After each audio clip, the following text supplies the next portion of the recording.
Listening to Superboy Dialektik Professional Room dengan tema pada malam hari ini, apakah Bapa dan Yesus setara atau tidak? Setelah Pak Justin E. Peter yang menyentil dengan kasih kepada saudara kiamat, muncul lagi saudara Timothy Al-Awal yang menyentil dengan kasih ya terhadap kiamat, dan bahkan meminta pertanggungjawaban dan penjelasan, bahkan rendah hati meminta koreksi untuk beberapa penjelasan dari kiamat. Saya bisa melihat bahwa penjelasan dari Timothy mengarah kepada Bapa dan Yesus adalah setara. Ini berarti 4 orang tersebut diikuti oleh Pak Nabi, nanti kita belum tahu di posisi mana, juga menunjukkan baik Pak Erben, kiamat, Pak Justin, dan saudara Timothy setara. Tetapi kenapa meskipun setara, kiamat yang terus disentil? Bahkan di kolom komentar tim saya sudah mencatat, terlebih di sini atas nama Justin E. Peter dan Erben, katanya tidak boleh abu-abu. Pilih kedudukan jawaban yang pasti, hitam atau putih, tidak boleh abu-abu. Apakah ada pihak yang dijaga perasaannya? Apakah benar Pak Erben dan Pak Justin memberikan jawaban abu-abu? Welcome to Superboy. Kita akan ke speaker berikutnya.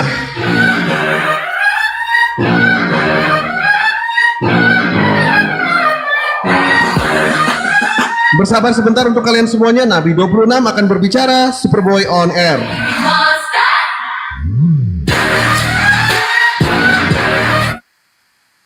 Oke, kembali ya, Matius 4 ayat 10. Ya, nyala iblis, sebab ada tertulis engkau harus menyembah Tuhan Allahmu. Ya, tadi ya. Hipage satana kekeraptai kar kurion tonteon soproskunensis ya. Jadi yang boleh disembah itu ya, yang boleh diproskuneo itu adalah kurion tonteon.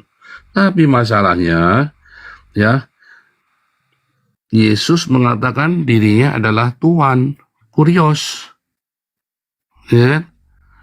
Nah, jadi bagaimana bisa berkata bahwa Bapa dengan Yesus itu tidak setara? Tadi ayatnya sudah dibacain semua ya, nggak usah sendiri lagi. Di Filipi 2 ya dikatakan bahwa dalam kesetaraan nggak pernah adanya apa Epesen itu artinya apa? Pipto, jatuh. Yesus terjatuh, tapi tidak ada prospipto. Ya, burung jatuh, rambut di kepala jatuh, hujan jatuh, itu namanya pipto. Kalau prospipto, perempuan yang pendarahan itu prospipto kepada Yesus, sujud menyembah. Nanti bisa cek sendiri ya, waktu Yesus di Getsemani itu. Nah, coba kita balik lagi nih ya. Lalu Yesus itu tidak pernah memanggil Bapaknya itu Tuhan. Jadi kalau ada orang berkata Yesus punya Tuhan, ini aneh ya. Itu justru menurut saya itu kesesatan ya. Kalau sebab tadi di 1 Korintus 8 ayat 6 sudah jelas dikatakan ya bahwa satu Tuhan saja, yaitu Yesus, ya kan? Tetapi juga waktu Yesus berdoa di dalam Matius 11, pada waktu itu berkatalah Yesus, aku bersyukur kepadamu Bapa. Sang Bapa ini adalah Tuhan langit dan bumi. Tetapi dalam Matius 28 ayat 19, Yesus berkata, segala kuasa diberikan kepadaku, segala kuasa di langit dan di bumi.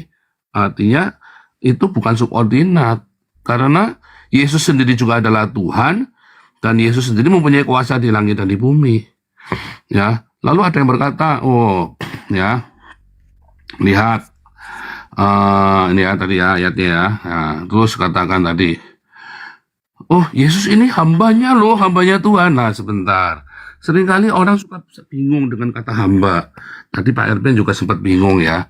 Kata hamba yang dipakai, digunakan kepada Yesus itu bukan doulos loh. Yesus tidak disebut doulos loh. Yesus itu disebut dengan pais. Kata pais itu apa nih? Lihat hambaku yang kupilih itu kan Yesus hamba, kata si Edis kan. Bukan, Yesus itu bukan hamba doulos, bukan. Tapi pais. Pais itu adalah anak, sama dengan huyo. Ya, jadi pais dengan huyos itu setara. Tetapi itu sama dengan seperti orang Palembang atau orang Sumatera itu, mana budakmu? Budakmu itu loh yang lucu, maksudnya anaknya dia. Bukan budak, kan nggak ada di Palembang perbudakan kan. Tapi budak yang dimaksud adalah anak sama. Nah, ini sama ya, pais tuh ya, servant tuh ya, pais. Tapi kalau kita buka lagi pais tuh, pais artinya juga anak, boy atau child. Nah, lalu di dalam Kapan Pais itu digunakan? Sama nih Abraham nih. Abraham memanggil anaknya juga Pais loh. Ya. Karena Anda lihat dalam Septuaginta. Ya, Paidarion. Dan dari kata dasarnya Paisin ya, sama ya Pais, Paisin, Paidarion ya. Itu sama. Nah, jadi kalau kita bilang Yesus punya Tuhan, waduh itu sangat aneh. Coba lihat ya terakhir nih. Yesus berkata, aku dan Bapa satu. Ya. Jadi bagaimana bisa Yesus itu tidak setara dengan Bapa? Sementara dia bilang tentang domba-dombanya, mereka tidak akan merebut dari tanganku, mereka tidak bisa merebut dari tangan Bapa. Aku dan Bapa satu. Ya, lihat Yohanes 10 dari ayat 28 sampai 30. Ya kan? Nah, barang siapa melihat aku sama dengan melihat Bapa. Wah, ini udah terlalu kompleks banget untuk mengatakan bahwa Yesus itu ya Tuhan yang setara dengan Sang Bapa. Jadi nggak bisa dikatakan tidak setara, itu terlalu aneh tanpa menggunakan semua istilah-istilah teologis tadi yang aneh-aneh tadi, kita nggak perlu. Cuman ada yang lucu nih. Kalau Anda berkata Yesus punya Tuhan, maka ini Anda sama saja mengambilkan orang Islam nih. Lihat dalam Al-Maidah 72. Telah kafirlah orang yang... Baik, itu mungkin tanda alam semesta ya. Untuk Pak Nabi, mohon maaf. Karena kita sedang fokus pada keimanan tertentu, kita tidak seberang dulu ke agama yang lain. Seperti itu, terima kasih. Saya tidak perlu lagi untuk meminta conclusion dari Pak Nabi, karena beliau sudah jelas mengatakan bahwa beliau ada di tim setara ya. Pak Paul Zhang berada di tim setara dengan Pak Erben, dengan Pak Justin, Kiamat, dan Saudara Timothy. Sejauh ini tidak ada yang kontra ya, semuanya setara. Tetapi kenapa ada sentil menyentil? Padahal semuanya ada di tim yang sama. Sebelum kita buka diskusi umum, biar nanti tidak ngantuk ya, kita akan mendengarkan Pak Elia yang sudah bergabung bersama kita ya, dengan username penginjil TikTok 222. Mikrofon akan berpindah ke Pak Elia. Apakah Pak Elia akan ada di tim yang sama dengan Pak Erben, Pak Justin, dan yang lainnya, atau mungkin Pak Elia ada di tim Bapa tidak setara dengan Yesus? Memimpin pasukan tap-tap layar di bawah ada Pak Ustadz Abdul Malik Yuriswan. Silakan Pak Ustadz Ami, singkatan dari Abdul Malik Yuriswan ya. Pak Ustadz Ami dibantu untuk tap-tap layarnya, guys. Tolong dibantu ke 200k, digaskan. Silakan ya. Jadi bisa di tap-tap layarnya, dibantu digaskan, mawar-mawarnya boleh, biar room kita kuat. Kita akan dengarkan Pak Elia. Setelah itu diskusi umum dibuka. Saya akan nyimak sambil mencatat, karena banyak sekali ilmu-ilmu yang bisa kita pelajari pada malam hari ini. Pak Elia, microphone on your table, 5 minutes.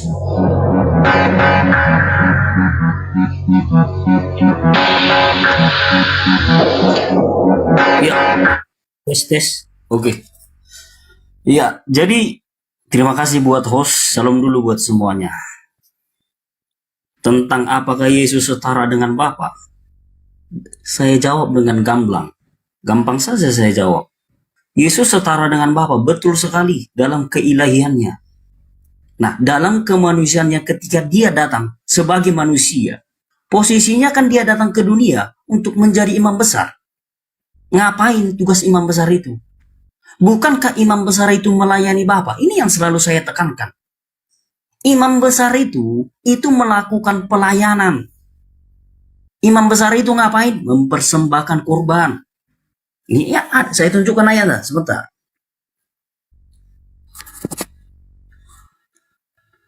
Oke ya.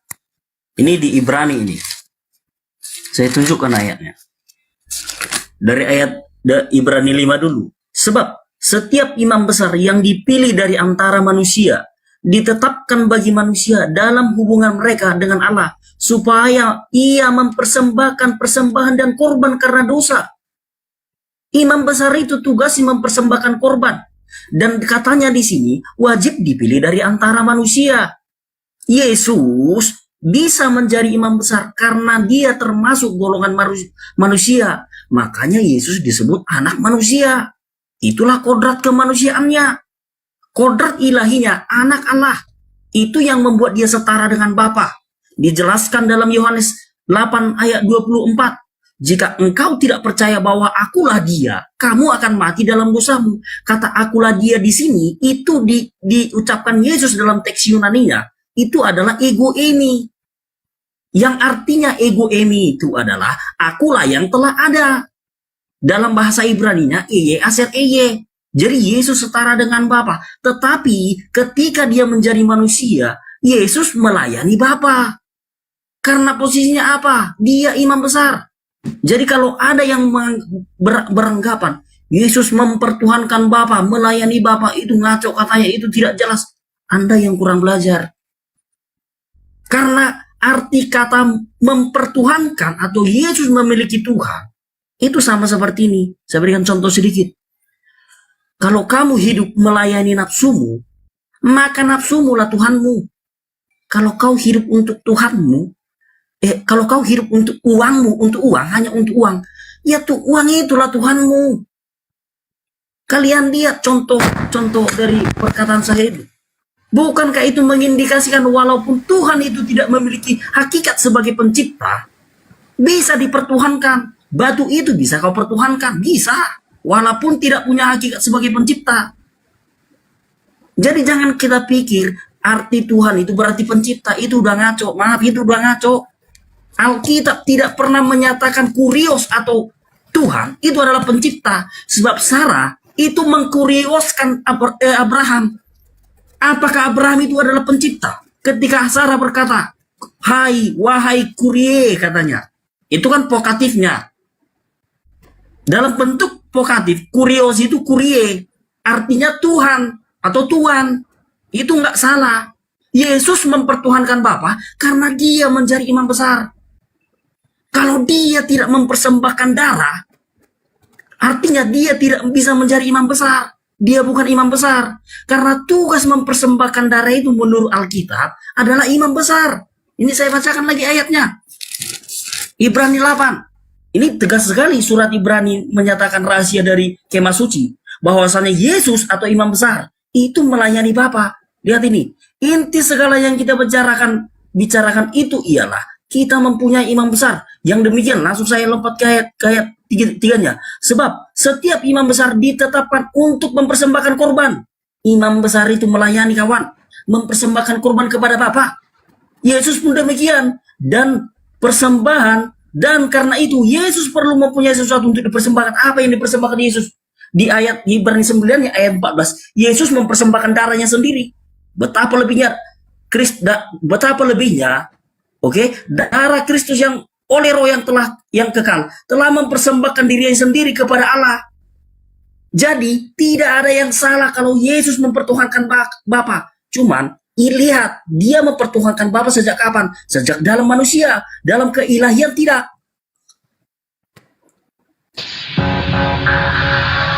Terima kasih kepada Pak Elia yang sudah berbagi informasi pengajaran dan beberapa sumber dari kitab suci. Tetapi berdasarkan aturan di room ini kita fokus pada tema yang ada. 50% tadi tema sempat disinggung oleh Pak Elia, tetapi selebihnya mengenai kurban bakaran dan lain-lain itu tidak menjadi sorotan pada topik pada malam hari ini. Terima kasih Pak Elia sudah bergabung. Berdasarkan aturan di room ini Bapak tidak lulus untuk melanjutkan diskusi profesional. Terima kasih. Bapak terdiskualifikasi.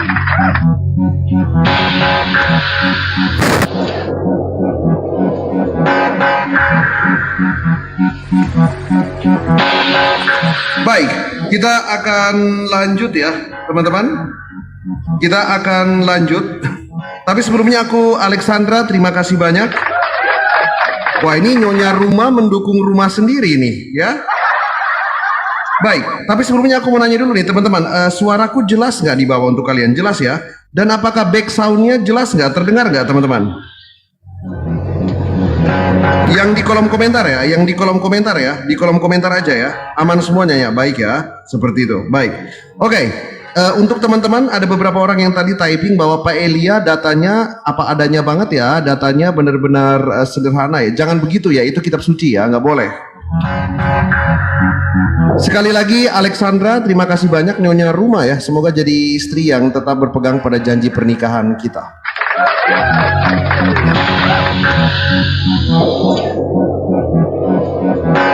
Tentu dari Superboy dengan marga Ceng ya.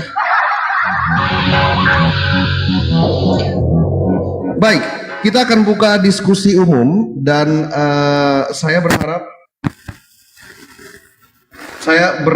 diskusi umum ini boleh kita ada pro kontra, tetapi bisa kita melihat ya, bisa kita melihat bahwa ke arah mana gitu benang merah ini bisa berjalan ya teman-teman ya, ke arah mana benang merah ini bisa berjalan.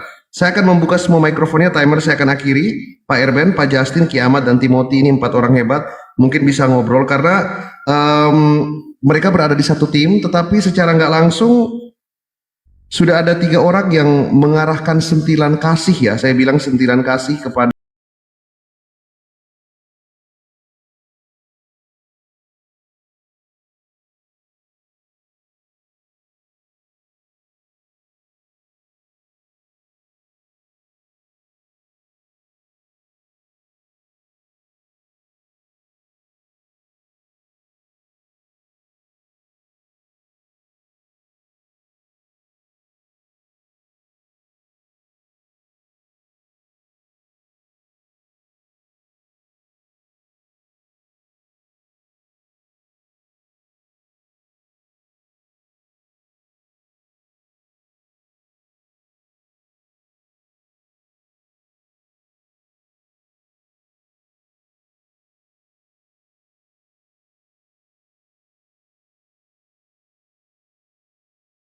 season ya, makanya kalau sekolah itu tuh belajar bahasa Inggris sama frasanya aja nggak tahu. Kita nggak ada yang bilang kalau ini Christmas Day, aku bilang Christmas season. Ya, baik seperti itu. Kita akan lanjut teman-teman ya. Aku akan segera buka ya. Aku akan segera buka timernya dan aku akan langsung mute mikrofonku. Jadi kalian ngobrol, silakan pada ngobrol. Kenapa nih bisa satu tim tetapi ada sentil menyentil seperti itu dengan 2 aturan utama yang sama, tidak boleh ada penghinaan yang sangat kentara ya. Dan Pak Ustadz Abdul Malik, kok seorang Ustadz cuman gift-nya kecil sih Pak? Baik, dan juga harus ada data. Selebihnya ini adalah saudara-saudara yang sedang berbicara. So, timer akan saya hentikan dari sekarang. Selamat berdiskusi sambil saya pantau teman-teman semuanya. Oke, ini mungkin tadi yang paling terakhir udah ya. Ini saya sampaikan dulu. Nah, yang menjadi pembahasan tadi saya udah kasih beberapa pertanyaan ya. Cuman rupanya masih belum begitu menangkap ya. Mungkin merasa sudah menjawab tapi masih belum menjawab. Nah, apa? Ketika tadi Timothy mengatakan ada hierarki, apakah ada di dalam buku ortodoks mengatakan Allah Tritunggal pada ekonomia itu ada hierarki? Karena kalau kamu belajar tentang esensi energi, harusnya kamu tahu penyertaan Allah kepada makhluk itu melalui energianya. Jadi tidak pernah berbicara tentang Allah Tritunggal, itu dikatakan ada diksi hierarki. Kamu cari di buku manapun.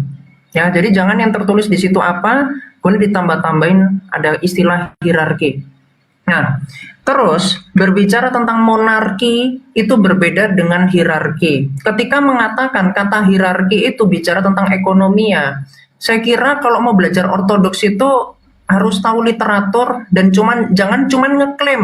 Kalau cuman ngeklaim, nenek saya juga bisa ngeklaim. Apa kata presiden, apa kata si siapapun. Tidak bisa kita cuman asal klaim. Karena monarki ini berbicara tentang Allah yang pada ontologinya. Ini saya tunjukkan ya, ini teks patristik teman-teman.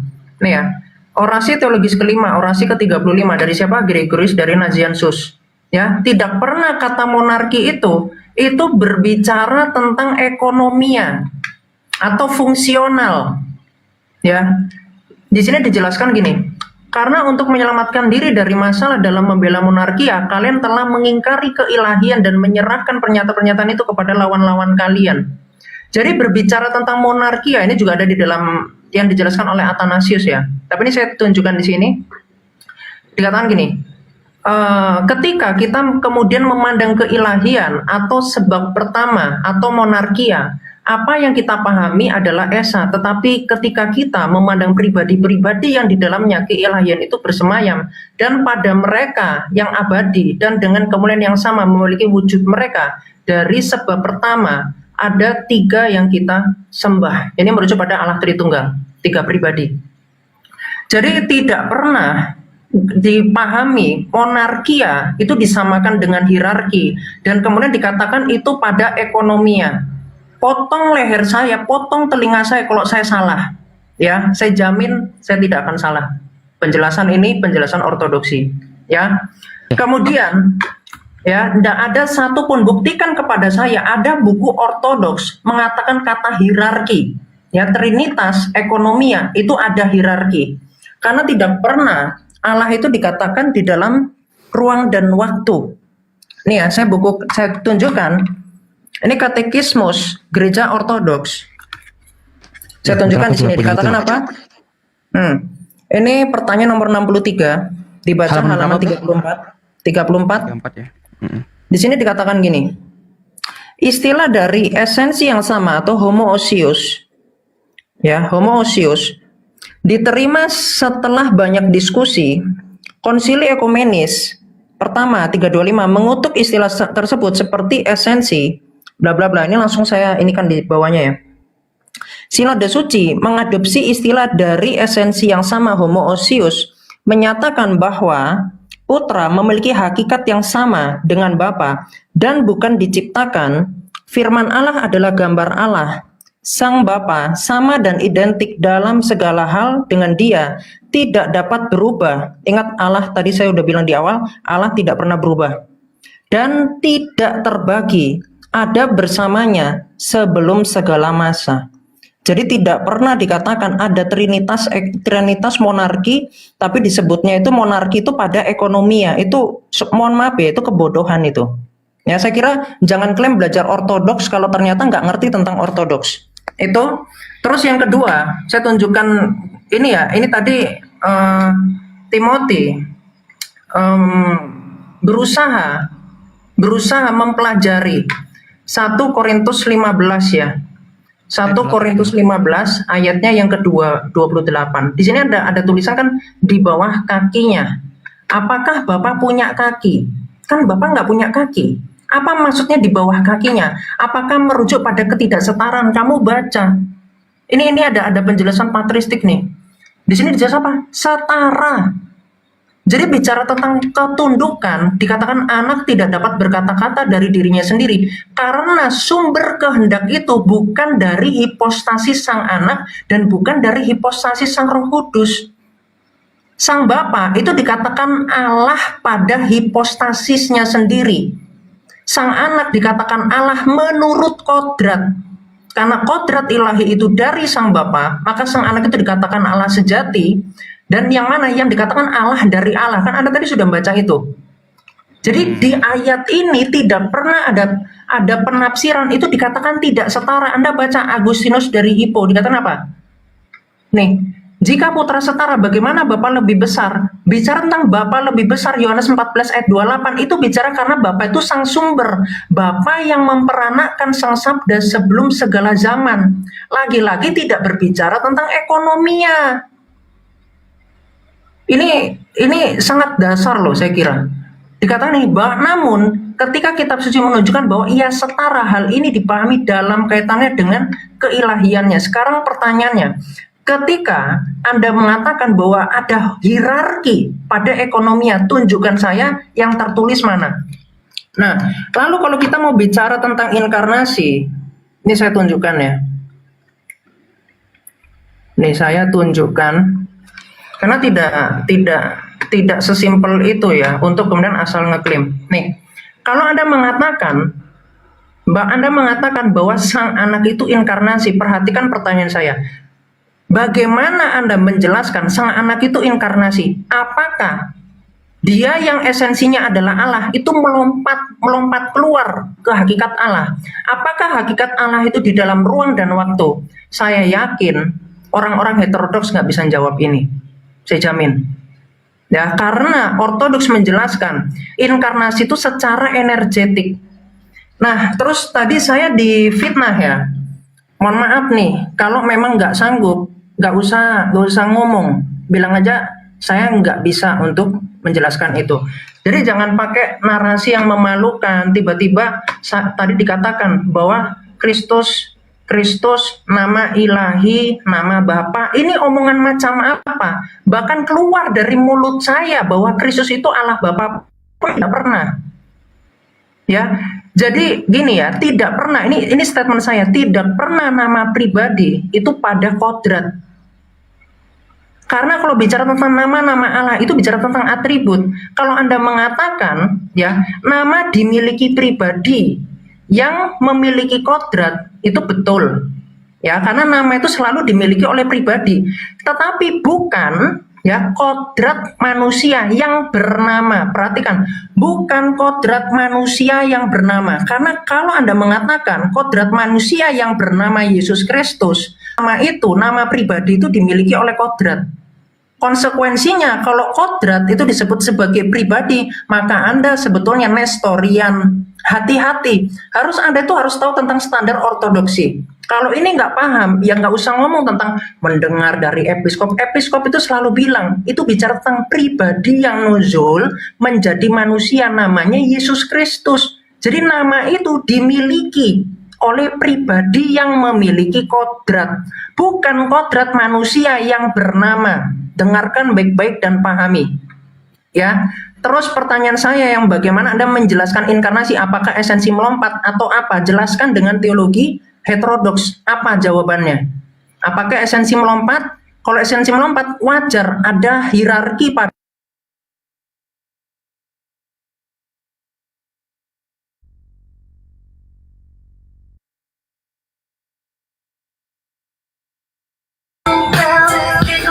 Baik, Ki Ahmad, mohon maaf terpotong ya.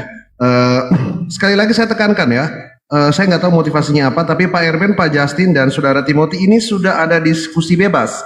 Artinya segmentasinya umum. Kalian bisa saling masuk, bisa katakanlah dalam tanda petik bisa saling potong-memotong atau bisa meluruskan, bukan sedang mendengarkan pengajaran sepihak. Ya, saya menghargai Ki Ahmad memberikan jawaban-jawaban, tapi dari tadi udah beberapa poin yang terlompati, takutnya terlupakan untuk tidak menjawab. Saya antara dua ya, positive thinking, kalian sedang menghormati Ki Ahmad untuk memberikan kesempatan Ki Ahmad berbicara, atau simply kalian tahu kalian salah dan kalian takut.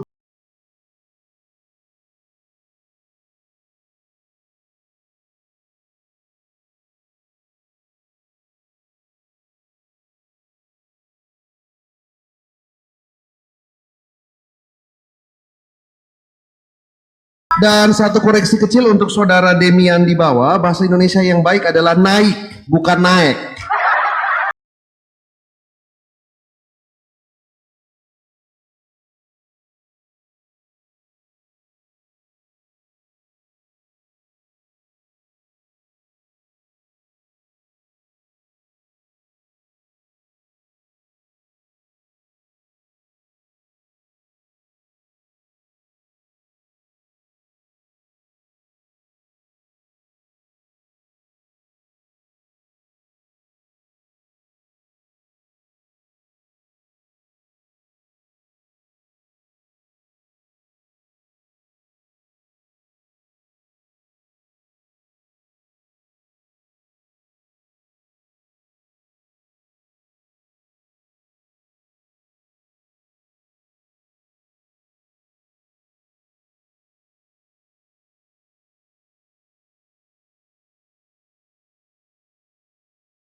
Matikan mikrofonnya teman-teman, dan diskusi umum saya juga pengen ikutan diskusi ya teman-teman ya, meskipun ini mawar-mawar di bawahnya digaskan ya.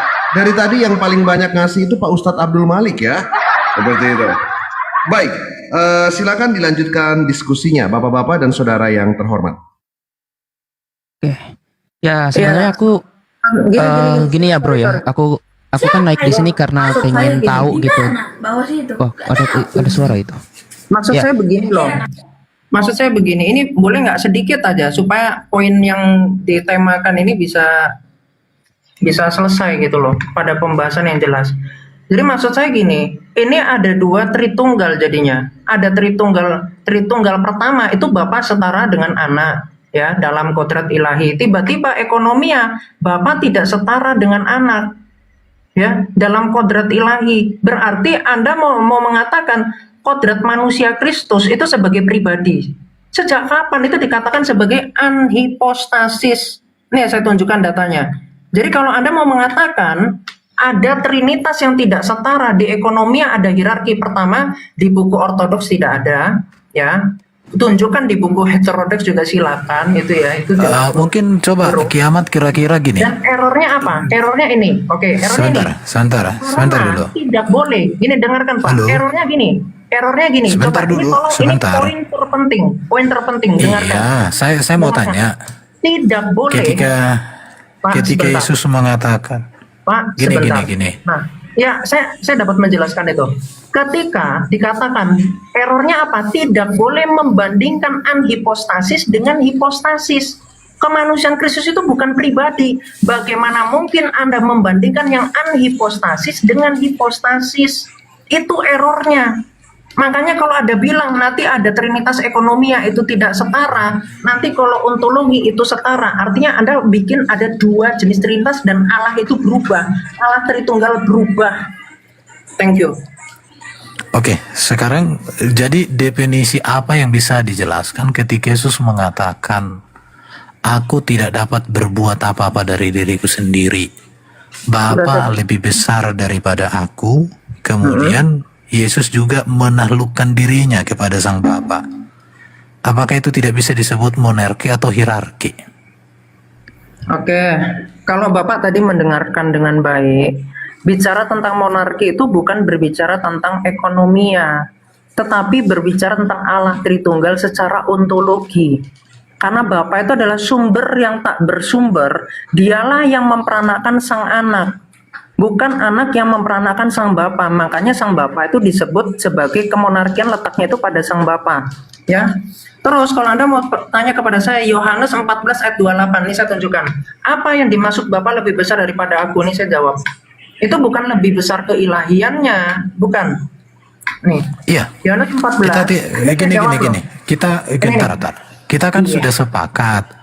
Bapa, Firman, dan Roh, Yesus, Roh Kudus dengan Bapa dalam keilahiannya itu sehakikat. Nanti setelah Sebentar dulu. Setelah saya kasih tahu ini, silakan Bapak bahas yang lain. Bukan, silakan itu bahas kan yang sudah lain. di situ kan sudah sepakat, tidak ada masalah. Loh, Sekarang coba ketika Anda jelaskan saya, Bapak lebih besar daripada aku itu apa Ini maksudnya? anak tuh nggak nyambung, jadi cari Apa? perkara. Nggak jadi nyambungnya apa? gini, kita sudah sepakat dengan keilahian Yesus, sehakikat, setara. Tetapi sekarang pernyataan Yesus yang mengatakan Bapa lebih besar, aku berarti tidak ada dapat dua berbuat trinitas, apa-apa dari diriku sendiri. Ya saya tanya, apakah makananku ada dua trinitas? Jawab itu. bukan dua bukan trinitas itu, gimana sih? itulah yang Saya disebut izin dengan bicara ya. keekonomian, keinsanian. Makanya Kok sebentar, ada saya izin trinitas bicara. ekonomi Ya apa? itu Siapa yang ngajari? bukan Siapa trinitas yang ngajari? keekonomian, bukan siapa yang ada ngajari. Bapak dan anak itu Sekarang nggak Kami nggak harus pakai gini. istilah-istilah ortodoks. Sebentar dulu. Tidak pernah ada trinitas Jadi gini, ekonomi. bentar dulu, dengerin. Yang Sekarang kita anggota nggak usah tidak pakai bisa. istilah ekonomian atau istilah ortodok. Sekarang pakai dulu itu, istilah dari tadi pakai apa? Ya gimana sih lo? Istilah apa yang tepat menjelaskan itu bahwa Yesus itu melakukan kehendak Bapa. Bahkan Yesus mengatakan, aku tidak tahu akhir zaman, hanya Bapa yang tahu. Sekarang nggak usah dulu pakai istilah-istilah yang sana. Bagaimana menjelaskan itu? Apakah itu tidak bisa kita menjelaskan bahwa memang Yesus pelaksana kehendak Bapa? Yesus hamba kepada Sang Bapa, dan itu bisa disebut ada monarki atau hierarki, terserah. Coba. Oke, saya jelaskan ya. Nah, Jadi itu. sekali lagi. Ya, saya kan mau jelaskan. Nih ya, sekali lagi, tolong dicamkan baik-baik. Tidak pernah monarki itu membahas tentang ekonominya. Itu selalu bicara tentang ontologi, karena Sang Bapa itu Sang Sumber. Ini saya tunjukkan ya. Saya akan jawab semua pertanyaannya dengan cepat. Ini boleh aku diperbesar? Oke. Jadi berbicara tentang Yohanes 14 ayat 28, ya, Bapa lebih besar daripada aku. Di sini kalimatnya bukan keilahian Bapa lebih besar. Tapi bicara tentang Bapa Iya, yang lebih kita besar. gini tahu gini, berarti dengan- nggak nyambung, Pak, nggak nyambung sabar bro. dulu, sabar dulu, jangan Bukan, ke Islam. kita tidak ada Jangan ke Islam. mempertentangkan Orang lagi ada jelasin hierarki dipotong-potong. dalam keilahian itu. Ya harus dipotong, Itu, nggak nyambung. itu. Kamu paham arti Masalahnya nggak nyambung? kalau Dipotong-potong, saya lagi keilahian jelaskan. kita sudah jelas sepakat, tidak ada masalah. Memang nggak bisa. Yang kita bahas kemanusiaan atau keekonomian itu yang kita bahas. Coba. Sejak kapan? Jadi jangan lari Sejak kapan lari anak dan keilahian. bapak? Jadi kalau di Oke, ekonomi kita anak coba, dan bapak coba. nggak setara. Coba kita lihat Yohanes itu tadi, Bapa lebih besar daripada aku. Siapa Bapa dan siapa Terus aku di situ? penjelasannya apa? Bapak Ya lebih itu besar yang daripada disebut aku, dengan aku tuh sang anak. dalam konteks karya Yesus pelaksana atau hamba kepada sang Bapa. Itu yang disebut bisa Apa hierarki maksudnya atau hamba? monarki terserah. Oke, sang anak Melaksanakan pada taat. ontologi. Iya, kita bicara udah ekonomi kau lari ke ontologi nggak nyambung. paham, dia nggak paham Ini namanya ontologi, jaka tapi sembung ngomong bawa ontologi. golok nggak nyambung. Yang mana yang nggak nyambung? Iya. Coba, Yang kalau kita Anda bicarakan di mengatakan- sini itu Coba, gini aja deh, keinsanian Anda tunjukkan ke Yesus saya atau pemahaman tentang Yohanes keekonomian, 14 ayat bukan 26 keilahian. itu Silakan tentang Bro Justin ekonomian. dulu lah. Tunjukkan. Iya, Tunjukkan. kamu sapu Di mana rata. tafsirnya di mana? Ini kalau Di mana? kalau mau ngomong sendiri, buka room sendiri. Enggak, ini kalau Jangan- Anda jangan mau terlalu menafsirkan itu ketakutan seperti menerima itu, bertentangan gini, dengan jangan yang terlalu dijelaskan ketak- oleh gereja. Di Iya, mana kalau dasarnya? kau bilang Jangan terlalu nanti ketakutan menerima tidak ada serangan. bapak-bapak gereja ngomong kayak gitu. Bapak gereja nggak ada ngomong bahasa Indonesia. Berarti nggak usah bahasa Indonesia Bapak kita. gereja nggak ada yang menjelaskan itu tentang hierarki. Nggak Ya ada. makanya sekarang Itu saya tidak kuping minta saya, bapak kalau gereja. ada bapak gereja ngomong itu tentang Bagaimana hierarki. kamu dengarkan gini ya. Udah. Jadi gini, Udah. bapak Sulit, gereja bisa sulit, saja sulit. lalai dalam hal itu. Ngelawan data Bapak, itu nggak bisa. dengerin dulu saya ngomong. Bapak gereja bisa Tadi saja lalai tanya, dalam saya hal mau itu. jawab malah dipotong. Ya kan situ kan Tuhan. tanya saya kan, saya kan belum jawab. Kok Masalahnya Nyambung yang kita jawabannya. tanya keekonomian, kau bahas ontologi. Ya jadi kolok-kolok dipotong? jadinya kan Memang nggak ayat itu nyambung. bahas tentang ontologi, Pak. Ya yang kita tanya bagaimana itu bicara tentang keekonomian. Coba dibahas dulu. Di situ kan aku tidak dapat berbuat apa-apa. Aku melakukan kehendak sang Bapa. Secara esensi aku dan Bapa itu sehakikat. Tetapi dalam konteks karya, apakah di situ tidak ada Bapa mengutus, Yesus utusan? Itu kan bisa disebut sebagai hierarki. Gak mungkin dong yang mengutus dalam konteks esensi satu, iya sehakikat. Ini bicara karyanya atau bicara ekonominya. Ya nanti aku gak mau pakai ekonomi, nanti dipikir kayak ilmu ekonomi pula kan. Dalam konteks karya coba, Yesus itu sebagai utusan, pelaksana kehendak sang Bapa. Itu yang disebut dengan hierarki atau monarki. Kalau esensi sudah, jadi bro kiamat itu lari-lari. Coba dulu, bagaimana dirimu menjelaskan? Gak usah dulu bapak-bapak gereja.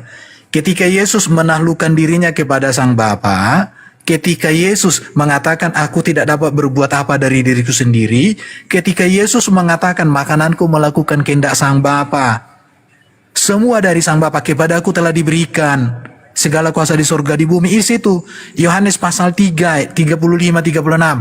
Bapa menyerahkan segala sesuatu kepada anak. Dalam konteks karya pekerjaan di situ, bukankah Yesus menjadi pelaksana kehendak sang Bapa? Secara hakikat iya satu setara. Tapi dalam konteks karya, itu yang saya tanya dari tadi. Itu aja supaya bro kiamat itu jangan jadi gini ya. Oke, saya senang dengan paham-paham bapak-bapak gereja. Jangan tanya bapak gereja nggak ada ngomong kayak gitu. Bapak gereja nggak ada yang berbahasa Indonesia. Udah berbahasa bapak gereja aja kita gitu. Kan nggak bagus jadinya.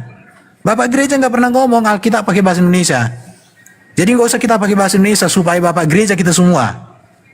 Nah itu, jadi jangan lari kemana-mana. Saya selesai di situ dulu Pak Superboy. Mungkin Bro Justin lengkapi kali.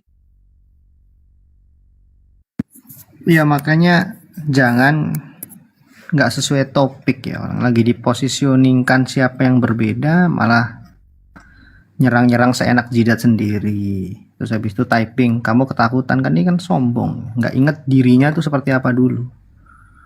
Jadi kesombongan itu menakutkan, itu sifatnya iblis. Tadi masalah nama ya, ini kita capek ya ngasih ilmu gratis ke dia ini, suruh belajar sendiri. Kita dengarkan Romo Daniel bicara nih, promonya aja dilawan. Oleh malaikat kepada Maria ketika firman Allah itu menjelma jadi manusia. Saya ulangi ya.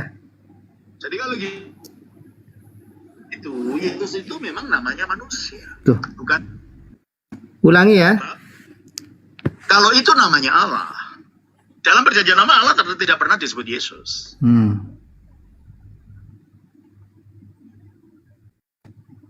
Dan kalau itu namanya Allah gitu dari awalnya. Tetapi ini adalah nama kemanusiaan yang diberikan oleh malaikat kepada Maria ketika firman Allah itu menjelma jadi manusia melalui dia. Nah, ada nama kemanusiaan, cuma tadi sinyalnya jelek beliau itu. Nanti dijelaskan tuh Matius 26.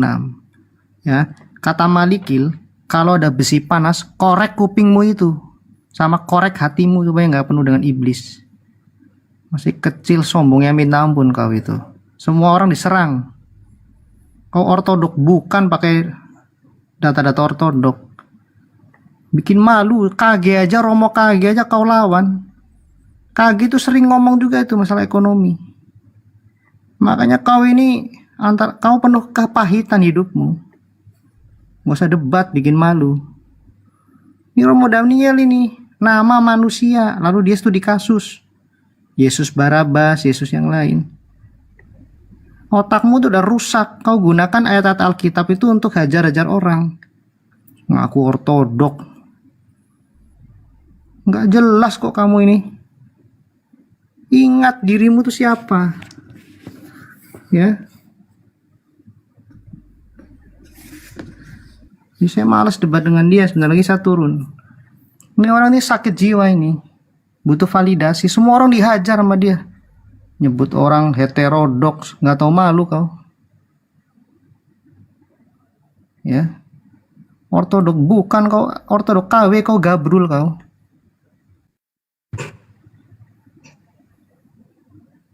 Makanya belajar rendah hati ya. Nggak paham ekonomi ontologis ngomong sok-sokan. Belajar.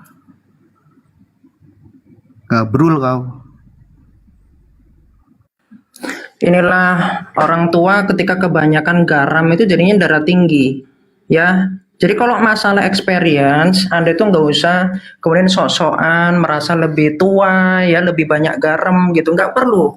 Dari tadi ya, bahkan dari yang kemarin yang saya tegur kepada Anda, nama itu, jadi saya heran yang saya bertentangan dengan episkop itu yang mananya? Anda saja cuma nyetel terus ngomel-ngomel. Jadi apa bedanya sama Islam itu apa bedanya? Cuman ngomel doang. Nggak ada yang dikoreksi, nggak ngerti ontologi ekonomi. Terus yang Anda koreksi dari jelasan saya itu apa? Nggak ada, nol besar. Jadi kalau cuman mulut besar tuh nggak ada bedanya sama Islam, sama Zuma, sama bidat-bidat yang lain tuh nggak ada bedanya. Makanya dari tadi saya jelaskan gini, nama selalu dimiliki pribadi. Apakah sabda Allah yang jadi manusia itu dikatakan pribadi manusia? Kan tidak, kan itu anhipostasis. Kalau Anda katakan di dalam ekonomi ada hierarki, tunjukkan saya ada penjelasan seperti itu. Sehingga Anda mau mengatakan bahwa kodrat manusia yang bernama. Di situ tidak ada episkop Daniel bilang kodrat manusia yang bernama, tidak. Tetapi itu bicara tentang firman yang menjadi manusia, namanya Yesus Kristus. Kalau berbicara tentang perjanjian lama, apakah misteri sabda Allah namanya itu diungkapkan? Kita dirahasiakan. 1 Korintus 2 ayat 7-8 itu dirahasiakan. Lah kalau nanti udah diungkapkan ya semua namanya Yesus Kristus semua. Jadi gak usah lawak-lawak lah sama saya, ya. Jadi kalau Anda mau bilang ini kok Romo dilawan loh, ketika pemahamannya beda, kenapa tidak gitu loh. Ini kalau saya sebut nama aja, Bang Metatron sendiri sepakat loh dengan yang saya maksud itu apa. Jadi jangan Anda kira gitu loh, jangan Anda framing. Ini kelihatan Anda itu sebenarnya udah kena mental. Ditanya apa nggak bisa jawab, malah cuman isinya framing. Oke, terus saya jelasin ya. Saya jelaskan terkait inkarnasi tentang apakah ada subordinasi, itu jelas tidak ada. Karena berbicara tentang sabda Allah itu kehendaknya bersumber dari Sang Bapa. Sehingga ketika sang anak itu di dalam apofatik ini dijelaskan, kalau bicara hakikat Allah bicara tentang apofatika. Seakan-akan sabda Allah ini mengikuti kehendak Sang Bapa karena kehendak itu bukan bersumber dari dirinya sendiri. Karena sang sumber itu satu, yaitu Sang Bapa. Sehingga dikatakan oleh Kristus dalam Yohanes 15 ayat 19, ketika sang anak mengerjakan apa yang dilihatnya dari Sang Bapa. Seperti itu. Jadi berbicara tentang Allah Tritunggal, ini bicara tentang ortodoks ya. Sang Bapa adalah Allah yang bersumber pada hipostasisnya, sedangkan sang anak dan sang Roh Kudus yang menurut kodrat. Thank you, itu sesuai dengan patristik. Ya, salam semuanya. Bapak-bapak, saudara-saudara semua, tadi saya sangat setuju apa yang disampaikan oleh teman-teman semua, terutama tadi kiamat yang awal-awal. Saya setuju bahwa tidak ada dua Tritunggal. Itu sangat bagus. Dan sudah teman-teman udah pada terima semua. Itu bagus sekali. Saya juga terima itu gitu. Tetapi menjadi kacau karena ada kesombongan kiamat. Ketika padahal Pak Erben sama Pak Justin bertanya, bukan menyerang.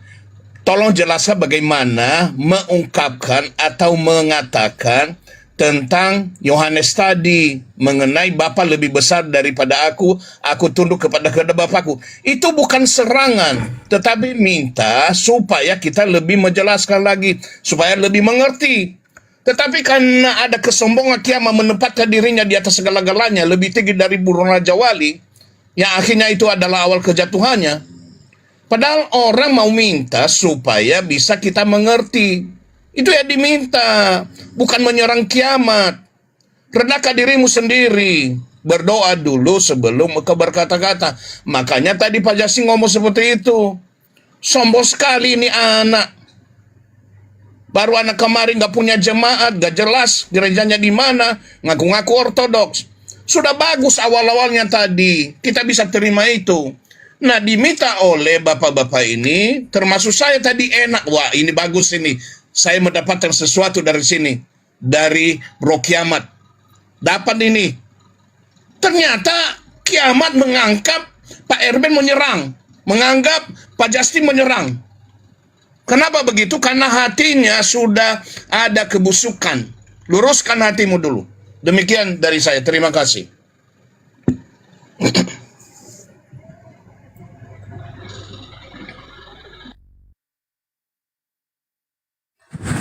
Ya, selamat malam host ya. Terima kasih udah naik. Oke, saya akan berdiri dalam posisi Tritunggal yang kontra ya, bukan pro. Berarti yang kontra di sini saya berposisi Yesus tidak setara dengan Bapa. Oke, karena waktunya cuma 3 menit, saya persingkat aja. Definisi Tritunggal yang kita pahami secara umum, di mana dikatakan Bapa bukan anak, anak bukan Roh Kudus. Di situ ada kata bukan ya. Jika ada kata bukan, tentu sudah dipastikan itu tidak setara. Semoga teman-teman mengerti dengan bahasa saya yang sederhana ya. Saya awali di Yohanes 14 ayat 28 ya. Ini yang sering dibawa tadi. Di sini dikatakan Bapa lebih besar daripada aku ya. Nah, lebih besar daripada aku di sini tentu secara konsekuensi Yesus menyatakan dirinya lebih rendah, begitu ya. Jadi Yesus tidak sama dengan Bapa. Jadi teman-teman Tritunggal di sini hanya saya yang berani dengan jujur menyatakan bahwa Yesus bukan Bapa. Jangan ambigu dari tadi Pak Erben, Justin, Kiamat ya. Dia berdiri gimana nih kok setara? Sedangkan Tritunggal aja sudah bilang nggak setara, Bapa bukan anak. Di ayat yang kedua, saya bawa di Markus 13 ayat 32 ya, sebentar. Markus 13 ayatnya yang ke-32. Nah, tetapi tentang hari atau saat itu, tidak seorang pun yang tahu, malaikat di sorga tidak, anak pun tidak, hanya Bapa saja ya. Kalau Yesus dan Bapa itu setara, entah kalian bilang ekonomi lah, bla bla bla lah, harusnya Yesus tahu ya. Tapi di sini dikatakan hanya Bapa, yang artinya ada ketidaksetaraan di sini. Kalau setara, duduk sama rendah, berdiri sama tinggi. Apapun yang Bapa tahu, tentu anak tahu.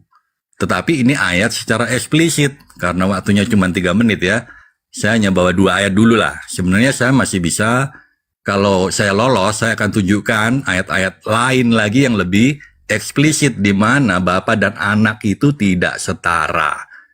Ya, 17 detik ya. Jadi di dalam hal pengetahuan tentang hari kiamat, kalau setara tentunya pengetahuan juga harus sama ya. Tidak mungkin Yesus berkata demikian jika dia adalah sesuatu yang setara dengan Bapa. Sekian host, terima kasih. Ya, dan Hanso, kamu lolos. Kita lanjut ke speaker berikutnya. Fokus teman-teman on materi. Kalau bisa jangan ada ad hominem lagi ya. Gak apa-apa kesal dikit-dikit. Pak, kita juga sama-sama belajar. Aku juga belajar banyak ya. Banyak belajar pada saat Pak Apolos. Kita akan lanjutkan terus ya. Dan guys, sudah ada Bang Hanso di atas ya. Have fun.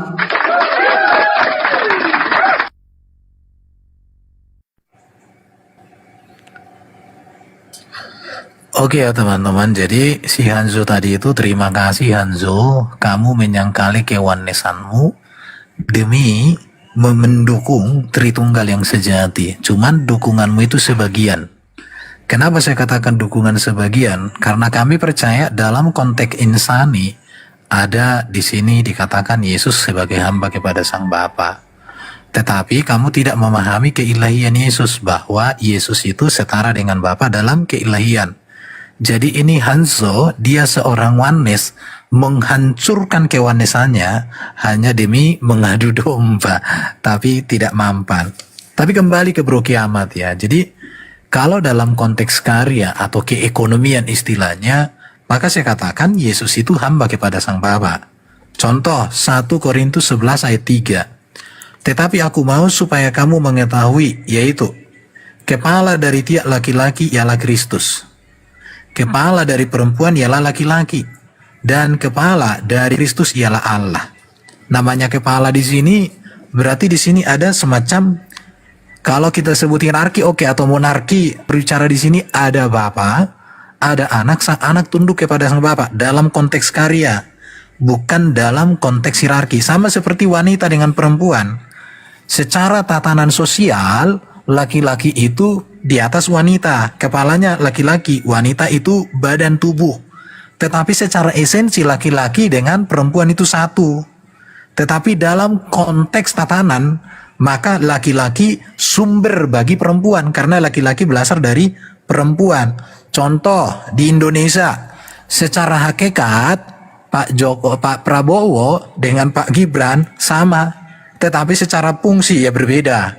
Tetapi mereka pribadi yang berbeda, oknum yang berbeda dan semuanya gitu ya. Tetapi di sini konteks karya saya katakan, kalau hakikat oke, tidak ada masalah. Bapa, firman-Nya dan rohnya sehakikat. Tidak ada yang lebih tinggi, tidak ada yang lebih rendah, sehakikat.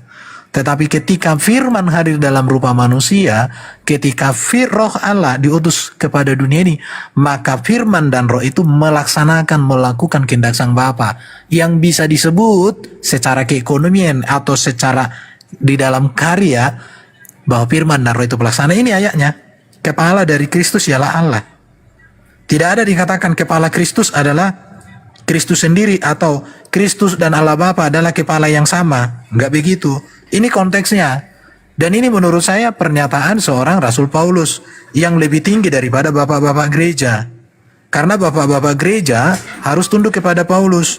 Kalau bapak-bapak gereja belum... Ya, waktu. Pak Erben ada 1 menit untuk closing. Silakan. Situ. Jadi artinya saya harus mengatakan bahwa keilahian Yesus itu tidak ada yang lebih tinggi, tidak ada yang lebih rendah, itu ya.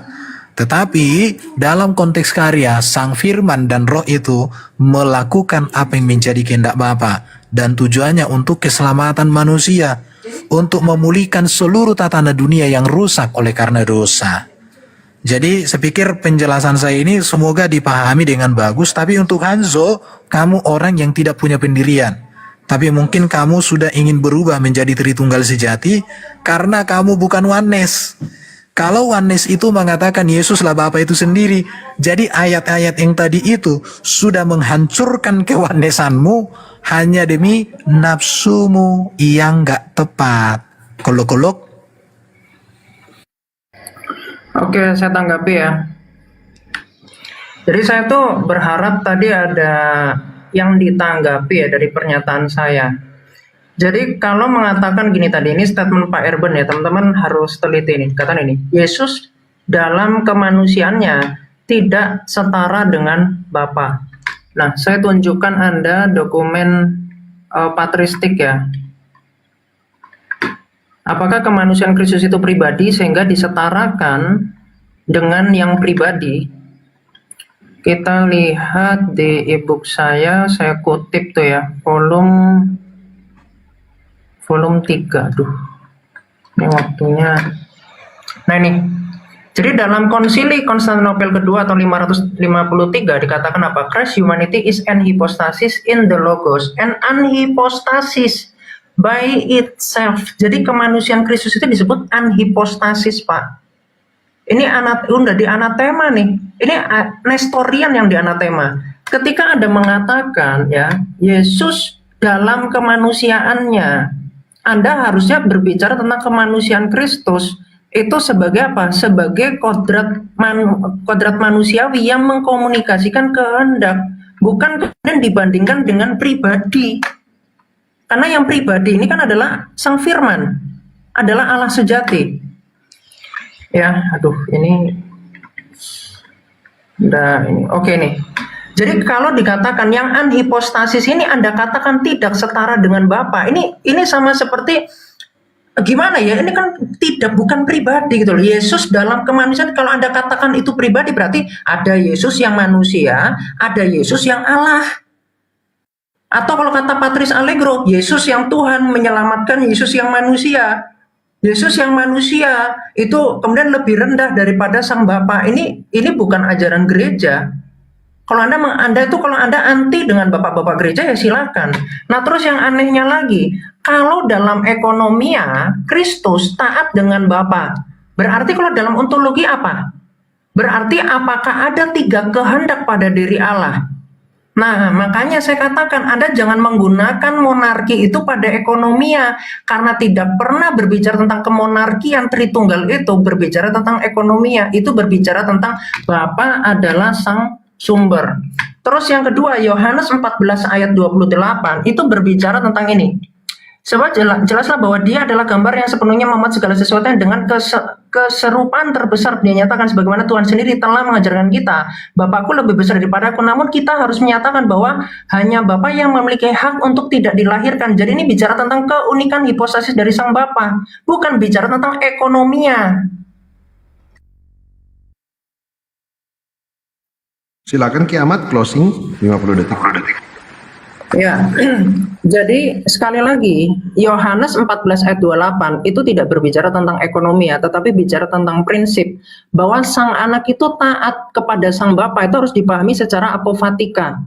Ya, apa itu apofatika? Karena kehendak itu bersumber daripada Sang Bapa, maka seakan-akan Sang Anak itu yang tidak memiliki kehendak yang bersumber dari hipostasisnya, tetapi kehendak dari Sang Anak itu yang dari Sang Bapa, maka Sang Anak itu mengerjakan apa yang dikerjakan oleh Sang Bapa, apa yang dikehendaki oleh Sang Bapa. Itu bicara tentang ontologi. Berbicara tentang ekonomi pun demikian. Bicara tentang penderitaan yang diambil Sang Anak, bicara dengan ketaatan, itu juga berbicara tentang bagaimana yang dalam kodrat kemanusiaan Kristus mengambil kehinaan. Ketika seorang yang kaya mengambil suatu kehinaan, dia tidak menghancurkan kekayaannya. Thank you.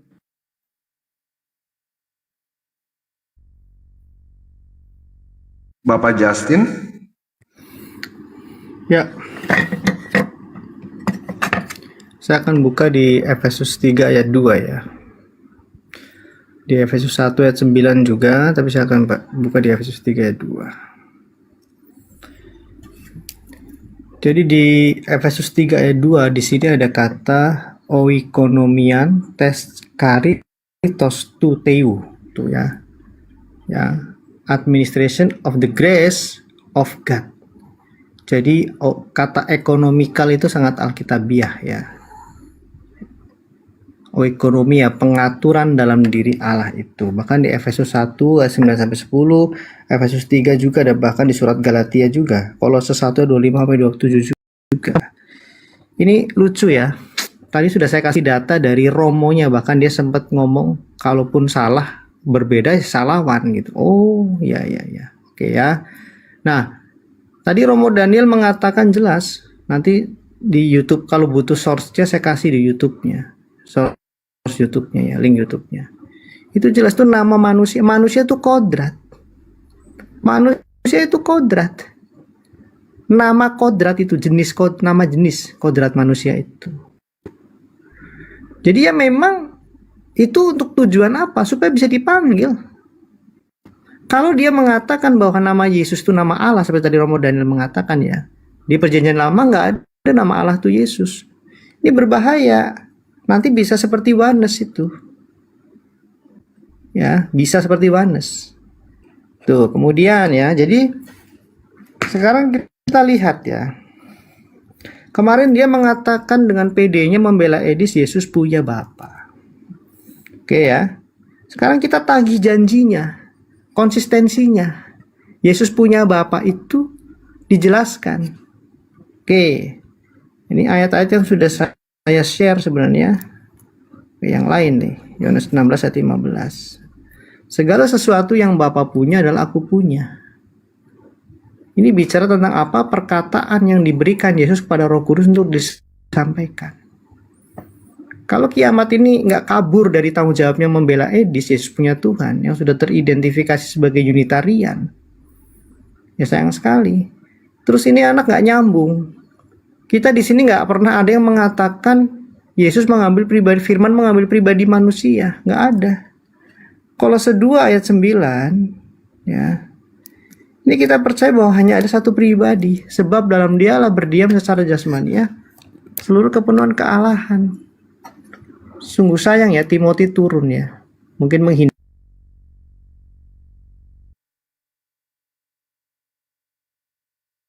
Baik Pak Justin, ada closing 50 detik silakan.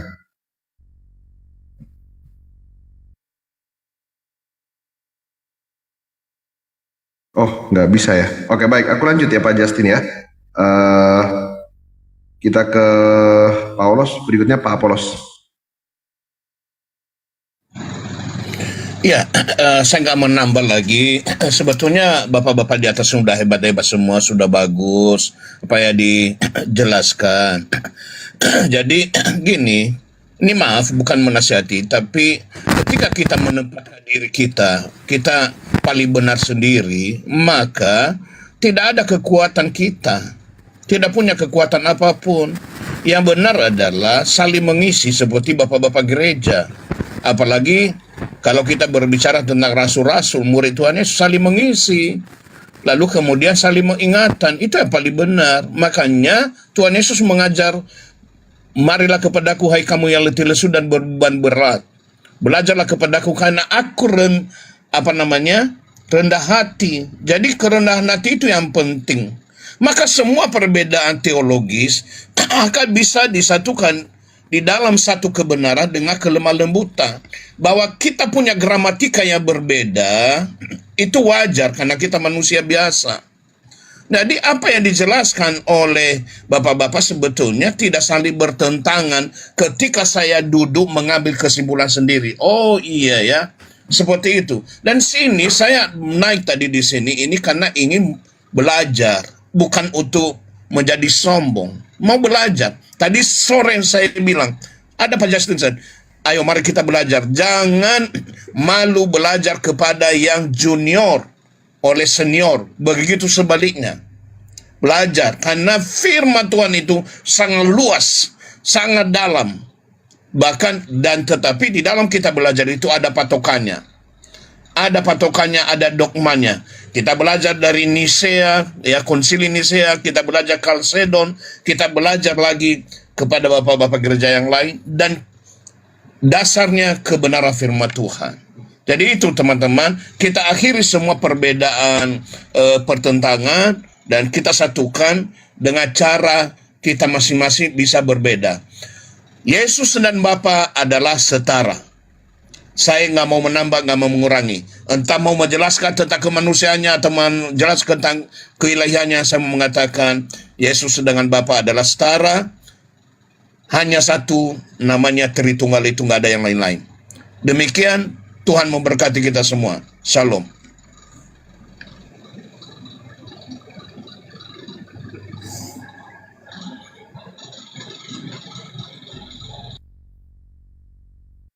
Baik, ini kita akan satu putaran lagi ya, dan nanti diskusi akan dibuka lagi. Pak Erben, Pak Justin, Ki Ahmad, Pak Apolos.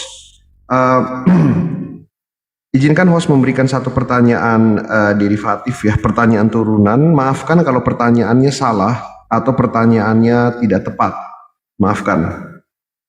Tadi ditutup dengan Pak Apolos bilang bahwa Pak Apolos tidak akan menambahkan apapun lagi, tidak akan berdebat tentang apapun lagi.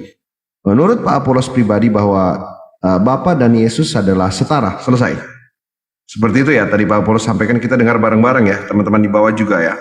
Nah, yang ingin saya tanyakan, apakah, mohon maaf kalau pertanyaan saya salah ya, karena saya hanyalah seorang host, tidak memiliki latar teologi apapun, makanya saya ingin belajar juga nih. Pertanyaan saya adalah, kalau saya tidak salah bahwa Yesus itu adalah nama yang diberikan ya kepada Maria untuk menamakan anak yang dikandung dari Roh Kudus itu ya. Betul ya? Kalau salah tolong dikoreksi gitu. Apakah nama ini adalah menggambarkan sisi kemanusiaan dari firman yang menjadi manusia? Atau bagaimana nih? Apakah demikian ini menjadi setara? Tolong koreksi saya, tolong tegur saya. Karena saya juga tiba-tiba penasaran ingin belajar, boleh ya gitu. Jadi memang bukan dari Maria teman-teman, tapi diberitahukan ya melalui perantaran malaikat Gabriel kepada Maria, bukan oleh Maria, hati-hati gitu. Nah, apakah ini juga menandakan bahwa tetap setara? Karena ini adalah nama dalam tanda petik ketika berinkarnasi menjadi manusia gitu, yang dimana sama dengan kita semuanya kecuali dalam hal dosa. Benar ya, gitu. Tolong dikoreksi saya gitu ya, tolong dikoreksi bahwa kemudian firman itu berinkarnasi menjadi manusia yang sama dengan kita semuanya tetapi dalam hal dosa gitu, tidak sama ya gitu. Nah, apakah ini juga berarti setara dengan Bapa atau tidak gitu? Sekali lagi saya mohon maaf jika pertanyaannya salah atau pertanyaannya terkesan bodoh, mohon maaf. Ini pertanyaan dari relung hati yang paling dalam, ingin belajar saya. Saya lanjutkan lagi untuk teman-teman kembali berdiskusi, Pak Erben akan berbicara. Terima kasih.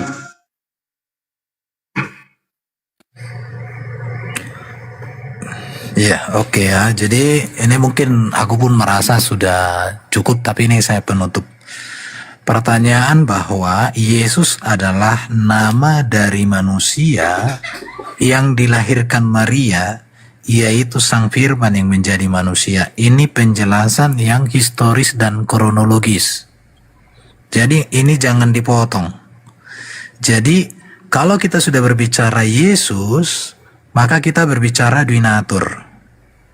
Duinatur ini dapat dibedakan tapi tidak dipisah dan jangan dibenturkan. Ya, di mana ayat yang mengatakan bahwa Yesus namanya Matius pasal berapa itu ya? Coba ketik dulu di bawah. Matius, bentar, nama Yesus nama yang diberikan oleh malaikat, tapi diberikan oleh Allah ya. Nama Yesus, nama yang diberikan malaikat, ayatnya di mana? Kita tanya yang lebih cepat. Injil Matius pasal 1 ayat 21. Ini. Supaya nanti Superboy turunkan pula, Wak, kan kalau nggak kutunjukkan datanya. Matius 1:21. Ini. Ia akan melahirkan seorang anak laki-laki. Jadi, Yesus itu nama dari anak laki-laki. Siapakah anak laki-laki itu? Dialah firman yang menjadi manusia di dalam rahim Maria. Jadi Yesus namanya. Tugasnya untuk menyelamatkan, itu ya. Oke, supaya waktu saya efisien, saya kembali ke topik.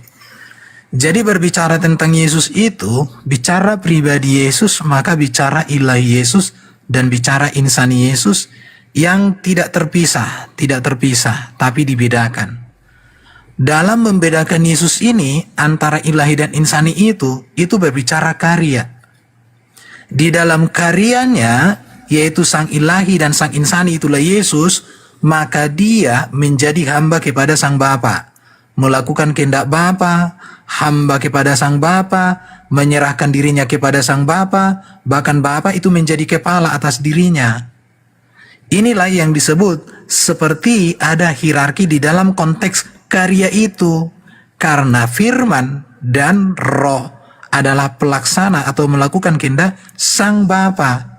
Tapi kalau kita berbicara pribadi Yesus, maka pasti bicara ilahi dan insani. Tapi kalau kita berbicara karya, maka kita membedakan keilahian dan keinsanian. Tapi bukan ini, keilahian dan keinsanian ini tidak terpisah di dalam karya juga. Tapi konteks karya itu untuk memahami sesuai pernyataan Yesus melakukan kehendak Bapa, maka dalam konteks itu. Wow. Baik, mohon maaf ya Pak Erben terpotong ya. Saya sambil mencatat juga nih sampai nggak lihat untuk jaga mikrofonnya Pak Erben gitu. Sekali lagi saya mohon maaf nih Pak Justin, Pak Erben, Saudara Kiamat dan teman-teman yang ada di bawah. Itu berarti Kyrie eleison.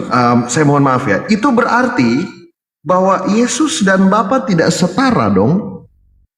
Saya ngerti bahwa dalam penjelasannya ada secara ilahi, peran ilahi dan ada peran manusia. Tapi saya lihat di sini bahwa ini nama yang diberikan gitu. Ini nama yang diberikan melalui perantaran malaikat kepada Maria gitu. Nah, takutnya ini menjadi paham Nestorian seperti kata Kiamat. Makanya ini pertanyaan nih biar supaya tujuan utama pada malam hari ini kita meluruskan gitu loh. Anggap aja ini Superboy yang on gitu. Superboy yang memang lagi ini pusing nih, nggak ngerti nih anak nih. Biar kita luruskan gitu loh. Bahwa kalau kita lihat bahwa ini kan diberi nama gitu ya. Anak laki-laki diberi nama dengan nama Yesus gitu. Berarti harusnya tidak setara dong. Atau bagaimana nih? Saya ada waktu tambahan sedikit ya. Untuk Pak Erben mungkin mau dipakai boleh. Setelah itu kita akan berpindah ke Pak Justin lalu Kiamat. Teman-teman di bawah, kalau kalian mau ikutan diskusi boleh, just raise your hand.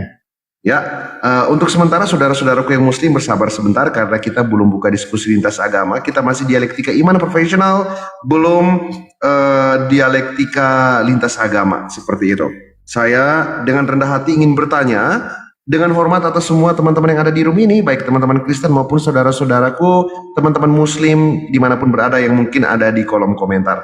Saya akan undangan mikrofon kepada Pak Erben. Silakan Pak Erben, habis itu Pak Justin, lalu Saudara Kiamat. Ada 1 menit buat Pak Erben. Ya, jadi saya mengatakan membicara tentang hierarki itu atau bicara tentang monarki itu dalam konteks karya itu, bukan dalam hal esensi, bukan konteks pribadi, tapi konteks karya. Itu yang harus fix. Kenapa saya katakan demikian? Karena memang melalui pengakuan Yesus. Kalau ada orang mengatakan Bapak Gereja nggak pernah mengajarkan seperti itu, ya Alkitab mengajarkan seperti itu. Bagi saya Alkitab lebih tinggi dari Bapak Gereja. Di situ, selama yang saya sampaikan tidak bertentangan dengan Alkitab, maka itu saya pegang. Tapi bertentangan dengan Bapak Gereja itu lebih bagus. Asal jangan bertentangan dengan Alkitab. Itu dia. Karena bagi saya kebenaran tertinggi adalah tulisan Alkitab yang ditulis oleh para rasul orang pertama. Bukan orang kedua, apalagi orang ketiga, apalagi abad ke-7 atau abad 13. Jadi pernyataan Yesus yang mengatakan, aku melakukan kehendak Bapa, aku menyerahkan hidupku kepada sang Bapa, Bapa kepala atas dirinya, bahkan dia hamba dan semuanya, saya terima. Ya, saya sedih ya dengar Pak Erben tuh dikata-katain suruh belajar dulu sebelum ngajar gitu. Tadi di typing ya. Ya emang ini parah ya, tapi ya nggak apa-apa, kita hadapi aja lah. Jadi nanti kalau nih saya langsung ke jantungnya aja nih. Kan dia ini anak nih ngaku-ngaku ortodok nih, meskipun sebenarnya bukan ortodok, semua orang tahu. Nanti dia pasti akan berkata bahwa keilahian anak dari Bapa. Nah, itu bicara ontologis tuh. Saya yakin ontologis juga nggak paham. Ya. Tadi istilah ekonomi katanya dibilang apa tadi itu? Saya tunjukkan di Alkitab tuh ada ya, oikonomia tu theo itu. Nah, penjelasannya ortodok ini jelas bahwa keilahian anak tuh dari Bapa, setahu yang saya dengar selama ini. Mungkin saya salah. Kan dia yang paling tahu, paling benar nih. Ya. Di sini ada deity untuk Father dan untuk Roh Kudus dan untuk anak itu divine. Dijelaskan tuh maksudnya apa tuh? Bedanya deity dengan divine apa? Ini ontologis loh, langsung ke jantungnya loh. Langsung ke jantungnya nih. Oh, setara. Nah, coba dijelaskan, coba. Ya, teman-teman catat ya. Bedanya deity dengan divine itu apa? Dan mereka selalu bilang keilahian anak bersumber dari Bapa. Coba mau ngeles seperti apa dia. Terus yang kedua ya. Kita lihat ya di dalam Alkitab nih.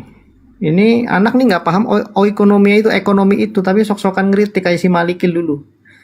Di Filipi 2 nih, bener kata Pak Erben ini tulisan para rasul jangan dikaburkan dulu. Ya nih. Dan segala lidah mengaku Yesus Kristus adalah Tuhan bagi kemuliaan Allah Bapa. Oke, terus kita lihat nih Rasul Paulus nih di setiap pembukaan suratnya biasanya itu dia menjelaskan nih. 2 Korintus 1 ayat 3 contohnya ya. Nah, terpujilah Allah, Bapa Tuhan kita Yesus Kristus, Bapa yang penuh belas kasihan. Nah, ya, jadi Tuhan dan Allah Bapa adalah Allah. Pribadi Bapa adalah Allah dari dan Yesus Kristus ya. Terpujilah Allah Bapa Tuhan kita Yesus Kristus ya. Jadi Bapa dari Tuhan kita Yesus Kristus. Nah, terus kemudian kita juga lihat ya bahwa Bapa yang menetapkan anak itu untuk menebus. Aduh, sedikit sekali waktunya ya. Nah itu ya, karena waktu kita masih lemah, Kristus telah mati untuk kita orang durhaka pada waktu yang ditentukan oleh Allah. Ya, masih banyak ayat sebenarnya. Pak Justin, ada tambahan waktu untuk Pak Justin, silakan.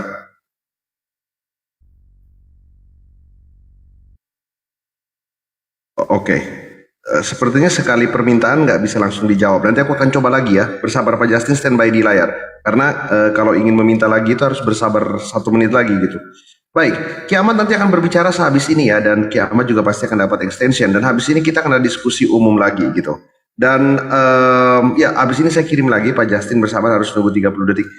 Saya nggak tahu ya teman-teman, tapi saya melihat ini adalah sebagai saat dimana Intan ditempa gitu. Kalau kalian lihat bahwa berlian dan pensil itu bahan dasarnya sama. Ada yang tahu nggak di kolom komentar? Berlian dan pensil itu bahannya sama gitu. Berlian dan arang itu bahannya sama, karbon. Cementa ya kalau dalam kimia. Tetapi kemudian arang itu ditempa dengan panas yang sangat cepat gitu. Sedangkan berlian itu ditempa dengan panas yang lama, tekanan yang lama gitu loh. Dan kemudian ya beda kualitasnya. Dan saya melihat penempaan yang seperti ini akan menghasilkan berlian-berlian yang bagus. Seperti itu. Kita akan coba kasih lagi untuk Pak Justin, silakan. Ya, harapan saya itu dia tuh nyambung diskusi. Terus jangan menghina orang gitu ya, apalagi yang lebih tua.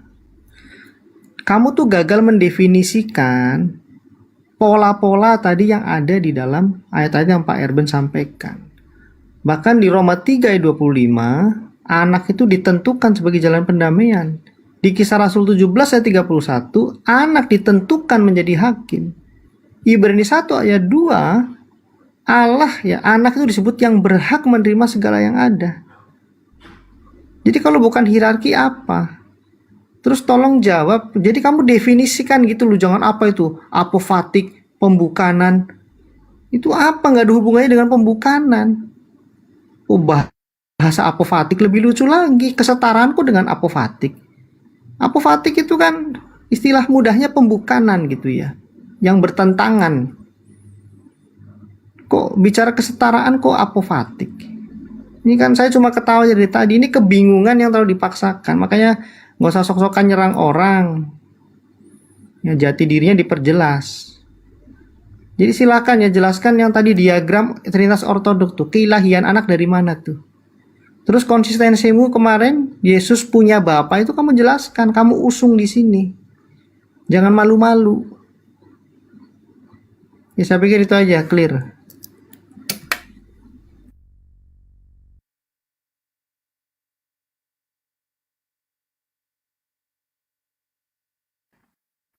Saudara Kiamat.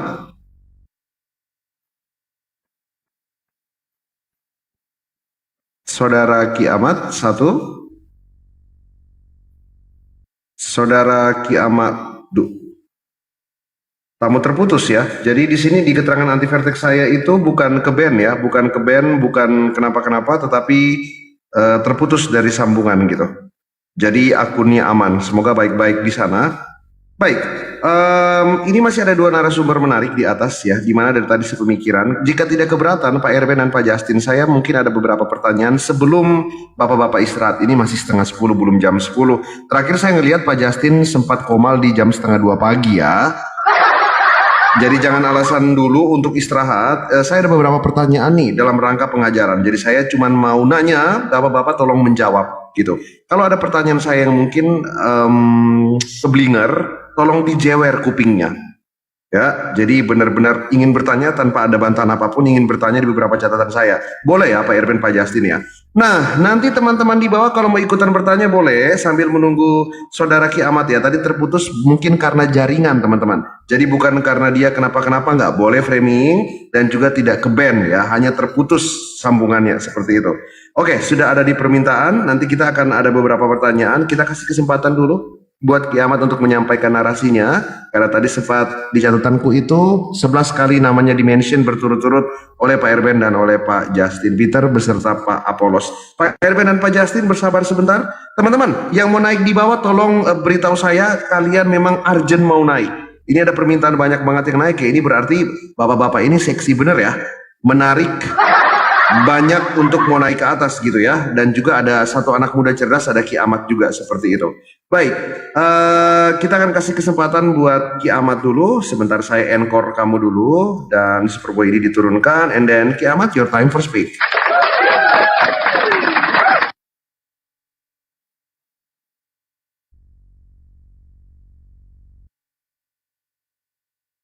Udah jelas ya, soalnya tadi jaringan saya tiba-tiba ini hilang. Oke.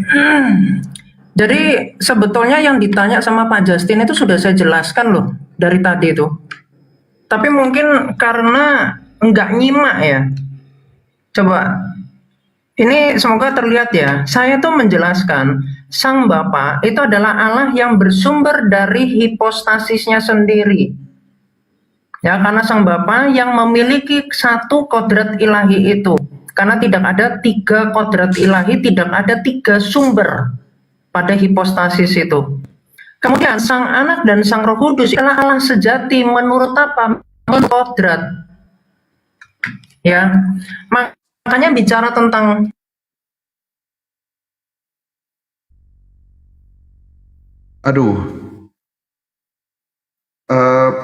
di saya keterangannya terputus lagi dan agak nge-lag. Saya nggak tahu di teman-teman yang lain ya. Bro yang di bawah aman ya, tapi aku jamin akun Saudara Kiamat aman. Dan juga Pak Erben, Pak Justin akunnya aman seluruhnya ya. Tapi yang barusan jatuh bener-bener aku barusan bakar ya, barusan bakar rokok. Kiamat tolong pantau ya, beneran jatuh ya, ada keterangan memutuskan diri gitu, terputus gitu dari sambungan gitu. Bukan memutus tapi terputus dari sambungan. Jaringan kali ya, di saya tadi agak nge-lag, di kalian gimana Kiamat gitu? Di saya tadi agak nge-lag dikit mungkin jaringan, tapi takutnya di sayanya jaringannya yang membuat tamu saya jatuh gitu loh. Makanya saya tanya dulu nih teman-teman, apakah Superboy jelas? Takutnya sayanya yang bawa apes buat tamu saya itu kan gak sopan. Karena tamu saya menjadi tidak nyaman gitu. Ya, baik. Kiamat kalau mau coba lagi boleh ya. Yang penting jangan sampai karena keteledoran saya. Ya, seperti itu. Baik, oke. Pak Erben, Pak Justin, jika tidak keberatan kalian berdua saya dapuk ya. Dapuk nggak tuh? Dapur rekaman dong. Menjadi narasumber pada malam hari ini ada beberapa pertanyaan. Mungkin kita sambil menunggu Kiamat tersambung lagi bersama kita, saudaraku yang terkasih. Baik, masih sementara menunggu ya. Pak Erben dan Pak Justin, saya ingin ada satu pertanyaan singkat gitu. Tapi sekali lagi saya mulai dengan permohonan maaf. Kalau pertanyaan ini tampak tidak etikal atau pertanyaan ini keblinger, tolong jewer telinga saya. Tetapi benar-benar ingin bertanya, Pak Erben. Jika Bapa dan Yesus setara, apakah kematian Yesus di kayu salib itu akan menjadi pertanyaan yang menggugat prinsip kesetaraan ini. Sekali lagi ya, jika Bapa dan Yesus itu setara, apakah kematian Yesus di kayu salib itu bisa menggugat definisi setara ini gitu loh. Nanti kita akan kasih kesempatan lagi buat Kiamat ya. Semoga ini jaringannya oke.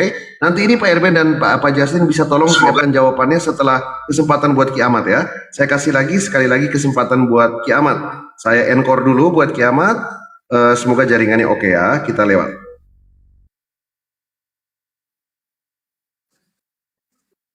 Suaranya Suara aman bro sejauh ini? aman ya? Oke.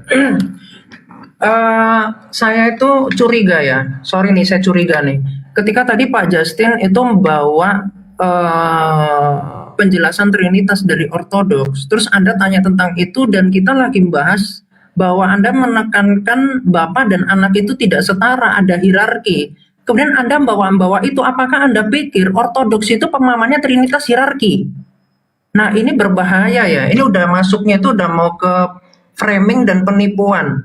Dari tadi saya dikata-katain setan, spirit setan dan sebagainya. Itu udah orang tua yang nggak sopan kepada anak muda, ya. Jadi bicara tentang deity, ini saya udah jelaskan tadi, itu merujuk pada sumber Allah. Jadi Sang Bapa itu adalah Allah yang sebagai sang sumber keilahian yang hanya, jadi Allah Tritunggal itu hanya ada satu keilahian. Kalau hanya ada satu keilahian, maka keilahian itu milik dari sang sumber. Nah, dikatakan divine. Kenapa Sang Anak dan Sang Roh Kudus yang dikatakan divine? Karena itu merujuk pada yang dimiliki Sang Anak menurut kodrat. Ya, ini tadi sudah saya jelaskan, saya tunjukkan ya. Anda mungkin nggak nyimak dan juga nggak paham tentang Trinitas. Ya, saya sudah tunjukkan Sang Anak dan Sang Roh Kudus itu dikatakan Allah sejati menurut kodrat. Makanya dikatakan yang diperanakan sebelum segala zaman, dan dikatakan Roh Kudus itu yang dihembuskan sebelum segala zaman. Oleh siapa? Oleh Sang Sumber.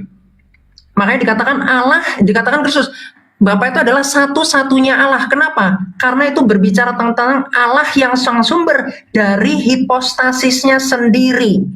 Sedangkan Sang Anak dan Sang Roh Kudus itu dikatakan divine. Kenapa? Karena dia memiliki itu yang dari Sang Bapa. Itu sama sekali bukan menunjukkan hierarki. Karena kalau kamu mengatakan ada hierarki di dalam diri Allah, maka Kristus yang disebut sebagai kuasa Allah, bagaimana mungkin Allah dengan kuasanya ada hierarki? Berarti kamu mau mengatakan ada dua kuasa dong. Bapa punya kuasa sendiri, kuasa Anak itu lebih kecil daripada Sang Bapa. Itu sudah menyimpang. Nah, kemudian saya bacakan aja ya supaya kalian, kalau saya jelaskan gini mungkin kan agak riweh gitu ya membayangkannya. Ini saya tuliskan supaya Anda bisa lihat nih.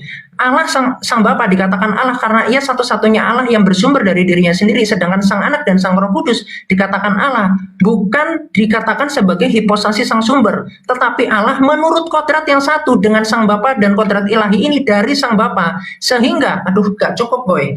Kalau saya ditanya sama dua orang, saya waktunya harus agak banyak. Ini nggak jadi terjawab. Kamu dapat extension waktu, silakan Kiamat. Oke. Ini nggak bisa diperbesar ya jadinya ya? Nggak bisa otomatis. Kan tadi mau dibacakan kan? Silakan. Oke. Jadi tadi sampai mana? Sehingga ketika dikatakan anak adalah hamba, ini bisa dijelaskan mulai dari ontologi dan ekonomia.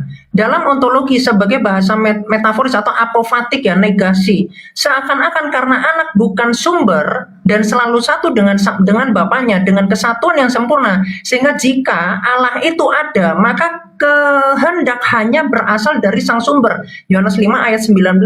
Sang Anak dalam kesatuan kodrat dengan Sang Bapa tidak bisa membuat sumber kehendak pada dirinya sendiri. Makanya Kristus mengatakan Yohanes 5 ayat 30, aku tak dapat berkata dari diriku sendiri. Kenapa?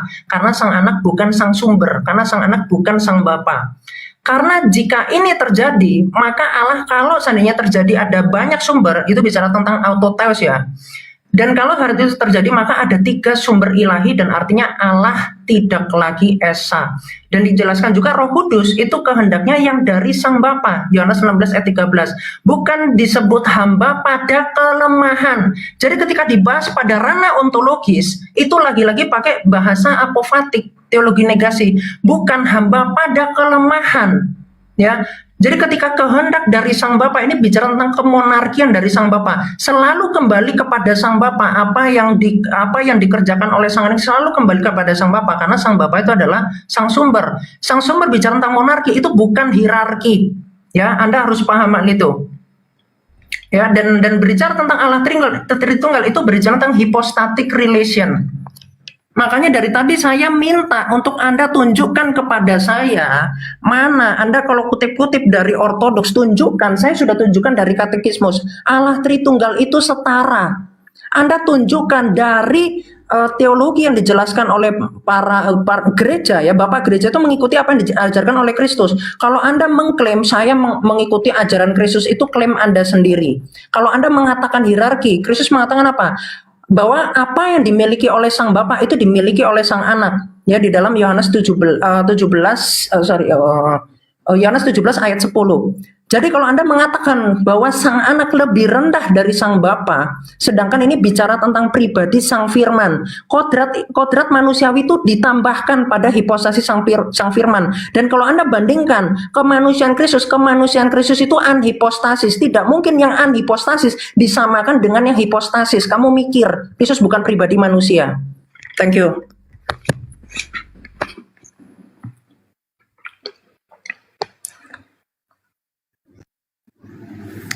Saya nggak tahu ya, yang bilang pribadi manusia itu siapa sih? Jadi ini kita lagi bicara kesetaraan dalam ontologis atau ekonomia.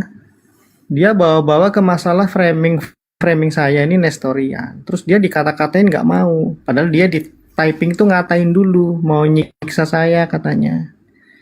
Jadi gini loh ya, kalau debat tuh sambil bawa kaca. Nggak usah playing victim, ngata-ngatain saya orang tua. Nah terus ya, ini lucu, tadi dia baca nggak sadar tuh. Di dalam literaturnya dia tuh ada kata oikonomia. Aduh, udahlah. Di stop aja waktunya bro, ini udah nggak mutu ini. Terlalu inkonsisten. Saya kasihan aja Pak Erben ini. Dan saya juga males kayak ngajari lagi gitu loh. Dari dulu kan juga begitu. Jadi coba suruh tunjukin datanya lagi tuh. Buka aja waktunya nih. Saya hibahkan waktu saya untuk dia. Tadi dia bahasa tuh ada ekonomia tuh di literaturnya dia tuh. Itu ujung-ujungnya penjelasannya tadi seperti itu. Kembali kepada Allah Bapa, bersumber dari Bapa. Saya tuh cuma nanya, jelaskan deity dan divine. Kamu malu.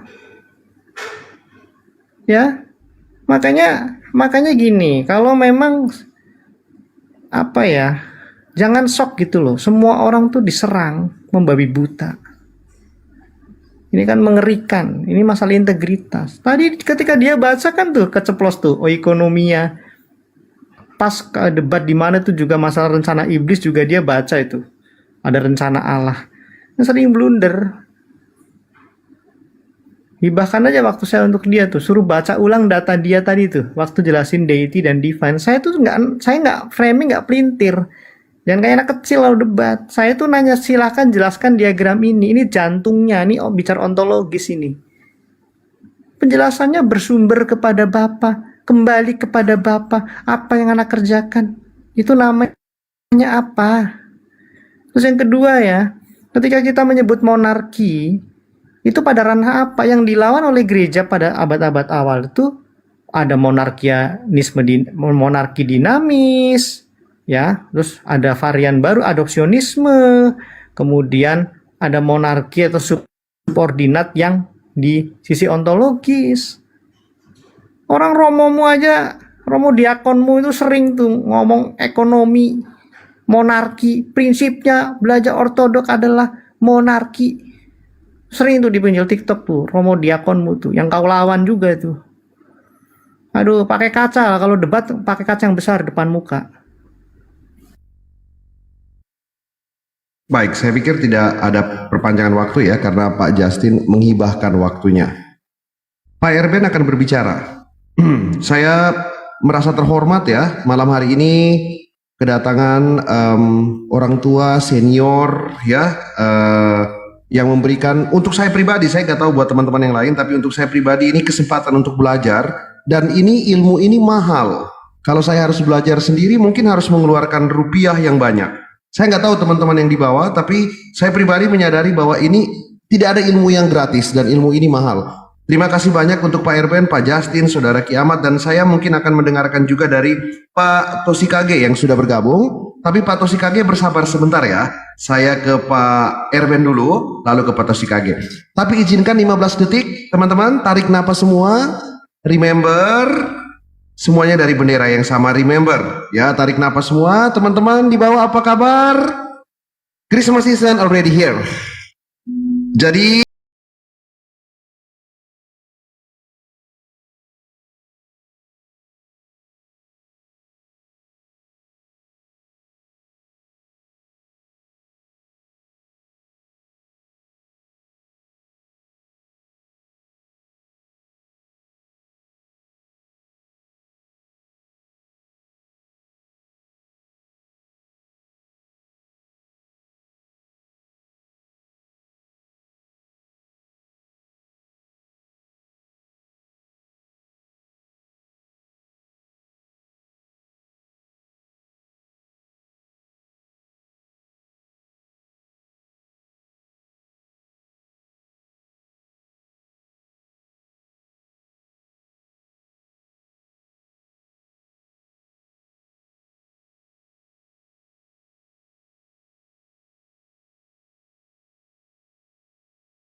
ladies and gentlemen, kita akan ke Pak Erben yang akan berbicara. Bersabar untuk teman-teman yang lain. Iya, aku konsisten ya. Jadi gini, saya luruskan dulu tuduhan Kiamat tentang Nestorian. Mungkin Kiamat tidak tahu beda Tritunggal dengan Nestorian. Jadi kalau Nestorian itu mengakui Duinatur dapat dibedakan tapi dipisah. Itu baru Nestorian, dipisahkan. Sedangkan saya tadi dua natur dibedakan tidak terpisah. Jadi tuduhan Nestorian itu tuduhan bagi orang yang tidak mengerti Nestorian. Biasa ya. Oke. Yang kedua, Kiamat tadi menolak istilah ekonomi. Tapi kemudian menjelaskan memakai istilah keekonomian Allah. Artinya apa? Kamu menghancurkan argumentasimu sendiri dan itu tidak sehat. Itu yang pertama. Yang kedua, seolah-olah tadi Justin dengan saya mengatakan ada hierarki di dalam diri Allah. Bukan. Hierarki itu dalam konteks karya. Dan itu tadi yang sudah dijelaskan di lembaran awal. Itu ya, bentar. Ini lembaran. Yang akan saya bilang kan, pribadi Yesus dengan karya itu dibedakan. Dan itu yang saya bedakan dari tadi. Jadi saya tidak pernah memisahkan tentang Duinatur itu ya.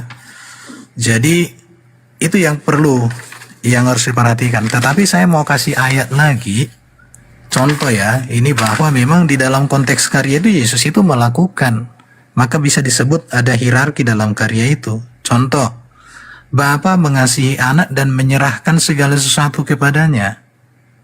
Kata menyerahkan di sini berarti Yesus menerima, dan ini pernyataan Rasul Yohanes.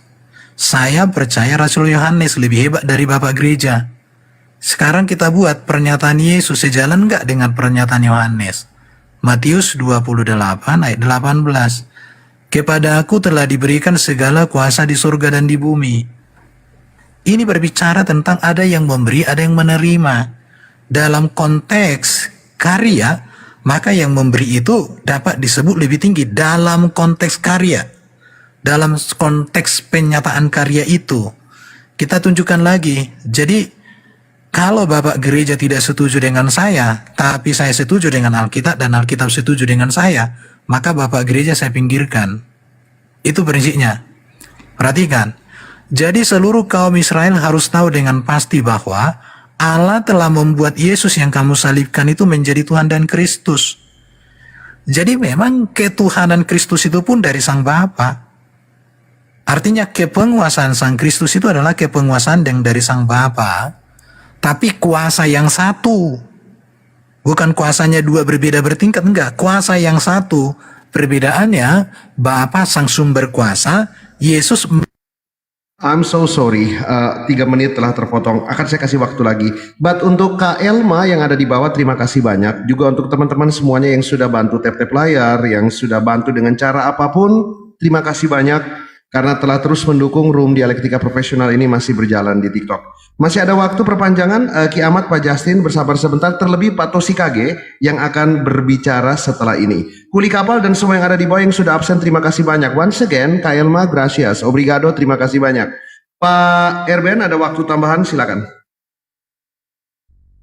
Ya, bahkan di dalam Wahyu pasal 3:12, aku datang segera, peganglah apa yang ada padamu, supaya tidak seorang pun mengambil mahkotamu. Barang siapa menang akan kujadikan soko guru di bait suci Allahku. Jadi di sini dikatakan Allahku, artinya Yesus itu memiliki kepemilikan terhadap Allah, karena ku itu berbicara kata kepemilikan.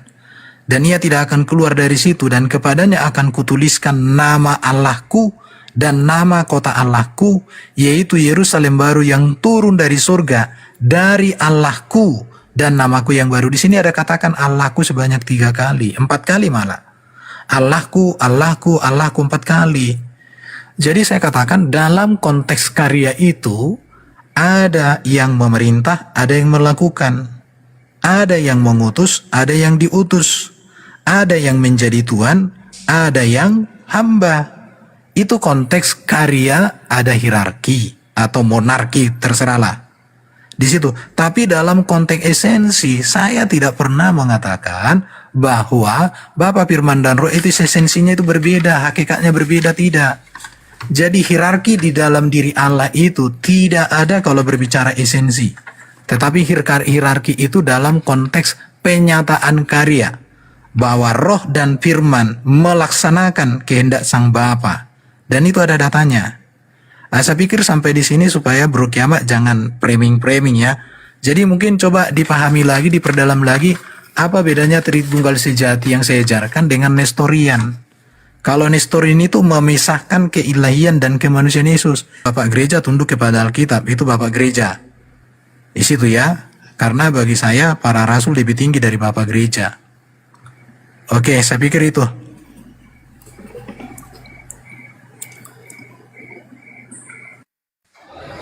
Ya, halo, salam semuanya. Ya, jadi sebetulnya ini ada 2 frekuensi komunikasi yang nggak nyambung. Mohon maaf Pak Tosi, mohon maaf punya Bapak kurang besar, kurang kedengaran, silakan. Oke, jadi saya lihat di sini ada 2 frekuensi komunikasi yang nggak nyambung. Dari tadi Ki Ahmad itu menekankan tentang monarki, trinitas secara ontologisnya. Tetapi yang ditanyakan oleh Pak Erben dan Bang Justin ini dari tadi adalah tentang karyanya dalam kemanusiaan Yesus.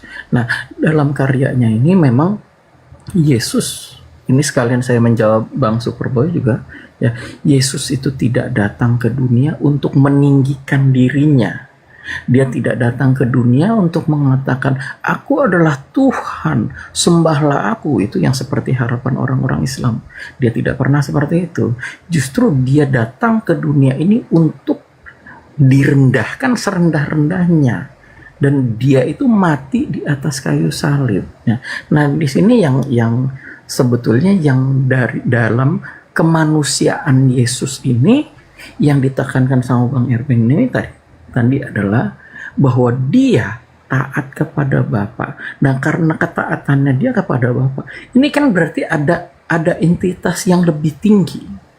Nah, yang tadi ditekankan juga ini adalah bahwa dalam karyanya, dalam kemanusiaan Yesus ini ada semacam hierarki. Hierarki ini yang memang kita bisa temukan itu dalam ayat-ayat yang tadi Bang Erwin sudah sebutkan. Tetapi tidak berarti bahwa Bang Erwin dan Justin juga menolak bahwa Bapa itu sebagai sang sumber dari firman dan roh. Kita nggak ada yang menolak itu, ya. Cuma maksudnya coba lebih fokus lagi untuk membahas dalam karyanya ini, dalam kemanusiaan Yesus, ya. Itu aja sih dari saya. Lanjut.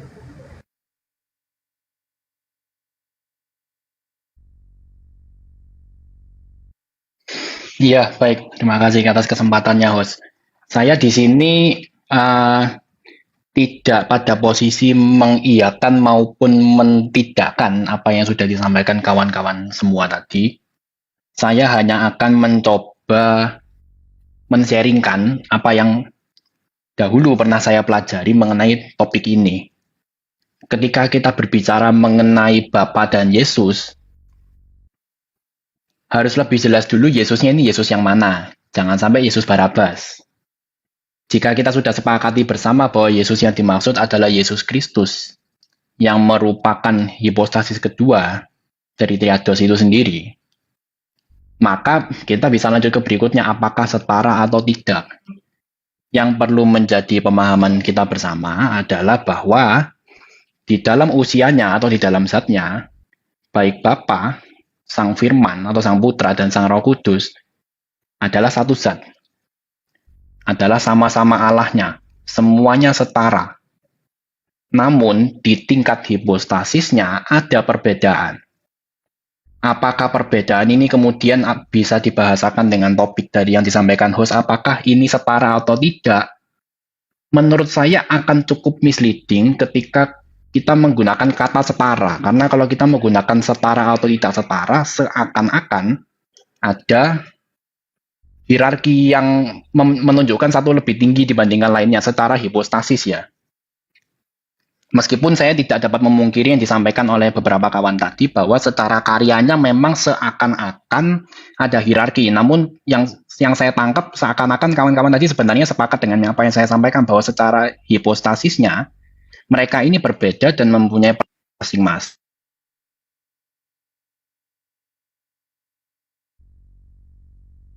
Namun tidak dapat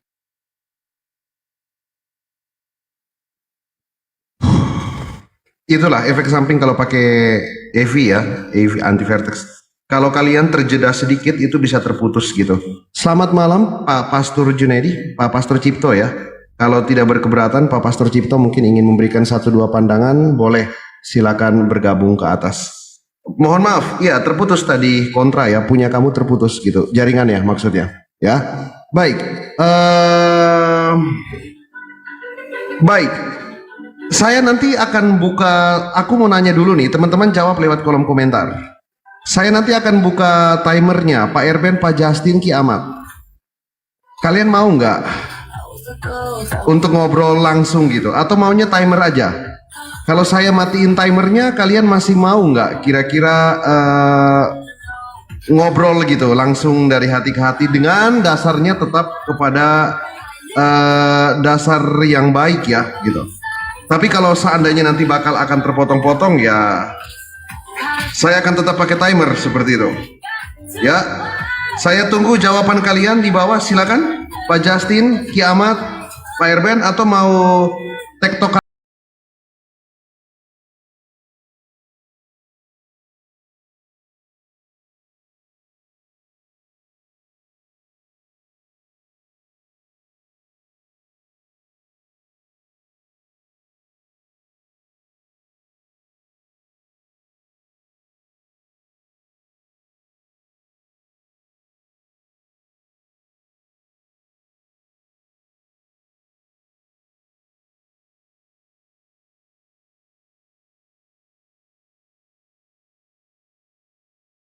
Barbara ya. BMKG Wilayah 4 Makassar mengeluarkan pantesan minoritas ya mereka ya ternyata akhlaknya bejat ya. Minoritas selamanya, OTW 3%. Tetapi saya yakin bahwa perkataan itu berasal dari saya sendiri.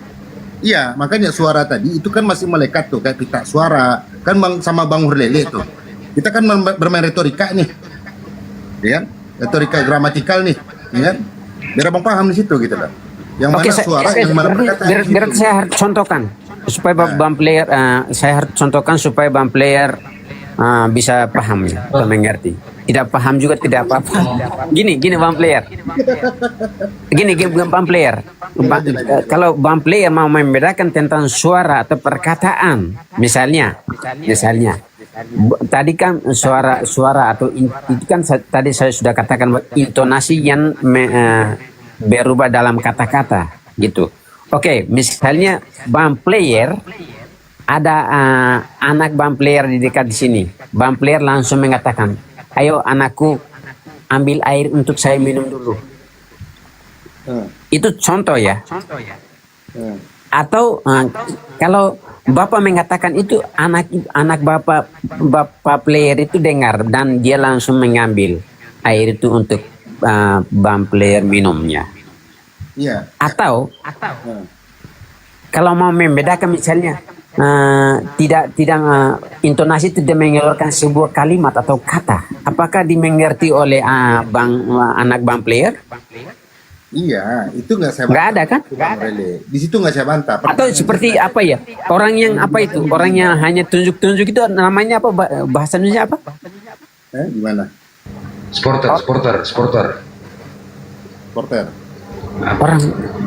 Orang gugup ya, gugup? Oh, bisu ya gitu. Bisu juga kalau dia hanya keluar intonasi saja, dia tidak mengeluarkan kata-kata dari mulutnya, dari suara intonasinya. Kalau dia hanya menunjukkan itu, misalnya orang bisa mengerti. Apalagi kita yang bersuara. Enggak, Bang Hulele. Jadi pembahasannya ini di kejadian satu ini baiklah kita. Yang saya tanya tuh kita itu siapa? Berarti kan bukan Allah sendiri. Oke, gini. Makanya kan di sana tadi kan saya sudah bilang. Oke, gini. Kita di sana huruf besar apa huruf kecil? Makanya apa huruf besar huruf kecil sedangkan dari situ harus dapat. Makanya apa itu sudah bilang. Iya, gini. Kan langsung ada kalau Bang Blender tampilkan langsung ada tertulis tuh K itu huruf besar itu. Iya. Iya, itu maka merujuk kepada Allah. Berfirmanlah Allah, baik. Kita. Artinya bukan merujuk kepada Bapa, Allah. Anak, Putra dan Roh Kudus. Iya kan? Bingung kita kan? Maksudnya? Ya Bapak yang bingung Kita karena besar. itu bukan keimanan Bapak. Bagi saya nggak ada. Iya, maksudnya dari mana Anda dapatkan? Gini. Dari mana Anda dapatkan? Ini sekarang tertulis di layar ini Pak, gimana ini?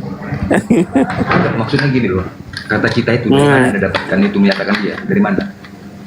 Gimana Pak? Bang Blen, tolong kasih besar aku Bang Blen. Oh iya. Kalau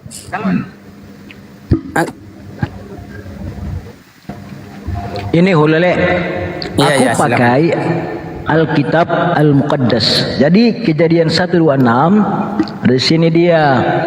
Di sini tidak menggunakan Alkitab Al-Muqaddas. Ada dosa kecil tuh. Asli dari Arab. Itu gini Bang Wan, gini. Kita berbicara tentang dengar dulu. Ya, Aku lebih baik tampilkan. Oke, translate aja Pak. Translate ke bahasa Indonesia supaya kita mengerti karena saya juga kurang bahasa. Makanya sudah ada banyak cerita, sudah paham. Ya makanya coba tampilkan kejadian aja bahasa Indonesianya Pak. Anda ini bahasa Indonesianya susah Pak, dengan karena Anda ini. berbicara dengan bercakap-cakap dengan bahasa Indonesia kok masa tampil lagi. Nanti sebentar aku bawa Bible itu ke dalam bahasa Ibrani. Anda saja. Coba. Anda ini sebenarnya baca. Aduh. Nanti akan dibaca dulu originalnya baru dibaca. Oke, coba. Sabar ya. Oke, coba. Jadi di sini di dalam Alkitab Al-Muqaddas, yaitu Bible orang Kristen di Arab sana, tidak ada kata kita. Justru di sini menyebut waqala Allah, dan Allah berkata. Mana ada kata kita sini? Na'malul insan ala suratina kasyahiba. Kami akan jadikan manusia sesuai rupa kami. Fa yasallatuna ala samakil bahri. Dan agar mereka berkuasa kepada segenap ikan di laut, wa ala tayris sama, dan atas burung-burung di langit, wa alal bahaim, dan ke atas semua binatang, wa ala kulil ard, dan setiap yang ada di atas bumi, wa ala jami'id dubbab allatin tadibu alal ard, dan ke atas setiap binatang merayap di atas muka bumi. Di sini tidak ada kata kita. Di Indonesia menggunakan kata kita, paham? Kalau tadi seperti silakan. Bilang itu apa? Kalimat apa di situ? Kalimat apa di situ? Ada besar. Allah berfirman. Tidak ada kata kita di situ. Original tidak ada kata kita. Berarti LAI yang merubahnya. Oke. Yes, jadi korban terjemahan. Ini kan begitu saja. Kalau tidak ada kata kita tertulis di sana, kata apa di sana tadi? Kalau Allah berfirman, menciptakan manusia sesuai dengan rupa gambar kami. Apa itu? Tuhan.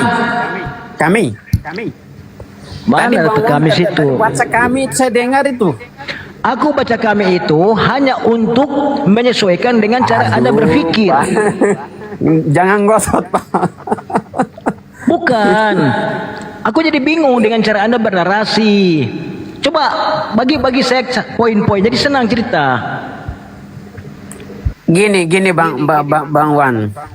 Di kitab Kejadian 1 ayat yang ke-26 tadi, itu sudah jelas bahasa Indonesianya, cuma Bapak tidak percaya karena itu bukan kitab Bapak. Itu aja cukup. Kalau Anda bernarasi seperti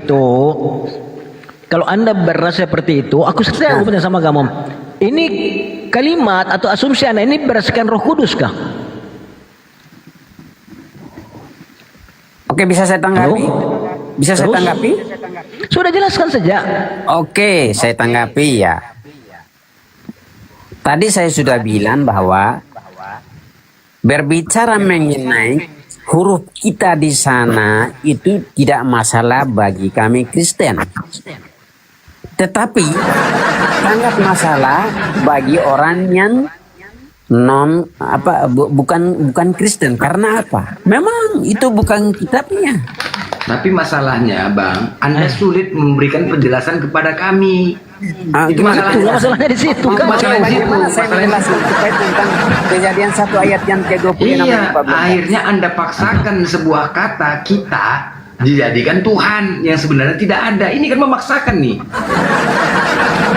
Gini Pak Blender, tadi kan saya sudah bilang bahwa kitab yang saya imani dari awal tahun 2000 sampai sekarang saya tidak bisa merubah-rubah itu karena itu sudah final. Hah? Kau beriman Bible dari tahun 2000 sampai sekarang? Coba. Tunggu dulu. Tadi kau bilang kau beriman kepada kitab yang Anda yakini dari tahun 2000 sampai sekarang. Iya. Berarti baru 25 tahun, begitu? Gimana? Berarti Anda beriman kepada Bible baru 25 tahun. 25 tahun. Lah Anda tadi bilang, ya kitab yang aku yakini dari tahun 2000 sampai sekarang. Tadi kalau itu baru masuk akal. Anda sebut tadi salah. 2000 kalau tahun lalu. Kalau tadi Anda bilang aku beriman kepada Bible 2000 tahun yang lalu, kita terima. Tapi kalau Anda tadi Anda bilang aku beriman kepada Bible yang aku yakini dari tahun 2000, dari tahun 2000. Jadi aku pikir baru 25 tahun. Gini. 2000 tahun yang lalu. Nah, kalau itu benar. Iya, hati-hati narasi. Oke, teruskan. Saya tidak bisa merubah-rubah itu. Karena gini Bang Wan. Iya, teruskan. Dalam kita tidak saling memaksa ya. Enggak. Kita santai juga saja, kita tidak santai. memaksa teman-teman untuk percaya kepada kitab saya, dan Benar. saya sangat hormat sekali ya Bang Blender. Di room Bang Blender ini sangat hormat ya, saya hormat karena tidak memaksa saya juga untuk percaya kepada kitab Bapak. Betul nggak Pak Blender? Nah, jadi begini Bang Ulele, ini kan kita kan masuk ranah diskusi, saling memberikan masukan, ilmu, ya kan? Nah, setelah ilmu yang didapat, Bang Wan menunjukkan kitab original itu dari bahasa Arab. Artinya berbeda dengan terjemahan itu. Paham ya? Oke, Pak Blender gini. Kalau bahasa Arab belum cukup. Karena apa? Kalau kita merujuk kepada bahasa-bahasa, nanti ada bahasa yang lebih dulu daripada bahasa Arab. Bahasa Arab juga adalah terjemahan juga, Pak. Tapi gini Bang Ulele, dari yang bahasa Arab, teks bahasa Arab tadi terjemahannya lebih cocok dibanding dengan terjemahan LAI. Karena tidak ada kata kita di situ, tidak ada kata kita di situ. Itu benar perkataannya. Oke, itu kan penafsiran Bukan tentang penafsiran, itu memang gini, teks originalnya. sebentar gini. Ini perkataan aku, Pak. Perkataan ini. Kalau sudah diterjemahkan demikian, oke. Gini, di dalam Islam bahwa lakum dinukum waliyadin ya. Nah, itu lain lagi ceritanya. Kitab saya. Lain lagi. Kitab Ini saya. kan Bang, Kita saling toleransi gitu. Bang, kita memberikan masukan. Kenapa sih kalau masukan itu baik, kenapa harus ditolak gitu loh? Kenapa harus ditolak? Untuk menjadi gini loh, ketika saran dan masukan itu lebih baik, ilmu, dan abang ketahui ternyata ada perbedaan dengan LAI, ya udah tinggal kita bahas, berarti LAI yang punya salah. Berarti oke, Ya, saya tanya. begitu Pak ceritanya. Blender, gini saya tanya Pak Blender gini, atau teman-teman semua kalau ada yang mau menjawab. Kalau di dalam Al-Quran itu ada terjemahan tentang bagaimana Allah menciptakan tentang langit dan bumi, ada? Ada. Banyak. Coba tampilkan satu ayat Bang. Silakan Bang Wan. Allahul ladzi khalaqas samawati wal ardi. Tampilkan Allah supaya yang kita menciptakan. baca gini. Kau boleh baca bahasa Arab, bahasa kah? Arabnya sama bahasa Indonesianya Pak. Ayo coba di dalam Al-Quran. Ntar aku cari ya. Ya silakan Pak. Sebelum aku Oke, turun, teruskan cerita sambil aku cari dulu di internet sini. Teruskan cerita yang lain. Iya. Makanya gini Pak. Kalau itu jelas. Dengan Sebenarnya bahasa Arab terjemahan ke bahasa Indonesianya apa? Sebenarnya Bang Ulele. Iya, senang saja Bang itu. Blender, silakan, Bang Ulele, sebenarnya Ya. lebih enaknya ini kita membahas ada perbedaan yang sama ya signifikannya tentang ketika Adam makan buah. Nah, ini sangat berbeda loh. Artinya di sini kesalahan di dalam Bible kalian sangat jelas. Itu ada lagi di kitab mana itu, Bang? Di kitab Anda, di Kejadian. Bagaimana? Kejadian berapa lagi itu, Pak? Saat Adam memakan buah itu. Kejadian 2. Itu ada di mana? Di mana? Di Bible. Kejadian 2 nomor 17. Gini katanya. Dengar ya. Ya silakan Pak, silakan. Waktu Adam dan Hawa memakan buah itu, buah terlarang, apakah mereka sudah punya keturunan? Belum kan? Belum kan?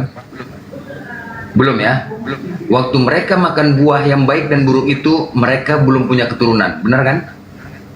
Kejadian berapa, Pak? Kejadian 2 nomor 17. Dengan jelas Tuhan berkata gitu. Hei Hawa, jangan kau makan buah yang baik dan buruk itu. Pada hari kau memakannya, pastilah engkau mati. Mati loh konsekuensinya. Ayat yang ke-17 ya, Pak? Iya, benar. Ini konsekuensinya mati loh. Kalau misalkan dikatakan mati, kalian keturunan siapa? Ayo. Keturunan siapa kalian dikatakan? Ini sangat-sangat kesalahan di Bible. Coba perhatikan baik-baik ya. Kejadian 2 nomor 17. Di situ dikatakan, janganlah kau makan buah yang baik dan buruk itu. Pada hari kau memakannya, pastilah engkau mati. Kejadian 3 nomor 3. Tuhan juga berfirman, jangan kau makan buah yang baik buruk itu. Nanti kau mati. Nah, pertanyaannya, dimakankah buah itu?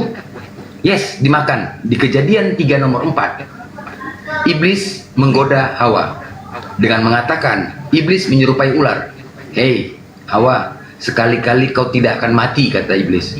Makanlah buah itu, malah kau seperti Tuhan. Akhirnya tergodalah Hawa, diambilnya lah buah itu, dimakan buah itu, dan diberikannya kepada Adam. Pertanyaannya, mati atau tidak dia ketika makan buah itu? Ayo, ini dua keputusan yang sulit ini. Kalau dia mati, benar perkataan Tuhan. Kalau tidak mati, benar perkataan iblis. Iblis mengatakan tidak mati, Tuhan mengatakan mati. Ayo, macet nih. Ayo, mana mengikuti? Mana mengikuti? Oke, gini. Oke, nanti saya tanggapi itu. Oke, coba Bapak Bang, sebentar dulu ya. Coba Bang Wan tampilkan yang tadi saya tanya. Oh iya. Boleh. Ya, silakan.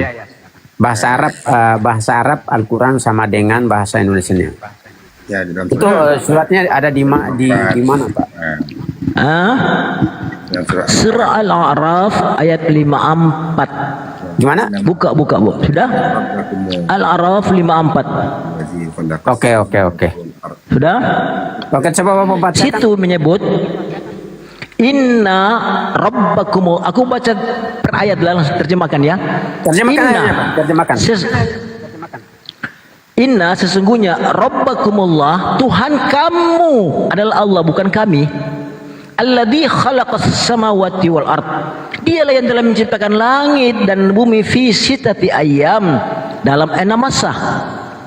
Tsumma stawa 'alal arsy, kemudian dia beristiwa di atas arsy. Yuksil lailan nahara yatlubu hasitha. Dia membolak-balikkan siang ke malam dengan begitu cepat. Wasyamsa wal qamara wan nujum musakhiratin bi amrih. Dan matahari, bulan dan bintang tunduk ke atas perintahnya. Ala lahul khalqu wal amru. Ingat, hanya Allah yang boleh mengatur semua itu. Tabarakallahu rabbul alamin. Maha suci Allah, Tuhan seluruh alam. Jelas. Mana ada kata kami situ?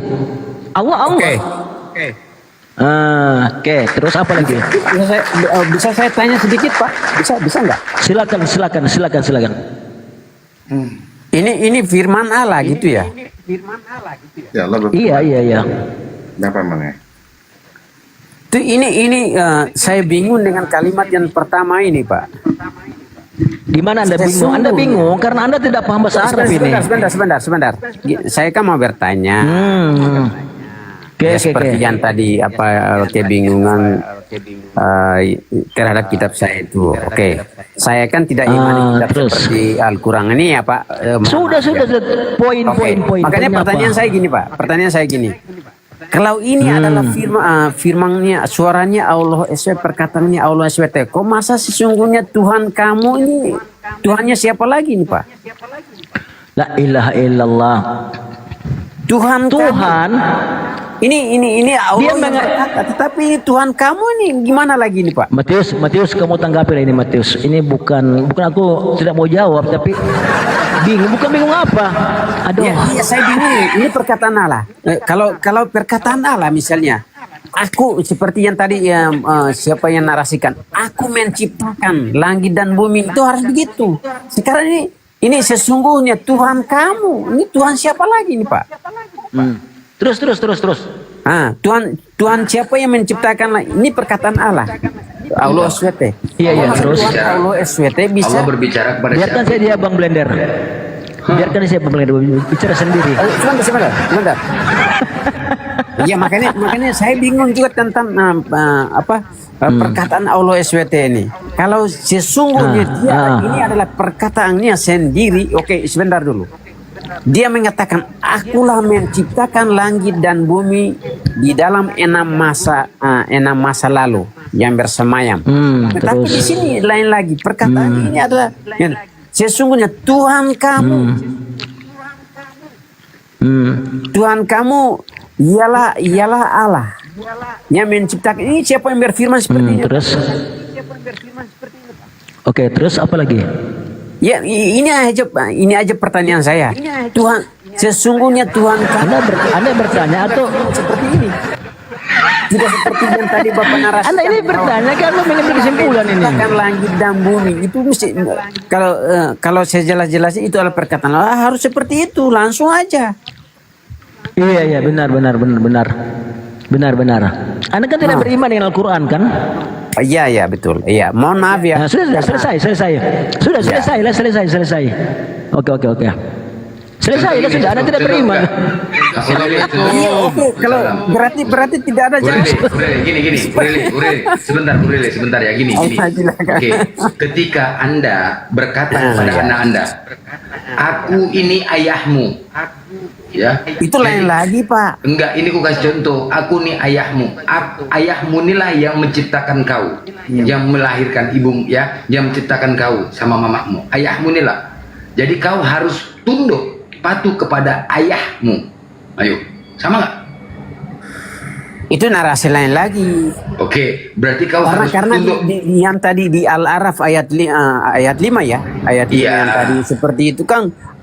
Allah harus SWT tunduk. tidak Sama. berani langsung menyebutkan dirinya, Maksudnya, akulah menciptakan narasi. langit dan bumi pada enam Siapa masa bilang? yang lalu.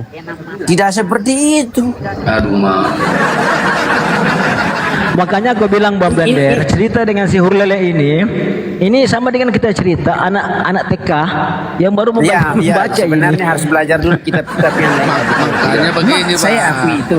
Tetapi pertanyaannya seperti yang tadi saya tanyakan itu kan betul juga. Kalau Allah nggak ada salah semua. Gimana Pak? Ini Bang Lele. Ya. Bentar bang, sedikit ya. Dia kan baik ya Bang ya. Dia kan baik ya. Jadi kalau Al-Quran ini Bang, ya. penuzulnya Bang gitu lah. Jadi perintah itu turun Bang ketika saat Nabi Muhammad SAW menjelaskan bahwa Allah itu satu-satunya pencipta Bang. Berarti ini mungkin ini Bang clear lagi nih. Bentar dulu Bang, jangan dimata dulu situ. Sebelum sampai itu. Jadi kaum Quraisy pada masanya itu meragukan gitu loh. Meragukan tentang pewahyuan dari Allah kepada baginda Muhammad SAW. Mereka tidak memahami nih konsep yang dikatakan tauhid khalq atau tauhid dengan penciptaan tadi. Makanya turunlah surat Al-Araf tadi itu. Ayat 54 tadi. Jadi penyampaian tadi kepada suku Quraisy pada masanya gitu loh. Yang penyembah berhala gitu loh. Ya kan? Jadi siapa pembawanya tadi? Siapa prophet of messenger-nya tadi? Ya kan? Kalau zaman Bani Israel, prophet of messenger itu adalah baginda Isa alaihissalam, itu dikatakan Yesua Amasya tadi. Ya kan? Sedangkan yang di bangsa Arab itu prophet of messenger-nya siapa? Itu Nabi Muhammad SAW. Itu yang disampaikan oleh beliau, gitu loh. Paham? Berarti Bang Player ini pendapat lain lagi nih Bang Wan tentang ayat. Ya ampun. Beginilah Hurlele. Saya tangkap Hurlele, tentang bagaimana sebentar. Bang Player mengatakan seperti ini. Hurlele, satu pertanyaan aku tanya sama kamu ya. Gini Pak Bang Wang. Tadi Bang Player mengatakan seperti ini. Itu perkataan Muhammad ya Pak? Ya Allah ya Robbi. Gini. Tadi mengatakan kepada umat Quraisy. Tadi saya dengar itu ya Pak. Brocosnya maka iya. Tapi tadi saya mendengar. Sudah. Oke. Begini. Bang Hurlele, nanti kalau kau udah siap arahkan ke aku ya pertanyaanmu ya. Hurlele, satu pertanyaan sama kamu. Tadi gini. Hurlele, sebentar Hurlele. Aku tanya satu kata. Quraisy. Betul nggak? Hurlele, aku tanya sama kamu satu soalan. Begini, Al-Quran ada namanya asbabun nuzul. Artinya sebab musabab turunnya suatu ayat dipanggil asbabun nuzul. Dalam hadis ada juga nama asbabul wurud. Sebab musabab terjadinya hadis qauliyah, fi'liyah, takririyah. Nah, apakah kamu sudah pernah membaca asbabul bibel? Sebab musabab ayat Bible turun. Namanya itu asbabul gujlub. Sudah baca belum? Tunggu dulu. Kamu sudah pernah baca kitab Asbabul Gujluk atau belum? Jawab dulu. Makanya aku mau tanggapi sekarang. Oke, jawab. Sama aku aja Bang, genjet Bang. Berat kali sama Bang itu. Sama aku aja, ringan-ringan. Ya silakan Hurlele. Pertanyaan saya ingat ya. Sudahkah Anda membaca Asbabul Gujluk? Coba. Sebenarnya tadi saya mau mengejar tentang Bang Player tadi. Bahwa itu tentang tadi Bang Player mengatakan saya mendengar bahwa Quraisy ya, umat Quraisy itu. Berarti Al-Araf ayat 5-nya kepada umat Quraisy itu Islam juga gitu atau umat yang menyembah berhala? Umat Quraisy itu Bang, Sama Berarti kayak berarti Al-Araf itu Bang, seperti Bang Player ini Al-Araf ini kan Bang, gini loh bang, karena zaman kepada itu bang, umat sabar, Quraisy. Bang Urele, Umat Islam sebentar, dong. Bang Urele, gini loh, karena pada saat itu banyak orang menuhankan bukan Tuhan Allah aja, ada Tuhannya patung, ada Tuhannya matahari, banyak dulu memiliki Tuhan, bahkan Anda mendengar Tuhannya pemilik Ka'bah, tahu kan? Tuhannya pemilik negeri Mekah, ada tahu nggak dengar? Nah, ketika Allah menyampaikan kepada manusia, memperkenalkan Allah, mereka tidak kenal Allah. Mereka hanya tahu Tuhan. Makanya disebut Tuhannya pemilik negeri Mekah. Tuhannya kamu. Paham ya?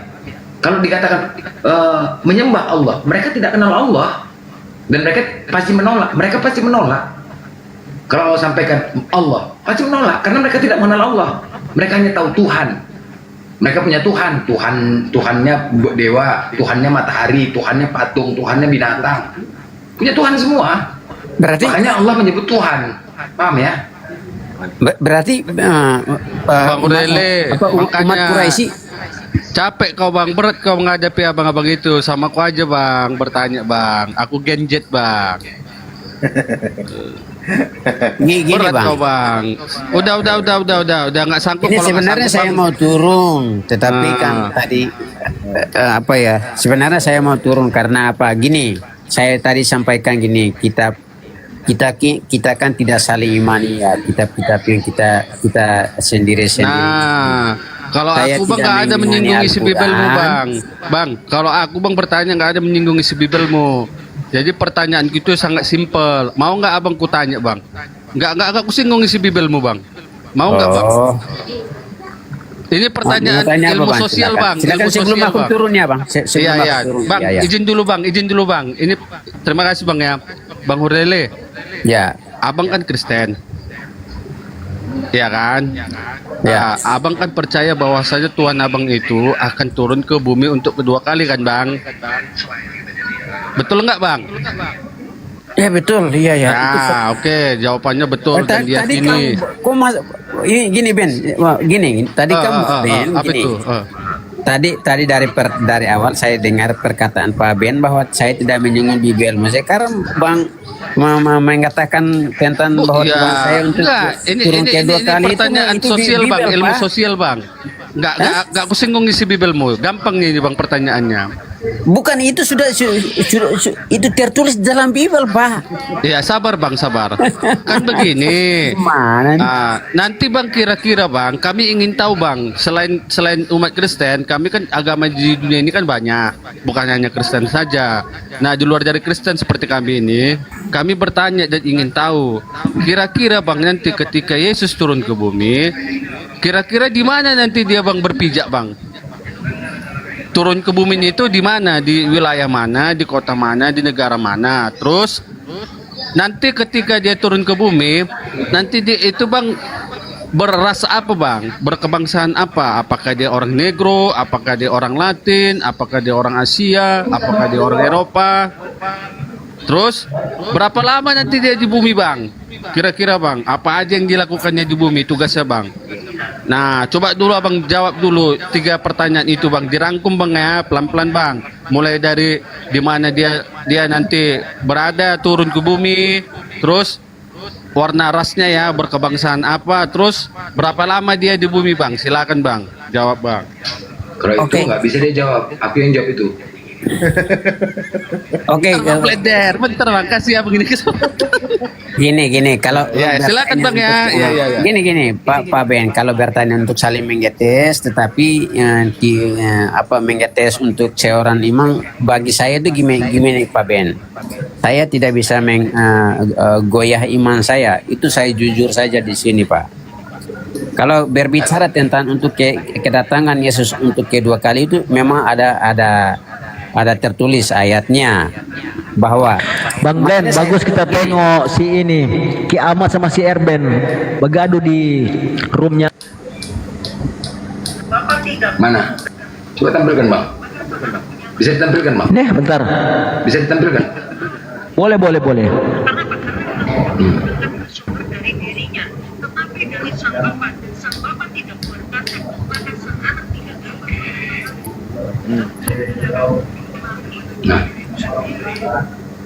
Masih besar suara Pak. Di Superboy apa gaduhnya? Bentar ya. Suaranya kurang besar bang. Ya,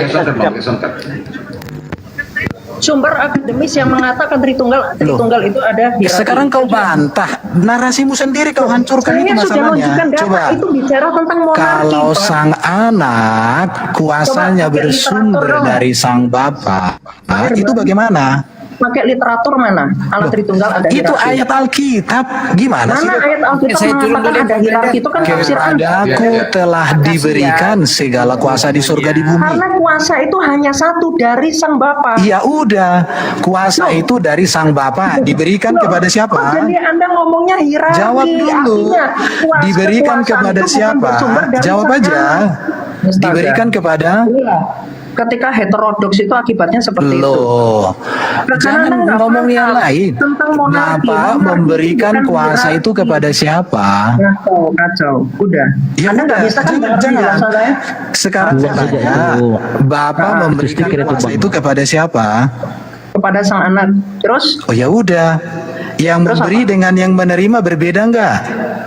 hipostasisnya berbeda. Oke, berarti dalam hipostasis itu ada nggak di situ bahwa Yesus pelaksana kehendak sang Bapa?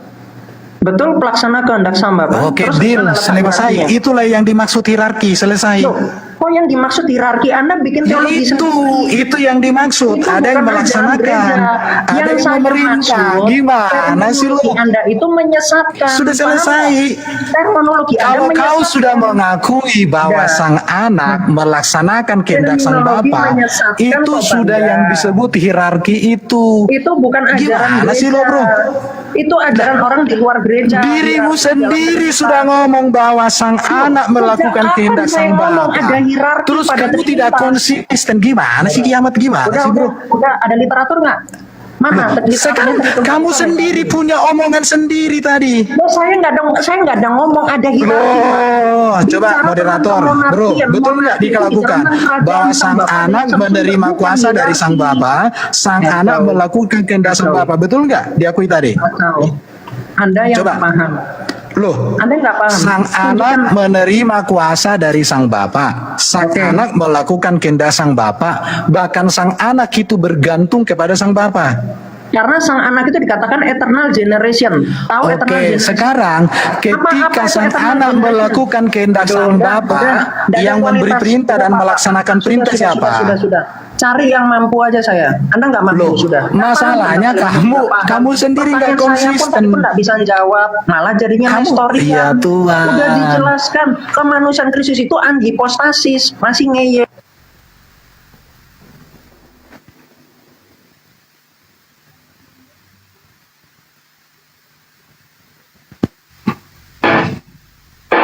Bahwa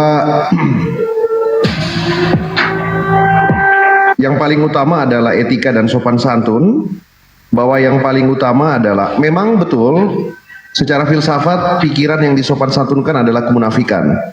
Tetapi kalian bukan orang lain ya, Pak Erben, Kiamat gitu. Tapi yang paling penting 7 menit telah selesai. Terima kasih Kiamat, terima kasih Pak Erben ya.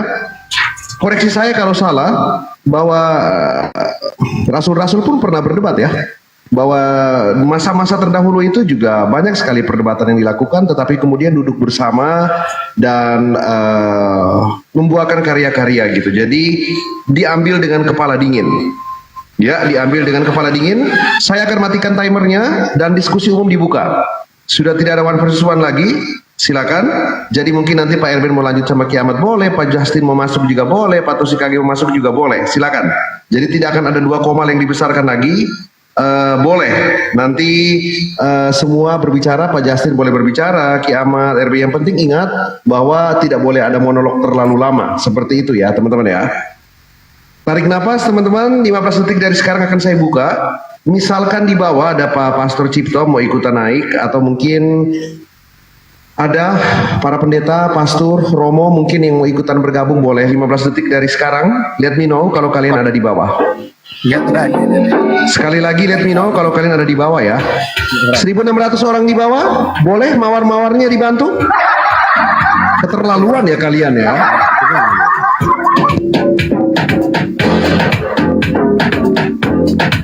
Tarik napas, aku memang sengaja menarik waktu ya. Tarik napas sedikit. Remember, kalian bukan orang lain ya. Tarik napas.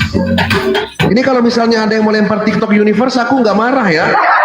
Canda. Jadi biar kalian hujat hostnya aja, jangan mereka. Mereka ini adalah orang-orang hebat yang telah melakukan hal-hal yang hebat ya. Kalau hostnya cuma mulutnya doang yang bacot gitu.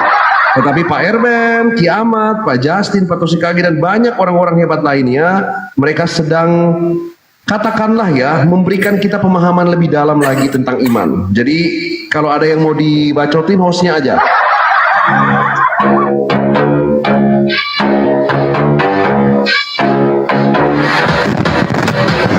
Ingat, kalau ada yang salah siapa? Superboy ya. Remember, kalau ada yang salah Superboy. Tapi semua kemuliaan hanya milik Kristus.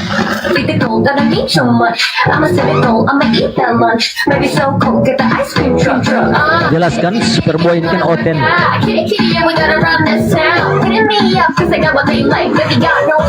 Oke, saya pikir udah ready ya. Saya akan buka dulu. Silakan. Iya Oten. Karena selama ini dia mengaku dia ateis. Silakan Pak Justin, Pak Erben, Saudara Kiamat, silakan. Aku bertanya, kalau aku bertanya gini aja sama Kiamat. Kalau Bapak mengatakan Yesus itu hambanya, terus Yesus jawab Bapak itu apa? Oke, saya jawab ya. Kalau setara hambanya juga. Saya jawab. Iya, coba. Boleh? Coba aku diperbesar. Iya, coba. Tolong Itu ya, aja. tolong konsentrasi ya, semoga IQ-nya meningkat ya. Nih, Gak usah diksi-diksi kayak gitu. Coba ayat Alkitabnya aja, nih, bro. coba, Anda baca nih ya. Baca. Nih. Jadi tidak bisa kehendak dari Sang Anak dan Sang Roh Kudus. Bukan disebut hamba pada kelemahan, tetapi dipahami secara apofatik atau teologi negasi, bahwa Sang Bapa disebut lebih besar karena Ia Sang Sumber, dan bukan berarti ada hierarki pada diri Allah, karena tidak ada tiga sumber dalam Disinilah kamu nggak nyambung. Kan ontologis diri Allah. Iya, dari tadi kita bilang tidak ada hierarki pada diri Allah, pada hakikat. Buka lagi datanya. Nggak nyambung. Coba datamu tunjukkan dulu, bro. Tunjukkan datanya yang ditutup. Tunjukkan bagian datanya. Data. Kita ajari dia baca data. Coba. Loh, orang Jadi ini, kamu ini tuh saya baca dulu baik-baik. Ini saya yang tulis, Pak. Iya udah baca. Ini saya jawab pertanyaan orang berdasarkan penjelasan ortodoksi. Jangan dong, masa tulisanmu secondary bukan data primer? Anda dari tadi saya tunjukkan teks patristik menjelaskan. Coba datamu tadi tuh, coba kalimat yang tadi tuh coba tunjukkan. Ternyata Tidak ada monarki pada. Coba. Tidak. Ini ya, saya tunjukkan. Diksimu tadi bener. Tidak ada monarki pada pribadi Allah. Pada diri, Pak. Pada diri pribadi. Iya, kalau hakikat kan sudah tidak ada yang lebih tinggi. Gimana sih? Kita berbicara karya, pelaksanaan karya. Gimana sih, bro? Ini coba gini aja. Tunjukkan saya data. Iya, dalam konteks karya yang kita sampaikan. Tunjukkan. Pada karya ada hierarki teks patristik, itu bukan ajaran gereja. Saya bicara dulu tentang kehendak ya. Ntar saya dulu lah, saya lawan dia dulu nih. Ini ya. Coba tadi kan pesan dari Superboy, Saya bicara dulu tentang kehendak. Jangan sebentar. Tadi kan dari Superboy, jangan memborong. Lihat siapa yang diperbesar. Nyerocos kayak. Anda mengatakan hierarki. Tadi dibilang jangan ada yang memborong. Ada satu karya. Ketika mengerjakan satu karya.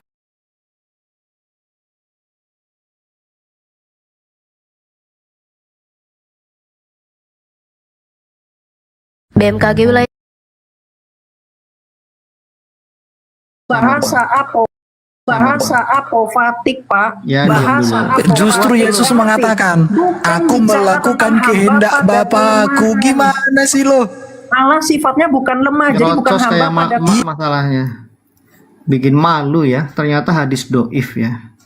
Sebenarnya saya pengen hatu sama dia nih, tapi saya beri kesempatan Pak Erben ya. Ini orang anak ini terlalu sombong ini. Ya, jadi saya pengen tanya ke dia, tolong dijawab. Tapi gini ya, dia ini nggak konsisten. Tadi dia buka data yang resmi itu ada kata Trinitas itu monarkianisme. Tadi di awal dia menolak kita menggunakan kata monarki, subordinat, economical, bahkan hierarki. Sekarang dia sengaja, mana datanya kata hierarki, Trinitas itu yang betul monarki. Gabrul nggak ini anak? Mulutmu tuh terlalu lancang sama orang tua kamu itu. Di mana-mana, Romamu aja dilawan. Ya, satu pertanyaan saya jamin kamu nggak bisa jawab. Bapak yang mengutus aku, Bapak mengutus anak. Anak bisa nggak diutus Bapak? Kamu kan setara katanya kan? Berarti anak bisa mengutus Bapak nggak? Saya pengen tahu jawabannya. Saya kasih waktu sampai kiamat. Kalau nggak nama kiamat saya ambil. Makanya nggak usah sok-sokan ngomong setara, tak melawan setara. Sekarang dia bilang monarki. Dikejar oleh Pak Erben, monarki itu apa? Bingung. Kalau tadi saya bilang monarki, siapa yang jadi raja? Bapak, maksudnya dia jawab nih, Yesus raja bukan? Dia jawab pelaksana. Otakmu itu. Makanya gak usah sombong, IQ-mu berapa. Kita nggak pernah pamer hasil tes IQ, nggak usah. Norak itu. Ya, jadi kalau ada besi panas disambil untuk korek kupingmu itu.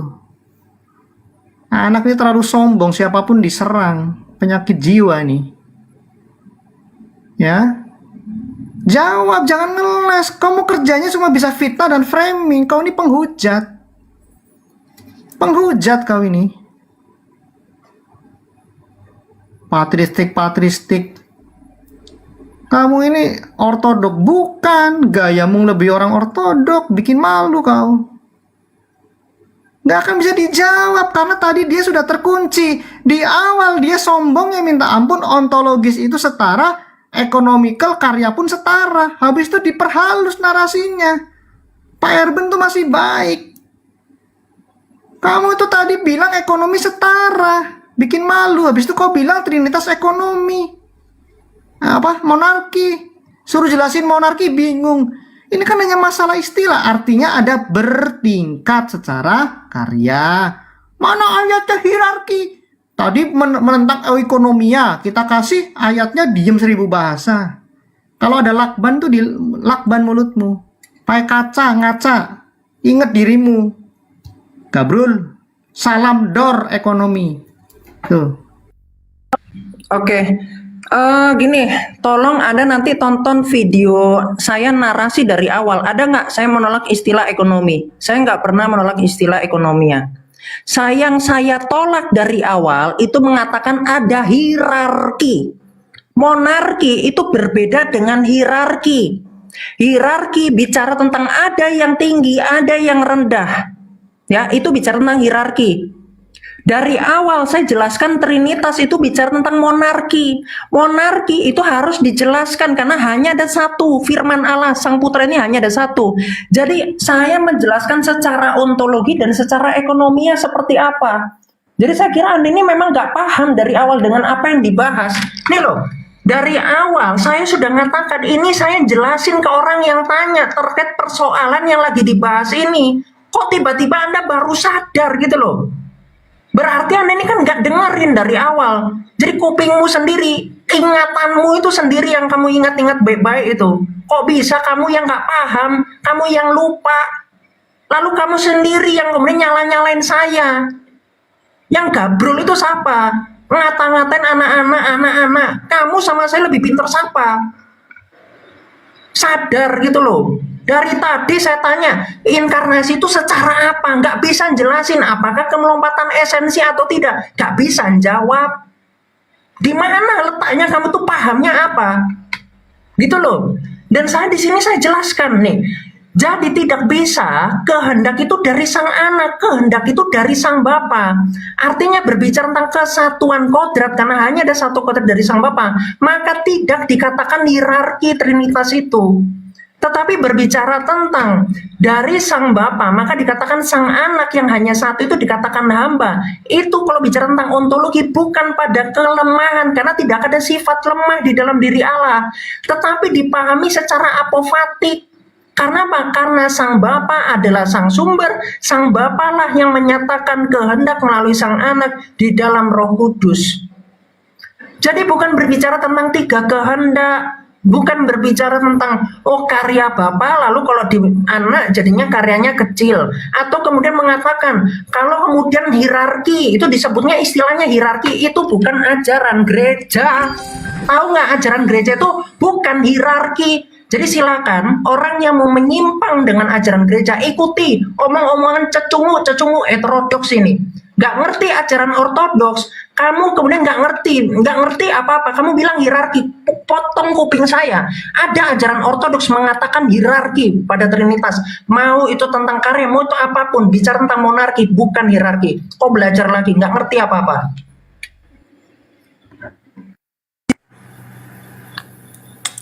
Ya, saya mengutip narasi kiamat yang barusan disampaikan. Tadi kiamat mengatakan kehendak tidak bisa dari sang anak, tetapi dari sang bapa. Kalau sang bapa bisa punya kehendak, sang anak tidak bisa, apakah ini bukan bicara hierarki? Harusnya kalau ini setara, tidak ada hierarki, kehendak dari sang anak, kehendak dari sang bapa, dua-duanya sang bapa, dua-duanya sang anak, itu harusnya kiamat. Jadi argumentasimu kamu hancurkan sendiri. Coba pikirkan ini, kehendak tidak bisa dari sang anak. Kalau tidak bisa dari sang anak tapi bisa dari sang bapa, gimana jadinya? Itu udah deal hierarki dalam konteks karya, bukan konteks esensi atau hakikat. Saya kasih ayat lagi nih. Saya suka dengan Alkitab. Jadi argumentasimu itu kamu kontraproduktif dengan argumentasimu. Aku jeli mendengar, jadi aku jadi malu mendengarkan kamu kiamat, bro. Iya betul, lihat ini. Inilah wahyu Yesus Kristus yang dikaruniakan Allah kepadanya. Ini lihat ini, dikaruniakan Allah kepadanya. Ini yang saya maksud tadi, bahwa di dalam karya itu, bahwa Kristus itu bergantung sepenuhnya kepada Sang Bapa. Itu jelas itu. Maka Yesus katakan, aku tidak dapat berbuat apa dari sendiri, aku melakukan yang tidak Bapakku. Artinya di sini itu yang dimaksud kira-kira dalam karya. Bukan berbicara ada dua karya, tapi dalam pelaksanaannya. Jadi ini argumentasimu ini nanti kau tarik lagi nih pasti. Nggak ada ku bilang kayak gitu, kau bilang nanti. Ini lihat, kehendak tidak bisa dari sang anak, tapi dari sang bapa. Di sini tidak bisa, ini bisa. Bukankah itu bicara sudah ada hierarki? Itu sudah. Baru saya tanya, kalau Bapa mengatakan Yesus itu hambanya, dan Yesus katakan dia hambanya, terus Yesus itu harus memanggil Allah itu sebagai apa? Tuhan, atau bilang juga Bapa itu hambanya juga? Itu yang disebut dengan hierarki. Ada Tuhan, ada hamba, ada Bapa, ada anak, ada kepala, ada tubuh. Tapi bukan bicara esensi, bukan berbicara ontologis di situ yang ada bertingkat, enggak. Konteks karya. Jadi saya pikir gini ya, saya sudah beberapa kali mengikuti argumenmu, kamu sendiri menentang argumenmu. Artinya di sini itu nggak bisa lagi dipercaya. Dalam filosofi orang Batak, kerbau itu yang dipegang hidungnya, kalau manusia yang dipegang kata-katanya. Kalau manusia nggak bisa dipegang kata-katanya, lebih berharga seekor kerbau. Ya. Ya, oke. Jadi begini, saya bicara dulu tentang kehendak. Di dalam Yohanes pasal 5 ayat 21, Yesus berkata begini, sama seperti Bapa berkehendak untuk membangkitkan siapa yang dikehendakinya, anak pun bisa membangkitkan siapa yang dikehendakinya. Jadi di sini ada dua kehendak. Nah, di dalam Matius pasal 26 ayat 39, Yesus pun berdoa, ya. Bapa, jangan kehendakku yang jadi, tetapi kehendakmu lah yang jadi. Berarti di sini ada dua kehendak. Tetapi di dalam 1 Korintus 15 ayat 28 itu dikatakan, maka dia sebagai sang anak harus menaklukkan dirinya, ya, menaklukkan dirinya di bawah dia. Berarti ini Yesus menaklukkan kehendaknya. Nah tadi ya ini yang saya selalu bilang dari awal, kiamat ini salah frekuensi dengan Bang Erben dan Bang Justin. Kenapa? Yang dia tekankan ini adalah tentang ontologis Trinitas, ya. Secara ontologisnya kita tidak pernah ada yang berkeberatan bahwa kehendak Bapa itu adalah satu kehendak. Nah, tetapi dalam eksistensi, dalam keberadaan Yesus sebagai manusia dalam karya keselamatan itu, Sang Anak harus menjadi manusia. Nah, dalam keberadaannya sebagai manusia, maka Yesus ini lebih rendah. Nah, makanya dia disebut hamba di dalam Matius pasal 12 ayat 18. Ya, dan itu juga yang tadi banyak ayat yang ditunjukkan sama Bang Erben, bahwa ini dia menunjukkan dia menerima kuasa, dia menaklukkan dirinya, dia taat kepada Bapa. Ini dalam keberadaannya dia, eksistensinya sebagai manusia, dia lebih rendah. Nah, tetapi bukan dalam ontologikal, dalam trinitas keilahiannya. Tidak pernah ada yang membantah itu, ya. Itu lagi, ini yang penting ini biar satu frekuensi dulu, ya. Itu, lanjut.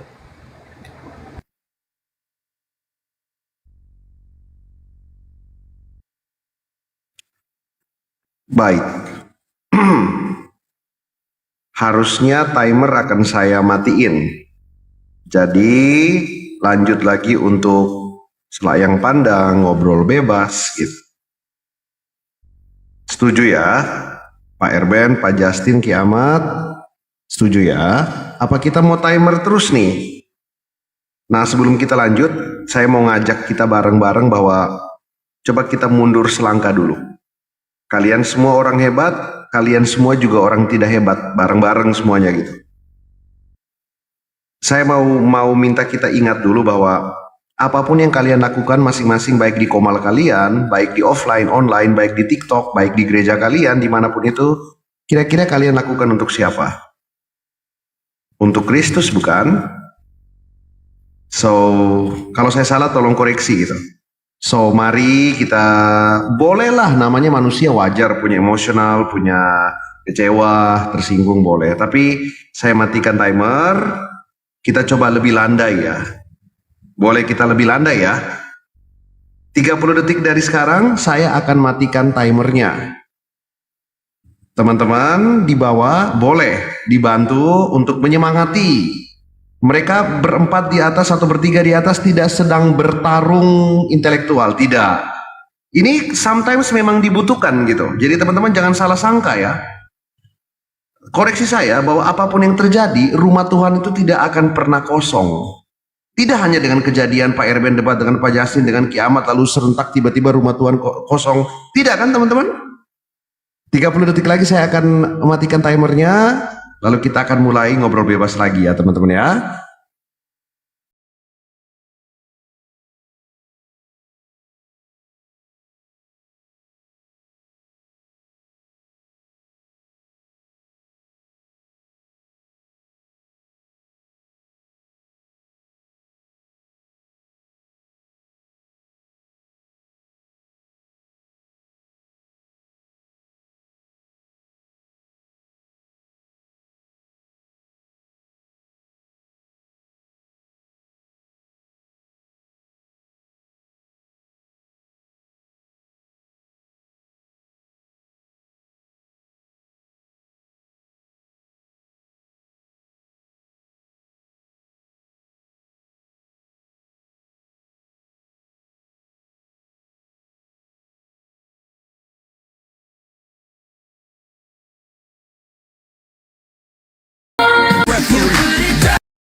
Oke, timer akan saya matikan. Silakan saudara-saudara, bapak-bapak semuanya lanjutkan obrolan kita pada malam hari ini dan kita izinkan Roh Kudus bekerja dalam obrolan kita kali ini. Silakan.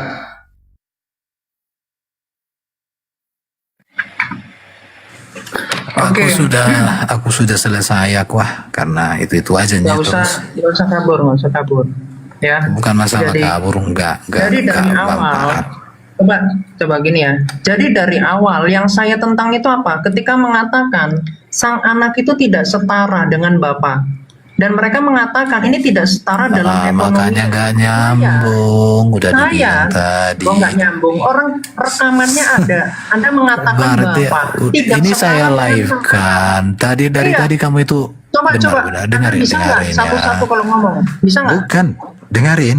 Nggak usah. Jadi nggak usah potong-potong. dengarkan yang Nah, kan kita disuruh dengarkan. hierarki itu Jadi, bukan Anda dalam konteks mengatakan pribadi ada dan hierarki pada hakikat. ekonominya, tetapi pada Loh, ontologi dalam konteks karya, ngerti nggak karya? Nah, kok bisa kamu mengatakan Ya Tuhan. di ontologi tidak Oke, ada, sekarang ada saya katakan. hierarki. Ini saya tanya dulu, Kuasa saya tanya Yesus dulu. itu, Jelaskan jawab dulu. kepada Kuasa saya. Yesus dari Bentar. siapa? Bentar, saya tanya kepada Kuasa Anda, Yesus dari penjelasan siapa? tentang ontologi. Penjelasan Enggak. tentang ontologi seperti Ontologi apa? sudah deal, sudah di deal. ontologi Bapak Firman setara. dan Ros Berarti Anda mau hakikat mengatakan ada dan tiga sumber. Berarti ada ya tiga sumber ini ya? orang aneh. Anda mengatakan Ontologi dari tadi Tritunggal udah ada tiga sumber. selesai.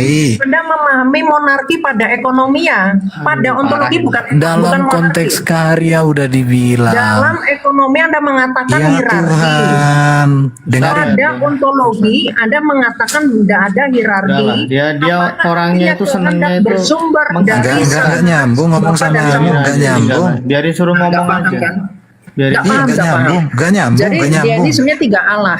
Karena Tiga di Allah ini ontologi ada framing tiga lagi sumber. ya sakit jiwa Terus kau bro. kehendak di Emang sakit ontologi dari jiwa, siapa? aku bilang Waduh. Kehendak pada ontologi itu dari siapa? Enggak Saya tanya. ada kita bilang tadi Keilahian masalah pada ontologi kamu sudah jelaskan. selesai, Kamu jelaskan tidak ada Allah Tritunggal pada masalah. ontologinya. Wih.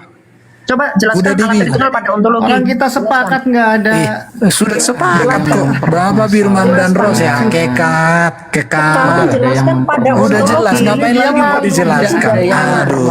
Dia ini mau nutupi kesalahannya. Kita berbicara tentang contoh Kamu yang ya. melakukan kesalahan. Aku melakukan Ada kehendak ontologi, sang Bapa. kehendak Framing itu dari lagi mana? tiga Allah lah, Allah, tiga ontologi. karya lah. Framing aja terus. Keilahian itu dari mana? Bersumber dari Pakai jiwa hipostasis, tiga hipostasis. Kan udah dikasih tahu. Atau bagaimana? Kan? Firman itu tidak bersumber dari manapun, roh itu pun tidak bersumber. Kehendak, kehendak Ya. keilahian itu Jangan bersumber Pak dari Eban, mana? jangan kepancing bahas Kehendak orang. keilahian nggak bersumber. Kalian Dengarin, sudah mengatakan dengarkan. kemonarkian. Woi, saya kasih Anda tahu ya, samakan sama dengan kamu hierarki. kamu Itu dengarkan. pada ekonominya, bukan pada Dengarkan, ontologi. dengarkan. Itu sudah Saya kasih tahu salah. samamu, dengarkan. Sudah Kehendak Allah dalam keilahian tidak Saya bersumber. tanya pada Kalau ontologi, kehendak Allah itu Anda nggak bisa bersumber, jawab, loh. berarti Allah pernah tidak punya Bisa kehendak. jawab, keilahian itu bersumber dari mana? Tadi dia Mana ada keilahian bersumber lagi? Kalau keilahian bersumber, berarti sebelumnya tidak ilahi. Gimana sih lo? Oh, berarti Tritunggal itu tiga sumber, tiga sumber Loh, keilahian. enggak. Tritunggal itu tiga yang kekal, tanpa sumber, tanpa awal, tanpa akhir. Itu namanya Tritunggal. berarti Bapak bukan Firman sang dan sumber. Roh itu sehakikat, Berarti tak Bapak berawal, bukan tak berakhir, sumber transenden. keilahian. Berarti ada Kau dapat tiga dari sumber mana Tritunggal keilahian. bersumber? Oke, udah Aduh, Oke, thank you, sudah ketahuan. Tritunggalnya Berarti dia ada subordinat Pak keilahian. Erban. masa Tritunggal ada bersumber? Jadi gitu Triteos itu Mana namanya. ada Tritunggal bersumber? Jadi maksudmu Firman Udah bersumber dari mana? Kebongkar. Pakai Jadi jiwa. Tritunggal Anda tiga ini sumber parah keilahian. kamu. Bukan satu Masa sumber bersumber keilahian yang dari bersumber? Sang Bapa. Pantesan, Keilahian Bapa, Bisa keilahian menjelaskan Firman, ontologi, keilahian Roh kemudian Kudus mengatakan bersumber. tentang Iya, penjelasan Iya pada ontologi itu dipindahkan ke parah bro, ekonominya. parah. Hancur itu namanya. Kendalikan host. Parah sih kiamat ini. Tiba-tiba monarki. Masa Ajaran keilahian siapa? bersumber lagi ya. Ajaran Saya siapa? usul Ekonomi sama jadi host. monarki. Saya Kemudian usul sama monarkinya host. disamain dengan hierarki lagi. Parah bro, parah. Agak lain kau hari ini. Oh, ngarang sendiri. Saya memang usul dulu. sama host yang Ya. menentukan siapa yang Mantap. bicara dulu, Sakit jiwa ya. dan host punya Ya, Parah, tapi parah. itu Nggak ada, nyambung, nggak udah nyambung. ketahuan salah. Ajarannya adalah Salah. pribadi, bukan ajaran gereja Kamu itu. Hierarki. itu Tunjukkan mana Iblis buku yang doktrin ini mengatakan orang ini. Tritunggal Iya. pada Yang punya ekonomi doktrin aja itu nggak adalah segila monarki dia dan loh. hierarki mana? Mana Yang punya sumbernya mana? doktrin Siapa aja yang bilang segila ada dia. hierarki di dalam esensi? Memang Anda kamu kayaknya mengatakan telingamu pada nggak ekonominya berfungsi bro. ada hierarki. Lalu di Dalam ontologi karya ada kan udah tiga sumber dibilang ilahi. Itu sekarang gimana? dengerin buktinya bahwa di dalam karya itu ada hierarki Bapak. Saya tanya ontologi jawab. Ya kalau di ontologi tidak ada, memang kau goblok kau. Nggak ada yang masalahin, nggak ada Di ontologi nggak ada masalah, udah dibilang memang kau goblok juga kau, jengkel aku lihat kau. Anda kalau mengatakan Bapak itu Di dalam ontologi nggak ada masalah, udah dibilang ya ontologi Bapak bukan sumber keilahian, makanya ada dua. Mana ada sumber keilahian lagi? Iya Tuhan, ini orang aneh. Waduh, ada dua jadi trinitas. Parah. Trinitasmu berubah. Kenapa Mana berubah? ada Karena ada yang ngomongin tentang Trinitas. Aduh. Ya Trinitasnya berubah. Trinitas terus. Ya, mana ada Trinitas berubah? Kau kayaknya sakit kau kurasa kau lagi apa kau makan yang nggak makanan itu kau. Belajar dulu Tritunggal makanya. Itu masih ya. Jangan kau makan serbuk itu. Jangan kau lagi makan serbuk kau. Romo atau episkop manapun. Ya kayaknya lagi. Iya, kayaknya kau lagi makan serbuk kau kurasa bah. Iya kayaknya. Itu bukan ajaran gereja. Anda Oh ngomong lagi parah ini si kawan ini nggak nyambung ngomong sama dia. Ya. Nggak nyambung. Ketawanya Nyambung, ngapain orang nggak nyambung? Coba tunjukkan datanya Iya nggak mana. nyambung. Ada yang Mana datanya hierarki? Didoakan Mana? aja Itu nih, dari Pak. saya tuh. Saya tunjukkan. Oke lah kiranya Tuhan lah yang berdaulat atas hidupmu, nggak usah. Ya memang tinggalin, ya. betul. Saya percaya itu Tuhan itu berdaulat. Ya, Tapi ya kamu udah ngomong bagus nggak Trinitas. apa-apa. Isik aja hati Pasti nurani ada hierarki di ekonomi. Ya kamu pintar. Ya kamu tuh paling benar. Ya. Udah. Parah ngomong sama apa? Menangis. Ya, udah. Ini orang framing, orang Ontologi ada 3 sumber keilahian. mana ada ontologi 3 sumber. Tadi Ini ngomongnya orang sakit kau sakit. Jelaskan Mana ada di ontologi 3 sumber lagi. Kalau ontologi Aduh, Allah itu parah. gimana Inilah Trinitasnya? makanya. Kan Jelasin. udah dibilang Trinitas parah.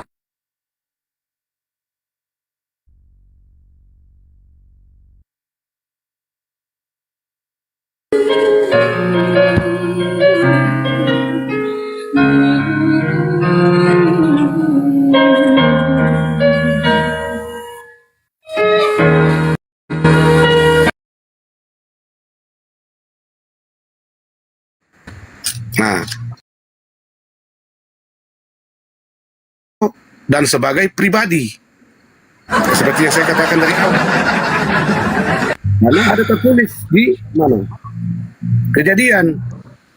Ada ayatnya.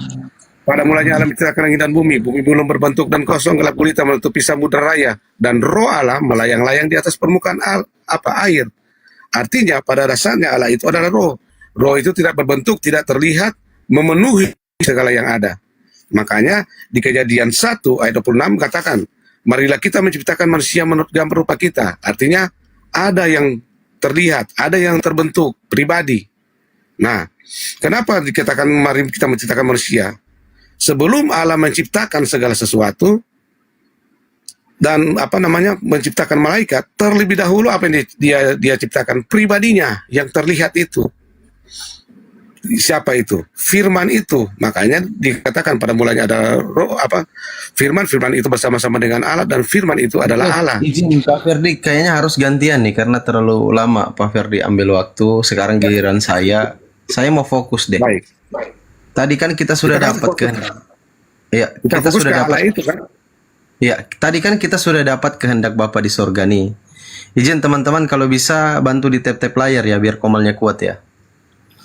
Tadi Yohanes 17:3 itu kita sudah dapat kehendak Bapa di sorga. Kata Yesus, kita harus mengenal satu-satunya Tuhan yang benar itu. Iya, benar. Siapa dia Tuhan yang benar itu? Kalau di Kristen sebutannya Bapa. Yesus bilang Bapa itu Tuhan langit dan bumi, Matius 11:25. Lukas 4:8, sembahlah Bapa, hanya kepada Dia sajalah engkau berbakti. Nah, ini Yesus ini kan menunjukkan kepada orang-orang Kristen atau orang seluruh manusia. Oh, ada Bang Zuma nih. Ntar. Pak Ferdi bisa ke Komal aja, Pak Ferdi. Ke sini aja. Saya tunggu di Komal biar kita ngobrol santai. Bisa? Bukan saya gitu, Bang. Saya udah pernah nonton Bang Zuma ya. Iya, nanti ngobrol dengan Bang Zuma, ngobrol santai dengan Bang Zuma. Gimana? Ya, saya ngerti. Cuma saya udah banyak nonton dari TikToknya dia. Itu kalau debat sama dia masih kan sama abang. Artinya apa?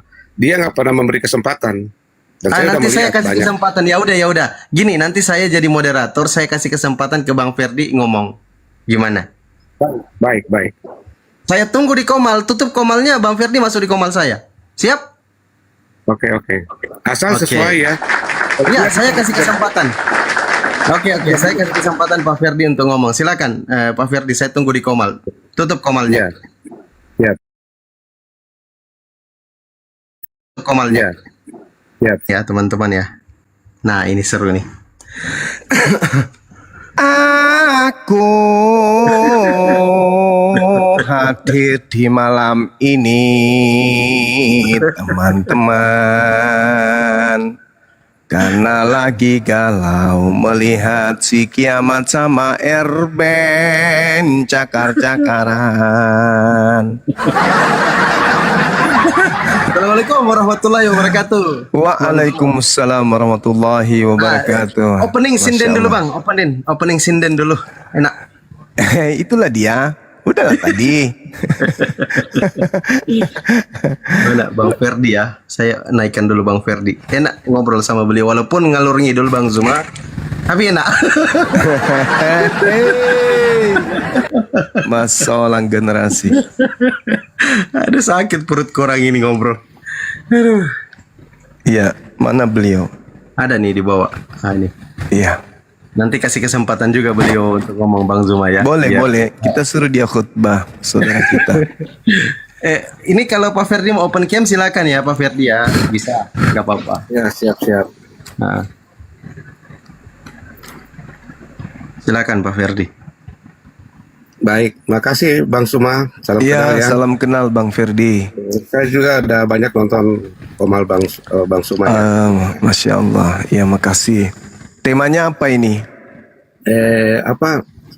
Karena saya sering mengangkat tema tentang Yesus adalah Allah yang menjadi manusia. Itu Bang. Oh, siap. Silakan. Nah, kenapa saya mengangkat itu? Karena dari perkataan Yesus, saya ambil dasarnya dari itu Bang. Di Yohanes 8 ayat 21 dan seterusnya itu. Di situ kan apa yang Yesus katakan kalau kita baca ayatnya. Nah, di situ mengatakan begini, Pak. Maka Yesus berkata pula kepada orang banyak, "Aku akan pergi dan kamu akan mencari aku, tetapi kamu akan mati dalam dosamu. Ke tempat aku pergi tidak mungkin kamu datang." Maka kata orang-orang Yahudi itu, "Apakah ia mau bunuh diri dan karena itu dikatakannya ke tempat aku pergi tidak mungkin kamu datang?" Lalu ia berkata kepada mereka, "Kamu berasal dari bawah, aku dari atas. Kamu dari dunia ini, aku bukan dari dunia ini. Karena itu tadi aku berkata kepadamu bahwa kamu akan mati dalam dosamu, sebab jika kamu tidak percaya bahwa akulah dia, kamu akan mati dalam dosamu." Nah, itu seperti itu. Iya, apa yang membuat kemudian Yesus Anda katakan bahwa dia itu adalah Tuhan pencipta langit dan bumi menjadi manusia? Baik. Nah, di sini kan di ayat 24 mengatakan, "Karena itu tadi aku berkata kepadamu bahwa kamu akan mati dalam dosamu, sebab jika kamu tidak percaya bahwa akulah dia, kamu akan mati dalam dosamu." Yesus kan sudah mengatakan bahwa dia berasal dari atas. Nah, kata dia ini ada di dalam Yohanes 1 ayat 1 sampai 3 kalau nggak salah itu. Dikatakan begini, "Pada mulanya adalah firman. Firman itu bersama-sama dengan Allah dan firman itu adalah Allah. Ia pada mulanya bersama-sama dengan Allah. Segala sesuatu dijadikan oleh dia." Di ayat 3 udah mengatakan oleh dia. "Dan tanpa dia tidak ada satupun yang telah jadi dari segala yang telah dijadikan." Nah, dia ini siapa? Dijelaskan dalam ayat 4. "Dalam dia ada hidup dan hidup itu adalah terang manusia." Yesus kan mengatakan, "Akulah jalan, kebenaran dan hidup." Dan dia juga mengatakan bahwa dia itu adalah terang. Nah, terang itu bercahaya. Kalau kita baca di ayat 9, dikatakan apa? Terang itu, terang yang sesungguhnya yang menerangi setiap orang sedang datang ke dalam dunia. Ia telah ada dalam dunia dan dunia dijadikan olehnya. Nah, artinya apa? Yang datang ke dunia itu, yang menciptakan dunia itu. Begitu Bang Suma. Oke, baik. Terima kasih, saudara. Jadi gini, kalau berbicara mengenai aku bukan dari dunia ini. Itu Yesus juga sampaikan di dalam Yohanes 17 nomor berapa? Nomor 15-16. Intinya pada data itu, mereka bukan dari dunia ini sama seperti aku bukan dari dunia ini. Itu satu. Jadi kalau misalnya Yesus itu Tuhan karena dia tidak berasal dari dunia ini, maka mereka juga Tuhan karena mereka juga tidak berasal dari dunia ini. Itu yang pertama yang saudara harus pahami. Namun kemudian ketika Anda berbicara Yohanes 8 nomor 21, coba dilanjutkan di data nomor 29-nya. Yohanes berapa? Yohanes 8 yang tadi Yohanes 8 nomor 21 yang Anda baca. Sekarang lanjutkan di 29-nya. Dan dia yang telah mengutus aku, dia menyertai aku. Dia tidak membiarkan aku sendiri, sebab aku senantiasa berbuat apa yang berkenan kepadanya. Dia tidak membiarkan aku sendiri. Berarti aku dan dia adalah dua. Kalau dia adalah dua, berarti dia bukan Tuhan Bapa yang menjadi manusia. Berbeda dengan konsep yang diajarkan oleh Paulus dalam Filipi 2 nomor 6, nomor 7, nomor 8, memang betul-betul Theos yang turun menjadi manusia. Kalau Yesus, dia bukan Bapa Elohim yang turun menjadi manusia. Nah, ini hal yang perlu dipahami bahwasanya saudara Kristen mulai hari ini tuh harus sadar bahwa Yesus yang kalian orang Kristen sembah itu bukan anaknya Maria, itu bukan Yesus orang Yahudi. Tetapi Yesus yang diperkenalkan oleh Paulus kepada orang-orang Athena yang adalah Agnostos Theos. Siapa itu? Dewa yang disembah oleh orang-orang Athena secara turun-temurun yang kemudian mereka tidak kenal. Yes, Paulus datang mengajarkan bahwa bahwa dewa yang kalian sembah itu adalah Kristus. Jadi Paulus sedang mengajarkan saudara-saudara Kristen menyembah kemudian dewa Athena dalam nama Yesus Kristus. Makanya nggak nyambung. Kalau saudara Kristen mengambil data-data tentang Yesus berkenan dengan ucapan-ucapan Yesus, itu nggak nyambung. Aku akan pergi dan kamu akan mencari aku, tetapi kamu akan mati dalam dosamu. Ke tempat aku pergi tidak mungkin kamu datang.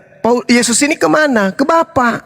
Di rumah Bapakku banyak tempat. Nah, lagi-lagi ke Bapa. Artinya bahwa bukan Bapa yang jadi Yesus, tetapi Yesus benar-benar murni adalah utusan Tuhan untuk kaumnya Bani Israel. Nah, yang menjadi Yesus itu Theos. Filipi 2 nomor 6 nomor 7, Theos tidak mempertahankan keteosannya, melainkan mengosongkan dirinya, lalu mengambil rupa hamba, lalu menjadi manusia, lalu menjadi taat dan taat bahkan sampai taat di atas tiang salib. Jadi antara Yesus yang saudara Kristen sembah dan Yesus yang datang ke tengah-tengah Bani Israel itu adalah dua Yesus yang berbeda, Bang. Ini yang perlu dipahami. Sehingga ketika Anda hanya membawa, aku akan pergi dan kamu akan mencari aku, tetapi kamu akan mati. Ini ucapan Yesus kepada kaumnya Bani Israel. Kamu akan mati dalam dosamu. Kalau kamu apa? Kalau kamu tidak percaya kepada aku. Kalau aku ini siapa? Akulah dia. Dia siapa? Mesias yang kalian tunggu. Karena Yahudi sedang menunggu Mesias, bukan menunggu Tuhan. Begitu Yesus datang, dia mengatakan, akulah yang kalian tunggu, akulah Mesias itu yang kalian tunggu bertahun-tahun, berabad-abad, akulah ini orangnya.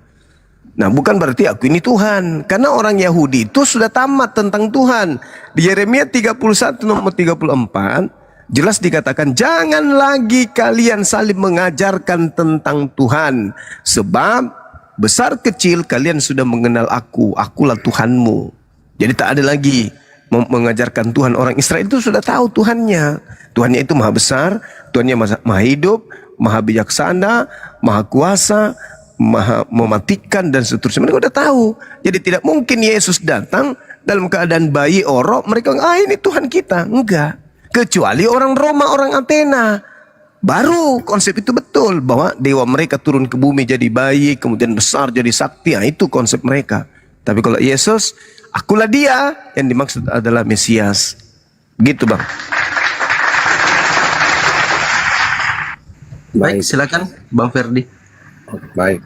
Nah, saya akan membuktikan Bang Suma secara alkitabiah ya.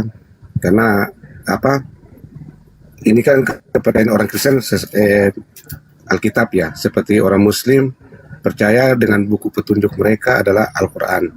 Nah, saya akan membuktikan secara alkitabiah. Kita harus tahu dulu sumbernya Yesus ini.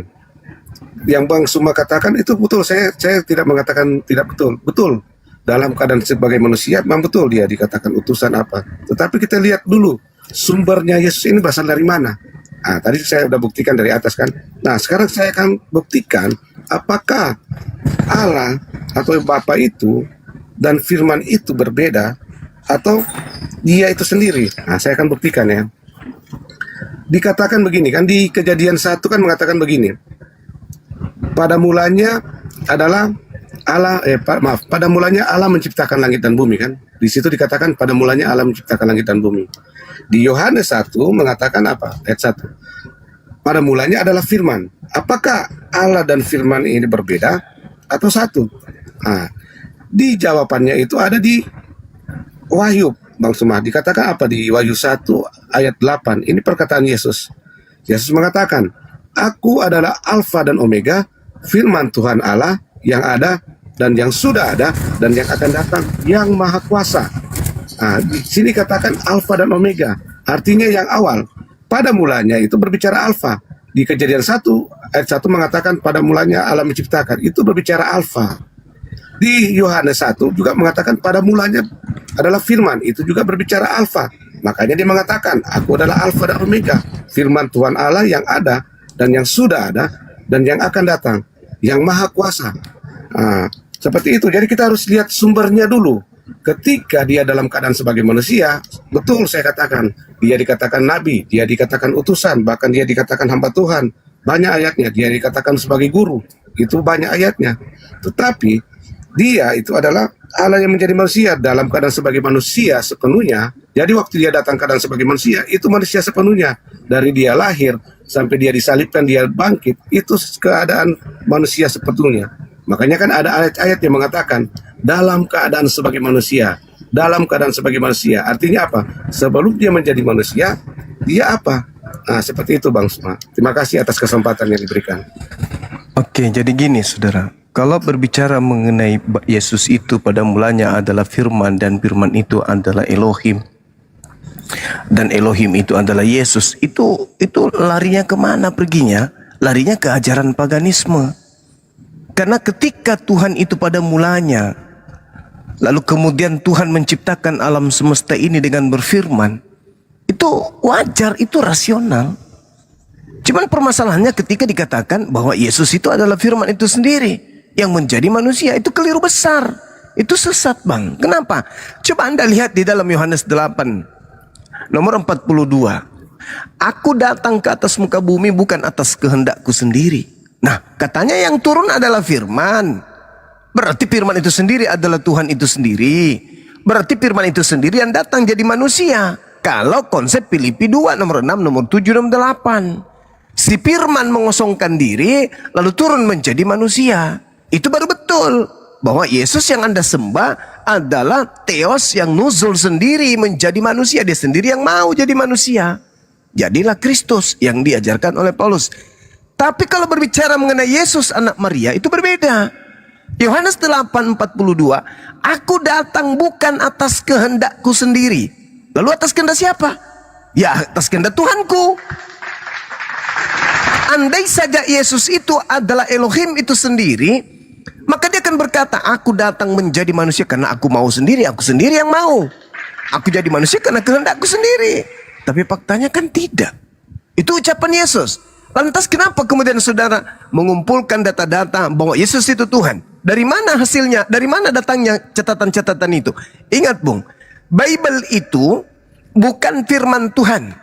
Bible itu juga bukan sabda Yesus. Tetapi rangkaian, kalau perjanjian baru, rangkaian hasil penyelidikan yang dipersiapkan kemudian untuk dihadiahkan kepada orang-orang Roma. Maka wajarlah kemudian jika pengantar-pengantar yang ada di dalamnya menghantarkan orang yang membacanya, menghipnotisnya untuk memahami bahwa Yesus itu adalah Tuhan itu sendiri yang turun menjadi manusia. Padahal pada dasarnya itu tidak. Yesusnya datang harus kita pisahkan. Jangan seakan-akan Bible ini adalah firman yang Yesus sampaikan.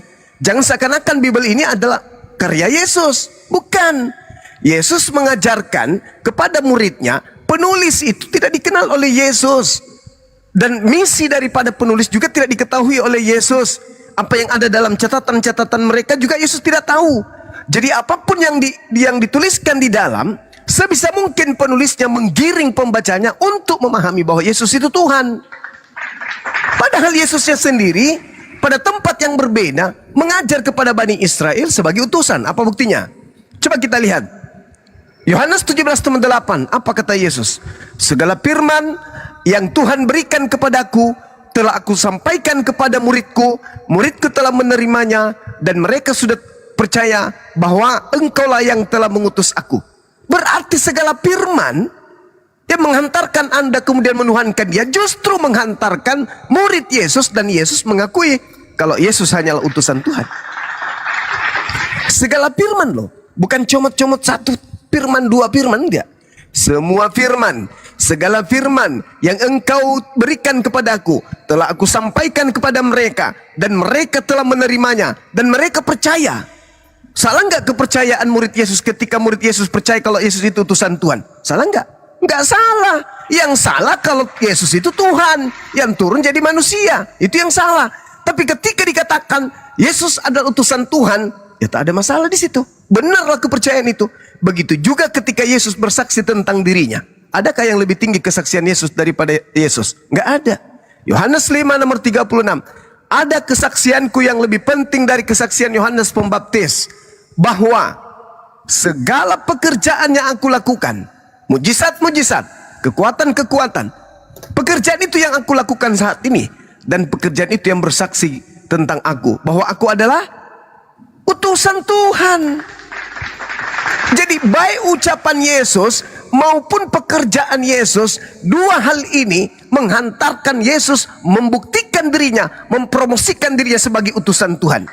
Lalu kenapa dia bisa jadi Tuhan bagi orang Kristen? Nah itu dia, karena orang Kristen sebenarnya menuhankan dewa yang dipromosikan Paulus dalam nama Yesus Kristus. Makanya ketika Yesus Kristus bertemu dengan orang Kristen nanti, Yesusnya heran. Loh, aku tidak mengenal kalian. Tapi bukankah kami bernubuat, mengusir setan, bermujizat pakai nama? Oh sorry, aku tidak mengenal kalian. Hanyalah daripada aku, kalian semua adalah pembuat kejahatan. Kenapa bisa demikian? Karena Kristen hari ini terlena dengan mengatakan Yesus kami yang di surga, Yesus kami yang di surga. Sebenarnya yang disembah, yang dipanggil oleh orang Kristen itu bukan Yesus Yahudi. Yesusnya orang Athena, Yesusnya orang Romawi, yang adalah dewanya orang Roma dan Yunani, yang dibungkus dalam nama Yesus. Sedangkan Yesus di ufuk yang berbeda hanyalah seorang rasul untuk kaumnya Bani Israel. Dia nggak tahu, dia nggak pernah mengajarkan dirinya akulah Tuhan, akulah yang Tuhan yang turun ke bumi. Malah dia mengatakan apa yang dikatakan oleh Yesus, aku datang bukan atas kehendakku. Nah ini kesalahan fatal yang harus kemudian disadari oleh saudara-saudara Kristen, bahwa sejatinya yang Kristen sembah hari ini di gereja bukanlah anak Maria, melainkan dewa Athena, dewa Romawi yang dibungkus dengan menggunakan nama Yesus Kristus. Demikian. Baik, terima kasih. Nah, sekarang ya oke lah kalau Bang Suma bilang Paulus itu bukan apa namanya ya, dia apa namanya bukan rasul. Oke. Nah, sekarang saya akan buktikan di apa muridnya Yesus. Siapa? Petrus. Nah, Yesus kan berpesan begini di Matius 28 kan, ayat yang 18. Yesus mendekati mereka dan berkata, kepadaku diberikan segala kuasa di surga dan di bumi. Karena itu, pergilah, jadikanlah semua bangsa muridku dan baptislah mereka dalam nama Bapa dan Anak dan Roh Kudus, dan ajarkanlah mereka melakukan segala sesuatu yang kuperintahkan kepadamu, dan ketahuilah aku menyertai kamu senantiasa sampai pada akhir zaman. Nah, ini perkataan Yesus. Sekarang kita lihat apakah Petrus melakukan seperti itu? Kita lihat di dalam Kisah Para Rasul. Para Rasul 2 ayat 38 mengatakan apa? Jawab Petrus kepada mereka, bertobatlah dan hendaklah kamu masing-masing memberi dirimu dibaptis dalam nama Yesus Kristus untuk pengampunan dosamu, maka kamu akan menerima karunia Roh Kudus. Kenapa Petrus mengatakan membaptis dalam nama Yesus Kristus? Karena Petrus nangkap, Petrus ngerti yang dimaksud oleh Yesus. Apa itu? Penekanan pada satu nama, dalam nama Bapa dan Anak dan Roh Kudus. Itu penekanan pada satu nama. Siapa? Nama Yesus. Nah, saya akan buktikan apakah benar nama Bapa itu adalah Yesus nama anak itu Yesus dan Roh Kudus itu Yesus, saya kebuktikan. Kita lihat di dalam Keluaran. Musa sempat menanyakan tentang nama Allah itu kan. Di Keluaran 3 ayat 13 mengatakan begini. Lalu Musa berkata kepada Allah, tetapi apabila aku mendapatkan orang Israel dan berkata kepada mereka, Allah nenek moyangmu telah mengutus aku kepadamu. Dan mereka bertanya kepadaku, bagaimana tentang namanya? Apa yang harus kujawab kepada mereka? Firman Allah kepada Musa, aku adalah aku. Lagi firmannya, beginilah kau katakan kepada orang Israel itu, akulah aku telah mengutus aku kepadamu. Artinya namanya belum dinyatakan. Makanya pada waktu itu orang Israel selalu mengartinya dengan Elohim atau Adonai. Karena tidak berani menyebut 4 huruf itu. Terus kapan nama itu dinyatakan? Nama itu dinyatakan di perjanjian baru ketika dia datang sebagai manusia. Nah, di Yohanes 17 ayat 11 mengatakan nih, berbicara tentang nama. Dan aku tidak ada lagi dalam dunia, tetapi mereka masih ada di dalam dunia. Dan aku datang kepadamu. Ini perkataan Yesus. Ya Bapa yang kudus, peliharalah mereka dalam namamu, yaitu namamu yang telah engkau berikan kepada aku supaya mereka menjadi satu. Di ayat 12 juga sama, mengatakan selama aku bersama mereka, aku memelihara mereka dalam namamu, yaitu namamu yang telah kau berikan kepadaku. Berarti nama Bapa itu adalah Yesus. Nama anak juga yang datang ke dunia sebagai Mesias adalah nama Yesus juga. Dan Roh Kudus, kalau kita lihat di dalam Yohanes juga 14 kalau nggak salah itu, Yohanes 14 mengatakan apa? Sabar ya, saya cari. Dia mengatakan juga tentang nama itu. Nama Roh Kudus itu diutus dalam nama Yesus. Makanya di Filipi 2 ayat 8 mengatakan dengan matinya dia sebagai manusia, dia telah taat sampai mati, bahkan mati di kayu salib, dan dikaruniakan nama di atas segala nama. Pertanyaan saya, kalau nama di atas segala nama, adakah nama yang lebih berkuasa atau setara dengan nama itu? Enggak ada. Nama siapa yang dikatakan nama di atas segala nama? Nama Yesus itu dikatakan seorang akan bertekuk lutut dengan nama itu. Nama itu telah diberikan kuasa di sorga, di bumi, bahkan di bawah bumi. Kalau dia cuma sebagai manusia atau cuma sebagai nabi, tidak mungkin kan dikasih kuasa di sorga, di bumi, bahkan di bawah bumi. Dan nama itu adalah nama di atas segala nama. Makasih Bang Suma. Baik, jadi saudara, sekali lagi saya katakan bahwa Bible Anda itu adalah buku yang menghantarkan orang menjadi pengikut ajaran Roma Yunani. Maka syarat kemudian pengantar-pengantar seperti yang Anda sampaikan itu menggiring manusia, mencuci otak manusia, mendoktrin dan mendogma manusia supaya mereka itu menuhankan Kristus. Padahal kalau Anda berbicara mengenai Matius 28 nomor 18, kepada aku telah diberi kuasa. Itu siapa yang berkata seperti itu? Apakah Yesus anak Maria? Bukan. Yesus anak Maria tidak pernah mengatakan bahwa dia diberi kuasa baik di langit maupun di bumi. Enggak pernah.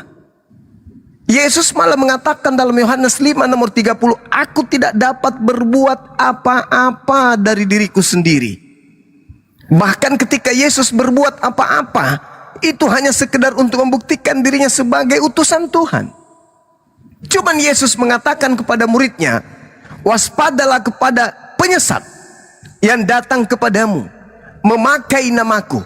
Jadi kalau Anda mengatakan nama Tuhan itu adalah Yesus, penyesat juga namanya Yesus. Waspadalah kepada penyesat, waspadalah agar kalian jangan disesatkan, sebab akan datang banyak penyesat dengan memakai namaku dan berkata akulah Mesias. Mereka akan menyesatkan banyak orang. Berarti penyesat itu juga datang memakai dengan nama yang sama. Siapa nama yang dipakai penyesat untuk menyesatkan? Nama Yesus. Apa gelarnya? Mesias. Berarti ada penyesat yang bernama Yesus Kristus atau Isa Al-Masih atau Yeshua HaMasiah. Ada penyesat itu. Nah, sekarang permasalahannya di mana? Ketika kemudian saudara mengatakan dia yang keluar dari kubur, lalu kemudian mengajarkan kepada murid-muridnya, termasuk kepada Petrus. Saudaraku, justru Petrus yang menerangkan dalam khotbahnya kisah para Rasul 2 yang Anda sampaikan tadi. Tapi di data nomor 22, Petrus mengatakan orang Israel harus tahu. Orang Israel nih, bukan orang Kristen. Orang Israel harus tahu. Yang kumaksud adalah Yesus dari Nazaret. Dia adalah orang yang ditentukan oleh Tuhan untuk melakukan mujizat-mujizat, kekuatan-kekuatan dan tanda-tanda yang dahsyat yang dilakukan oleh Bapa, oleh Elohim melalui perantaraan Yesus. Jadi tak ada kuasa pada diri Yesus, tak ada. Segala mujizat, tanda-tanda, kekuatan yang dilakukan Yesus itu bukan Yesus yang melakukannya. Itu Bapa yang melakukan itu melalui perantaraan Yesus. Sedangkan yang keluar dari tanah kubur, kepadaku telah diberi kuasa. Bukankah yang diberi kuasa kemudian untuk menguasai langit, angkasa langit? Efesus 2 nomor 2 adalah iblis. Dan bukankah penguasa bumi juga itu menurut Yesus adalah iblis? Yohanes 12 nomor 31. Dan keluar dari kubur mengatakan, kepadaku telah diberi kuasa baik di angkasa langit maupun di bumi. Yaitu iblis. Dan memang Yesus mengatakan, Matius 12 nomor 38-40, angkatan jahat ini minta satu tanda, dan tidak akan diberikan satu tanda apapun selain tanda Yunus, sebab Yunus 3 hari dalam perut ikan, demikian juga manusia 3 hari dalam perut bumi. Nah, hari ketiga keluar dari perut bumi. Siapa itu? Angkatan jahat yang diberi tanda. Lalu kemudian Yesus berkata dalam Yohanes 12:31, sekarang dunia dihakimi, sekarang juga penguasa dunia akan dilemparkan keluar. Sekarang itu kapan? Abad pertama.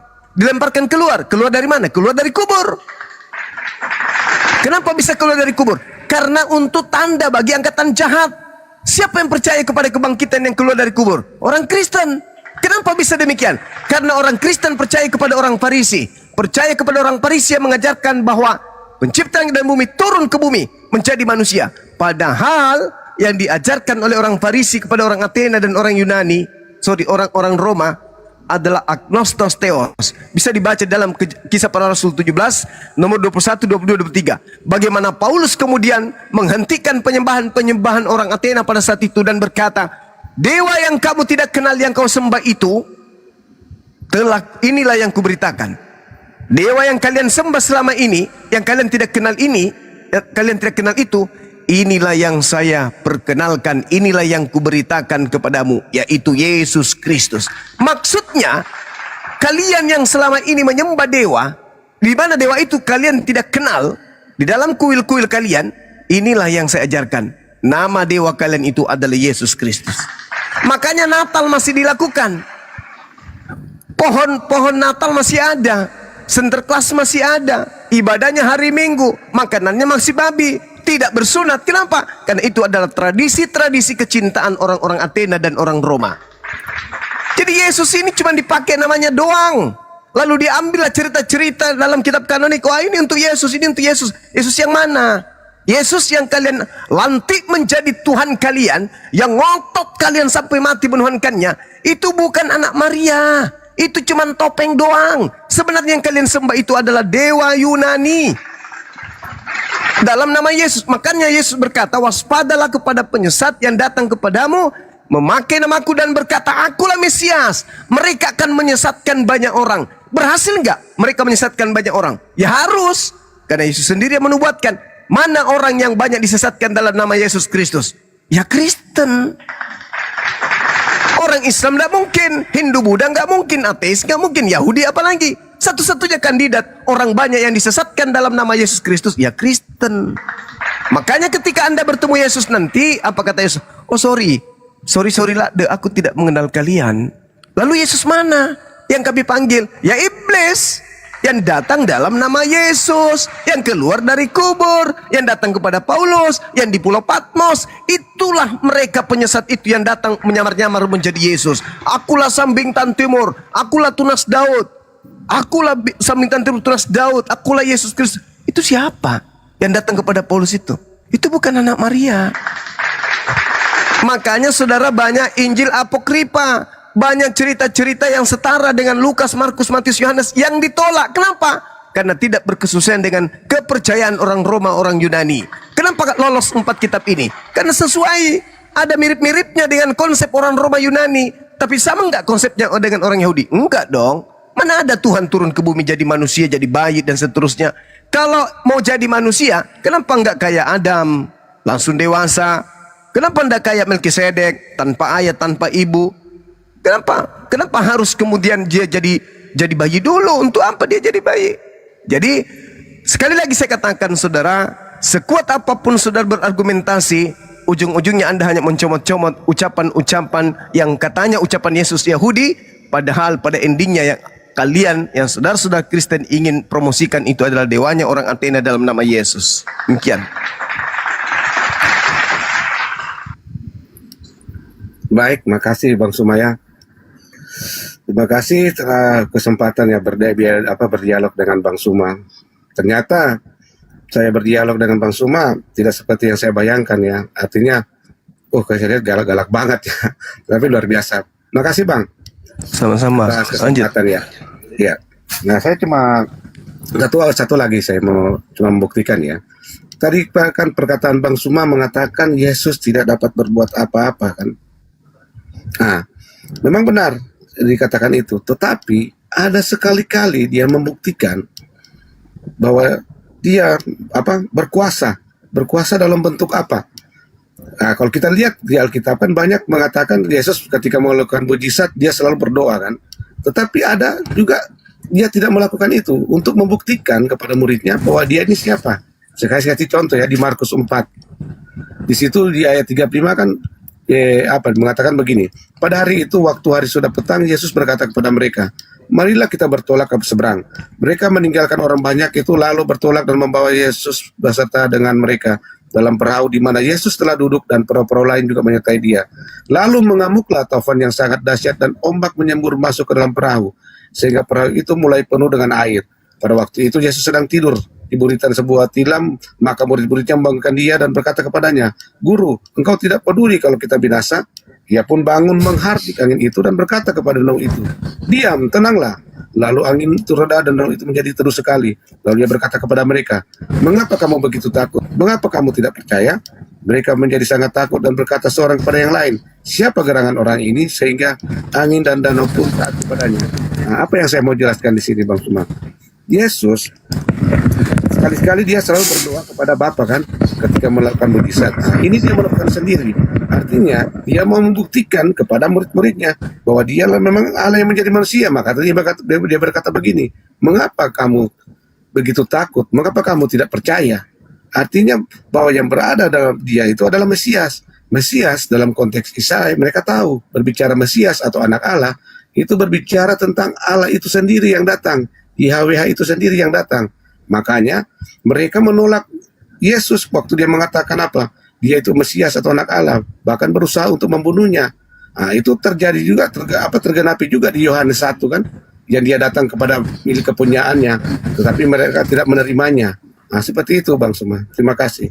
Oke, saudaraku. Jadi gini, ketika dasar pijakan kita menuhankan Yesus hanya gara-gara hal seperti itu, Ulangan 13, apabila di tengahmu muncul seorang nabi atau seorang pemimpi dan ia memberitahukan kepadamu suatu tanda atau mukjizat, dan apabila tanda atau mukjizat yang dikatakan kepadamu itu terjadi, lalu ia membujuk, marilah kita mengikuti menyembah kepada ilah lain dan seterusnya. Artinya kata Ulangan 13 ada muncul nabi, pemimpi palsu pun bisa bermukjizat. Itu dalil. Dan justru Yesus juga mengatakan, waspadalah sebab Kristus palsu akan datang melakukan tanda-tanda yang dahsyat dan mukjizat-mukjizat. Tujuannya sekiranya mungkin menyesatkan orang banyak, orang pilihan. Jadi bagi orang Yahudi, mujizat-mujizat seperti yang dilakukan oleh Yesus tidak menghantarkan mereka mengatakan Yesus itu Tuhan. Karena Tuhan itu maha dahsyat, Tuhan itu maha besar, Tuhan itu maha kuasa. Loh kok cuman menghardi badai dibilangnya kemudian, oh Tuhan ini. Itu sama halnya Anda seperti orang Athena, sama seperti orang Yunani. Makanya dalam Kisah Para Rasul 14 nomor 11 nomor 12, ketika Paulus datang di tengah-tengah mereka kemudian mengatakan apa? Ini dewa kita sudah turun menjadi manusia. Jadi Paulus dianggapnya dewa Hermes. Karena Paulus melakukan mujizat-mujizat tanpa berdoa. Sehingga mereka imam dewa Athena datang, kemudian dewa Zeus, imam dewa Zeus datang mempersembahkan lembu kepada Paulus. Kenapa? Karena Paulus menurut mereka ini pasti dewa, ini pasti dewa. Inilah yang terjadi kepada saudara. Anda melihat Yesus di dalam Markus yang Anda sebutkan tadi, kemudian dia menghardik, kemudian angin, tenang, diam. Lalu anginnya diam. Lah gimana nggak diam? Dia utusan Tuhan. Tuhan tidak membiarkan aku seorang diri. Aku selalu bersama dengan Tuhan karena aku senantiasa melakukan apa yang berkenan terhadap dirinya. Itu kata Yesus. Jadi kalau dia mengatakan diam, jangankan mengatakan diam, matahari disuruhnya tenggelam pun tenggelam. Tapi bukan berarti dia Tuhan.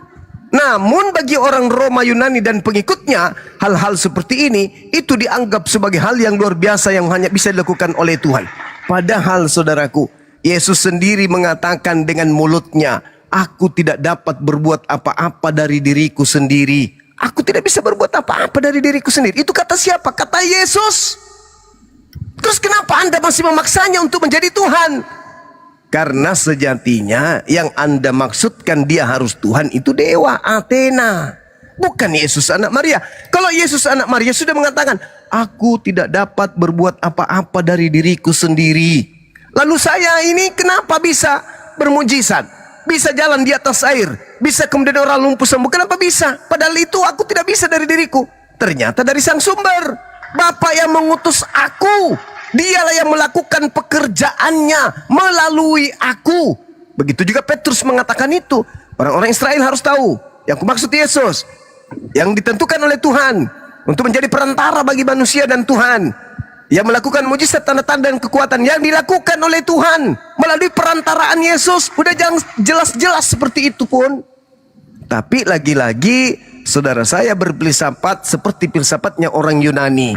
Apa itu? Dewa turun ke bumi, bermukjizat, menghardik badai, menyembuhkan orang buta, menyembuhkan orang tuli dan seterusnya. Itu dewa. Maka bagi orang Kristen, kejadian-kejadian seperti itu adalah kejadian yang hanya bisa dilakukan oleh Tuhan. Tapi bagi orang Yahudi, bagi orang Islam, hal-hal seperti itu di Islam, di Al-Quran dikatakan Nabi Isa alaihissalam mengambil tanah liat, lalu meniup tanah liat itu. Lalu apa yang terjadi? Tanah liat itu berubah menjadi burung, hidup. Wah, kalau kita ini Kristen pasti akan mengatakan, tidak ada yang bisa menghidupkan selain Tuhan. Berarti Nabi Isa adalah Tuhan. No, sorry. Kami bukan ajaran Athena. Kami bukan pengikut orang-orang Yunani. Kalau orang Yunani melihat itu, dia Tuhan, dewa. Tapi kalau kami umat Islam, sesakti apapun manusia di atas muka bumi ini, dia bisa memindahkan kemudian kelaminnya Pak Bom mempindah ke jidatnya, tak akan membuat kita menuhankan orang tersebut. Itu hanya sihir, itu hanya mukjizat yang luar biasa, bukan Tuhan. Karena Tuhan tidak mungkin memiliki kelemahan. Sedangkan yang Anda baca tadi, Yesus kemudian di atas perahu tidur. Lalu apa yang terjadi? Yesusnya tidur. Masa Tuhan tidur? Oh, biar dia tidur Bang Suma. Yang penting dia bisa tenangkan badai. Itu buktinya ada Tuhan. Tidak, kawan. Itu Anda melakukan itu karena Anda sudah terhipnotis, sudah disesatkan oleh ajaran pagan Roma Yunani. Kalau Anda menjadi seorang Yahudi melihat Yesus dalam keadaan seperti itu hanya sampai kepada level, oh inilah Mesias yang ditunggu, inilah dia yang kita tunggu, inilah dia yang kita tunggu. Bukan Tuhan tapi adalah utusan Tuhan, duta Tuhan, wakil Tuhan untuk menjadi juru selamat bagi kaumnya Bani Israel. Begitu abangku. Silakan. Baik, terima kasih. Kan Yesus juga dikasih gelar apa? Juru selamat kan? Nah, sekarang kita akan buktikan apakah juru selamat ini cuma sebagai utusan, Yesus ini sebagai yang dikatakan juru selamat ini cuma sebagai utusan, atau dia sendiri yang datang. Nah, sekarang kita lihat di Yesaya 63 itu mengatakan di ayat 8 dan 9, bukankah ia berfirman, sungguh merekalah umatku, anak-anak yang tidak akan berlaku curang, maka ia menjadi juru selamat mereka.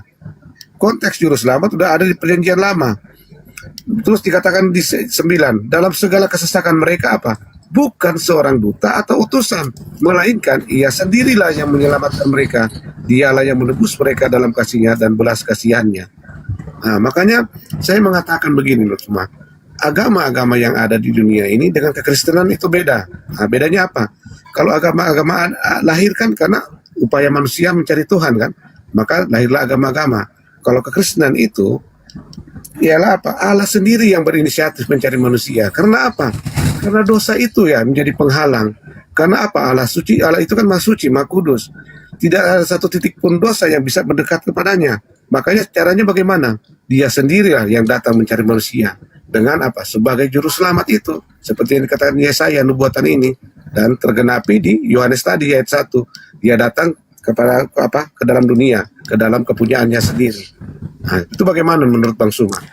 Saudaraku, Yesaya 63, dalam segala kesesakan mereka bukan seorang duta. Pada hari ini telah lahir. Lahir apa? Manusia, seorang.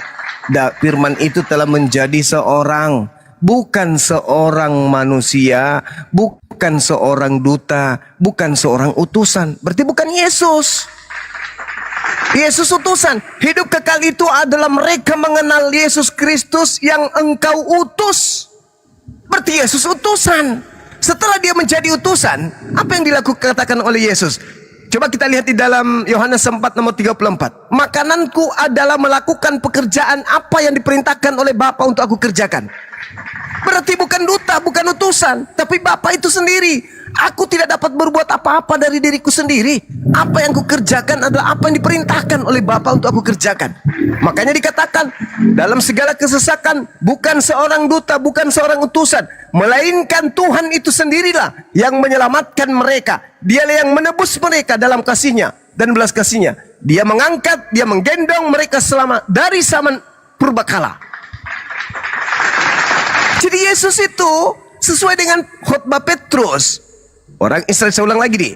Orang Israel harus tahu yang kumaksud adalah Yesus dari Nazaret, seorang yang ditentukan oleh Tuhan untuk sebagai perantara yang melakukan kemudian tanda-tanda, kekuatan, mujizat yang dilakukan oleh Elohim melalui perantaraan Yesus, bukan Yesus. Makanya Yesaya 63 nomor 9 itu Anda bawa, Anda supaya saudara saya ini sadar, oh ternyata bukan Yesus. Yesus hanya perantara doang. Yang melakukan semua mujizat itu adalah Bapa, Sang Elohim. Makanya kalau kita lihat dalam kitab Yeremia 31 nomor 34, apa yang dikatakan kemudian di sana? Dan tidak usah lagi orang mengajar sesamanya atau mengajar saudaranya dengan berkata, kenallah Tuhan. Tidak usah lagi. Sebab mereka semua besar kecil mengenal aku. Demikianlah firman Tuhan. Sebab aku akan mengampuni dosa mereka dan tidak lagi mengingat dosa mereka. Jadi buat apa nembus dosa? Lawang Tuhan sendiri mengatakan, jangan lagi orang mengajarkan kepada orang lain, kenallah Tuhan. Sebab mereka telah mengenal aku. Makanya orang Yahudi itu bang, tidak ada lagi mereka itu mengatakan, yang mana ya Tuhan ya? Oh ini telah lahir Tuhan kita. Nggak ada yang kayak gitu. Orang Yahudi sama seperti umat Islam. Mereka bersaksi tiada Tuhan selain Allah. Shema Israel Adonai Eloheinu Adonai Ahad. Tapi kalau orang Kristen berbicara, mana Tuhannya umat Islam? Mana? Mana Tuhannya Yahudi? Mana? Nggak ada memang. Karena yang Anda cari adalah makhluk. Sementara Tuhan yang kami sembah bukan makhluk. Bagaimana mungkin bisa kami tunjukkan sesuatu yang bukan makhluk kepada saudara? Tuhan kami tidak serupa dengan makhluk. 2 Samuel 7:22, pencipta langit dan bumi yang maha tinggi tidak sama dengan manusia, tidak sama dengan apapun, tidak serupa dengan apapun. Laisa kamitslihi syai'. Tapi kami jangan kalian ajarkan tentang Tuhan, karena kami tahu Tuhan itu seperti apa adanya. Apa Tuhan itu? Qul huwallahu ahad. Tuhan itu satu. Allahus samad. Tuhan tempat bergantungnya segala sesuatu. Lam yalid walam yulad. Tuhan tidak diberanakan, tidak beranak dan tidak diperanakan. Walam yakul lahu kufuwan ahad. Dan Tuhan itu tidak setara dengan apapun. Kami sudah mengenal Tuhan itu. Dengan cara apa kami mengenal Tuhan? Kami lihat ciptaannya. Ini yang menciptakan siang malam ini Tuhan. Yang membuat hujan turun ke bumi Tuhan.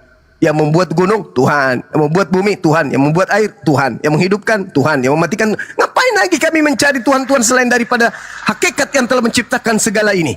Tidak perlu. Karena Tuhan itu maha melihat meskipun kita tak melihat. Tuhan itu maha mendengar meskipun kita tidak mendengarkan Tuhan. Tuhan mendengarkan dan melihat kita. Tapi kita meskipun tidak melihatnya.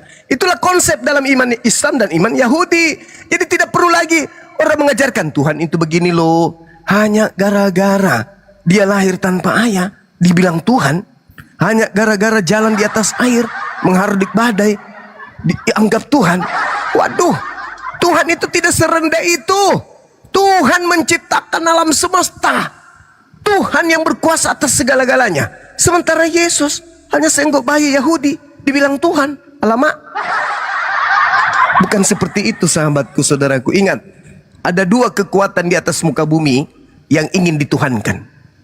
Yang pertama, Tuhan asli. Yang kedua, iblis.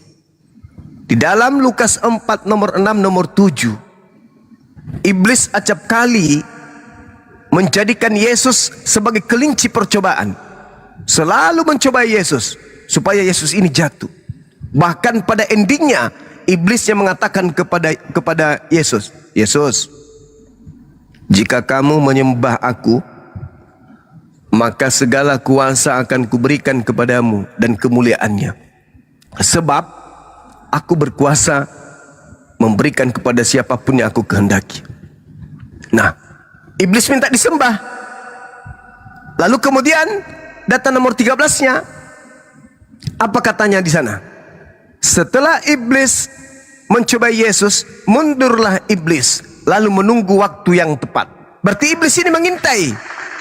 Iblis mengintai waktu yang tepat, waktu yang tepat. Nah, ada kejadian dalam Lukas 22 di nomor 52-53. Ketika orang-orang Yahudi kemudian ingin menangkap Yesus, apa kata Yesus? Sangkamu aku ini penyamun, sampai kau datang membawa pedang dan pentungan. Padahal setiap hari kamu melihat aku mengajar di bait suci, tapi kau tidak menangkap aku. Tetapi saatmu sudah tiba, dan saatnya kuasa kegelapan. Artinya iblis tadi mengintai mana saat aku bisa bereaksi kemudian ini. Nah, pada saat kemudian orang-orang bersekongkol ingin mencelakai Yesus, itulah kesempatan yang digunakan oleh iblis untuk masuk. Makanya dirasukinya lah Yudas, dibuatlah kemudian imam kepala membuat kesaksian palsu, tipu musyiat, bla bla bla dan seterusnya. Untuk apa? Untuk melenyapkan Yesus. Kenapa Yesus harus dilenyapkan? Karena iblis ingin tampil dengan memakai nama Yesus. Maka setelah Yesus terangkat ke langit, iblislah yang berkuasa dengan memakai nama Yesus. Makanya dalam Yohanes 12 nomor 31, sekarang juga dunia dihakimi. Saatnya sekarang penguasa dunia, yaitu iblis, dilemparkan keluar. Begitu Yesus terangkat ke langit, iblisnya yang keluar dari bumi, menggantikan posisi Yesus. Akulah Yesus yang kau aniaya. Nah, sekarang kau harus taat kepadaku. Pergilah, jadikanlah seluruh bangsa menjadi muridku. Itu siapa? Yesus. Tidak mungkin Yesus melarang muridnya ke bangsa lain. Matius 10 nomor 5 nomor 6, Yesus berpesan kepada ke-12 muridnya agar jangan ke bangsa lain, tetapi pergilah kepada domba-domba yang sesat dari umat Israel. Matius 15 nomor 24, aku diutus hanya kepada domba yang sesat dari umat Israel. Lalu siapa yang keluar dari kubur ini? Pergilah ke seluruh dunia, jadikan seluruh bangsa menjadi murid. Ini siapa? Hanya iblis yang kemudian ingin seluruh umat manusia menjadi pengikutnya. Yesus enggak. Ada orang Kanaan datang meminta anaknya sembuh, malah disebut anjing. Aku diutus hanya kepada domba yang sesat. Jadi artinya bahwa ketika saudara membawa Yesus, maafkan saya saudara, ini memang pahit, tapi inilah kenyataan. Yesus ketika di Bukit Zaitun didatangi muridnya, guru, apa tanda kedatanganmu? Harusnya kalau Yesus yang keluar dari kubur pada hari ketiga, harusnya Yesus mengatakan, tanda kedatanganku adalah anak manusia akan keluar dari kubur. Ada enggak Yesus mengatakan begitu? Enggak. Tapi kenapa ada yang keluar dari kubur? Oh, itu tanda untuk angkatan jahat. Matius 12 nomor 38 sampai 40. Angkatan jahat ini minta satu tanda, orang Farisi ini minta satu tanda. Dan tidak akan diberikan satu tanda kepada angkatan jahat selain anak manusia keluar dari perut ikan dan keluar dari perut bumi. Itu tanda untuk siapa? Tanda angkatan jahat. Kristen percaya enggak? Percaya. Berarti Kristen ini adalah angkatan jahat.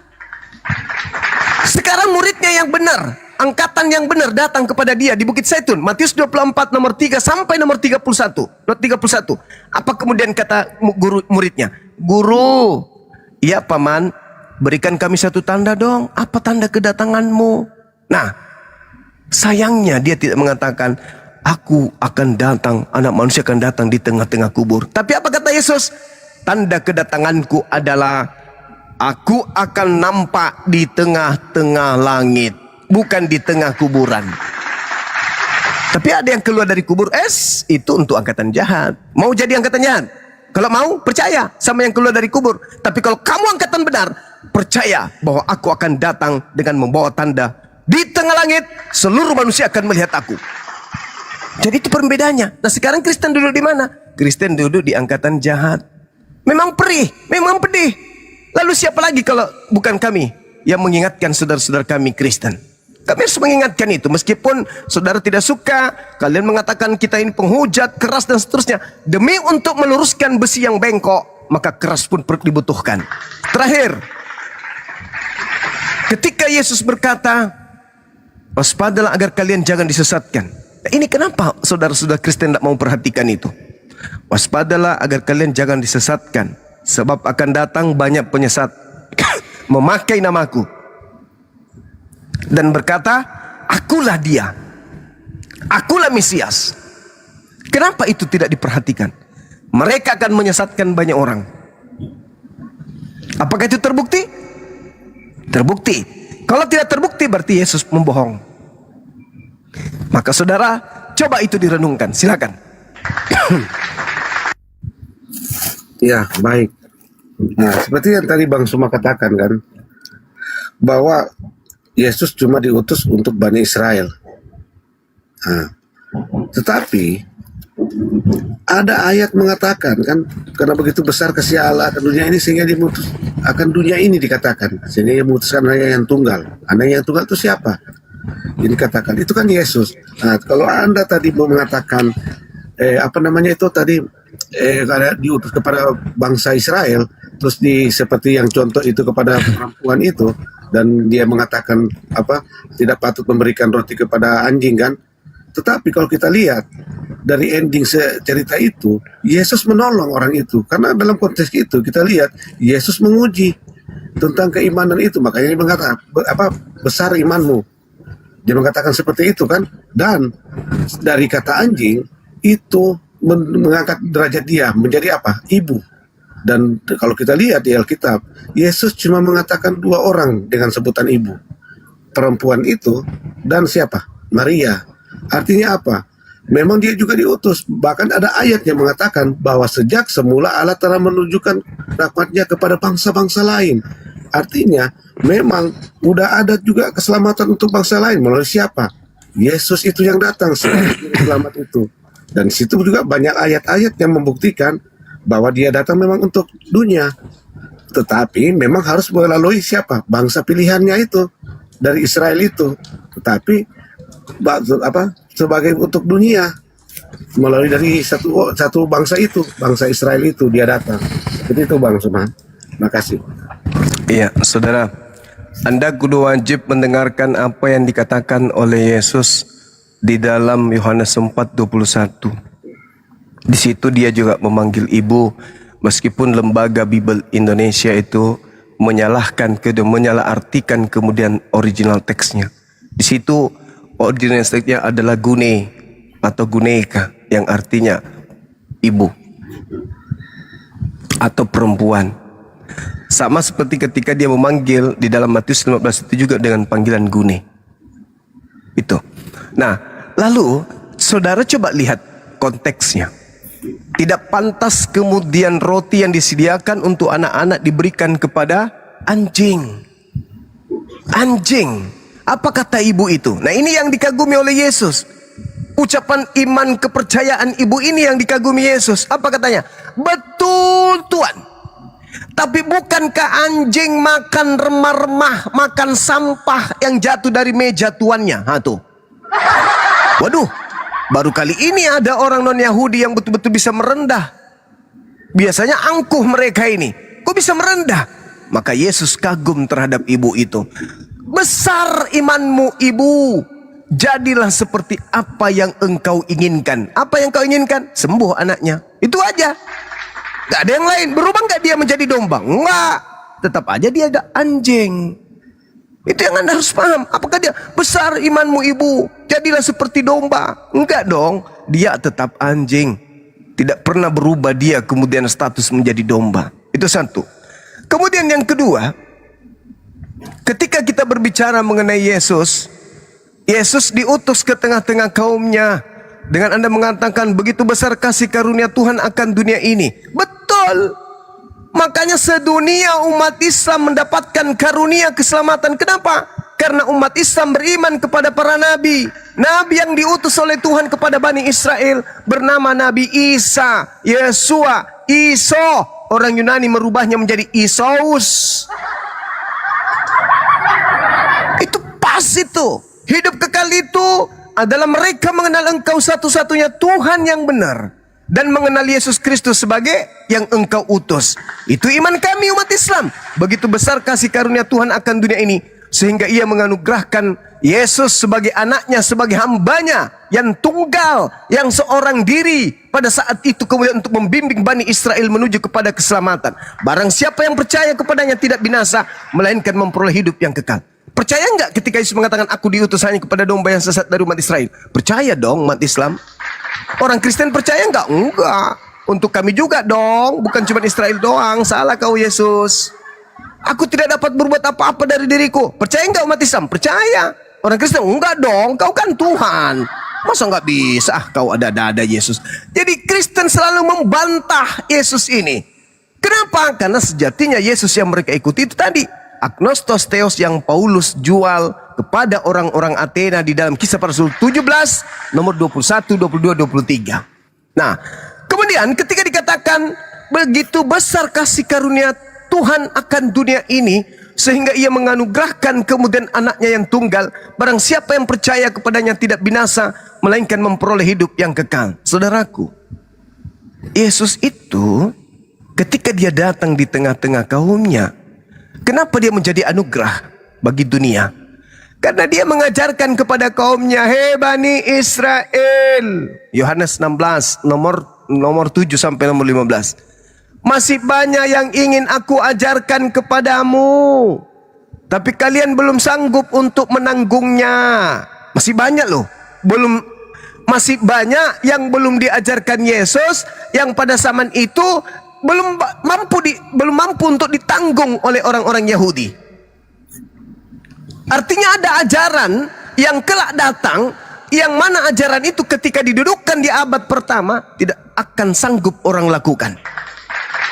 Nah, yang akan menjadi tolak ukurnya adalah Kristen dan juga Islam.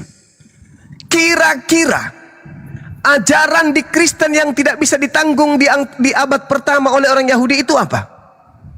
Semuanya bisa. Tidak ada yang berat. Makan babi. Berat nggak? Enggak. Katanya di Matius 15 murid-murid makan babi katanya. Lalu apa? Ibadah minggu. Apa beratnya?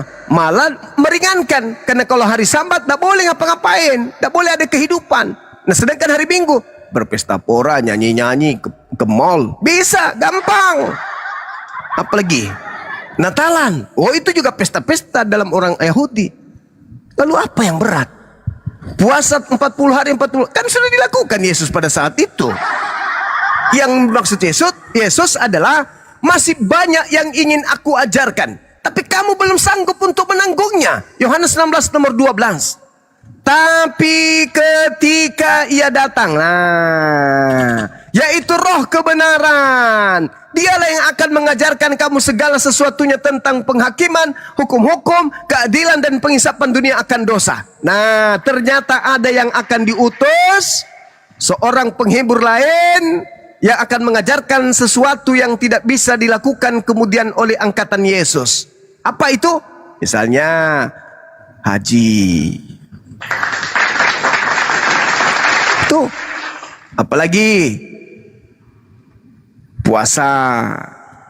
Apalagi tentang berubahnya syariat-syariat tentang haid. Apalagi bahwa keselamatan bukan lagi dari Yahudi tapi diambil dari mereka. Ada masa di mana kamu tidak akan menyembah lagi di gunung ini, tetapi kerajaan Bapa akan diambil daripadamu. Sanggup gak? Nggak sanggup. Faktanya berdiri nggak kerajaan di luar mereka yang diambil? Berdiri. bangsa Arab 1400 tahun kerajaannya sampai hari ini semakin hari semakin bercahaya. Bisa nggak mereka terima? Nggak bisa. Itu fakta. Berarti hal-hal yang belum bisa diajarkan oleh Yesus pada zaman itu dan karena disebabkan muridnya belum sanggup menanggungnya, itu adalah dinul Islam. Maka dikatakan begitu besar kasih karunia Tuhan. Kenapa? Karena Yesus diutus kepada Bani Israel untuk memberikan tanda-tanda, simbol-simbol, kode-kode alam kepada Bani Israel bahwa ada masa di mana ajaran akan diambil, kerajaan Tuhan akan diambil daripadanya. Makanya dikatakan dalam Matius 23, ada aku rindu kemudian untuk mengumpulkan kalian wahai Yerusalem, Yerusalem, tetapi kamu tidak mau mendengarkan aku. Maka apa kata Yesus? Lihatlah, rumahmu ini akan ditinggalkan dan akan menjadi sunyi. Itu terbukti nggak sampai hari ini? Terbukti. Rumahmu ini akan ditinggalkan, akan menjadi sunyi. Dan aku berkata kepadamu, mulai sekarang kamu tidak akan melihat aku lagi, hingga kamu berkata, diberkatilah dia yang datang dalam nama Tuhan. Sunyi, menjadi sunyi sampai hari ini, yang ada hanya peperangan di sana. Kerajaan Tuhan akan diberikan kepada satu bangsa yang menghasilkan buah kerajaan itu. Apa buah kerajaan? Pertama, sujud. Kerajaan Elohim memerintahkan kemudian orang-orang yang ada kerajaannya sujud. Yesaya 66 nomor 23. Sabat menjadi sabat berganti sabat, bulan berganti bulan, akan tetapi seluruh manusia akan datang kepadaku untuk sujud di hadapanku. Kerajaan siapa yang melanjutkan buahnya? Islam. Apalagi puasa, apalagi sholat, sujud, semua sunat, haramkan babi dan seterusnya. Buah-buah kerajaan itu diberikan kepada bangsa lain yang akan menghasilkan buah kerajaan tersebut. Itu di mana?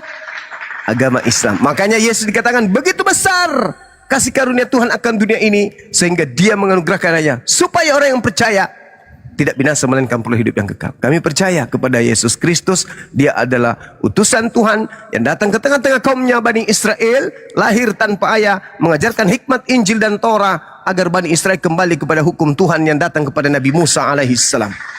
Tapi kami tidak percaya kalau Yesus itu mati untuk nebus dosa-dosa orang Roma dan orang Yunani. Sekira begitu, Bung. Sorry, kepanjangan. Silakan.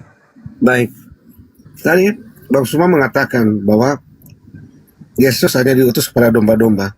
Tetapi ada ayat-ayat juga mengatakan bahwa dia juga ada lagi padaku domba-domba lain yang bukan dari kandang ini. Artinya bukan cuma dari Israel juga. Dia terpanggil juga untuk domba-domba yang lain. Artinya buat siapa? Seperti yang dikatakan itu, untuk dunia. Domba-domba itu mendengar suaraku. Suara siapa? Yesus. Makanya Yesus mengatakan tadi seperti yang Bang Suma kutip kan, akan datang, tiba saatnya akan datang menyembah di dalam roh dan kebenaran. Maksudnya menyembah dalam roh dan kebenaran. Bicara apa? Roh dan kebenaran itu berbicara tentang roh. Itu adalah seperti yang di Kejadian 1 ayat 1 mengatakan, Allah itu adalah roh, menyembah dalam roh dan kebenaran. Kebenaran itu berbicara tentang apa? Firman. Firman itu adalah kebenaran. Makanya ketika dia datang sebagai penghibur, diutus dalam nama Yesus. Nah, kalau Anda tadi mengatakan Bang Suma, saya mohon maaf banget. Ini bukan untuk mengejek atau apa ya. Saya cuma mengatakan, kan dikatakan penghibur diutus dalam namaku, dalam nama Yesus. Saya mengatakan, apakah Pak Ustadz dan yang lain mempercayai nama itu? Enggak kan? Yang justru yang mempercayai adalah siapa? Orang-orang Kristen. Makanya dikatakan penghibur itu diutus dalam namaku. Akan datang penyembah di dalam roh dan kebenaran. Seperti yang orang Kristen percaya bahwa Allah itu adalah pada dasarnya adalah roh. Dan kebenaran itu telah datang ke dunia. Siapa? Firman itu yang menjadi manusia. Terima kasih Bang Suma. Baik, saudaraku. Ketika dikatakan kemudian roh kebenaran itu diutus dalam namaku. Kebetulan saja kami juga punya kitab namanya Al-Quranul Karim. Dan kami percaya hanya ada satu manusia suci yang diutus pencipta langit dan bumi ke tengah-tengah Bani Israel yang lahir tanpa ayah. Kami menyebutnya Isa. Dalam bahasa Yunani, Isos. Dalam bahasa Ibrani, Yesua. Dalam bahasa Aram, Iso. datang kepada kaumnya dan berkata nih, wa isqala Isa bin Maryam ya bani Israel inni rasulullahi ilaikum musaddiqan lima baina yadayya minat Torah wa mubasysyiran bi rasuli ya'ti min ba'di ismuhu Ahmad. Nabi Muhammad diceritakan kemudian dalam Al-Quran, sudah Yesus atau Isa alaihi salam dalam pandangan Islam sampaikan kepada kaumnya Bani Israel, wahai Bani Israel, aku datang kepadamu mengajarkan dan membenarkan Torah yang ada pada dirimu dan menyampaikan bahwa akan datang setelahku seorang rasul yang diutus bernama Ahmad. Simple itu kawan, simple. Itu yang pertama. Kemudian yang kedua, menyembah dalam ruh dan kebenaran. Kalau menyembah dalam ruh bukan berarti menyembah roh. Karena menyembah roh itu adalah ajaran pagan, ajaran animisme. Menyembah dalam ruh maksudnya khusyuk. Jangan mencontoh kepada orang-orang Yahudi, orang-orang Farisi, ahli Torah, kata Yesus. Mereka kemudian menduduki kursi Musa. Mereka mengajarkan tentang Torah, tapi cuma di mulut, bukan di hati, bukan pada ruhnya. Jangan kau ikuti mereka. Jadi menyembah dalam ruh itu maksudnya khusyuk dalam beribadah. Bukan karena ria, bukan karena pamer, bukan karena mau dibilang, bukan karena mau dikatakan orang-orang hebat, orang beriman, orang-orang percaya, enggak. Tapi mereka benar-benar menyembah dalam ruh. Artinya benar-benar tunduk berserah diri ikhlas karena Allah, bukan karena ria. Dalam kebenaran, maksudnya apa? Benar-benar melakukan sebuah rutinitas ritual keagamaan berdasarkan firman Tuhan. Bukan dibuat-buat. Ketika dia sholat Jumat ada perintahnya. Ketika dia kemudian salat tarawih ada perintahnya. Ketika dia sholat Isya ada perintah. Salat zuhur ada perintah. Puasa ada perintah. Berinfak ada perintah. Bersedekah ada perintah. Tolong menolong ada perintah. Kebenaran, jangan dibuat-buat sendiri. Minggu, mana kebenarannya ibadah minggu? Makan babi, mana kebenarannya? Tidak bersunat, mana kebenarannya? Menyembah Yesus, mana kebenarannya? Gak ada kebenaran. Ke gereja, mana kebenarannya? Tak ada kebenaran. Jadi yang dimaksud Yesus dalam ruh dan kebenaran adalah kalian benar-benar khusyuk menyembah kepada Tuhanmu sesuai dengan apa yang diperintahkan oleh Tuhan kepadamu. Itulah penyembah kepada Tuhan dalam ruh dan kebenaran. Bukan menyembah roh. Kalau menyembah roh itu ajaran pagan. Wahyu 5 nomor 6. Aku melihat binatang anak domba seperti disembelih, bertanduk 7, bermata 7. Itulah ketujuh roh Tuhan yang diutus ke bumi. Itu yang mau disembah, bukan. Bukan menyembah roh. Menyembah roh itu animisme, ajaran politeisme itu. Sedangkan yang dimaksud Yesus menyembah dalam roh dan kebenaran itu adalah khusyuk dalam beribadah. Dan khusyuknya beribadah, konsentrasinya dalam beribadah disebabkan karena ibadah yang dilakukan adalah ibadah yang tertuntun, ibadah yang betul-betul diperintahkan oleh Tuhan, bukan asal-asalan. Contoh, misalnya sholat Jumat ada tuntunannya. Ya ayyuhalladzina amanu idza nudiya lis-sholati min yaumil jumu'ah. Ada perintahnya. Keluaran 31 nomor 14, kuduskanlah hari Sabtu. Barang siapa yang tidak menguduskan hari Sabtu maka bunuhlah. Nah, itu ada perintahnya. Minggu mana perintahnya hari Minggu? Kalau tidak ada perintahnya, lalu apa yang mau dikatakan kebenaran? Tidak sesuai. Roh dan kebenaran itu khusyuk, dan khusyuk yang dilakukan itu bukan hanya ikut-ikutan manusia. Memang ada perintahnya, ada tuntunannya, ada yang diperintahkan, ada yang memerintahkan. Nah, itu baru. Anda boleh lihat di dalam Ulangan 11 nomor 1, Yosua 22 nomor 5. Yang disebut beribadah, kasih kepada Tuhan adalah mereka yang melakukan dengan taat, dengan setia segala perintah-perintah Tuhan. Bukan perintah manusia. Nah, itu baru menyembah yang benar. Saya kira begitu. Silakan.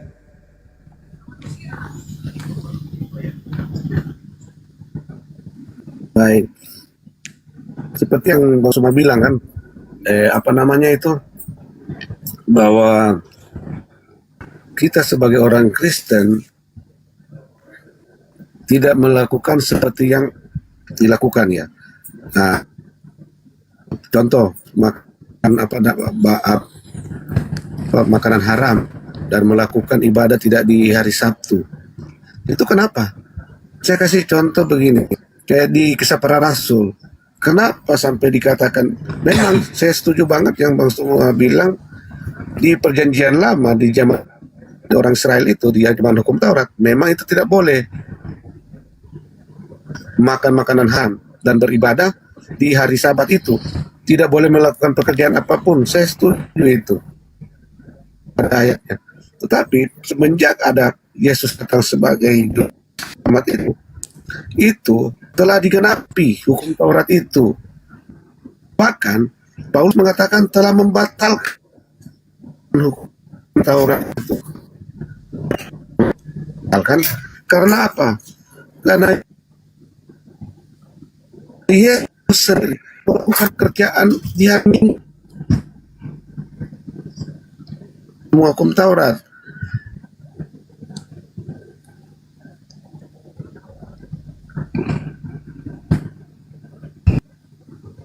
Artinya apa? Hanya di dalam suaranya hilang ya? Suaranya Bang Ferdi. Wah, marah ini, marah Tuhan ini.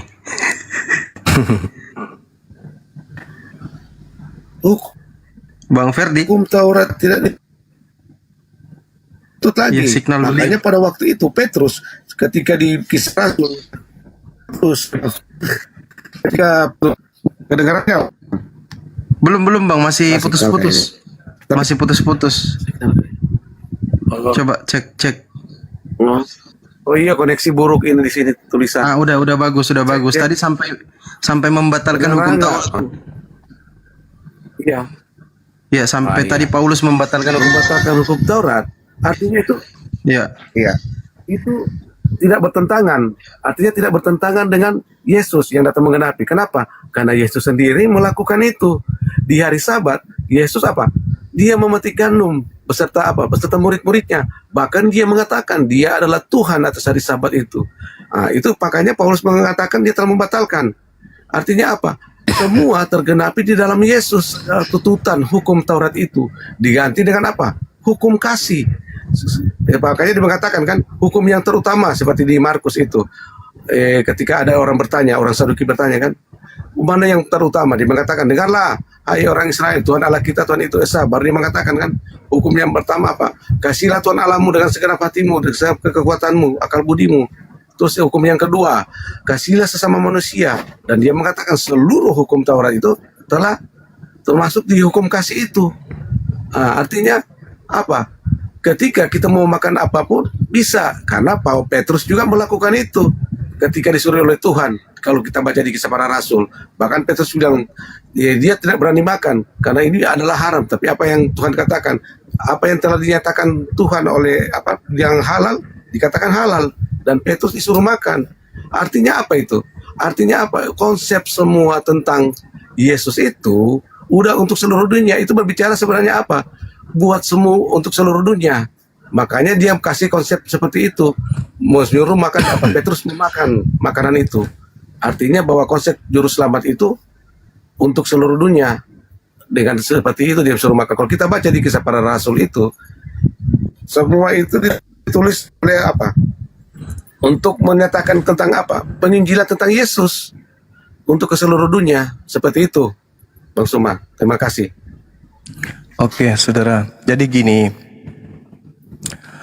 tadi ada satu yang ketinggalan terkait dengan domba yang lain, domba di luar kandang. Anda boleh baca di Hezkel 5 nomor 12. Di situ dikatakan bahwa Bani Israel sepertiga dari mereka itu dibuat berserak, dihamburkan ke seluruh penjuru mata angin. Sedangkan yang disebut domba Yeremia 50 nomor 17 itu hanya keturunan Yakub. Yehezkiel ya? Iya. Domba adalah keturunan Yakub. Jadi kalau bukan keturunan Yakub bukan domba. Nah, keturunan Yakub itu dihamburkan ke seluruh penjuru mata angin. Makanya Yesus mengatakan, jangan ke bangsa lain, tapi pergilah kepada domba-dombaku yang sesat dari umat Israel. Artinya, pergi ke seluruh dunia, maksudnya kalau ada dombanya di Indonesia, ya ke Indonesia. Ada dombanya di Thailand, ya ke Thailand. Ada dombanya di Jepang, ya ke Jepang. Ada Bani Yakub di sana, ya ke situ. Itu maksudnya. Bukan berarti anjing bisa berubah menjadi domba. Bukti bahwasanya Anda, saudara-saudara Kristen, saya bukan domba, kalian makan babi. Domba itu makan rumput. Mana ada domba makan babi? Yang makan babi itu serigala. Itu yang pertama. Kemudian yang kedua, ketika berbicara mengenai Taurat digenapi. Digenapi itu artinya dilengkapi, bukan dikurangi, dihilangkan. Segala sesuatu yang digenapi itu disempurnakan. Babi haram, ketika disempurnakan halal. Kok bisa? Semakin haram. Kalau dia digenapi semakin haram. Tapi bukan digenapi, itu cuma bahasa tipuan. Sebenarnya yang dimaksud digenapi oleh Paulus adalah dihilangkan.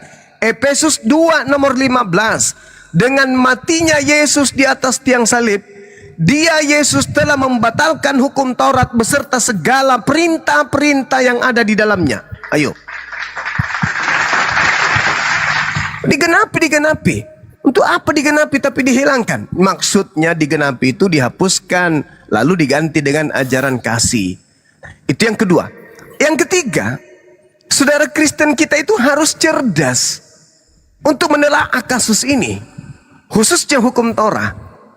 Hukum Taurat itu, apapun rangkaian yang ada di dalamnya, yang paling kecil sampai yang terbesar dalam hukum Taurat, itu semuanya untuk Bani Israel. Aku akan mengadakan perjanjian baruku kepada Bani Israel dan Bani Yehuda. Apa itu? Aku akan memasukkan hukum Taurat ke dalam batin setiap Bani Israel dan Yehuda. Ada nggak dia katakan Bani Indonesia? Nggak ada. Bani Belanda, Bani Italia, ada nggak ada. Bani Israel, Bani Yehuda. Aku akan menaruh. Dan juga kita lihat di dalam Ulangan 5 nomor 1, nomor 2 sampai nomor 3 dan seterusnya. Hukum Taurat itu hanya berlaku kepada kaumnya Bani Israel. Begitu juga Ulangan 33 nomor 1 sampai 4. Hukum Taurat itu tidak diberikan kepada bangsa lain, tapi berlaku hanya kepada Bani Israel. Lalu buat apa Yesus mati untuk Kristen?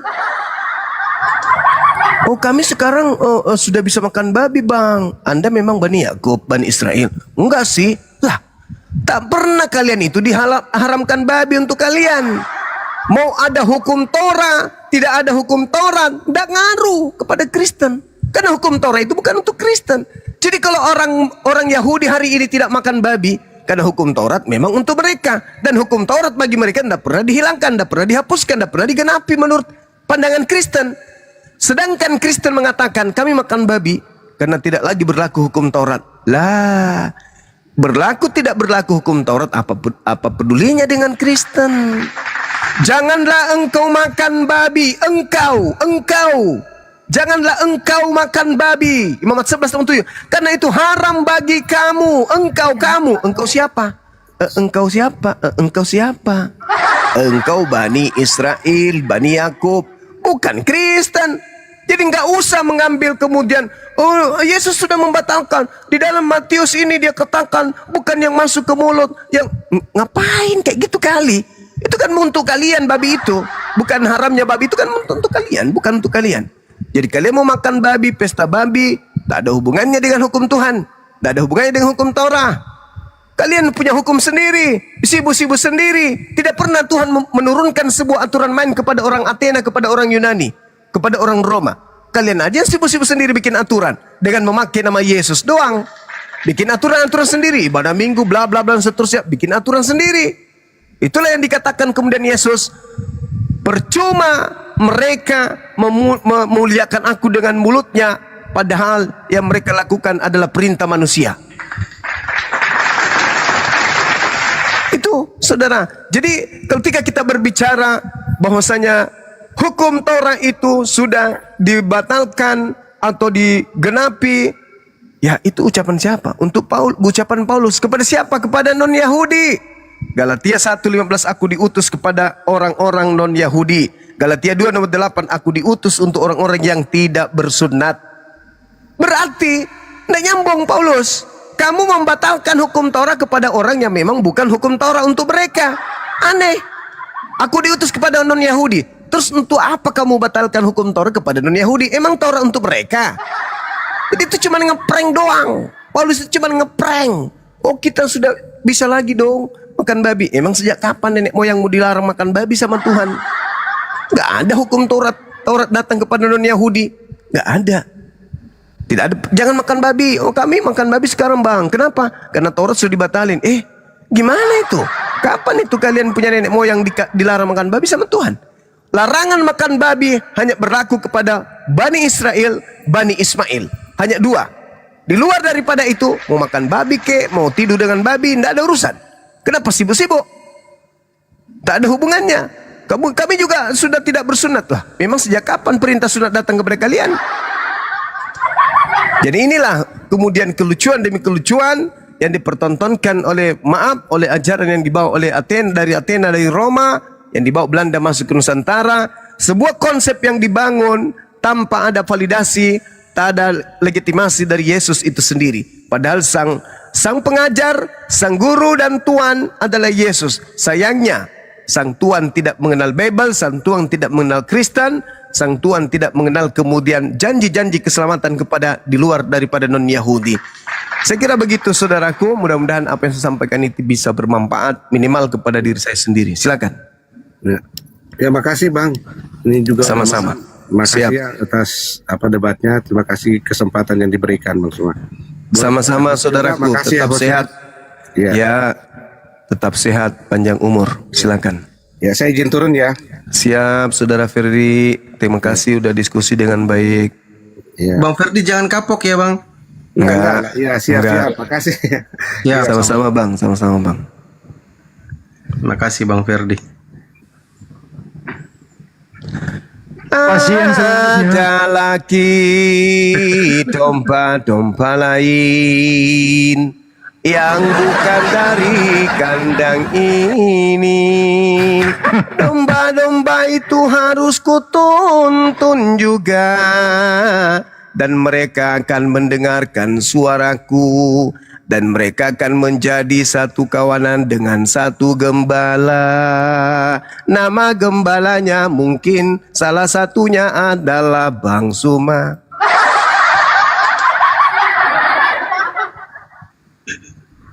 Lama kali Ada domba makan babi. Masuk lagi lah peda. Mana bisa domba makan babi. Domba makan rumput. Bang Heri, Heri, Kristen Bang Heri, Heri sudah naik. Bener juga ya, nggak ada domba makan babi ya, yang makan babi segala. Iya. Barang nggak gua itu banyak, itu ada aja itu bahasa lu. Giginya itu nggak cocok untuk daging. Ya, cocoknya rumput, kapurung, bubur Manado. Izin Bang Zuma, tadi yang percuma mereka memuliakan aku, yang Matius 15:9 itu ya, percuma mereka beribadah kepada aku. Oh iya, siap. Betul. Bang Heri monitor. Bang Heri Kristen agamanya atau Muslim Bang? Atau Islam? Dari tadi orang ngomong kok, orang dari tadi jawab. Matiin Roy, ya Dendre mbak. Ya matiin Roy, mungkin matiin Roy. Dewasa Dendre pernah bicara tuh ke si Geji. Dendre pernah bicara saudara Heru. Saya punya agama. Kadang-kadang hari Senin Islam, hari Selasa Hindu, hari Jumat ateis. Tergantung siapa yang undang saya makan. Itu namanya agama tergantung kebutuhan. Masuk orang generasi. Mak Jeko si setimuna. Kasih. Ayo teman-teman Kristen, tadi banyak yang menggebu-gebu ini. Jengkel dengan narasi Bang Zuma. Silakan yang teman-teman Kristen. Silakan kirim permintaan. Jangan kok jengkel apa? Berdata kita bos. Bisa kok jengkel itu kalau asumsi doang, berfilsafat doang. Itu Bunda Maret canda sering nyimak kalau Bang Zuma narasi itu. Saha Maret, Bunda Maret yang kemarin itu. Yang ribut itu waktu Bang Zuma naik. Banyak kali. Konon anak-anaknya itu nama bulan semua. Anak pertamanya itu Januari, yang kedua Februari. Sorry lade.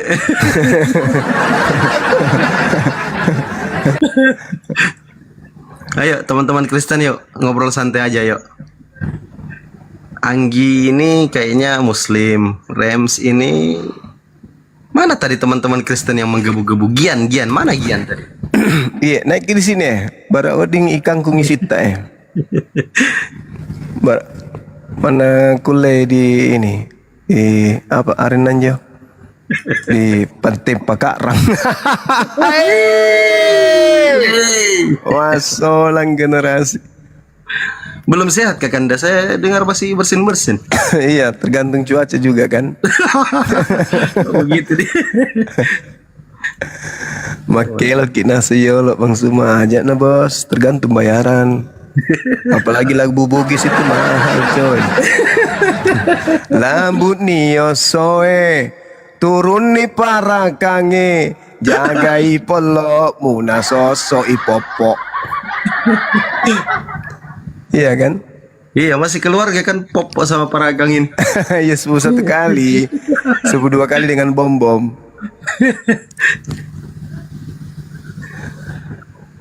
Ada nih teman-teman. Tadi lucu filsafat menghantam filsafat tadi. Wah gila betul-betul. Yang waktu sebelum naik, waktu nonton di sebelah. Iya, si Kiamat dimaki habis sama siapa? Edo sama si Erben. Ya perang filsafat mereka, sama-sama masolang, sama-sama rusak. Gimana ceritanya? Al-Quran malah benar, mereka berselisih paham. Gimana luar biasa Quran ini ya. Allah. Mereka saling membenci dan berselisih paham sampai hari kiamat. Wah gila. Masya Allah banget Al-Quranku, keren. Malam ini sampai kiamat itu mereka selalu berselisih paham. Hajar-hajaran, yang benar yang mana sih gitu? Edis menghajar siapa itu? RK, si Elia, Rudi Yohanes. Tapi Edis terakhir mengakui loh, Tuhan Yesus itu bertuhan.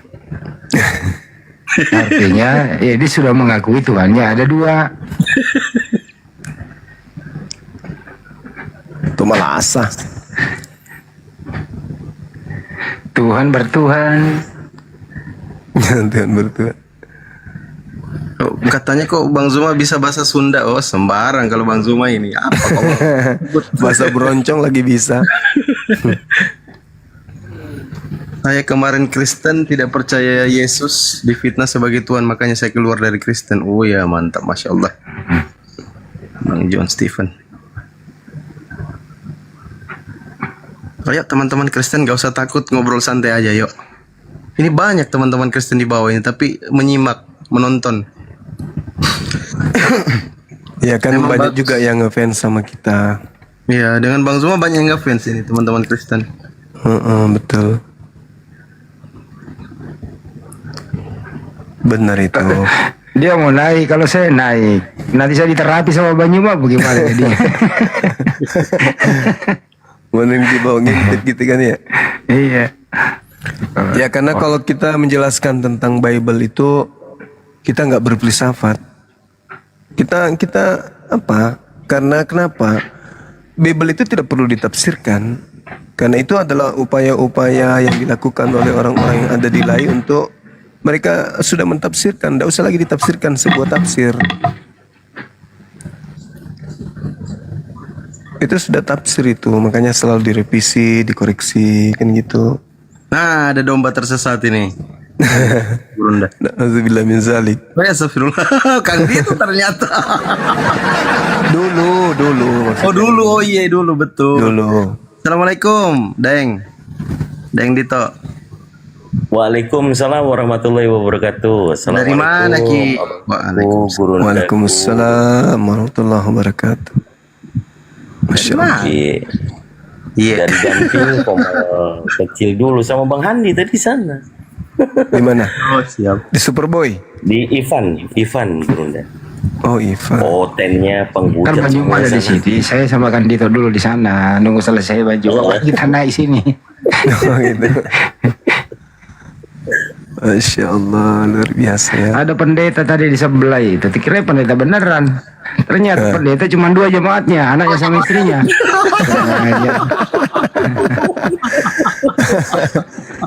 Aduh. Anaknya dengan istrinya. Waduh. Lucu itu, lucu. Ayo teman-teman kalau mau diterapi monggo.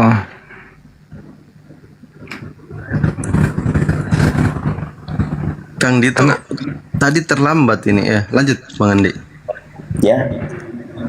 Aku banyak catatan loh masuk ini. Banyak dapat ilmu dari Bang Zuma ini.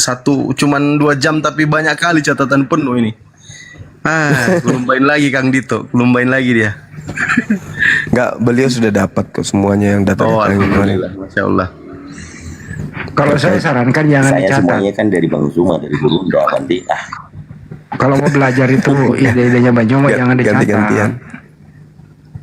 Nggak usah dicatat, diingat aja. Dalilnya Bang Andi, datanya. Ya itu nggak usah dicatat. Diingat aja.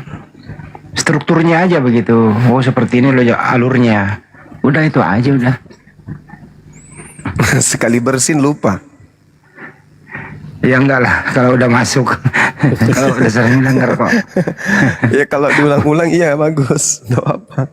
Udah hatam itu. Tapi beda sama Banyuma. Kalau kita kan di Jakarta ya hidup di atas roda ya. Saya sama Banyuma di belakang, ada yang bawa di depan gitu ya. Sama pengawal satu.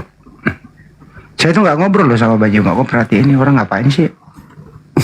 Baca terus gitu. Apa ini? Ngobrol kayak apa kayak baca, dengerin, baca gitu. Gak ada berhentinya belajar. Ya gitulah. Tuntutlah ilmu mulai dari taman kanak-kanak sampai ke taman makan pahlawan kan gitu Bang Andi. Happy kayak sekali-kali masih bom-bom. Ada ku dapat pendeta tadi kan ada 2 orang Burunda. Tapi ampun longornya bagaimana mau dikasih adu dengan Bang Zuma. Astagfirullah longornya ampun teman-teman. Kenapa dia? Longor kali narasinya. Kayak mirip-mirip Ferdi tadi. Aduh. Kalau Ferdi itu, kalau saya pakai ilmu jiwa ya. Siap. Saudara kita tadi itu dia bicara tapi dia tidak percaya dengan ucapannya sendiri. Itu hanya upaya untuk bertahan aja. Tapi yang terlontar dari mulutnya itu sebenarnya otaknya sudah tolak. Ada orang yang berbicara otaknya tidak ngeh sehingga dia percaya diri terhadap apa yang diucapkan, seperti yang punya akun Kibinirin itu Kibinirin, terus kemudian siapa, ada beberapa orang itu yang memang otaknya tidak tumpul otaknya, tapi kalau Bang Ferdi ini paham apa yang saya sampaikan, ngerti, tapi daripada dia diam maka dia kemudian mengucapkan kata-kata atau kalimat-kalimat yang sebenarnya dia sudah tidak percaya lagi ucapannya sendiri. Itu bahayanya kalau diskusi dengan orang-orang Islam materi apologet. Itu bahayanya. Semakin sering berdiskusi dengan apologet Islam, semakin mereka ragu tentang agamanya. Kalau Islam enggak, semakin kita berdiskusi tentang kitab mereka, semakin mantap keislaman kita. Itu kebalikannya. Makanya lebih banyak pendebat Islam daripada pendebat dari sana. Begitu. Kalaupun mereka mau tampil di sosmed juga sebagai pendebat, tengoklah. Yang terjadi apa? Oneness, Tritunggal, Yesus only, ribut, Trinitas ribut. Tidak berani dia menghadapi Islam. Jarang kali itu yang mau menghadapi Islam. Begitu. Itu fakta itu real. Jadi mereka semakin sering berdebat dengan umat Islam, semakin yakin. Kenapa para pendebat mereka ini tidak eksis seperti kita? Karena setiap kali berdebat terguncang pasti mereka. Kecuali kalau mungkin habis makan babi lagi, hilang lagi akalnya, makan terus babi mabok, hilang lagi. Tapi kalau dia berdiskusi lama sama kita, kayak si Amon itu, siapa? Amon ya? Amor. Itu kalau terus-terusan kayak gitu itu bisa syahadat itu. Arom. Iya Arom. Betul. Saya melihatnya bahaya ini orang ini. Kalau dia terus dia ini Ya bahaya bagi keluarganya, tapi keselamatan bagi dia dan kebahagiaan bagi kita umat Islam. Begitu. Itu tapi ada papa jahat itu yang ngaku gereja mula-mula itu kan Gurunda. Jadi itu tadi mengaku pendeta saya hadapi tadi. Ya tapi ada satu konsep yang menarik yang dia bahas, Gurunda. Dia mengatakan kasih itu katanya sedekah. Gimana itu Kanda? Ya memang betul. Ada penjelasan dikit biar lebih paham kita, Kanda. Matius 19 nomor 16. Guru, apa yang harus aku lakukan supaya aku memperoleh hidup yang kekal? Ujung-ujungnya apa? Sedekah. Lakukan segala perintah Tuhan. Bapak, sudah. Nah, kalau sudah, maka jual semua hartamu. Tuh, sedekah kan? Benar nggak? Betul kan, Dak? Iya. Al-Quran surah Al-Munafikun ayat berapa itu? Ayat 10 kalau nggak salah. Orang yang sudah masuk kubur saja minta kembali, ya Rab, kembalikan aku ke bumi. Meski hanya sekejap. Balik ke bumi ngapain? Bukan mau naik haji, bukan mau puasa, bukan mau sholat, tidak. Tapi apa? Dia mau impakkan semua hartanya. Karena dia tahu bahwa ternyata di alam kubur itu yang menerangi kuburnya adalah infaknya, sedekahnya. Makanya mumpung ada pengumpulan donasi untuk bencana, yuk mari kita berinfak, bersedekah untuk teman-teman kita. Begitu saudara-saudara sekalian. Oh iya teman-teman ya, jangan lupa ya di rekening yang biasa disampaikan oleh Bang Handi, Yayasan Apologet Islam Indonesia, namanya itu BNI ya teman-teman ya, Beni. Lanjut Kang Dito. Iya, nomornya di 7-nya 5 kali 51770. Jangan lupa sebelum kita nanti dipanggil oleh Allah, wah minta kesempatan lagi untuk bersedekah susah. Iya, tidak bisa. sudah ditimbun tanah, aku mau pulang. Aku ada menyembunyikan emas batangan di teras belakang. Gak bisa. Alhamdulillah terakhir di jumlah ya sudah mencapai 50 juta Banyuma. Alhamdulillahirabbil alamin. Masya Allah. Cuma ya apa benar Tuhan lo nggak kena kelihatan? Hah? Tuhan kalian nggak kena kalian nyembah Tuhan yang kalian nggak kenal. Emang kamu kenal Tuhanmu? Kan Tuhan kamu juga nggak kenal kamu. Iya, saya tanya apakah kau mengenal Tuhan? Ada ayat gitu.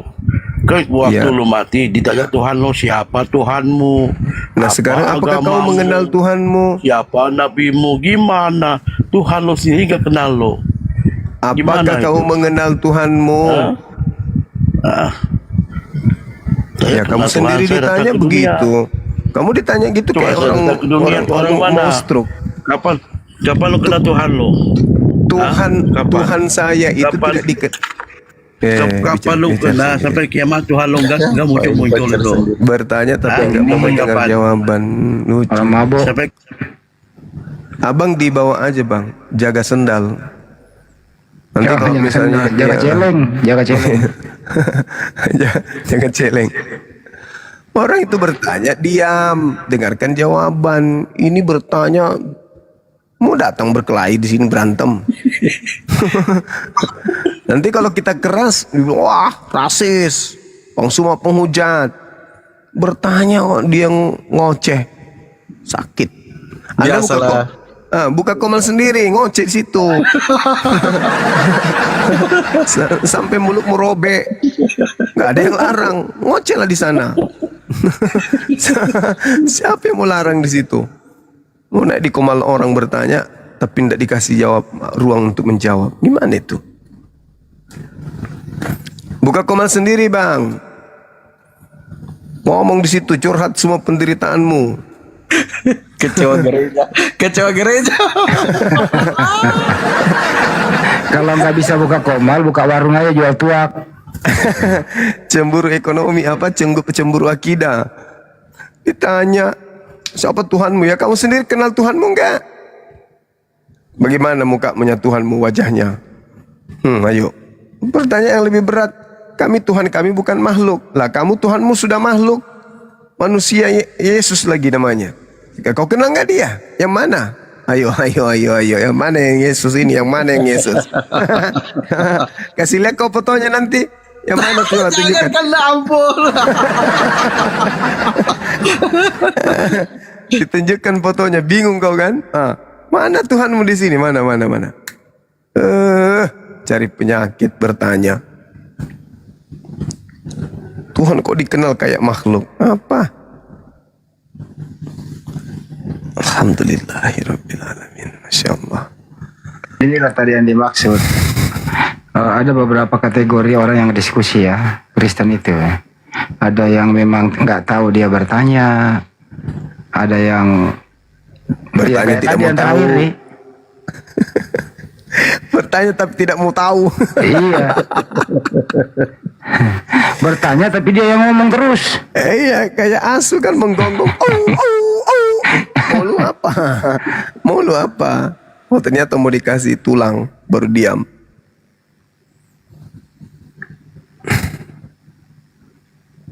Ada juga dia sebenarnya ngerti, tapi karena menjaga harga diri, ya terpaksa dia nggak jujur gitu.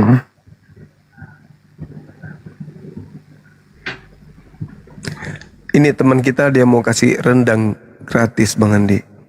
Baik, boleh tuh. Tapi dari daging pahanya bom-bom. Moki. Kalau itu kirim aja ke Edis. Allahu Akbar. Makasih saudariku, makasih. Saya nggak bisa mempraktekkan Yohanes 6:53-54. Iya. Makanlah dagingku dan minumlah darahku. Tapi kan ini daging pahanya bom-bom.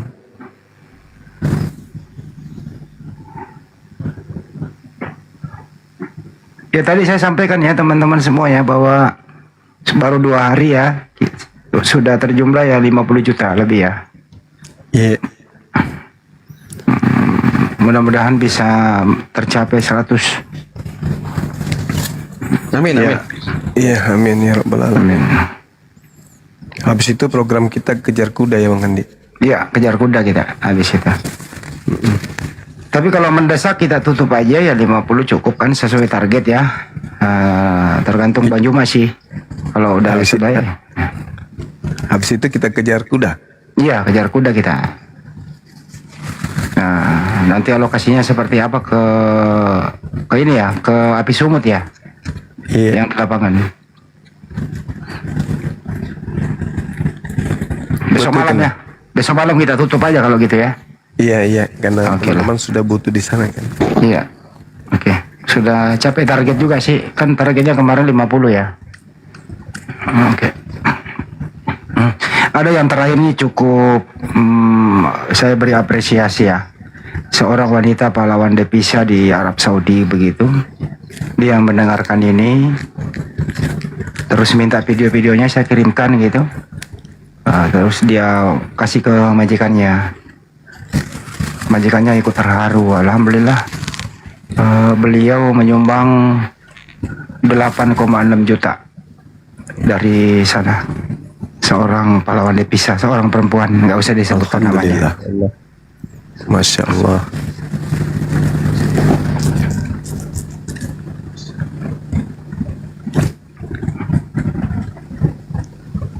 Jadi majikan-majikan di sana itu ikut berbelasungkawa. Nanti saya berusaha bagaimana ya menyentuh hati orang di sana ya, supaya bisa memberi bantuan langsung ke Indonesia. Yang untuk pergerakan kita juga, Bang Andi.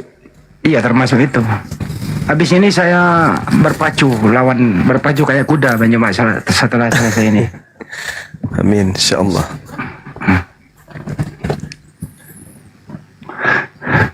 Jadi ada lebih penting juga, sama-sama penting sih teman-teman.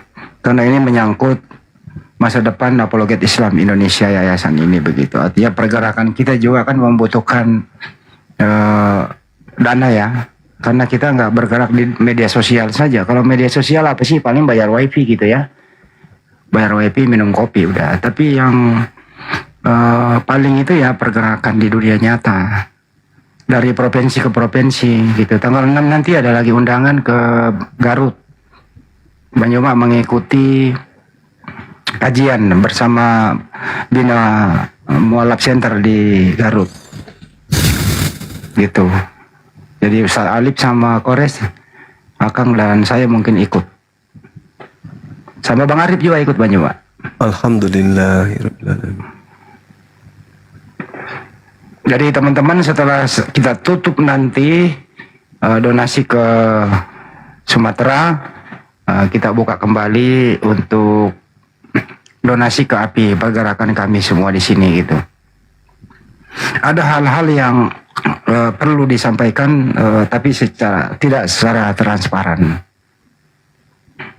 Ya, termasuk pendampingan hukum, termasuk pergerakan dan lain-lain begitu. Itu membutuhkan biaya yang tidak sedikit teman-teman. Ya sudah kiranya untuk berbagi gitu. Jangan melihat kita di sini wah santai banget ya malam gitu. Padahal di belakang itu kita pergerakannya agak intensif juga gitu lah frekuensinya itu. Nah itu yang perlu didukung juga teman-teman ya. Jangan sampai lalai di sana. Itu sih Mas Pandi.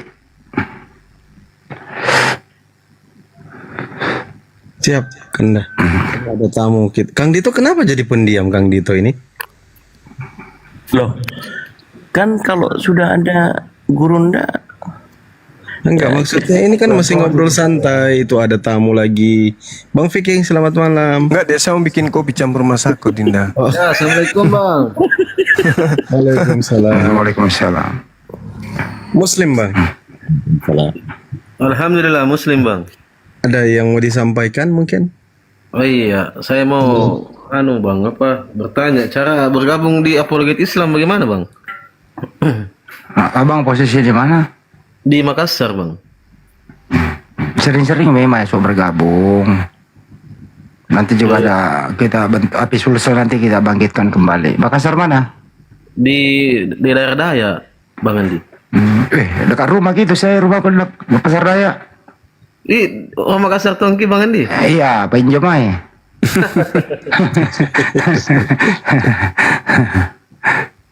Dilalekan janjo pasar ke Agantai. Dilalekan janjo pasar ke Balaku. Di pasar mana Ki Bang Andi? Di Pasar Daya, Pasar Daya. Pasar Lama sama Pasar Baru. Pasar Lama. Oh, Patung Ayam berarti di? Iya tahu ah. Iya kodong. Iya, saya mau bertanya ini Gurunda, maksudnya apa persyaratannya untuk bisa bergabung di Apologet Islam? Yang penting pandai bahasa Indonesia. Iya. Iya, siapapun bisa bergabung. Yang penting Islam. Alhamdulillah ya. Maksudnya base campnya di mana itu Bang? Atau ndak pakai base camp sih Bang Suman? Kalau kemarin ada, cuman kita bekukan karena vakum, tidak ada kegiatan dan rata-rata pengurusnya itu memang bukan tinggal di Kota Makassar, kebanyakan mereka sering ke daerah. Jadi program kerja tidak berjalan untuk sementara dan kita sementara mencari untuk pengurus barunya gitu. Iya Bang. Soalnya saya sudah lama biasa mau naik di sini mau bertanya soal ini Bang, cuman enggak pernah diizinkan baru kali ini naik Bang. Masya Allah. Alhamdulillah. Apa dikerjain di Makassar kah? Itu memang cari kegiatan Bang supaya ada kerjaan. Ya apa ya? dalam kurung nganggur ini Bang Andi. Oh, aman gitu. Ya Bang, saya kasih kopale kerjaan. Waalaikumsalam Bang. Waalaikumsalam warahmatullahi wabarakatuh. Mau ucapkan terima kasih saja Bang. Silakan Bang, silakan. Ya, mau ucapkan terima kasih saja. Sudah 4 bulan saya ini jadi mu'alaf ini. Masih ingat Bang? Kan di rumahnya Bang Nanda itu. Kan sering juga naik ke rumah dulu. Nama akunnya kemarin apa itu bang? Jason. Oh Jason. Oh Jason. Ganti gambar semua ya bang. Ganti gambarnya. Kemarin gambarmu kan aneh-aneh itu waktu masih Jason ya. Ya ini juga akunnya. Masya Allah. Kenapa? Kenapa? Kan terima kasih saja bang. Jadi setelah itu saya nggak pernah aktif lagi di TikTok. Baru malam ini coba lagi. Lihat aja. Mendengarkan saya di bawah. Dari Katolik waktu itu ya? Iya bang. Iya. Alhamdulillah sekarang sudah bisa baca-baca juga bang. Wih, sudah alhamdulillah ya, sudah nggak haleluya lagi ya. Masya Allah. Ya, Keluarga bagaimana? kalau saya kan bujangan bang. Oh iya. Maksudnya orang tua? Sudah meninggal bang. Kalau keluarga ada juga yang muslim, ada juga yang tidak. Orang mana abangku ini? Campur bang. Medan dengan Melayu. Oh berarti posisi sekarang di Sumatera? Ya, di Sumatera bang. Ah siap. 4 Rajin bulan yang belajar bang. kalau tidak salah, ya 4 bulan saya naik kemari. Berapa kali itu dinaikkan? Ada 4 kali. Tetap belajar bang, belajar terus tentang Islam biar makin kuat. Makanya ini jarang saya buka, ini lebih banyak di reel belajarnya. Karena kalau di masjid bang. Alhamdulillah. Kalau di sini kan terkadang ini, kalau kita kurang ilmu, salah tangkap nanti. Betul. Kan Syukur, abang juga bilang itu hari kan, kalau sudah itu ya dikurang-kurangi buka aplikasi ini. Iya betul, ingat. Pintar tahu. Cuma malam ini karena belum bisa tidur mata, makanya buka-buka sebentar. Kebetulan ketemu roomnya. Rindu pastinya kan ya. Rindu ini dengar Bang Zuma lagi ya, bikin itu lucu-lucu.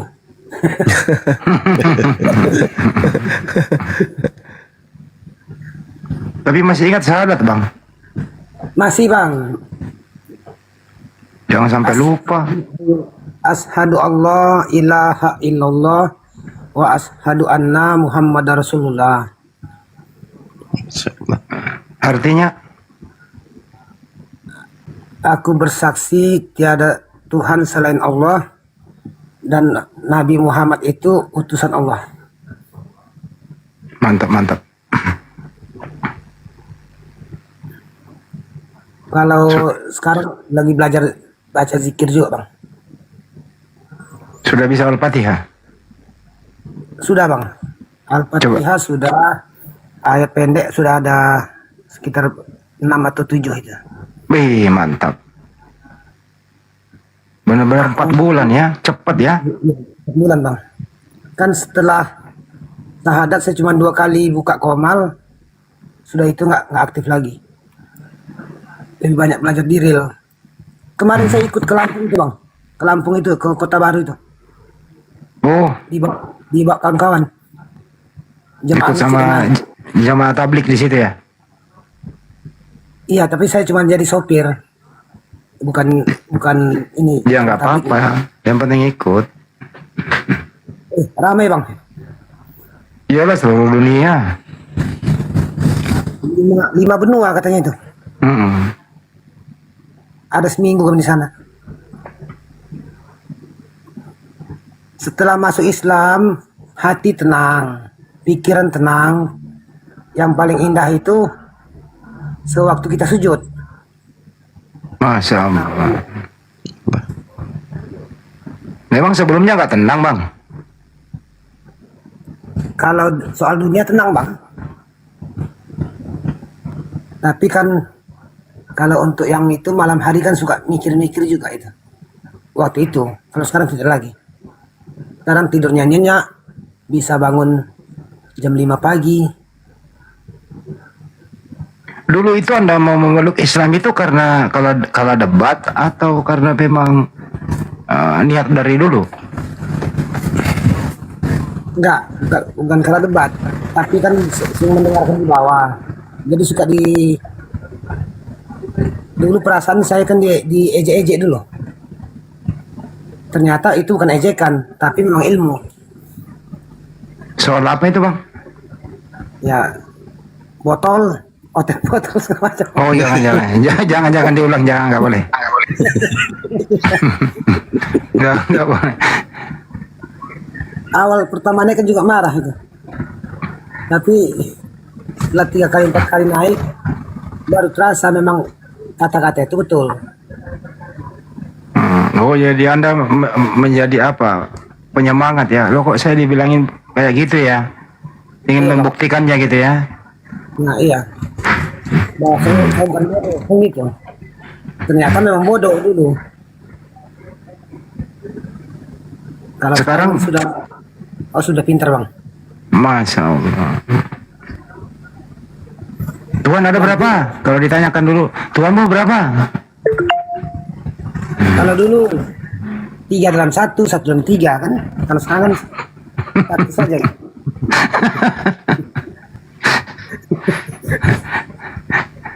Sekarang udah aman ya menjawab ya kalau ditanya ya. Gampang ya. Satu saja. Ya, kalau dulu kan waktu Bang Zuma bilang kan, terus yang turun ke bumi ya kan kedagingannya. Kalau sekarang kan mana mungkin itu kan? Ya, karena itu nggak mungkin. Ya ibarat kata Bang Zuma itu apa? Laisa kamislihi kan? Seun. Tidak ada yang serupa dengan dia. Ya. Tapi kalau Yesus banyak banyak ya. Banyak. Ya, pintar. Oh, jadi jadi sakit hati dibilangin kayak gitu ya. Awalnya sakit hati awalnya. Di Rumbang Zuma 4 kali, menyambang Nanda itu ada yang orang ini di Malaysia. Ali Hidayah. Bang Nanda. Oh iya, Bang Nanda. Dan kebetulan sahadat dia juga dulu. Sama di Ril juga. Sertifikatnya udah ada? Sudah, Bang. KTP pun sudah berubah. Saya rubah ke dinas pendidikan ini, Distrik Capil. Wih, cepat banget ya bisa dirubah ya. Tapi belum keluar, KTP belum keluar. Tapi data-data sudah dimasukkan. Mudah-mudahan dapat istri yang soleha ya. Ya, doakan saja, Bang. Tapi ini belum ada. Amin, ya rabbal alamin. Belum ada kepikiran. Kalau untuk itu belum ada kepikiran. Saya mau cari ini dulu, cari pekerjaan dulu. Kalau ada yang ngasih duit 5 miliar disuruh balik lagi mau nggak? Uang saya banyak, Bang. Saya nggak mau. Nggak mau dia. Nggak mau dia, Bang Evan. Dia 5 miliar loh itu. Tapi kalau diberikan surga, saya mau. Tapi kalau diberikan uang, saya Masya Allah. Uang bisa dicari, Bang. Sunat Bang Andi. Tanya dulu. Sudah, Bang. Sudah. Sakit. Sunatnya sewaktu setelah sahadat. Katolik. Betul. Sebelum sahadat? Setelah sahadat. Oh, setelah syahadat. Gimana sakit, Bang? 3 hari, Bang. Wih, Masya Allah, cepat kali. Iya ya. Kan pakai laser. Oh iya betul ya. Kan sekarang sudah canggih itu zamannya, Bang. Iya. Bukannya lu disunat di bengkel, Bang? Itu waktu Katolik, Bang. Di bengkel sebenarnya. Pakai laskar bit. Bang Handi nggak berubah juga ini.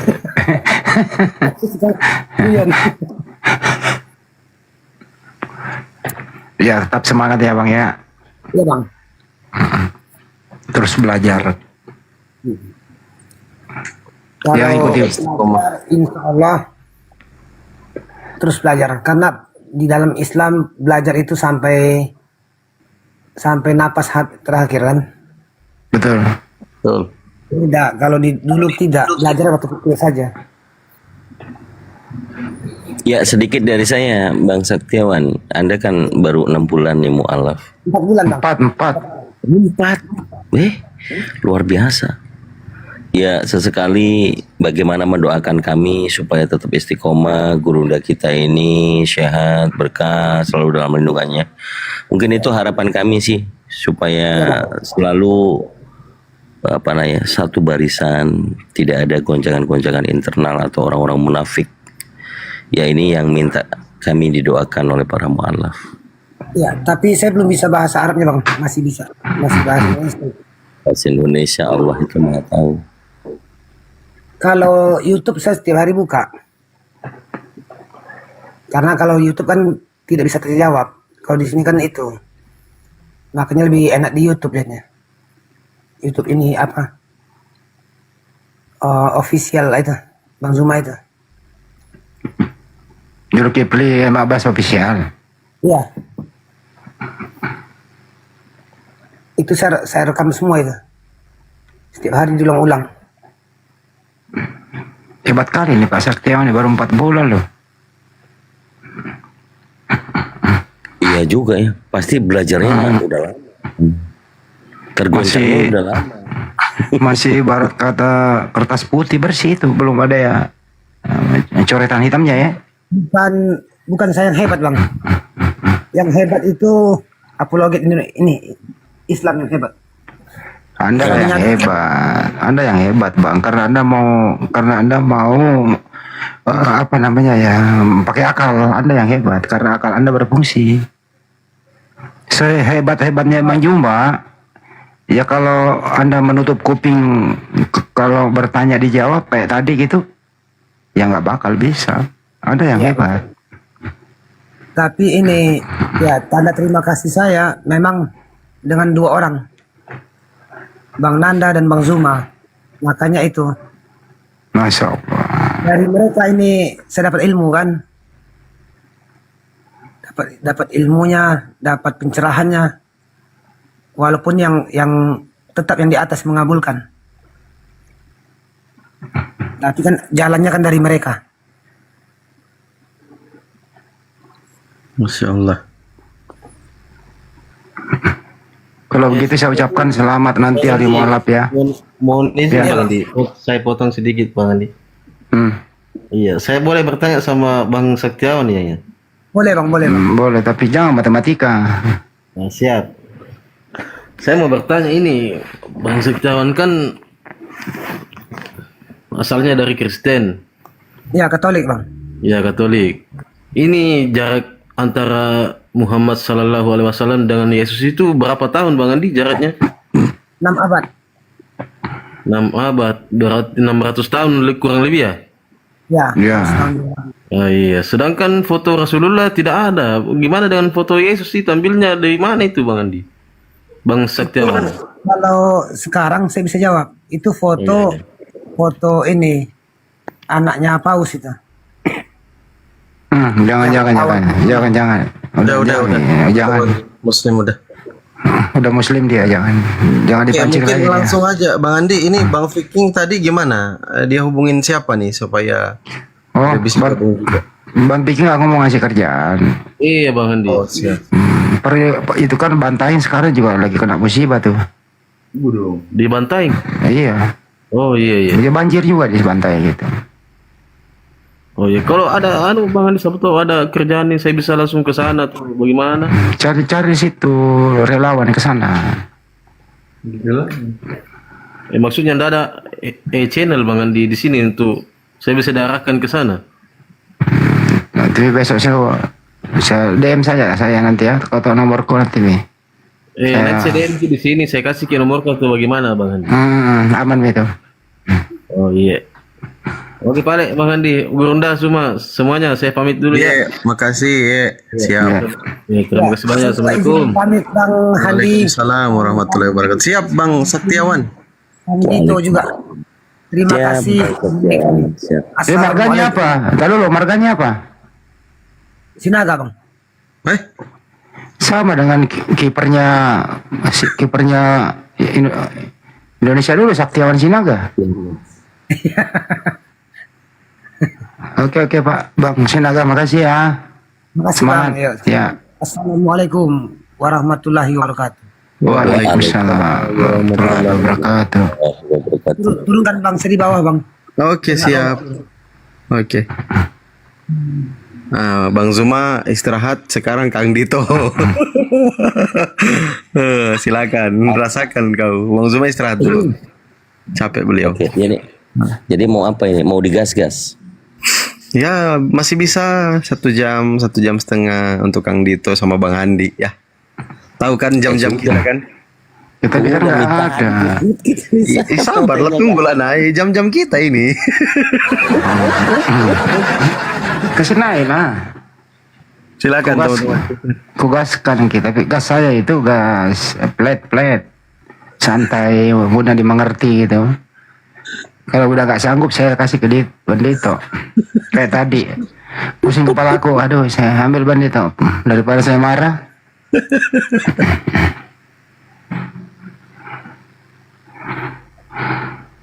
Kita seperti biasa bernarasi ya, karena narasi itu penting buat teman-teman Kristen yang mau diskusi nih. Kita santai aja, santai.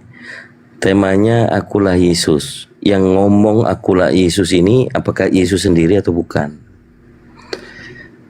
Tadi sudah ada muncul penghujat. Mudah-mudahan masih ngumpul nih di sini. Mereka ikut kita semuanya Bang Handi ke sini. Tapi lagi ngintip di luar.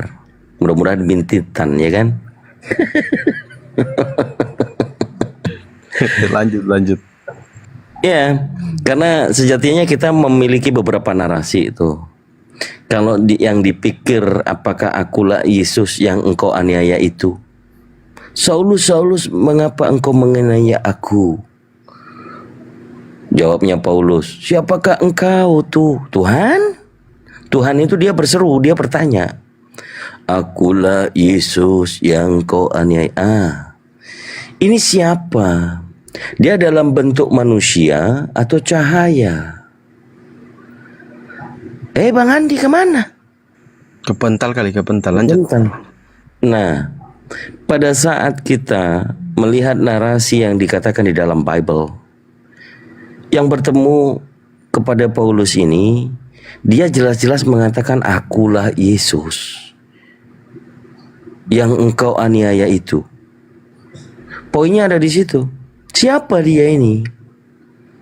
Yesus mengatakan Matius 24 nomor 4 dan nomor 5. Waspadalah, ini Yesus bicara sama murid-muridnya nih. Waspadalah jangan ada yang menyesatkan kalian. Sebab banyak orang akan datang memakai namaku dan berkata akulah Mesias, akulah Kristus. Poinnya itu ada di beberapa orang akan datang memakai namaku, pakai nama Yesus.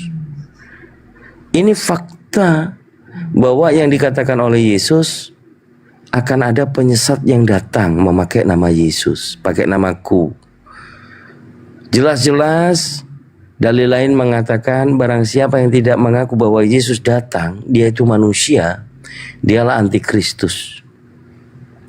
Lalu yang dilihat oleh Paulus, nggak tahu nih, kalau ada pakar akademis secara tesis itu terdapat faktanya di museum apa dikatakan museum epilepsi ya, ternyata di situ Paulus mengalami kambuh epilepsi.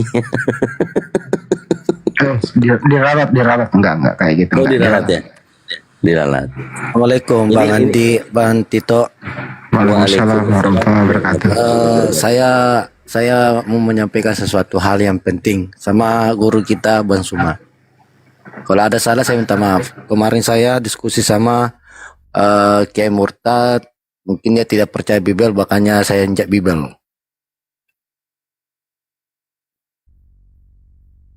Itu kira-kira? Kayaknya Kristen-Kristen ini ada yang keberatan. Cuma saya tidak pernah genter ya begitu.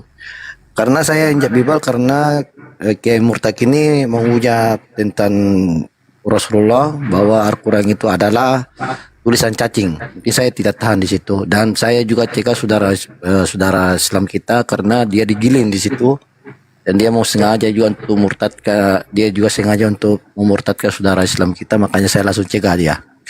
Saya taping, kamu turun saya hadapi dia. Tapi mungkin saya tidak tahan di situ karena dia menghujat Al-Quran, menghujat Rasulullah, menghujat agama saya sebagai Islam, umatnya Nabi Muhammad SAW, makanya saya injak Bible. Saya injak Bible karena itu ada alasannya, karena dia tidak percaya dengan Bible-nya. Situ. Mungkin Bang Andi kenal saya. Iya, ini loh Bang ya. Kalau ada room penghujat, lebih baik hindari. Kalau nggak bisa menandingi dan nggak bisa menahan emosi begitu, jangan dibalas dengan seperti itu, karena itu melanggar hukum. Apalagi divideokan, dilaporkan, ya berbahaya untuk Anda gitu loh.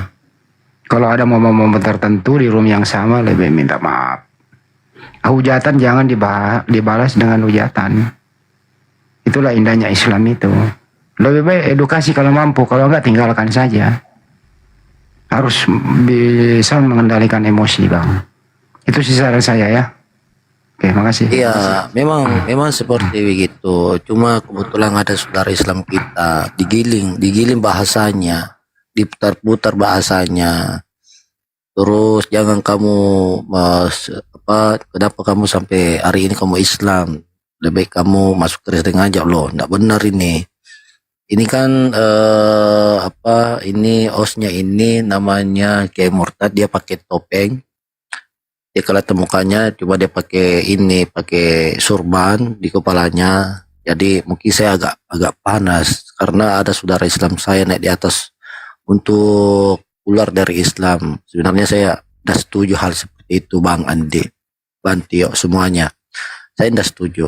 Makanya saya cegah. Saya Dirman Bang Andi, saya Dirman. Jadi saya sudah itu Jerman, jangan lagi diulangi kayak gitu deh. Iya, sempat juga Bang Blender juga tadi mengatakan sama saya, Beni kamu minta maaf sama Bang Suma semua karena ini oteng-oteng ini mengaku pikirannya anak muridnya Bang Suma. Aku bilang saya tidak pernah mengaku. Saya tidak pernah mengaku bahwa saya anak muridnya Bang Suma, tapi saya mengaku tetangganya Bang Suma karena Bang Suma orang Makassar, saya juga orang Makassar. Dari lokasi saya sampai di rumahnya Bang Suma itu tidak sampai 1 jam. Ingat kok itu pesannya Bang Anto, jangan mau begitu ah. Iya Bang Andi, sekarang saya posisiku di masjid ini, lagi jadi pengurus masjid ini. Tadi saya mau naik, cuma hostnya belum naik, belum dinaikkan sampai baru saya dinaikkan. Kita itu menjadi apologet harus tahan mental loh, nahan emosi gitu loh. Makanya kalau saya itu ada orang yang sudah menghujat, arogan begitu, saya turunkan. Jangan dilayani loh, nggak ada gunanya. Dia sengaja tuh memancing supaya kita juga emosi. Itu. Iya, saya yakin Gurunda kalau tahu dia pasti marah Bang. Cuman kita nggak pernah diajarin untuk membalas nistaan dengan kita menista. Ya mudah-mudahan menjadi pembelajaran buat kita semuanya. Kita hanya berdiskusi, retorika, komunikasi ilmunya, pakai literasi. Kalau nggak sanggup tinggalkan. Kalau mau kata-katai lah. Yesus menganggap mereka asu, ya katakan asu. Jadi nggak perlu sampai melakukan yang dilanggar karena melanggar hukum deh. Saya pastikan Gurunda pasti juga nggak setuju dengan tindakannya Abang. Buat pembelajaran kita lah, ya tinggal konsekuensinya nanti kalau ada ya laporan, ya itu kan sudah beberapa kasus, beberapa orang, beberapa oknum yang melakukan dan akhirnya apa? Terjeblos. Cuman sekarang kalau masih ada kesempatan yang dikatakan oleh Bang Handi, klarifikasi. Ya, klarifikasi aja, membuat permohonan maaf kalau memang tetap ada di proses hukum ya dijalanin. Intinya kita ya membawa nama yayasan, apalagi kalau antum akhi di keanggotaan ya, pasti itu tidak dibenarkan. Jadi ya mudah-mudahan ada sikap baik karena diskusi ya. Tapi diskusi itu kemudian penginjakan penistaan itu nggak boleh. Ya ini kalau permohonan maafnya kepada Gurunda, kepada kita semuanya, Iwan Villa, saudara-saudara Muslim ya, kami memaafkan. Dan itu memang resiko kita berdebat. Kalau kita nggak ada emotional control, ya apapun segala cara untuk mempermalukan mereka. Tetapi mereka nggak malu. Mereka justru malah tepuk tangan. Nih penghujat sudah mulai menista, itu kan. Buat pembelajaran. Jadi tetap sabar. Ya meminta petunjuk kepada Allah. Mudah-mudahan Allah melindungi kita semuanya. Ya. Hasbunallah wa ni'mal wakil, ni'mal maula wa ni'man nasir. Kalau orang sudah mengakui salah, insya Allah Allah akan melindungi. Itu Bang. Buat kita semuanya jangan sampai melakukan hal yang sama. Kita ya insya Allah Bang tidak pernah diajarkan untuk menginjak kitab suci. Gurunda sempat marah sekali waktu itu. Waktu kejadiannya si siapa itu? Sama? Ini dulu Dirman ini dia sempat murtad. Terus kemudian dia kan termasuk anak-anak masjid di situ gitu ya.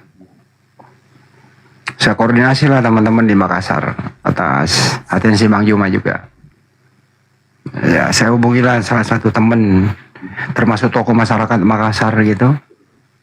Langsung datang ke TKP begitu di masjid itu. Alhamdulillah Sudirman bisa syahadat kembali karena dia sempat murtad. Setelah dia syahadat lebih mempertahankan keislamannya, menggebu-gebu begitu. Ingin membalas semua yang pernah memurtadkan dia itu loh. Di situ sebenarnya ada rasa bersalah. Kenapa dulu saya meninggalkan Islam? Ini Sudirman ini begitu kan itu. Alhamdulillah sekarang kembali ke Islam, kembali di masjid. Nggak usah disebutkan masjidnya ya. Merasa bersalah di situ. Ingin semangat juang lah. Ingin mencari penghujat ini gitu loh. Kalau bisa direm-rem dikit lah ya. Ajak aja diskusi. Kalau enggak ya tinggalin. Gitu ya Dek ya. Iya Bang, iya Bang. Saya lebih bersyukur kalau ada guru-guru saya memberikan nasihat, termasuk Bang Blender tadi saya naikkan di komalnya gitu. Saya bersyukur karena bagaimana ya, saya juga orangnya panas. Begitu nabiku dipuja, aduh astagfirullahaladzim ya Allah, kenapa sih ada orang-orang gini ya, orang laknat dulu ini, aduh. Saya biasa nengok ini, pengen aku diskusi sama dia. Kan dia bilang, kenapa nabimu itu naga menikahi anak umur? Alhamdulillah Allah memberikan kami pikiran hilang untuk menjawab melalui pelantara sama saya. Terus saya jawab, alhamdulillah kami jawab. Dia kan dua arah, saya satu arah. Begitu saya jawab, nanti saya alihkan lagi. Saya mau giling juga dia. Saya tanya, oh ada Tuhan nikah sama binatang? Dia bertanya, di mana datanya? Wahyu 19 nomor 7 itu Yesus nikah sama binatang. Domba itu domba binatang. Aku tidak percaya dengan Alkitab saya. Betul, kamu tidak percaya. Ya, kalau aku lempar kitabmu itu. Nggak usah diulang-ulang lah. Yang penting perbaiki diri ke depannya lah ya. Iya, insyaallah. Saya selalu berdoa kepada Allah. Bagaimana iman saya bisa kuatkan lagi? Memang sih saya merasa bersalah. Tapi kamu tetap di masjid itu kan? Iya dok, iya. Karena saya jadi tukang azan di sini Bang Andi. Tidur di situ? Tidur di sini. Aku di kamar nih. Aku di kamar ini di lantai 2. Kan dikasih kamar kan? Iya, walaupun tidak ada gajinya Bang Andi, tapi ya keikhlasannya saja. Gimana ada orang digaji di masjid? Ya baik-baik lah, insya Allah rezeki itu ada aja. Tapi kalau di tempat saya di Karwis itu gajinya dulu 1,5 waktu saya jadi marbuk. Tapi di sini tidak ada gajinya. Dan saya juga biasa ini, bahkan 1 hari 2 hari tidak makan juga. Cuma air kran saya minum, air sumur saya minum. Makan saja itu bawang putih, bawang merah sama garam, udah jadi itu. Nantilah saya koordinasi lagi sama pengantok ya. Bagaimana caranya lah. Lagian kau sudah dikasih pengantok, disuruh kerja di tambak, baru kau nggak mau. Udah di situ di Bone uang, cuma tangkap ikan itu di empang, cuma itu hari aja, sudah itu pulang. Cuma itu hari aja, Bang. Udah. Tapi benar loh ini teman-teman, ini anak dulu murtad gara-gara masalah makan. Bukan masalah percintaan, tapi aku kejar juga. Tapi aku sadar jadi orang. Aku nak mau mendoakan lagi Tuhanku. Tuhanku cuma Allah. Kau dulu dipengaruhi mertuamu sih? Mertuaku dulu susah dia mau pengaruh saya. Bahkan saya pernah diskusi sama mertua. Mertuamu masih Kristen kan? Masih. Makanya aku Masih satu tinggal. masih berhubungan? Jarang. Aku tidak ajak omong. Karena dia sering dengar saya diskusi sama satu imannya, orang Katolik, orang Protestan. Itu pun saya tidak pernah merek. Dia biasa marah sama saya gitu. Tapi saya tidak peduli. Tetap saya jalankan semua. Tapi saya jalankan dengan baik. Bahwa Islam itu adalah ajaran paling benar di sisi Allah. Kalau saya bacakan dalilnya surat Ali Imran ayat 19. Kalau Kristen mana ayatnya bahwa Yesus bawa agama? Tidak ada itu. Saya itu banyak belajar dari Bang Suma, dari Bang Andi, Bang Andito. Kalau aku ada di bawah itu aku catat semua itu. Di Tapi mana yang nanti paling saya cari. cepat saya ambil tindakan itu karena saya mendengarkan informasi ada anak Makassar, pengurus masjid, anak masjid murtad. Siapa ini? Langsung itu teman-teman. Di mana alamatmu?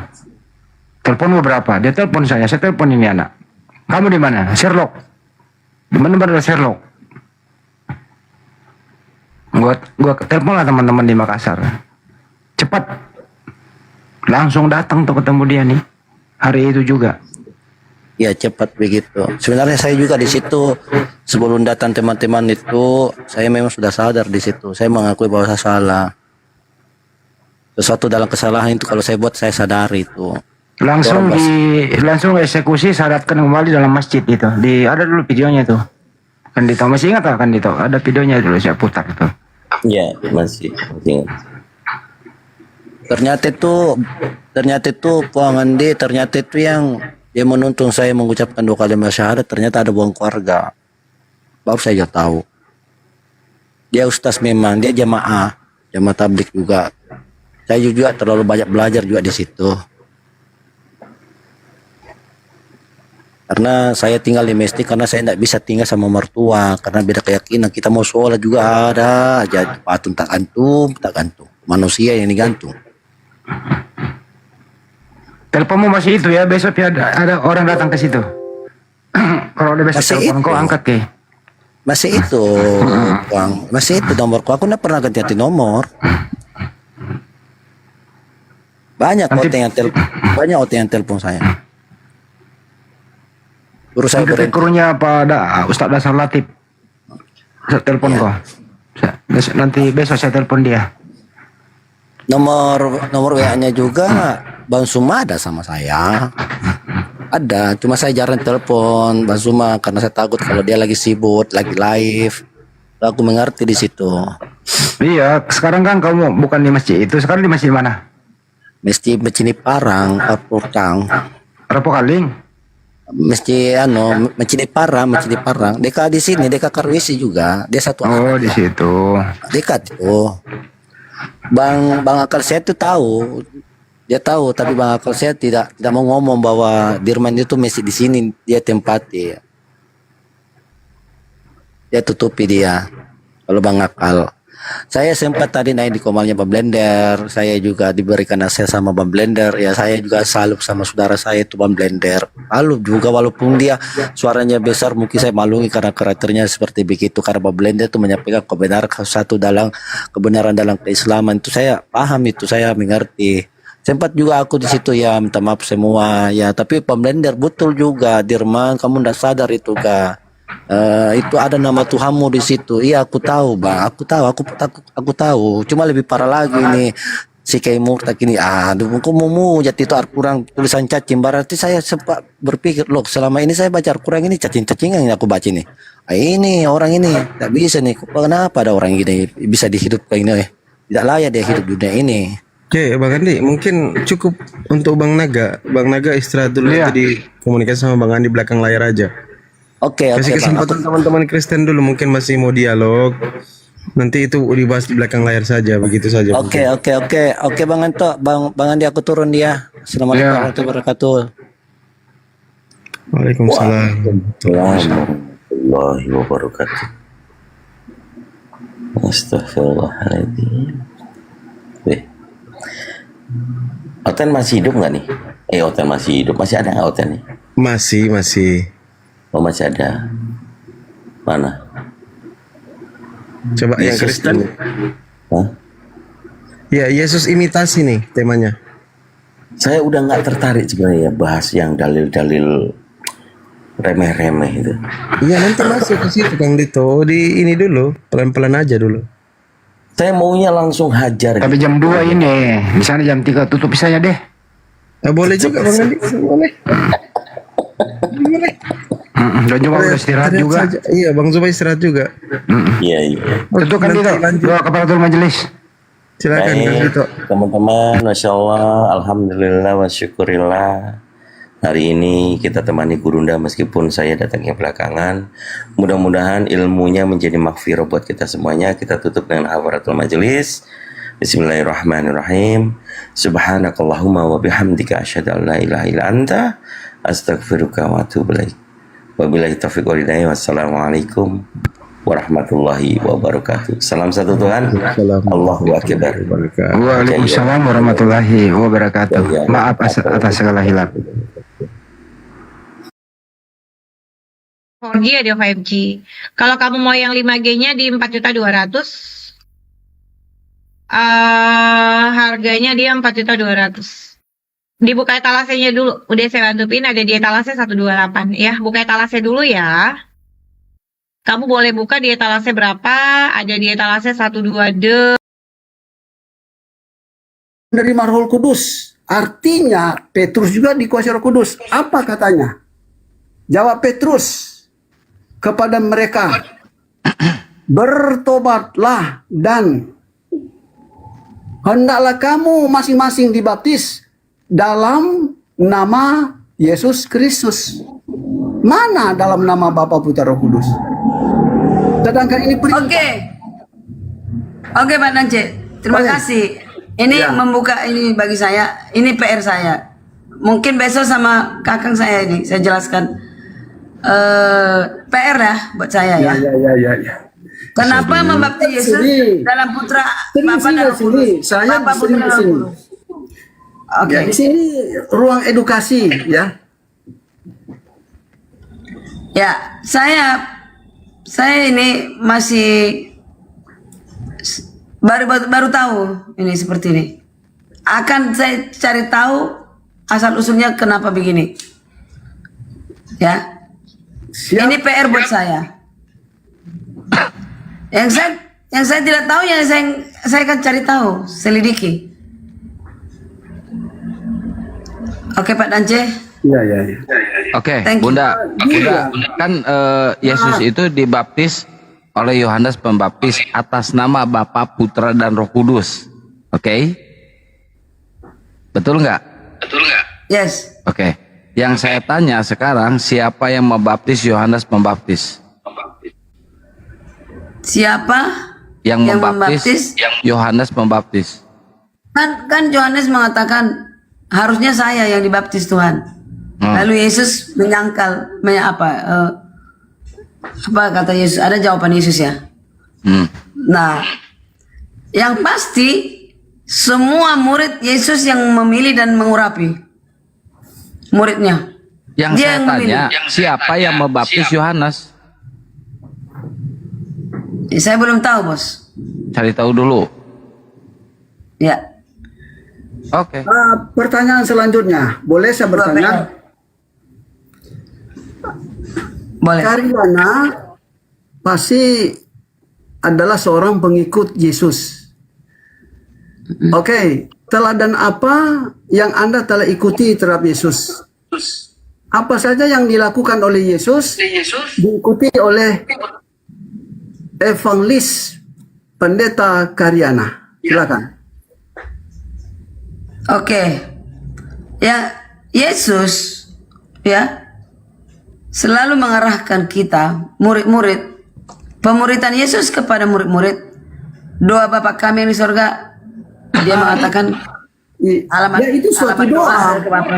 Suatu doa, tapi Yesus melakukan perintah Tuhannya, dan apa yang dilakukan oleh Yesus dilakukan oleh Kristen. Itu maksud saya.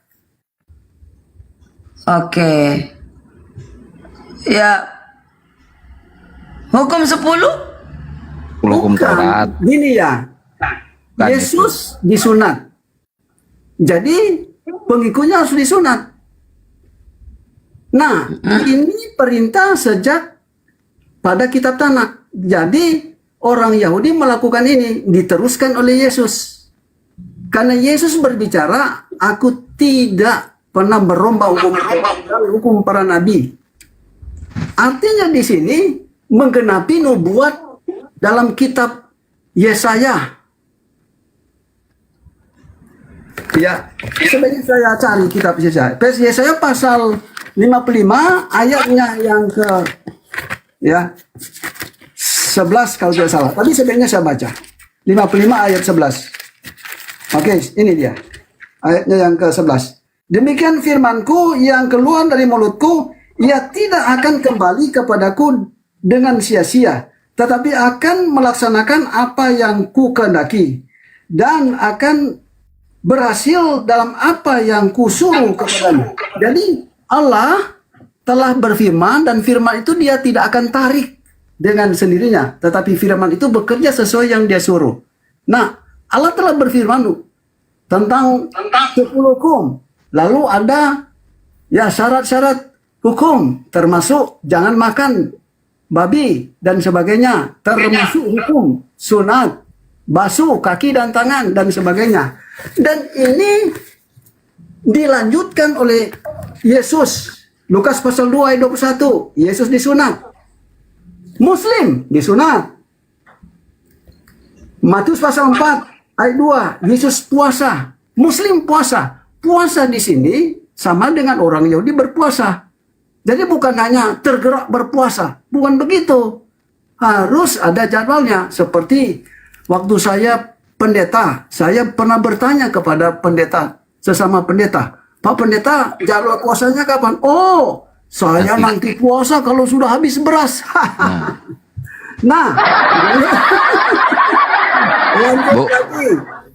Yohanes 13, nomor 1 dan 17. Yesus membasuh kaki murid-muridnya. Waktu saya pendeta, saya tidak pernah mengajarkan ini. Tetapi Muslim melakukan hal ini, bukan hanya kaki dibasuh, tangan juga dan bagian-bagian tertentu. Lalu Yesus juga mengungkapkan ya Allah satu-satunya dan dia utusan. Nah, itu diyakini oleh orang-orang Muslim, ya. Tapi Kristen, wah, Tuhan ada 3, Yesus ada Tuhan. Jadi inilah yang menjadi standar. Ada tambahan. Kenapa mukanya jadi kusut kayak gitu, Bu? Waktu Yesus mati diterangkan dalam Bible. Ya, ini diterangkan dalam Bible. Kenapa menganggap terpesona? Enggak, bukan terpesona. Kenapa mukanya jadi kusut? Tadi mukanya ceria, sekarang jadi kusut mukanya. Sebentar, saya lanjut. Saya lanjut dulu. Tinggal satu item. Saya lanjut dulu. Saya lanjut dulu ini. Nah, kami tidak yakin masalah kematian Yesus. Nanti saya tanggapi Pak Dance, Yesus silakan. mengalahkan maut. Dan pada saat diterangkan dalam Bible, walaupun kami tidak meyakini itu, diterangkan dalam Bible, dia dibungkus dengan kain lapin putih. Nah, ini juga dilakukan oleh orang-orang Muslim. Ya, orang Muslim kalau mati dibungkus dengan kain putih bersih. Tetapi kalau Kristen pakai jas, ya, Bojobroi dan sebagainya. Jadi siapa sebetulnya pengikut Yesus yang sejati? Orang-orang Muslim tentu. Muslim artinya berserah diri, pengikut hukum yang diberikan oleh Allah ya kepada para nabi. Itu maksudnya Karyana yang cantik. Oke Pak Nanje, semangat. Semangat Pak Nanje ya. Oke. Dari dulu. Udah boleh saya jawab ya? Boleh saya jawab? Ya, jawab Bu, jawab Bu. Saya tanggapi ya? Ya. Oke. Kita Yesus sunat, ya kan? Muslim disunat. Yesus berpuasa, Muslim berpuasa. Yesus berhari Sabat, kenapa Muslim tidak berhari Sabat? Berhari Sabat, hari Jumat. Oh, menyucikan hari Jumat. Dengarkan dulu Karyana. Kata Sabat itu istirahat. Jadi Muslim istirahatnya Jumat. Karena Sabatnya Yahudi dengan zaman sekarang berbeda. Tanggal saja tiap bulan itu ya ada yang tidak sama. Artinya Sabatnya dahulu mungkin sudah di Senin. Sabatnya dulu mungkin di hari Kamis. Karena bulannya berbeda-beda jumlahnya. Jadi bisa ya move on. Move. Jadi harinya bisa move. Itulah sebabnya Sabat artinya istirahat. Berarti suka-suka ya hari-hari ini Senin. Kok suka-suka? Mana ada suka-suka? Yang suka-suka itu Kristen. Kenapa hari Minggu Sabatnya? Ngikuti ajaran mana? Oke. Saya berhari Sabat bukan berhari Minggu. Berhari Minggu kebanyakan aku ini Kristen. dulu Pak Dance ahli bahasa Arab. Bisa kan bahasa Arab? Coba hari pertama apa artinya? Ahad. Bahasa Inggris hari Minggu, hari Minggu apa? Sunday. Bahasa Arabnya? Ahad. Ya. Ahad. Hari pertama Ahad ya. Berarti Minggu hari pertama Ahad bahasa Arab. Senin hari kedua bahasa Arabnya? Senin nih. Iya. Just kalau bahasa sebentar ikuti dulu. Pak Nanje sebentar. Karena Bible itu dalam bahasa Ibrani, jadi saya kecenderungan bahasa Ibrani.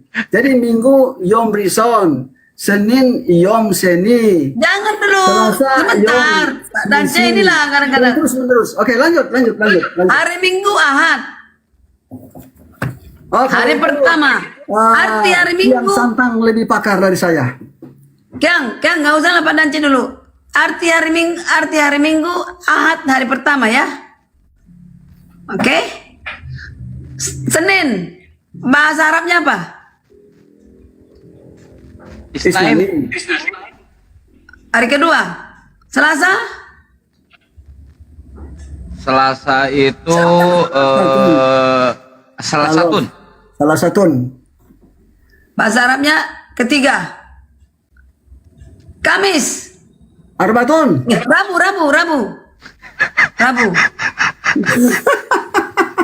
Silap. Itu yang sudah kami sebutkan. Yang Santang sudah sebutkan tadi. Ahad. Coba bilang Ahad baru. Bilang dong. Ahad baru pertama. Selasa apa bahasa Arabnya? Semua bahasa Arabnya. Iya elah. Oke. Yang ditanya saya apa Pak Dance? Dua-duanya bahasa bahasa Oke, Arab. Minggu Ahad, Isnaini. Terus Salasatun, Arbian, Kamis, Jumat, Sabtu. Jumat hari keberapa? Apa Jumat? Bahasa Arab Jumat? Jumat. Hari ke-6. Bahasa Arabnya? Jumah. Hari ke-7 bahasa Arabnya? Hari ke-7 itu As-Sabat. Sabat. Sabat. Ya, Ahad. Itu kan buat Yahudi. Isnan. Enggak, bentar. Kalau Sabat itu, bentar. Jumat. Baru terakhir Sabat. Sabtu. Sabat itu kan buat Yahudi. Sabat itu buat Yahudi. Yesus. Islam itu nggak mengikuti tadi kan- hukum Yahudi. Kakang, dengarkan. Tadi Yesus puasa, Yesus Ya. bersujud, Yesus bersunat, Oke. Yesus orang Yahudi. Orang Yahudi itu, Yesus Betul. itu, ya, Yesus ini orang Yahudi berhari Sabat. Kenapa nggak Ya. ikuti hari Sabatnya? Hari Sabat Yahudi hari apa? Hari Sabat Yahudi hari apa? Hari ke-7 Sabtu. Sabtu. Hari Sabatnya Kristen hari apa? Sabtu saya. Enggak, Saya Kristen. Sabtu Advent. Kebanyakan Kristen hari apa? Hari Minggu ke neraka, Bos. Oh, berarti yang hari Sabatnya hari Minggu, Kristen Protestan dan yang lain kena rokok. Hah? Kena rokok itu? Kena rokok? Iya. Ya udah, berarti Katolik, Protestan dan lain-lain itu akan ke neraka. Hanya Advent yang akan ke surga gitu maksudnya. Belum tentu. Nabi masih belum tentu lagi. Dengarkan. Kok masih belum tentu? Saya nggak makan B2, bahkan vegetarian. Hari Sabat mengikuti Yesus, sunat, puasa. Satu hukum Taurat kamu langgar, tidak menghormati orang tua, semuanya gugur. Oke, Tidak ke surga. hari Sabat itu untuk siapa? Hari Sabat itu Untuk manusia. untuk siapa hari Sabat itu? Dibuat Tuhan untuk manusia beristirahat. Untuk siapa hari Sabat itu? Sekali lagi saya tanya, untuk siapa hari Sabat itu? Kepentingan manusia. Yahudi, bukan manusia. Nggak ada hari Sabat itu untuk manusia, nggak ada. Sabat itu untuk Yahudi. Bentar Pak Dace. Sabat Yesus itu untuk orang Yahudi. Yahudi, Bos. Iya emang Yesus orang Yahudi. Sabat itu untuk Yahudi jadinya. Saya menunjukkan arti Sabat. Jadi ikutin orang Yahudi Yesus. Gimana sih? Loh, ibu orang mana? Orang Yahudi bukan? Bukan, ibu orang Batak, bukan orang Yahudi. Gimana sih? Nah, Mas, ini berbesar. Saya menunjukkan arti Sabat. Ini berdasarkan pendidikan Google. Sabat hari ke-7. Oke, ini. Sabat adalah hari istirahat, ibadah kudus. Mari kita melihat sini. Yang berasal dari bahasa Ibrani Safat, yang berarti istirahat atau berhenti. Tidak ada kata hari ke-7 sini. Jadi kalau Muslim itu adalah hari ke-7. Sabat adalah hari ke-7. Jangan ditutup. Sabat adalah hari ke-7. Iya, hari ke-7-nya itu istirahatnya Yahudi dan Advent. Tetapi pengertian Sabat yang benar adalah beristirahat atau berhenti. Artinya hari ke-7. Mulai dari hitungan maka berakhir Jumat itu hari ke-7 juga. Dan pengertian pengertian Sabat ini pengertian Sabat.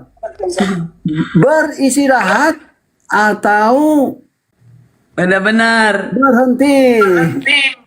Sabat hari ke-7. Enggak. Gini. Salah. Gini. Bukaryana.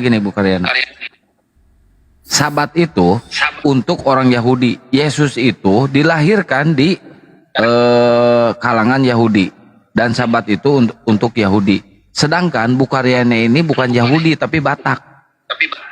Nggak ada tuntunan atau nggak ada perintah untuk Bani Batak. Ikutlah aku.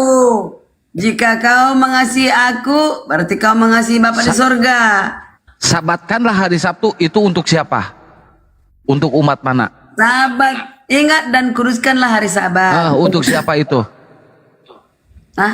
Untuk siapa? Untuk semua Untuk manusia. Yahudi, nggak ada untuk semua, nggak ada. Ibu ngibul, nggak ada untuk semua, untuk Yahudi. Tadi pertanyaan Dance, apa yang dilakukan Yesus diikuti Saya nggak orang ikut ke situ. Kristen? Itu untuk Yahudi, bukan untuk Kristen. Untuk Yahudi itu. Kristen itu haus. hari Sabtu. Ya minumlah kau.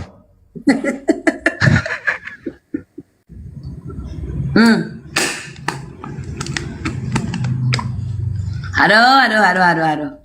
Dulu ah. Ini Yahudi Sabat. rohani ini. Yahudi rohani kayak gini nih.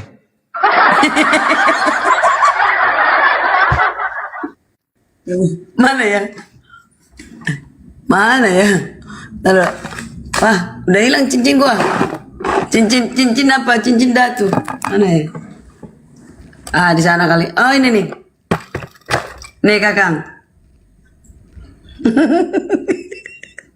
Advent nggak boleh bermas ya. Tapi ini untuk ini bagi Kakang yang macam-macam nih gua tinju. Besar Udah. kali. Nggak usah senyum-senyum padaku ya. Nggak naksir gua. Siapa juga yang naksir? Kepedean.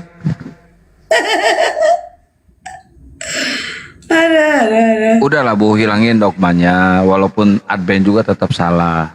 Salah itu. Bos, ini ya. Dogma itu hanya jalan. Kalau dia mengikuti hukum Torah yang nggak makan babi, sabat segala macam, bertentangan dia dengan Paulus. Kata Paulus di Galatia 68 ya. Siapa Tidak bunda seorang ini? pun dibenarkan karena melakukan hukum Torah. Tidak seorang pun dibenarkan karena melakukan hukum Torah, melainkan iman dalam Kristus Yesus. Jadi Anda kalau sabat melakukan hukum Torah, dan itu pun kalau kita baca di Perjanjian Lama itu ya untuk jemaah Yakub, hukum Torah itu udah ditanamkan ke dada ke Bani Israel, bukan untuk di luar Bani Israel. Jangan menafsirkan satu perikop, satu apa bunda, satu ayat. Itu kata Paulus.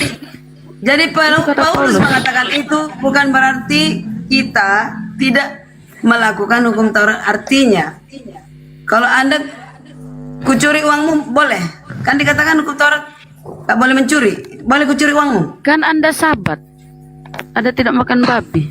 Kata Paulus tidak seorang pun. Dari perberhentian sama hukum. Nah itu kan untuk Bani Yakub. Ada di situ untuk Kristen. Ada peraturan untuk Kristen hukum Torah. Ada. Tentu jemaah Yakub loh, Perjanjian Lama. Gini. Kata Paulus di Galatia 2 pasal 21 Di bacain. Efesus. Di Galatia 2. Efesus itu dengan matinya Kristus maka dia membatalkan hukum Torah dengan segala perintah dan ketentuannya. Itu di Efesus loh. Jadi Anda dilema ya kalau Anda mengikuti tidak masih mentaati sabat, tidak makan babi segala macam. Ya berarti Anda menolak pernyataan Paulus di Efesus. Dengan matinya Yesus sebagai manusia, dengan matinya Yesus sebagai manusia, maka dia membatalkan hukum Torah dengan segala perintah dan ketentuan. Tritunggal atau oneness adalah Tuhannya siluman. Ini orang stres juga. Langsung Akang.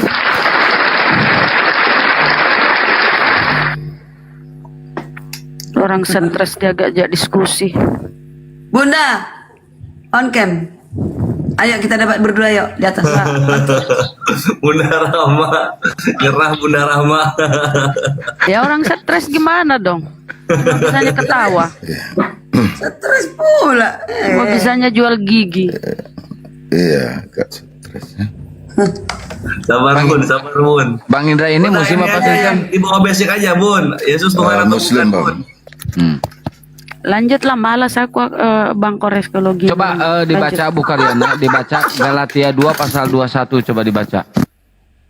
Saya kan nurut aja baca ini baca. Baca Galatia 2 pasal 21 baca. Aku membenarkan semua.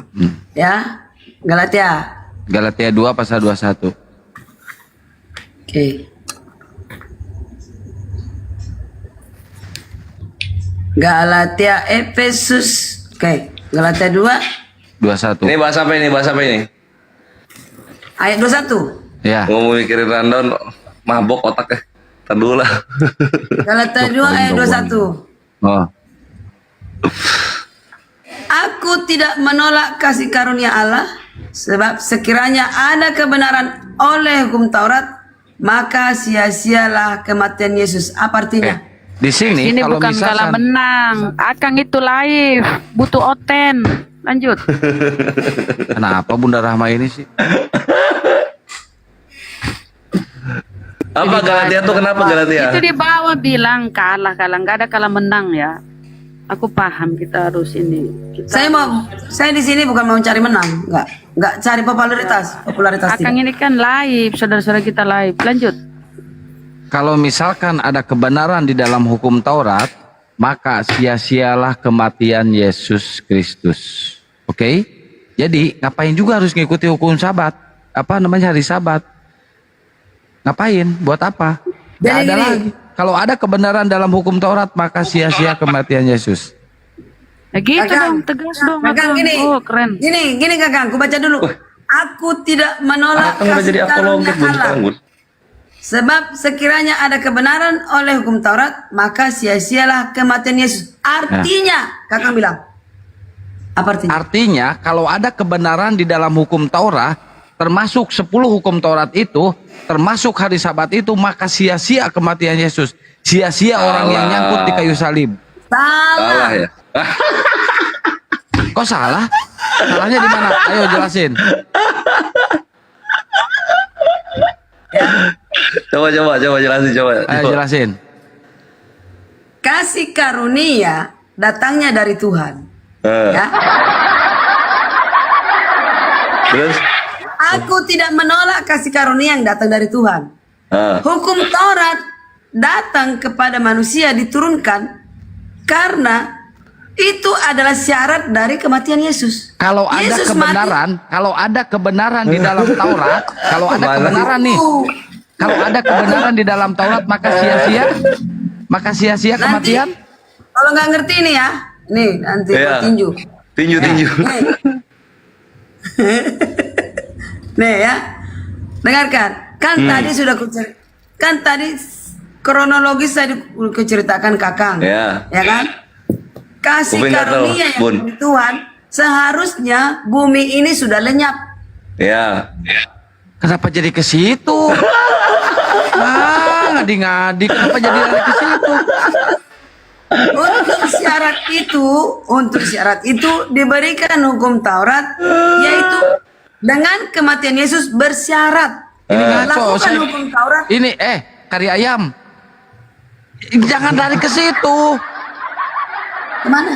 Di hukum Taurat, nggak usah sok-sok ganjen kayak gitu. Di hukum Taurat.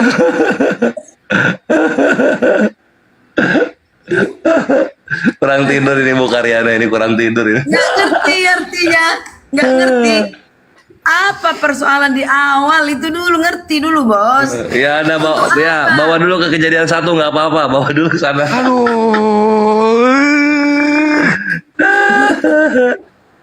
Salah. Ya. Aku tidak menolak kasih karunia Tuhan. Kasih Ya. karunia Tuhan, Betul. ya. Nih, kasih karunia hukum Taurat. Ini kasih karunia ini diberikan Tuhan, ya kan? Hukum Taurat peraturan dimenangkan oleh kasih karunia. Oke, Dengan kalau- datangnya kematian dia, dengan Ya. datang dia ke bumi ini, dengan kematian Yesus, itulah karunia. Nah, diterusin. Kalau ada kebenaran di dalam aturan itu, maka sia-sia kematian Yesus. Ya betul. Ya udah, Artinya- betul. Sudah, selesai. Kayaknya belum pernah baca yang ini ya, belum pernah baca jadi. Belum pernah baca dia. Ini makanya Sekarang muter-muter. bengong.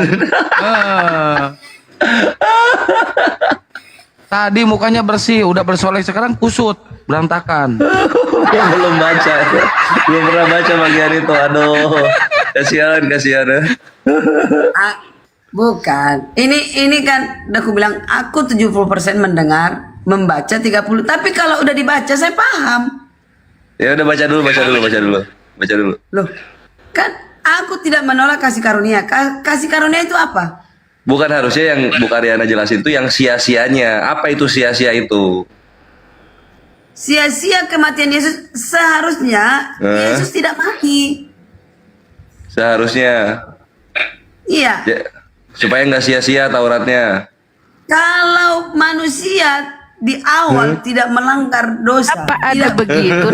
Dengar. Kenapa ada kata-kata itu? Karena Galatia 3:13 itu Paulus mengatakan Kristus menjadi terkutuk karena menebus kalian dari kutuk hukum Torah. Kristus jadi tumbal penebusan hukum Torah. Jadi kalau kalian masih mengimani hukum Torah, sia-sia Yesus jadi terkutuk di tiang salib. Jadi nggak perlu lagi hukum Torah. Nggak perlu lagi hukum Torah. Galatia 3:13. Hukum Torah dibuang.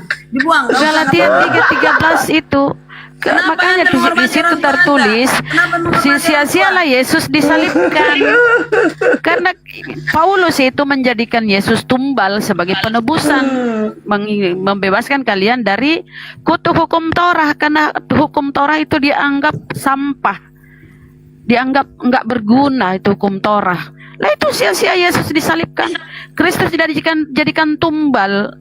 Ya kan, di Efesus, dengan matinya Kristus sebagai manusia maka dia membatalkan hukum Torah dengan segala perintah dari dan tadi ketentuannya. asumsi bunda salah semua. Lah itu data di Galatia 3:13, di situ Yesus jadi terkutuk. Kristus telah menebus kita menebus Kristen dari kutuk hukum Torah dengan jalan menjadi kutuk karena Kristen. Sebab ada tertulis terkutuklah. Jadi kalian sudah ditebus dengan menumbalkan Yesus di tiang salib. Jadi kalau Anda masih percaya hukum-hukum Torah, sia-sia yang itu tadi dibawa akal. Sia-sia Yesus disalibkan, Bun. Lanjut. Oke, udah jam 2, Bos. Coba di Galatia 3 pasal 13 tadi, Bu Karyana. Nggak, jam berapa kita tutup, tentukan dulu. Sampai Yesus turun kedua kalinya. Gawat. Sampai asadu. Gawat ini. Mana ini? Jadi nggak kerja lagi besok? Ya. Gak usah kerja, mending dikerjain. Jumat dari Sabatnya. Aku butuh istirahat, soalnya tadi malam juga lama tidur. Tadi malam juga itu sama inspirasi PK lama. Gini, Bu Karyana, Bu Karyana. Ternyata hukum Taurat itu telah dibatalkan melalui penyaliban Yesus. Galatia 3 pasal 13. Itu versi Kristen yang keliru. Oh, itu Kristen yang keliru. Yang benar yang gimana? Ya. Dengan matinya Yesus, dibilang gini kan. Gini, perkataan dengan matinya Yesus maka batallah hukum Taurat. Gini loh Bos. Itu hukum Taurat di awal yang pertama, yaitu yang batal apa? Bukan hukum Taurat yang 10 hukum Taurat yang diberikan di Gunung Sinai. Yang batal itu kematian manusia itu. Nah, kan aku bilang tadi, ada nggak kita cerita tadi, Kakang? Enggak, jangan ke situ dulu, Bu. Jangan ke situ dulu. Ke Galatianya dulu. Yang mana lagi? Yang Galatia 3 pasal 13, Yesus telah menebus kita dari kutuk hukum Taurat. Sebab telah tertulis, terkutuklah orang yang nyangkut di kayu salib. Nah, jadi itu ada dikatakan di sini, hanya orang yang dapat Roh Kudus yang boleh mengatakan itu terkutuk. Ada tertulis. Loh, itu buktinya terkutuk. Siapa yang ngutuk Yesus? Ya. Iya. Gini. Ya. Saya kan sudah bilang tadi, Bos. Saya kan sudah katakan. Sejak Lucifer menguasai bumi ini, dan Tuhan mengutuki si Adam si Hawa, lahir dari orang terkutuk itu, makanya Tuhan Yesus bilang terkutuk. Yang ngutuk Adam Hawa siapa yang ngutuk Adam Hawa? Siapa yang ngutuk? Tuhan. Mana ada Tuhan mengutuk Adam Hawa? Yang ada mengusir. Bukan mengutuk, mengusir. Nah, ini menambah-nambahkan ayat nih, nggak boleh Bu kayak gitu, Bu. Jangan melebihi LAI, Bu. Ya. Nih, baca di Kejadian.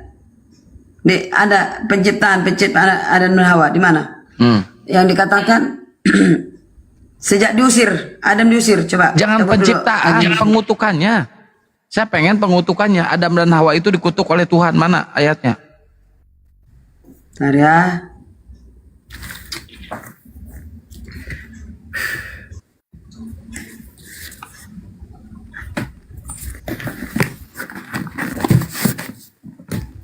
Udah dibaca, aku ngerti.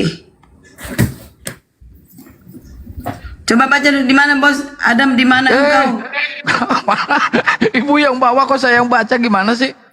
Yang ada itu diusir, bukan dikutuk. Tunggu ya.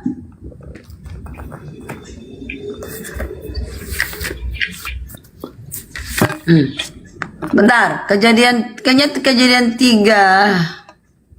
Nih, kita baca ini terakhir ya. Habis ini kita istirahat.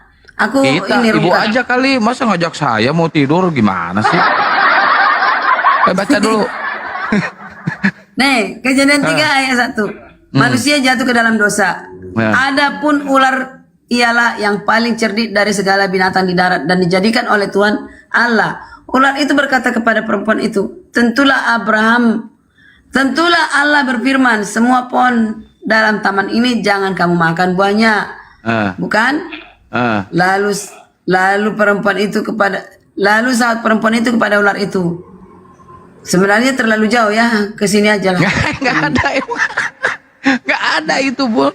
Nggak ada. Nggak ada. Tuhan mengutuk Adan dan Hawa. Nggak ada. Hah? Nggak ada. Nggak ada, Bu. Hilang senyumannya ketika kita baca Tuhannya terkutuk menebus hukum Lalu Taurat. Tuhan Allah mengusir dia dari taman Eden supaya ia mengusahakan tanah dari mana diambil. Ia menghalau manusia itu dan sebelah Eden yang berkeruk dengan ini menyala sambil. Bentar ya. Sewaktu Tuhan mengatakan kutukannya itu apa? Isi kutukannya dulu, isi kutukannya. Ibu tadi bilang Adam dan Hawa itu dikutuk oleh Tuhan. Mana ayatnya? Iya, wahai perempuan, susahlah engkau melahirkan. Aduh, aku cari dulu. Cari. Iya. Nggak ada. Bahkan ular itu pun dikutuk. Enggak, yang saya minta bukan ularnya yang dikutuk, Adam dan Hawanya yang dikutuk sama Tuhan, sehingga Yesus harus menebus dosa kutuk. Itu yang saya minta. Bentar ya. Udahlah kau istirahat aja sana, tidur. Udah, tidur, nggak bakal nemu. Iya dong, ngantuk aku. Udah tidur sono. Udah berapa PR-ku? 2. 3. Ya. 1. Dan C bilang, kenapa Yesus dibaptis dalam anak putra dan Bapa, Putra dan Roh Kudus? Kenapa? Saya tidak mengucapkan begitu. Oleh Yesus. Saya tidak mengucapkan Yesus dibaptis dalam nama Bapa, Putra, Roh Kudus. Saya hanya mengucapkan Yesus menyampaikan baptiskanlah mereka dalam nama Bapa, Putra, Roh Kudus, tetapi para rasul bukan memakai Bapa, Putra, Roh Kudus, tapi hanya dalam nama Yesus Kristus gitu. Di dalam Bible Yesus juga tidak pernah disebutkan dibaptis dalam nama Bapa, Putra, Roh Kudus. Itu. Oke, ini udah dapat ini, nggak ada PR-ku, tinggal 1. 14. Kejadian 3:14. Lalu berfirmanlah Tuhan Allah kepada ular itu, karena engkau berbuat demikian, terkutuklah engkau di antara segala ternak, di antara segala binatang hutan. Dengan perutmu engkau akan menjalar dan debu tanah akan kau makan seumur hidupmu. Aku akan mengadakan permusuhan antara engkau dan perempuan ini, antara keturunanmu dan keturunannya akan meneremukkan kepalamu dan engkau akan merebutkan tumitnya. Firman-Nya kepada perempuan itu, dengar. Susah payahmu akan mengandung akan kubuat sangat banyak. Dengan kesakitan engkau akan melahirkan anakmu, namun engkau akan berahi kepada suamimu dan ia akan berkuasa atasmu. Lalu firman Tuhan kepada manusia itu, karena engkau mendengarkan perkataan istrimu dan memakan dari buah pohon yang telah kuperintahkan kepadamu, jangan makan daripadanya, maka terkutuklah tanah karena dengan engkau bersusah payah. Engkau akan mencari rezekimu dari tanah seumur hidup. Itu kutukan. Terkutuklah apa itu di situ? Terkutuklah apa? Terkutuklah? Terkutuklah apa? Terkutuklah. Maka terkutuklah tanah karena engkau. Yang terkutuk bukan ada. Lah memang Yesus terkutuk di bawah tanah. Dia dikubur. Kan yang saya tanya, mana Tuhan mengutuk Adam dan Hawa, mana? Nggak ada. Tuhan itu mengutuk tanah sama mengutuk Enggak, ular. Tuhannya terkutuk ya Allah. Mana akalnya ya teman-teman? Iya bos. Kemana nih si bunda ini? Nggak ngerti aku nih, di antara mana nih? Ini Kristen apa nih? Muslim. Muslim. Enggak lah, masa mau jadi Kristen? Aku masih punya akal, Bun. Loh, jadi saya nggak berakal ini? Iya, kenapa menuhankan ada orang? Iya, kamu berakal, aku nggak? Iya, kenapa kalau punya akal, masa Tuhan keluar dari kelamin sih, Bun? Bos, Ayo, Bun. bunda, sedangkan saya menuhankan yang di pohon-pohon sana, itu hak saya. Di Bali sana menuhankan. Oh nggak kamu iya protes, sih, kenapa? kalau haknya iya. Kau menuhankan udah. celana dalam pun nggak masalah. Nah, ini udah menghina ini. Nah, Loh, kan kau bilang kau menuhankan pohon, Bu, itu urusanmu. Iya. ya bos. Besok jangan naikkan betina ini. Turunkan ini. Enak aja kau yang betina, kapir. Udah istirahat aja sana, udah. Kau mengatur komal muslim. Udah. Di tempatmu sana itu kapir-kapir Udah, ya. menghujat. Apa-apa sempak lagi ngomongnya. Oke, bos. Oke. Malam ya. Yuk. Thank you. Pak Dance, Kores. Oke. Memang wanita bahaya. Ya memang Tuhanmu keluar dari kelamin emang toh. Mana sih? Emosi dia. Host, saya mau Tadi lucu kena yang ini yang sia-sia dia muter-muter dia lucu aja. Kena itu di situ dia. Udah telak itu di situ dia tadi. Udah telak dari situ. Ya kenapa netizen? Memang Tuhannya kalau punya akal itu nggak mungkin menuhankan manusia yang keluar dari kelamin toh. Kalau kalian masih punya akal mau menuhankan manusia yang keluar dari kelamin. Tidak mau. Itu di bawah.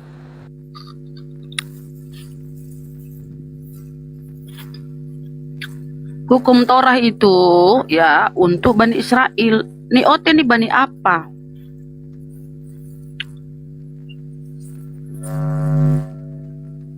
Ini Yosef ini Muslim apa Kristen Yosef?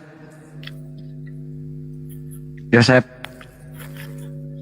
Ya teman-teman, aku tuh kalau lihat oten begitu kayak apa ya? Yosef.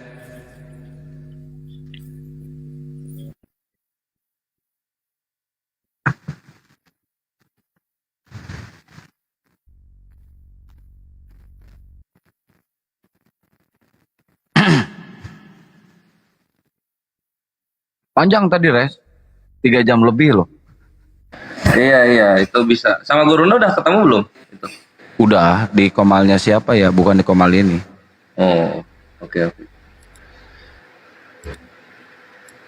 Sama saya udah 3 kali ketemu. Tapi dia mau ke Jakarta. Berapa lama sama Gurunda berapa lama? Sebentar, nggak nyampe 10 menit. Kenapa? Nggak tahu. Kena langsung.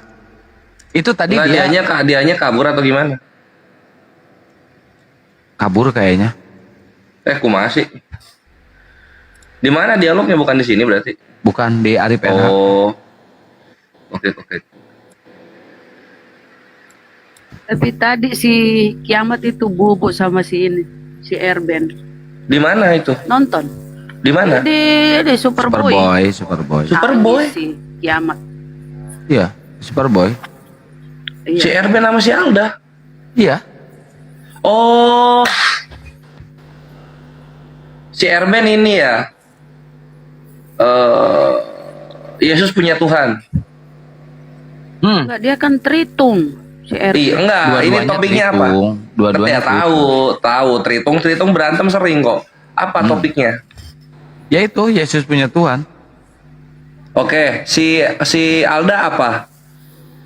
Yesus Tuhan. Nggak punya Tuhan. Oh, yang lain Yesus punya Tuhan gitu.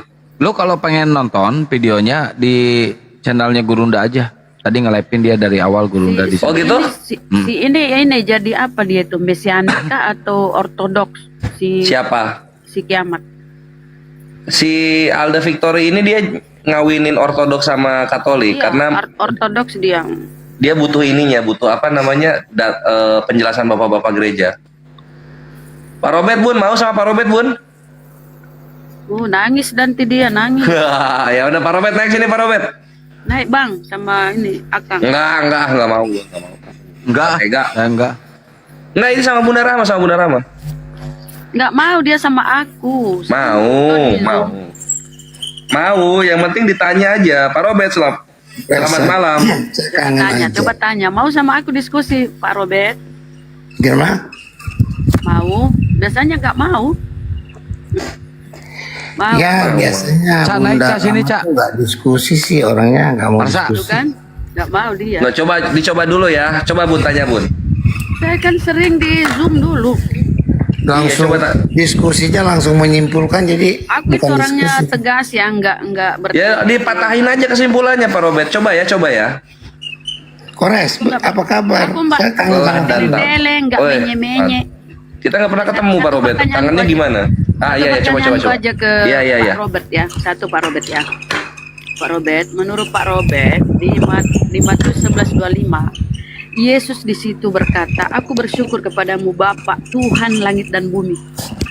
Berarti Yesus bukan Tuhan. Salah Bukan gue. Tuhan, ya kan? Gimana?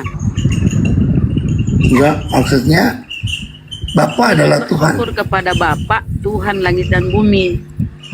Menurut Yesus, Bapak yang Tuhan di situ, bukan Yesus. Nah, Anda selama ini menuhankan Yesus, berarti Anda keliru, berbeda dengan pengajaran Yesus.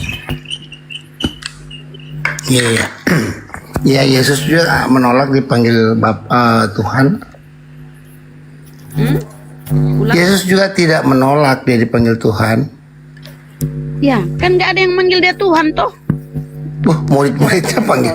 Baca dong murid-muridnya di Matius, manggil dia Yesus Tuhan. katakan, Pak Robert, yang Yesus katakan di Matius 11:25, "Aku bersyukur kepadamu Bapa."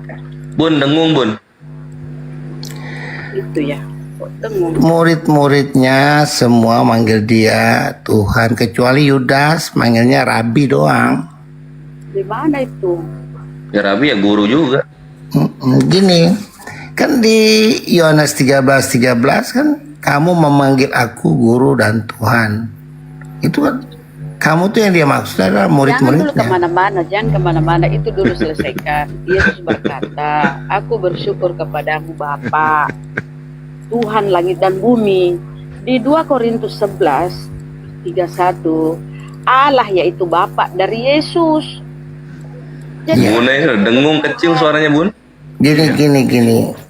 Kalau di dalam 2 Korintus 11, Allah yaitu Bapa dari Yesus. iya. Jadi Bapa itu ya Tuhannya Yesus. Sesuai Gini. Matius 11:25, Bang. Bapa, Putra dan Roh Kudus. Sedangkan Bapa itu di dalam Bapa ada Putra atau Yesus, ada Roh Kudus. Kalau Bapa itu Tuhan, berarti yang di dalamnya adalah Tuhan juga gitu. Nah, ketika Yesus bersujud di Taman Getsemani, dia bersujud kepada dirinya sendiri.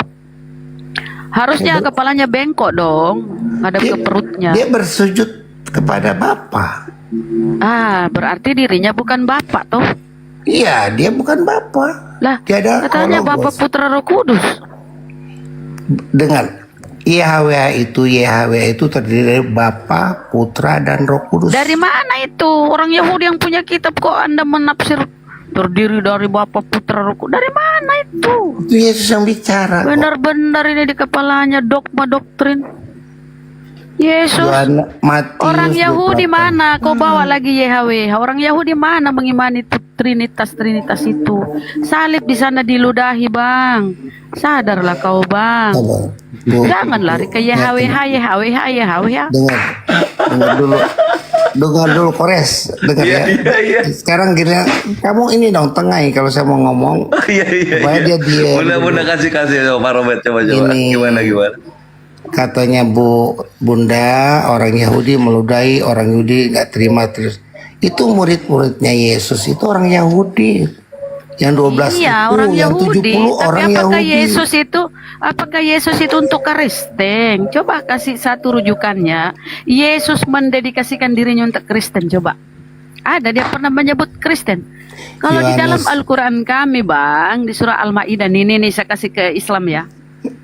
Di dalam Al-Quran kami di surah Al-Maidah ayat 3, Allah berfirman, "Al-yauma akmaltu lakum dinakum wa atmamtu alaikum ni'mati wa raditu lakumul Islam madina."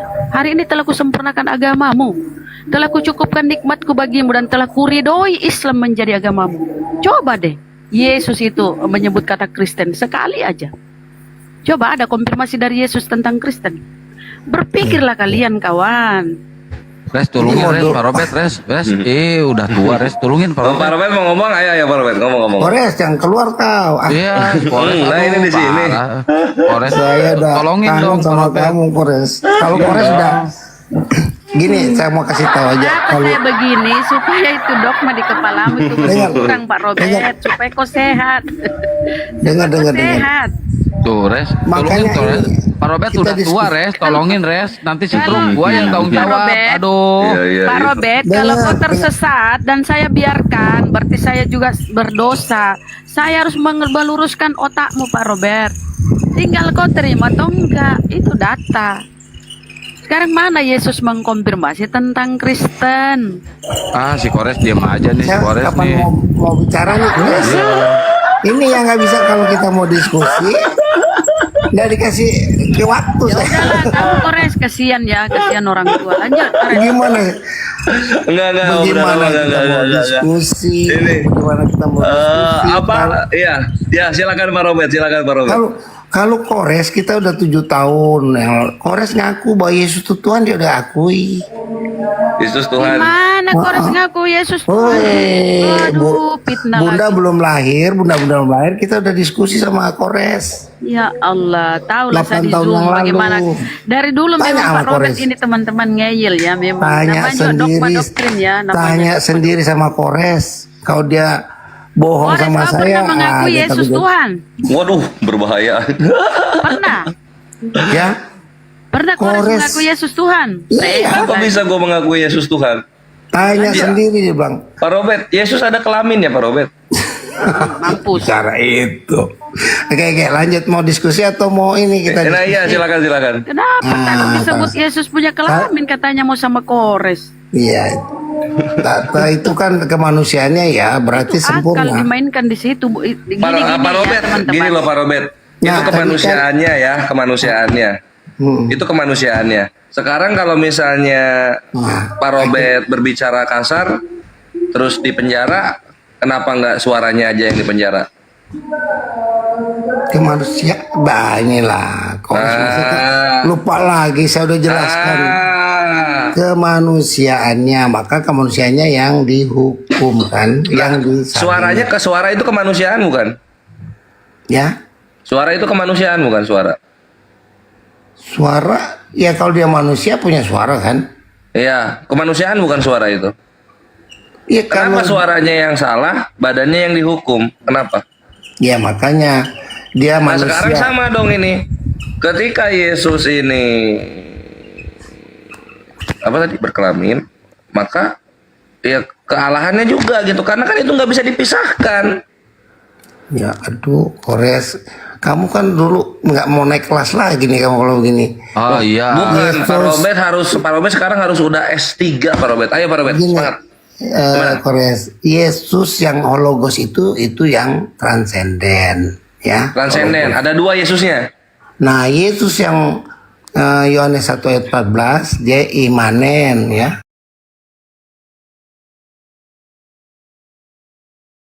Dia imanen, ya. Transenden juga ikut merasakan. Berarti diserupakan kalau gitu. Oh enggak. Kan ada 2. Kan Tuhan punya perasaan. Yang punya perasaan yang mana? Yang transenden atau yang imanen?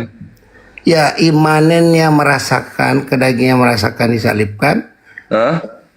Dan yang transenden itu ikut merasakan tersiksanya yang imanen. Oke, berarti Pak Robert Yesus ada 2 ya? Yesus manusia dan Yesus transenden itu kan saya kasih ayat ya. Yohanes 3. Ya, Kores, kalau apa saya hari ini lucu-lucu. Kores, Yohanes 3 ayat 13 sampai 18 kamu baca. Oke, Yohanes 3. Anak manusia. Anak manusia. Siapa namanya itu? Dia sebagai anak manusia dan dia sebagai anak tunggal Allah. Anak manusia itu yang imanen, anak tunggal Allah yang transenden itu. Jadi berarti ada 2 ya. Yesus Yesus anak manusia sama Yesus anak tunggal Allah. Woi, mantap deh. Oke. Terus. Itu saya kasih ayatnya kan. Oke, jadi Apa yang betul? cuma simpati aja. Yesus yang anak tunggal Allah ketika Yesus yang anak manusia disalib cuma simpati aja. Merasakan juga. Cuma merasakan aja. Ya, kan Tuhan punya perasaan. Kenapa nggak dua-duanya aja disalib? Mana imanen mana bisa, transenden mana bisa disalib, dipegang aja nggak bisa, dilihat aja nggak bisa, diraba aja nggak bisa, didengar aja nggak bisa. Kalau gitu nggak sempurna dong penyaliban, karena ada Yesus yang masih hidup. Ya kan yang transenden kan nggak bisa disalib, yang disalib tuh yang imanennya. Ngapain yang transenden ada 1 gitu? Petrus 3 ayat 18, coba baca tuh. 1 Petrus 3 ayat, saya selalu pakai ayat loh. 1 Petrus 3 ayat. Iya. Enggak, kalau aku pakai logika Pak Robert. Ini ngapain Yesus yang transenden ada gitu loh. Kalau misalnya dia nggak kerja pas penyaliban. Ngapain? Gimana? Tujuan Yesus ini kan untuk mati. Tujuan Yesus ada itu untuk mati, nebus dosa kan. Betul. Sekarang ini yang transenden ini nggak mati dia.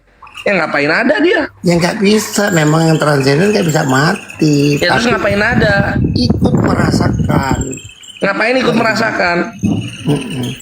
Penderitaan yang dialami oleh imanannya itu, transenden juga ikut merasakan. Ya ngapain cuma ikut merasakan doang? Ya. Orang yang dibutuhkan kematian kok, bukan perasaan. Ya. Kan yang mau diselamatkan manusia kan, bukan Tuhan. Ya, kalau gitu ngapain Tuhannya ikut-ikutan tuh? Ya, masa Tuhan yang harus disalib atau Tuhan yang harus disepadankan? Ya kalau gitu nggak perlu Yesus yang transenden, Yesus yang imanin aja cukup. Iya, secara imanen dia udah selesai Iya, melaksanakan. artinya kan transenden ini nggak ada kerjanya ini waktu di bumi ini. Buat apa? Kan Yesus bilang di Yohanes 14, 15, 16.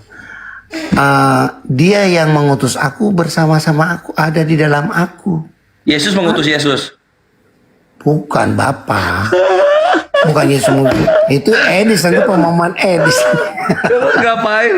Terus ngapain dibawain dalilnya dia yang mengutus aku? Kan ini Bapak sama Yesus transenden beda, Bapak sama Yesus yang imanin beda. Iya. Bapa yang mengutus sang firman-Nya atau pikirannya atau ilmunya, logosnya, Lah, atau Bapak ini kan pengetahuannya. ngutus logosnya nih. Bapak ini ngutus logosnya nih. Nah, Terus kenapa logosnya nggak kerja?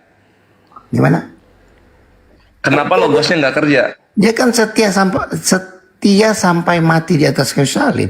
Ya, sama aja orang setiap hari masuk kantor tapi nggak kerja. Buat apa ke kantor? Kerja. Apa yang kerja yang kerja yang imanen kok bukan yang transenden? Yohanes 5. Apa yang Bapak kerjakan, itulah yang anak kerjakan. Nah, anak yang Bapakku mana yang masih ngerjain? bekerja sampai sekarang. Anak yang mana yang ngerjain? Begitu pula anak. Itu Yohanes 5. Anak mana yang ngerjain penyaliban? Anak mana? Anak mana yang mengerjakan? Dia nggak mengerjakan penyaliban, tapi dia disalibkan, bukan dia yang mengerjakan penyaliban. Oh, dia sendiri yang bilang aku menyerahkan nyawaku dan bisa mengambil nyawaku kapan saja kok dia bilang. Ya, Gitu. Yohanes 10 ayat 17, 18. Nah, iya. Siapa yang ngomong kayak gitu? Yang transenden atau yang imanen? Yang ngomong Yesus sebagai imanen dan transenden. Dua-duanya ngomong berdua. Iya. Echo berarti. Nah, yang transenden memakai Yesus. Apa nggak feedback dua-duanya ngomong? Bisa didengar gitu. Nah, waktu Yesus Aku. Halo? Menyerahkan nyawa. Kan gitu kalau dua-duanya ngomong jadinya. Feedback. Aduh, Kores kok kamu dokter kok masih imanen kan gak kedengeran dia kalau ngomong. Oh, apa imanen? Apa transenden kan kalau ngomong gak kedengeran? Kalau ngomong nggak berarti kayak ikan nyuap. Ya dia aja yang tahu, seperti tubuhmu ngomong kepada pikiranmu. Kan yang keluar dari pikiran bukan tubuhmu. Kecuali Pikiran. tubuhmu pakai body language, ya lain lagi cerita itu. Iya, posisinya sekarang Yesus yang Tubuh transenden ini bisa ngomong diamnya. tapi body language kan, tapi kan ini Berarti bukan Yesus body language. yang transenden ini ada di otak, diem di otak dia. Tubuh, di dalam tubuhnya kan dia bilang, Bapa yang mengutus aku ada di dalam bersama-sama dengan aku. Dia bersama-sama dengan aku. Jadi yang mengutus dia tidak bisa, tetap kan ya. Yohanes 14. Coba baca. Berarti di dalam Yesus ada Yesus sama Bapa. Iya, ada Bapa. Sama Yesus. Ada Roh Kudus juga di situ. Bertiga di dalam, nggak penuh itu. Cukup tempatnya. Ya, komplit lah, komplit. Itu yang dinamakan Yahweh ya. Di dalam Yesus yang manusia ada tiga, ada tiga. Ada tiga. Terus dipaku tetap tembus tangannya. Itu kerjanya tiga-tiganya ngapain di badan? Yang imanennya yang kena, yang transendennya Roh Kudus dan Bapa nggak bisa. Terus ngapain diem di badan kalau dan Yesus yang hologos nggak bisa disalib. Yesus yang imanen yang disalib. Iya, ini kan ada Yesus yang imanen, di dalamnya ada Yesus transenden, ada Allah Bapa, ada Roh Kudus, bertiga nih. Betul sekali, aduh. Betul kan? Nah, betul sekali. Ya. Tangannya Yesus yang imanen ini dipaku, tembus dia. Ini tiga ini kerjanya ngapain? Imanen itu kan bisa, iman itu ya realistis. Kalau yang iman yang transenden kan bukan realistis, apa? Lawannya realistis apa ya? Fiktif. Maksudnya apa? Ada itu abstrak. Ya, aduh ada bahasa absurd. Hitler, pelukis. Kamu, Kores kamu dokter loh. Kenapa kamu? rohani. Gini, ya rohani lah.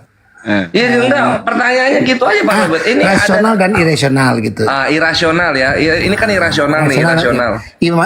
Imanen itu kan rasional. Rasional. Tanya itu kenapa waktu disalib teriak-teriak dia? Siapa dia panggil itu kalau di dalam dirinya ada Bapa, Roh Kudus? Sebagai iman.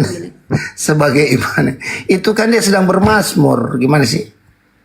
Ngapain dari sekian banyak mazmur kan itu menandakan bahwa mazmur kan ratusan Pak Robert.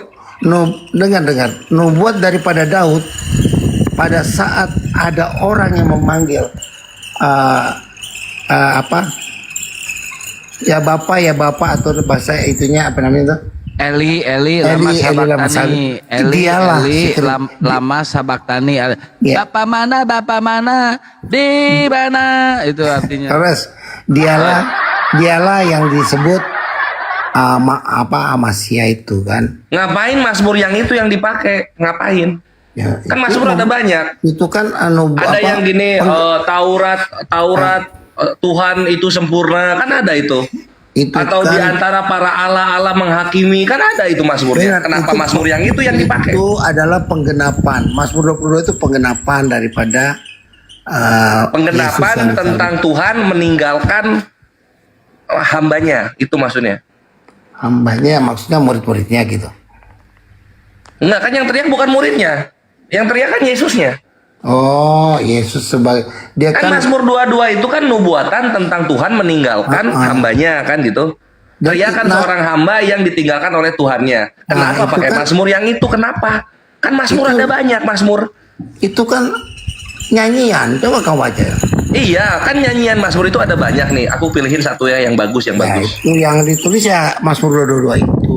Kenapa pas banget gitu loh? Waktu lagi dipaku, itulah ya Mazmur yang dia pakai. Kenapa ya pas banget? Dari nubuatan seperti itu, bahwa dialah yang ditinggalkan. Itu dialah yang Mesias yang ditunggu-tunggu.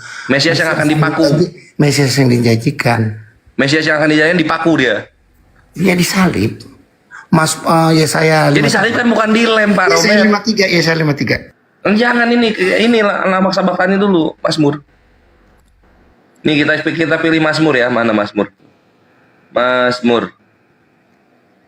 Nah, ini Mazmur bagus nih Mazmur 47 tuh. Ini Mazmur 47 nomor 1. Untuk pemimpin biduan dari Bani Korah, Mazmur, hai segala bangsa, bertepuk tanganlah, elu-elukanlah Allah dengan sorak-sorai. Itu kan bagus. Kenapa yang dipilih di Mazmur 22? Mazmur melankolis. Ini Mazmurnya sorak-sorai ini. Sebab Tuhan yang maha tinggi adalah dahsyat, Raja yang besar atas seluruh bumi. Nah, itu bagus itu. Ia menaklukkan bangsa-bangsa, itu maksudnya bangsa-bangsa gitu, karena pakunya kan tembus. Jadi tiba-tiba tinggi nadanya. Ia menaklukkan bangsa ke bawah kuasa kita, suku-suku bangsa ke bawah kaki kita. Ini bagus itu. Kenapa milihnya Mazmur 22? Ya nubuatnya itu kok kamu yang mau tentu. Ini bagus ini Mazmur 47. meninggikan, mengulung-ulungkan Tuhan gitu. Ini Mazmur 22 kita baca, Mazmur 22. Pembukaannya aja udah sedih dia. Itu kan lagu. Mana Mazmur berapa sih? 27 ya? 22, 27. Mazmur 2. Mazmur 22. Nggak ada, Mazmur 22 nggak gitu bunyinya. Itu kok bunyinya. Enggak, salah. Mazmur 22, kamu. Eli lama sama. Yesus sedang bermasmur. Nah, ini Mazmurnya, lihat nih. Ini Mazmur 22. Allahku, Allahku, mengapa engkau meninggalkan aku? Aku berseru tetapi engkau tetap jauh dan tidak menolong aku. Masa Allahnya meninggalkan Mesiasnya? Gini, itu kan nubuat. Kalau pada saat ada orang yang disalib berteriak-teriak seperti itu, atau berlagu atau bernyanyi, bermasmur, maka sudah dialah Mesias itu. Kan lihat, Allahku Oke lah, kita ambil itulah, kita ambil. Sekarang orang-orang Yahudi lagi nongkrong lihat penyaliban ya. Untuk pemimpin biduan, menurut lagu Rusadi Kala Fajar, kan itu lagu. Iya. Mazmur Daud, Allahku, Allahku, mengapa engkau meninggalkan aku? Mesiasnya nyanyi ini, Mesiasnya. Iya. Nyanyi ini Mesiasnya. Nah, lihat deh, ada di Matius 27 ayat 6, Markus 15:34 ya. Kira-kira jam 3 berserulah Yesus dengan suara nyaring, Eli Eli lama sabachthani. Artinya, Allahku, Allahku, apa engkau meninggalkan aku? Yesus sedang melantunkan Mazmur itu. Ini dia melantunkan Mazmur penuh kesedihan ini. Iya. Terus Mesiasnya apa? Nah, itu menandakan bahwa suatu nubuatan telah terpenuhi. Telah terpenuhi. Oke, ini Yahudi lagi nonton penyaliban gitu kan. Yahudinya ini pakai konsep Mesiasnya Kristen. Terus itu nubuatan terjadi tuh. Oke. Terus apa? Kita bebas dari bangsa Roma. Nggak tahu. Ya udah tungguin aja 3 jam. Bukan gitu. Ya, terus apa nubuatan, manfaat nubuatan seperti ini itu apa? Bebas, bukan bebas dari maksudnya bebas dari segala ajaran-ajaran para ahli kitab, Farisi dan segala macam yang gitu. sudah membengkokkan ajaran Tuhan gitu kan. Oke. Jadi ditungguin kan. Nah, itu bentar lagi nubuatan terjadi. Bre. Nubuatan terjadi bentar lagi. Oke. Itu tuh udah teriak dia tuh. Dia udah teriak Mazmur 22. Oke, udah terjadi nubuatannya. Oke. Yeay, makan babi gitu. Udah bisa makan babi. Kenapa udah bisa itu tadi? Kira-kira jam 3 udah nubuatan, udah nyanyi Mazmur. Begitu? S3 nggak bisa naik kelas nih kalau begini nih. Ya makanya Pak Robert, coba. Nubuatan kok begitu bentuknya? Nubuatan itu sesuatu perkara besar terjadi, begitu gitu loh. Ada perubahan yang dirasakan oleh orang yang mengimaninya gitu loh. Gini, ya saya sudah pernah diskusi sama orang-orang yang ngaku Yahudi ya, seperti dulu. Billy. Yang Umar sekarang jadi Umar. Sebelum Billy ya. Ishak ya. Iya, Ishak. Nah, mereka kan sampai udah beribu tahun tuh menunggu Mesias yang mereka harapkan itu kan. Itu di mana tertulisnya itu? Yahudi menunggu Mesias itu di mana ya? Sampai saat ini mereka. Iya, di mana tertulisnya? Di Perjanjian Lama. Di Perjanjian Lama, mereka sedang menunggu Mesias yang dijanjikan. Di mana? Untuk membebaskan mereka dari penjajahan. Oke, di mana Perjanjian Lama tertulis Mesias? Coba pengen tahu di mana? Jangan-jangan menggenapi Talmud lagi ini Yesus ini. Bukan di Talmud aja, dia ada di kitab Musa, semua kitab kan Yesus. Nah coba, ini gue ketik Mesias baru nongol Mesiasnya di Matius 2 ini, nggak ada di Perjanjian Lama Mesias. Hamasya. Coba aja dicari gitu. Makanya gue bingung, ini orang Kristen ngomong Yahudi menunggu-nunggu Mesias ya. Di mana gue cari-cari di Perjanjian Lama? Iya. Saya lupa itu ya. Yahudi sampai sekarang menunggu Mesias. Iya, di mana gitu? Di Maleaki kah? Di 1 Samuel, 2 Samuel, di mana? Saya kurang hafal itu, Nah, kalau gitu kan itu artinya hayalan saja. Bukan begitu. Itu ada kok tertulis bahwa sampai saat ini, itu saya waktu diskusi sama Ishak ya. Iya, mereka sedang menunggu Mesias itu. Anggaplah Yahudi menunggu Mesias. Di perjanjian lama kan nggak ada Mesias disuruh ditunggu. Bahkan Mesias itu nggak ada di perjanjian lama gitu loh. Ini konsep dari mana sih Mesias ini? Dari Talmud ya? Kamu kan pernah diskusi sama, kamu mungkin dengar saya waktu diskusi sama Ishak sama Umar ya. Enggak. Umar Valen waktu itu. Nggak lupa. Mereka maksudnya keroyok saya, si More Rizky yang menjadi moderator. Saya jelaskan di situ. Saya jelaskan bahwa kalian sedang menunggu Mesias itu sampai sekarang udah berapa ribu tahun udah datang untuk membebaskan kamu dari secara akan muncul seorang Mesias yang dianggap sebagai tokoh politik, lari dari sebagai raja yang benar-benar punya Iya gitu. Sekarang ini anggaplah Yahudi menunggu Mesias. Di mana dia disuruh nunggu Mesias itu di mana? Mereka itu nunggu Mesias tuh siapa yang suruh? Di perjanjian lama nggak diajarin nunggu Mesias kok. Di perjanjian lama Pak Robert, kalau Pak Robert baca itu nggak ada Mesias. Coba baca terjemahannya, nggak ada Mesias di situ. Mesias kan yang akan membebaskan, mereka mau menunggu itu. Ya di mana ada konsep Mesias di perjanjian lama? Coba cari dulu deh Pak Robert. Ini kadang ini tipu-tipu ini. Kenapa Ishak dan Valen tuh sepakat? Saya bilang gitu, kalian kan Ya artinya mereka nggak pakai perjanjian lama kalau kayak gitu, karena Mesias nggak ada di perjanjian lama. Orang baru ada di Matius 2 nomor 4 kok. Maka dikumpulkannya semua imam, kepala dan ahli Taurat bangsa Yahudi, lalu dimintanya keterangan dari mereka di mana Mesias akan dilahirkan. Tuh, baru nongol kata Mesias di situ. Perjanjian lama nggak ada Mesias. Hakim ada, raja ada, nabi ada, nabi palsu ada, Mesias kagak ada. Makanya gua agak bingung sama Kristen ini. Kres. Oi. Nggak, kamu salah, sudah semakin membaik lah berdiskusi dibanding dulu. Loh, aku kan menyesuaikan gitu. Kalau penghujat aku hajar, kalau Pak Robert kan aku kasihi gitu loh. Karena Pak Robert itu orang baik, sayang banget kalau masuk neraka Pak Robert. Sama. Kita sama-sama sama-sama neraka, ayo Pak Robert, makanya cepat jemput hidayahnya. Pak Robert udah apa, kita tuh udah sama-sama dialog, udah aku kasih tahu ini yang benar, ini yang salah, ini yang benar, ini yang salah. Pak Robert tuh bebal. Iya kan, kita diskusi bukan saling menarik kan, kita bertukar pikiran tuh. Kalau saya begitu. Yang menyelamatkan Pak Robert ya, gini ya. Ada yang itu lain soal, bukan. Saya tidak sanggup menarik orang kan. Ya memang gitu, tapi kan kita usaha.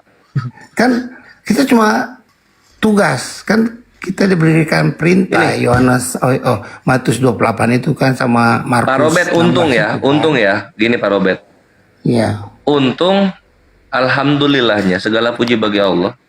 Ketika Muslim masuk nanti ke dalam surganya Allah, perasaan sedih itu akan Allah hapuskan dari hatinya para Muslim.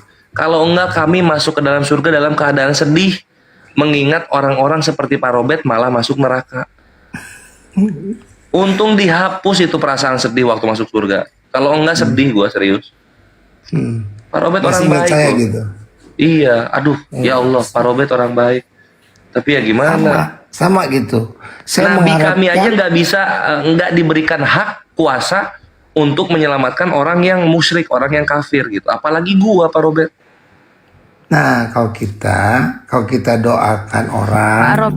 Pak Robert, di dalam Bibelmu itu tidak ada tertulis Yesus juru selamat bagi Kristen. Yang ada Yesus juru selamat bagi orang Israel. Baca tuh Kisah Para Rasul. Berarti Bunda 13:23 baca 13:23. Dan dari keturunannya lah sesuai dengan telah dijanjikannya Allah telah membangkitkan juru selamat bagi orang Israel, yaitu Yesus. Nah, di mana Anda itu dianggap nggak direken oleh Yesus? Itu di mana ayatnya? Di Kisah Para Rasul Pak Robert 13:23. Ya baca. Ya, Gak pernah Bunda tertulis baca. Yesus juru selamat bagi Oten, nggak ada bang. Bunda baca. Benar kata Koresia, Oke. kita ingin supaya kita bersama-sama di surganya Allah. Gini, Bunda. Kalau kami di Dengar dong. Al-Quran, bentar. Kalau kami di Al-Quran, Allah sudah menjamin. Kalau di Bibelmu tidak ada jaminan bagi Kristen. Bahkan Matius 7 yang memanggil Yesus Tuhan, Matius 7, 21, 23, memanggil Yesus Tuhan, bernubuat demi nama Yesus, mengusir setan demi nama Yesus, bermukjizat demi nama Yesus. Pada waktu itulah aku akan berterus terang, nyahlah kau daripada aku. Diusir. Ya, Karena Yesus juru selamat bagi orang itu bagi Israel, yang Bang. menyebut Yesus Tuhan cuma di bibir aja. Nah gini, Mama Bunda dengar, bener kepala dengar Yohanes 3 ayat 13 sampai 18, baca begitu besar. Itu dulu, 16. begitu Karena besar kasih Allah begitu sehingga besar dia kasih mengaruniakan Allah anaknya kepada untuk jadi kita, tumbal. sehingga juga. dikaruniakannya anaknya yang tunggal supaya Ya, untuk apa? barang Anak siapa yang mengaruniakan percaya anaknya supaya apa? akan Menyampaikan firman-firman Tuhan diselamatkan, kepada akan Bani menerima hidup Israel. kekal. Satu aja data di Bibelmu, Yesus juru selamat bagi Kristen deh. Satu aja Bang, cari. Ya. Cari sampai 1 minggu lah. Pernyataan Bukan penulis bahwa Yesus juru selamat bukan bagi untuk orang Kristen aja. mana Yesus- datanya itu mana? Yohanes Itu di situ 13. tertulis. Yohanes Yesus 3 juru ayat selamat 16, coba. bagi orang Israel. Itu tuh baca baik-baik itu. Baca Yohanes Iya, 3 kisah ayat para rasul itu. 16. Kisah para Baca rasul. Matius 26 28. Ini dulu Pak Robert. Itu Yesus yang ngomong. Yesus yang ngomong kok. Ini mana di situ tertulis juru selamat bagi Kristen? Mana? Bukan orang Kristen, bagi semua berarti orang. Anda, bukan Yesus untuk Anda. Makanya dia berkata, aku diutusannya kepada domba-domba yang tersesat dari umat Israel. Kenapa dibilang Bagi tersesat? semua Karena orang. sepeninggal Bukan orang Nabi Kristen Musa aja. banyak menyimpang dari ajaran Siapa Nabi saja Musa. yang percaya sama Yesus itu akan Percaya kepada diselamatkan. Yesus sebagai apa? Sebagai apa? Percaya kepada Yesus sebagai Tuhan? Mana? Mana itu? Kalau kau Sebagai percaya juru selamat. kepada Yesus sebagai Tuhan, maka dia adalah juru selamatmu mana? Baca dong Yohanes 3 ayat 16 sampai 18. Ya, baca. Baca di situ. Matius Bacalah. 26 ayat 28. Baca itu. Baca. Ih, Dia nggak bilang orang Kristen, semua orang. ya. Berarti seluruh bukan dunia. keresteng. Kalau di sini udah jelas nih kisah para rasul. Kita by data ya, kisah para rasul 13:23. Allah telah membangkitkan juru selamat bagi orang Israel, yaitu Yesus. Kalau dia juru selamat bagi orang Israel, ya orang Kristen tidak direken. Dan kemudian baca pula di dalam mana ya? Israel itu siapa? Bukan Wahyu ya. Di dalam Israel Matius itu ada Israel Israel rohani lagi, lahiriah dan Israel ada pesek. Israel Banyak kali rohani. alasannya ya, Israel. Kores Dia udah keluar ya? mau juga Kores disebut yang keluar Israel, ya Allah ya Rabbi. Kenapa ya? Kores. Aduh, kayaknya kalau saya berdiskusi sama Bunda ini kayaknya Ya kurang karena ini, saya nggak itu bisa. tegas, gak menye-menye. Supaya Bukan otakmu itu tegas, tersadarkan, Bang. ngawur ya, maaf ya. Saya nggak ini, Kok nggak ngawur? menjas. Itu data loh. Berarti Nggak mau Bibelmu menjas. Ngawurnya apa? Bibelmu itu, Dia Bibelmu terus itu yang ngawur. ngomong. Bibelmu Nah, ngawur. orang lain udah dikasih kesempatan ngomong Bibelmu itu, gak ngawur, ngawurnya di Bibelmu situ. ngawur. Enggak, saya itu tegas orangnya. Enggak suka kalau kau suka nipu-nipu, Bang. Kau nggak membawa data tapi nggak membaca gitu loh. Cuma Saya nyebut kasih ini. data, saya Baca, kasih data baca. Yohanes 3 ayat 16. Ya baca. Kalau saya bawa Matius. data, saya sampaikan isinya. Kalau cuma nomornya, baca di mana Yesus juru selamat bagi orang Kristen. Ayo. Bagi semua orang. Bagi semua orang Yang mana di percaya. situ bagi semua orang. Coba baca itu. Bagi Tertulis semua orang yang percaya. Siapa yang percaya sama Yesus? Ya secara eksplisit Yesus juru selamat bagi karesteng. Baru itu keren. Kayak Cuma tadi satu kan ayat. disampaikan. Susah, saya nggak bisa ini, telah nggak bisa meridhoi diskusi sama Islam. Bunda. Maaf, saya nggak mau diskusi sama Bunda ya. Nah itulah Karena- kau kalau di ini otakmu kau nggak nerima. Nyerang-nyerang pribadi. Kebaikan loh. Pak, dia nyerang-nyerang pribadi ya. Dasar Udah, kau nggak tetap apa-apa. menuhankan anak Kores, orang mau lanjut bang. nggak? Karena kau nggak menerima kebenaran. Kores. mau Bibelmu lanjut nggak? sendiri tuh bang. Kores. Coba data di Bibelmu. Ya, Coba Kores data di sudah. Bibelmu itu. Kau bantah sendiri data di 7 Bibelmu. tahun yang Kenapa Pak lalu Robert? Kenapa Kores. Pak Robert? Ya, kita kan kangen-kangenan dong. Kenapa kamu suaranya hilang? Saya nggak Kenapa sih dari nggak dulu saya nggak menerima mau data di Bibelnya? diskusi sama Bunda ini sebab dia nggak berhenti ngomong. Lah, kalau Kores kan tadi ada pertanyaan. karena kau cuma apa ya asal ngomong nggak kasih data gitu. Pak Robert itu kalau Pak Robert Efesus 5 dua gitu. Suami itu kepala gitu ya. Kepala kok lembek, kerasnya keras juga gitu loh. Jangan, nggak boleh ngeluh ah. Ayo dialog. Saya bukan suaminya kok mau harus keras gimana sih? Enggak, tapi maksudnya suami itu kan kepala. Wah, ini juga kuku ada mualaf nih. Assalamualaikum warahmatullahi wabarakatuh. Iya. Waalaikumsalam warahmatullahi wabarakatuh. Pak Kores, aku mau mengkoreksi Pak Kores, apakah pengertian Tuhan Pak Kores itu sama nggak sama seperti kita pada umumnya yang kita tahu? Tuhan ya KBBI aja lah. Tuhan itu jabatan khusus untuk Sang Maha Pencipta. Nggak ada yang bisa pakai itu selain Sang Maha Pencipta. Ya, Bapak Kores tahu nggak soal itu? Apa? Enggak, kok Bapak Kores, Bapak Robert, pengertian Tuhannya itu sama nggak seperti kita nanti? Kalau saya ditanya ya Tuhan itu gelar ya, gelar penguasaan. Udah beda toh, udah beda kita. Jadi kita memang diskusinya tuh gini Pak. Kita mau menjelaskan kata Tuhan dulu Pak. Kata Tuhan itu dari kata tuan, dari kata Melayu Bapak. Mendapatkan gini Pak, Bapak yang baru naik Pak sampai ya. Salam kenal Pak Kekasih apa? Ya. Salam kenal. Di Bible tidak ada kata, nggak ada tulisan Tuhan. Iya, karena itu aku mau koreksi. Yang ada kurios. Iya. Kurios. Kita mau koreksi Bapak. Penggunaan kata Tuhan untuk Bapak ini salah gitu loh. Nah, kurios itu adalah apa Pak? Penguasa. Penguasa. Kalau di bahasa Inggris kan Lord. Raja. Lord itu kan Tuan. Iya, raja kan? Raja, penguasa, pemilik. Iya, betul. Beda sama Theos.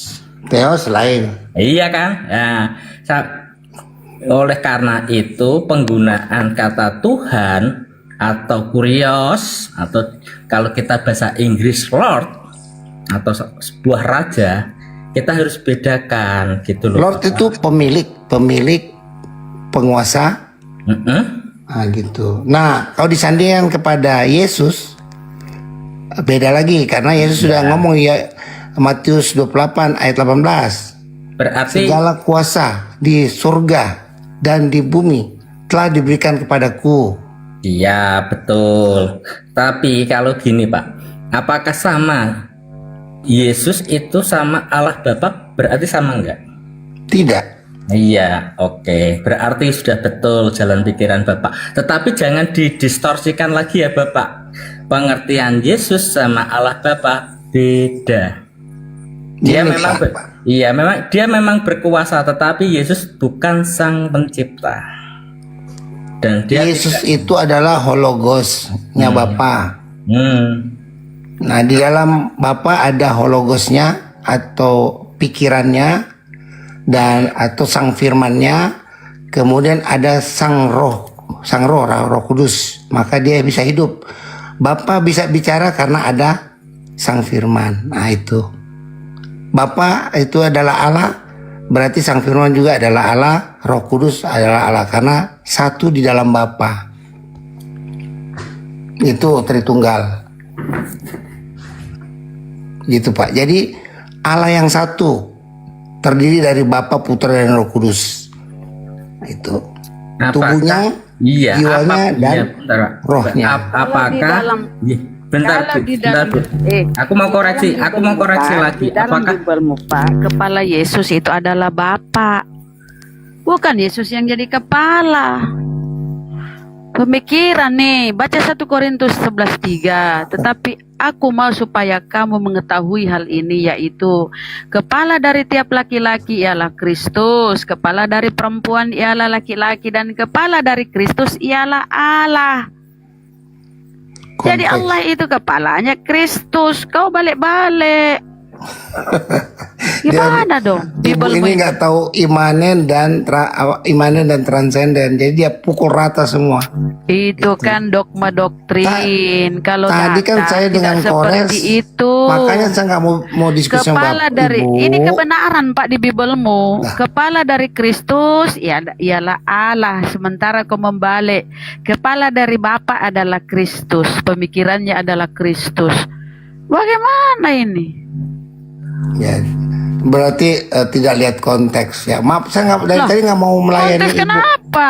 Bunda, saya nggak mau berdiskusi sama Bunda. Aduh, inilah kalau kita mau berusaha luruskan pikirannya, akalnya, tidak perlu mau. diluruskan. Iblis itu menolak kebenaran. Kenapa ya? Padahal Bunda, Bible sendiri. saya diskusi sama Paulus ini Kores, berkata, sama kepala Ustadz dari Tata. Kristus ialah Allah. Berarti segala Dengar. sesuatu yang dilakukan oleh Yesus itu diperintah oleh Bapa. Siapa itu Bapa? Bunda, Itu Bunda. Allah.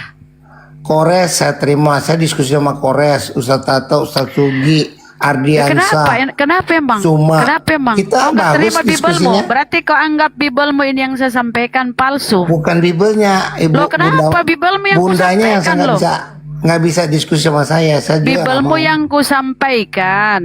Nggak perlu, saya nggak perlu. Tolak. Maaf. Udahlah kalau kau sudah tolak Biblemu, kau ingkari Biblemu ya sudah. Bu, Iya, Bapak enggak, Kores. itu saya itu diskusi sama Kores. Bagus kita Memang berdiskusi. ya, kalian Kita ini disuruh memang sama Ardiansa, pengingkar bagus. isi Bible sendiri ya, pengingkar Sama isi Bible. Ustadz siapa lagi tuh? Yesus sendiri Jibril. berkata di Biblemu, Yesus berkata di Biblemu, Bapak lah yang Tuhan. Malah kau balik-balik bang, kau menuhankan Yesus. Tuhan pemilik itu beda dengan Tuhan. Saya nggak mau Tuhan, dengar. Majesty, junjungan, Lord, Raja. Itu Aduh, makanya di luar maaf, negeri. Bunda ya, maaf. dengar Saya dulu. dengan biar segala kau ini hormat, sedikit. dengan segala hormat saya. Deki, kenapa mohon ya dia maaf. nggak mau dengar ya? Di luar negeri itu ya Yesus itu Lord, Bapak lah yang God. God itu kan Siapa tadi? Tuhan. Kalau nggak Kores itu yang baru naik tuh siapa Kulki siapa? Benar-benar ya, memang kalau iblis menolak kebenaran ya. Apa tuh? Siapa? Kuku. Oh, Lord Kuku, itu Kuku. apa? Saya tanya dulu, bahasa Inggris Lord itu apa artinya Lord? Berarti Kan dia nggak Tuhan. dengar tadi kita Pak Kuku. Majesty, junjungan. Tuh kan? God di KJP King James Version, God itu ya itu tertuju kepada Theos. Artinya apa? Dia terjemahkan orang luar negeri itu Tuhan. God itu diterjemahkan ke Indonesia itu harusnya Saya Tuhan. nggak mau diskusi sama Bunda. Kenapa Pak? nggak Ini ada Biblemu Pak. nggak ada koma, nggak ada titik. Loh, kan kau tinggal jawab, bantah. Saya nggak mau jawab. Saya tanya, Namanya saya nggak mau saya tanya nih. Kuku, Di ayo. Biblemu, di Apalagi yang mau Biblemu tanya, Yesus Kuku? berkata, Aku bersyukur kepadamu Bapa, Tuhan langit Itu dan udah- bumi. Udah Bapak yang diulang-ulang, Tuhan. udah ulang-ulang Terus jawab kenapa? masih juga. Dengar dulu Oke. Pak. Kenapa? Kuku masih mau lanjut, kalau nggak saya turun ya. Dengar dulu, jangan Host. turun, jangan kabur Host. dulu, jangan kabur dulu. Di Biblemu itu Pak, Yesus berkata, Aku bersyukur kepadamu Bapa, Tuhan langit dan bumi. Kemudian di dalam Kisah Para Rasul, Allah yang menciptakan langit dan bumi beserta apa yang ada beserta isinya. Dia yang adalah Tuhan atas langit dan bumi. Bapak, kenapa sih kalian ini memaksakan kali Yesus Tuhan? Aduh, sejak zaman dahulu nih Pak Robert memang ngeyel orang.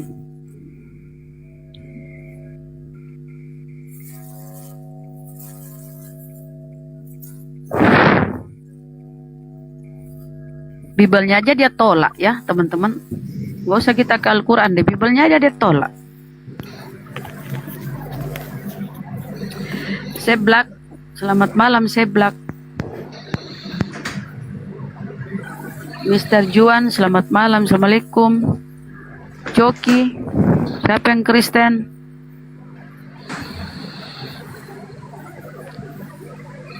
Joki Kristen. Siapa yang Kristen? Berapa? Itu Bibelnya yang dikasih tapi dia kepala batu. Karena kalian itu ya teman-teman Kristen, kalian menolak Bibelmu sendiri, kalian tolak Bibelmu. Gak usah ke Al-Quran, Bibel kalian tolak. Ya Bunda, itu kata-kata Tuhan sama Allah Bapa itu Theos itu sudah terdistorsi Bunda. Mereka itu sudah terdistorsi dan tercampur baur gitu loh. Jadi Karena dia dibodohi ini bang, dibodohi penerjemah. ya Penerjemah itu, memakai di situ Tuhan toh, padahal itu kan Tuhan. Iya. Harusnya Theos itu ya itu di situ Tuhan, karena di luar negeri God dia terjemahkan menjadi Tuhan harusnya toh. Tapi Ya, God itu yang di luar negeri, yang Theos kan, Theos bahasa Yunaninya orang luar negeri, King James Version itu Theos diterjemahkan menjadi God, harusnya masuk ke Indonesia menjadi Tuhan, ya kan? Oh my God, oh Tuhanku itu kan harusnya di Indonesia menjadi Tuhan terjemahannya, tapi dia ganti di situ kata Allah, dia plesetkan Allah. Ya, Kenapa kalau nggak- begitu? Karena kalau nggak untuk gitu ya, Yesus, nggak karena bisa Yesus yang nggak bawa kurios cengkehnya ini tuh, Pak. dia larikan menjadi Tuhan. Iya. Dirubahlah kata Theos yang harusnya Tuhan itu dirubah menjadi Allah. Jadilah dia mengambil nama Tuhan orang Islam. Karena terlanjur Yesus yang kurios ini diterjemahkan menjadi Tuhan. Kalau Theos atau God ini diterjemahkan juga menjadi Tuhan, gentara sekali Tuhannya dua. Kalau lari ke terjemahan sebenarnya dewa, pagan, satu-satunya jalan untuk menipu, untuk memperbodoh orang-orang Islam yang awam, untuk misionaris, dia ambil kata Allah, diplesetkan Allah. Nah Nggak itu mau pun Hmm. mereka pun juga tidak mengakui siapa yang membawa agama Kristen ke Indonesia pun, itu mereka juga nggak mau mengakui. Kalau dia Dan- mengakui bang itu dia sudah Islam. Mana mereka mau Iya, jujur? Bibelnya aja dia nggak akui kok.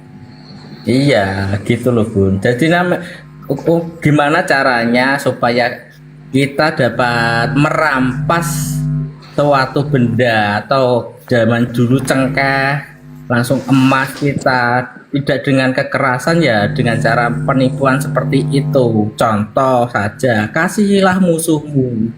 Nah itu kan pengajaran-pengajaran yang cukup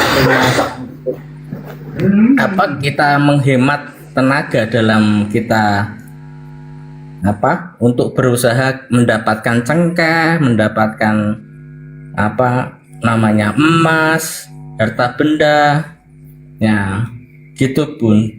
Jadinya kita mereka nggak mau untuk menerima kalau memang Belanda yang membawa agama Kristen ke Indonesia. Itu nggak mau, mereka malu, dan mereka sudah terlalu nyaman dengan tradisi bernyanyi, berkumpul, dan segala sesuatu dapat bantuan. Nah seperti itu Bun, kayak kita diambil emasnya tetapi kita digantikan dengan cuman kambing. Emas digantikan dengan kambing dengan harga yang berselisih sangat jauh. Mereka itu karena kan mereka menganggap emas kan nggak terlalu butuh, tetapi digantikan dengan kambing yang mereka kan butuh. Ya, jadinya mereka itu sudah terlalu nyaman dengan kondisi kebutaan mereka dalam menganggap sesuatu yang dengan harga-harga atau nilai-nilai benda keduniawiannya itu terbohongi oleh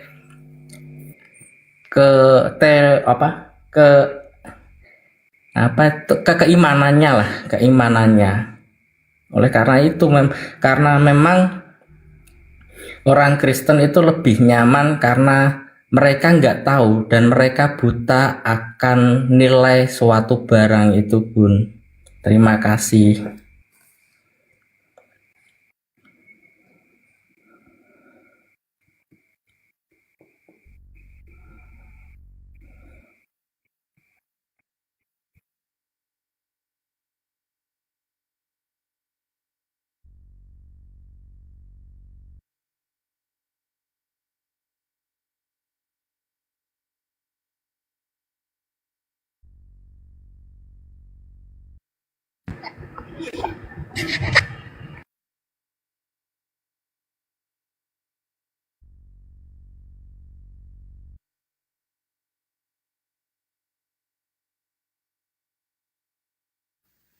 Cek satu. Ya, masih ada nggak teman-teman Oten yang mau diskusi? Silakan naik yuk diskusi. Kita diskusi santai, sopan, dan mengedukasi ya. Cak, belum tidur Cak?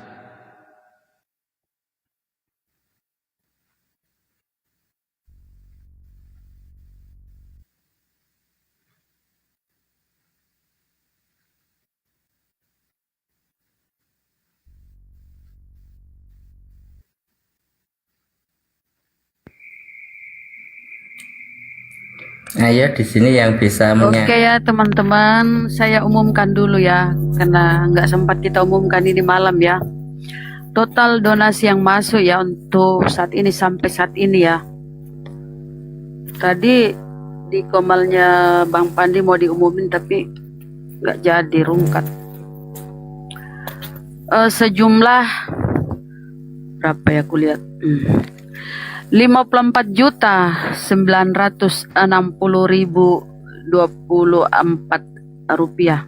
Oh, sudah 24-nya ya. 54.960.000 rupiah. Alhamdulillah ya. Dalam jangka waktu berapa hari ya? Udah 3 hari. 2 hari lebih lah. Udah 54 juta. 960, 55 lah. Kurang 40.000 kan. Ya Alhamdulillah ya, mudah-mudahan segera diinikan. Banyak yang membutuhkan. Ayo teman-teman yang ada loh ya dari tenaga kerja kita di Arab Saudi ya. Oh, dia mau kirim ke bantuan apa, berdonasi. Terus ditanya sama bosnya, mengirim kemana, kenapa, oh ada bencana begini di tempat saya. Ditambah, jadi total yang terkirim itu dari beliau 8.600.000 ditambah oleh bosnya. Masya Allah ya, itu dari luar negeri loh, dari Arab Saudi sana. Alhamdulillah. Jadi ayo teman-teman, beliau aja ya yang pekerja, pahlawan devisa lah istilahnya ya. Beliau mau menyisihkan rezekinya itu dari hasil keringatnya. Ya. Jadi ini apa ya, ladang pahala teman-teman.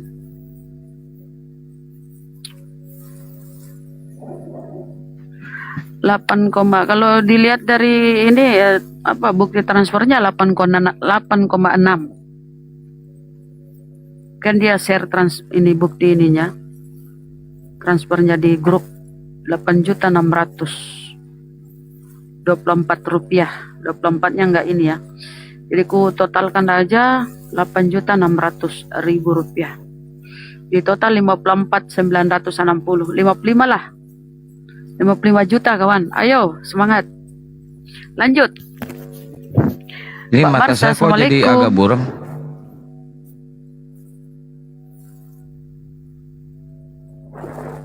Di sini ini ya, makanya aku tunggu azan subuh. Di sini sudah azan. Lanjut, aku mute. Aku mau sholat. Ya. Maaf ya teman-teman, cara diskusiku memang gitu. Aku nggak suka kalau oten-oten tuh nipu ngeyel. Terserah kalian ya, kalau nggak setuju ya tutup kuping lah. Gimana dong? Orang Sulawesi memang gitu. Mohon maaf. Mohon maaf ya Kang. Iya. Res, jam berapa kak dia Res? Woi Res. Si kupluk. Sa.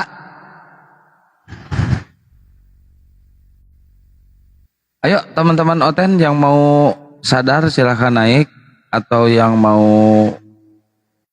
berantem juga naik, nggak apa-apa, main berantem.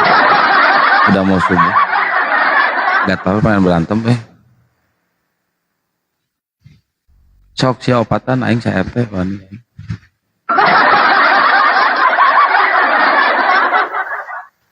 Kak Marsha bisa bernarasi, bisa buka mic-nya? Nggak bisa.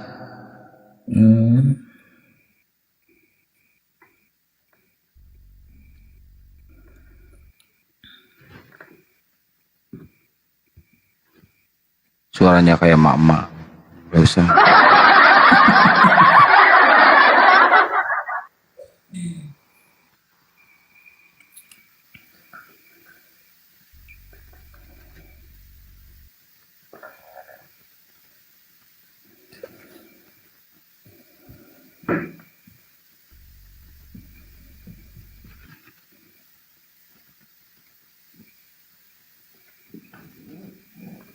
Duh, haus terus bawaannya dari tadi nggak minum-minum.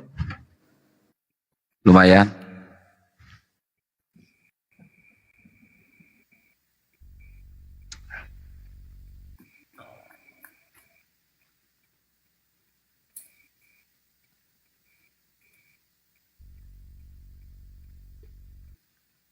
Si Karyana ini masih awam, dia nggak belum paham benar. Jadi apa yang didengarnya itu yang diiniin. Masih jauh, ilmunya masih jauh. Pelan-pelan aja kita, pelan-pelan. Siapa tahu dapat hidayah, kan kita nggak ada yang tahu.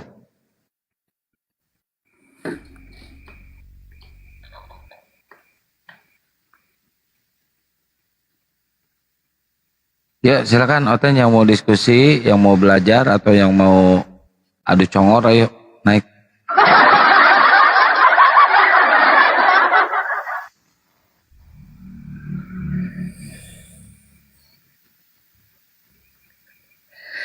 Apa adu revolve?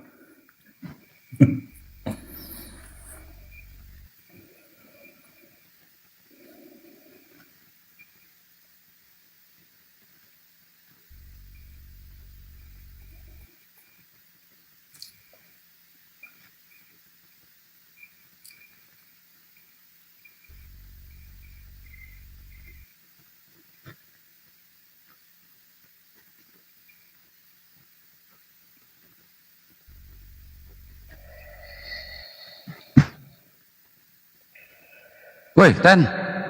Padahal Ibu Mati itu sering diskusi sama Ustaz. Oh, ya. Kak Kian Santang, atau kita diskusi gini Kak Kian Santang.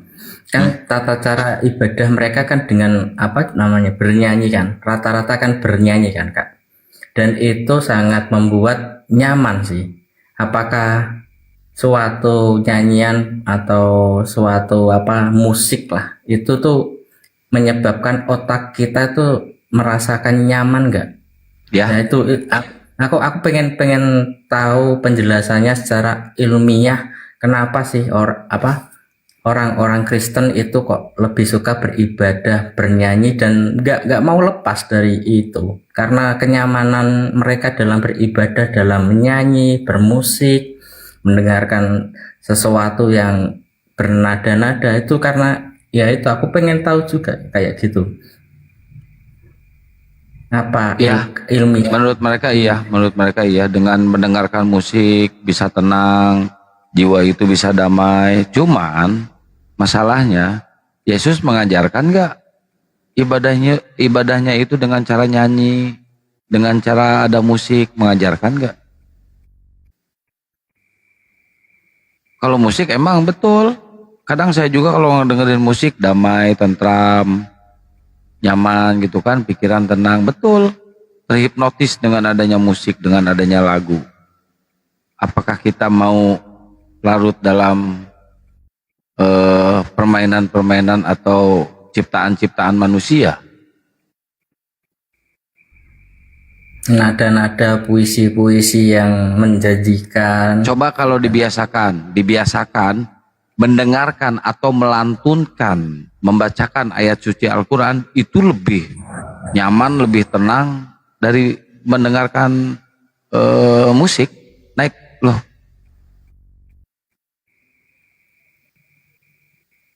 Itu lebih tenang loh, lebih nyaman loh, lebih tentram loh itu mendengarkan. Selamat pagi. Selamat pagi. Mana aja lo? Biasa keliling. Gua lihat foto lu, aduh, traveling otak gua nih. Foto yang di mana? Ini yang di PP. Oh. Kan kecil banget, memang nampak ya. Nampak lah, itu nanti kalau kalian meninggal kan pakai gaun pengantin. Jadi pakai tuh bajunya. Lanjut Bang. Gimana? Lo nyimak kan si Edis tadi debat sama si 3 huruf? Sebentar sih tadi aku ini ya, biasa agak-agak so sibuk. Ini baru bangun sih tadi jam 2. Kemarin malam Tadinya mau gua ibadahnya jemput lo. Yang sama Bang Yosep. Tadinya mau gua jemput lu makan apa nasi goreng di Kebon Sirih. Kenapa enggak? Malas gua takut dibawa ke gereja. Kan hari Minggunya masih lama. Oh iya.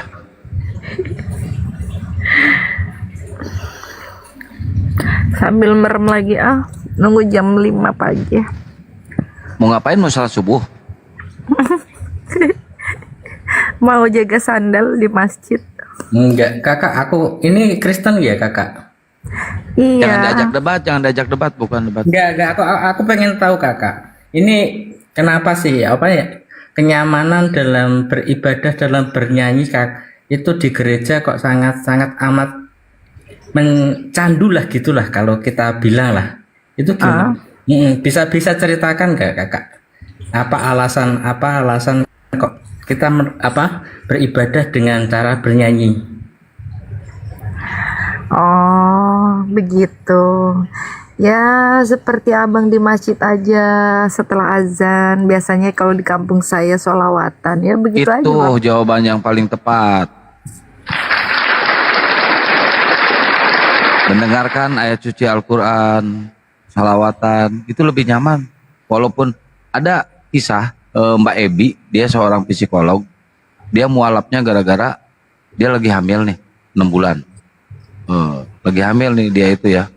6 bulan, terus dia sering mendengarkan ajan, kok nyaman banget, kadang suka nangis dia dengerin ajan itu kan. Akhirnya apa? Akhirnya dia memberanikan diri, dia mualaf, dia bersahadat di masjid itu, disiksa sama suami sampai keguguran. Ini kisah nyata ini, gua bukan framing, bukan mengada-ngada, bukan fitnah, ini kisah nyata. Akhirnya dia diusir dari rumahnya, pergi dia ke Jakarta, terus sekarang ke Lampung. Dia sering ngedengerin lantunan ayat suci Al-Quran, merinding tuh, sampai bercucuran air mata dia. Masya Allah, lebih indah daripada mendengarkan suara musik. Lu kayak gitu nggak? Hah? Lu kayak gitu nggak kalau ngedengerin ajan gitu? Enggak. Kalau ngedengerin salawat? Kalau ngedengerin ajan di masjid langsung kabur. Kenapa? Takut ya setannya itu? Habis Brili, kenceng banget brili, di sini, brili. soalnya deket kan, jadi kencang banget. Tapi seneng dengerin suara reverb apa hall kak? Kenapa? Ya, lebih suka mendengerin suara reverb atau hall atau namanya itu. Aku lebih senang dengerin suara Bang Kian Santang. Ayo, mau jawab apa lagi? Kalau bernyanyi lebih suka pakai reverb atau hall kak? Aku. Iya. Apa aja sih Bang? Apa saja? Itu lebih menenangkan gitu ya. Kalau dikasih reverb, hall, distorsi gitu ya. Kalau tergantung ya, kalau reverbnya berlebihan ya enggak ya.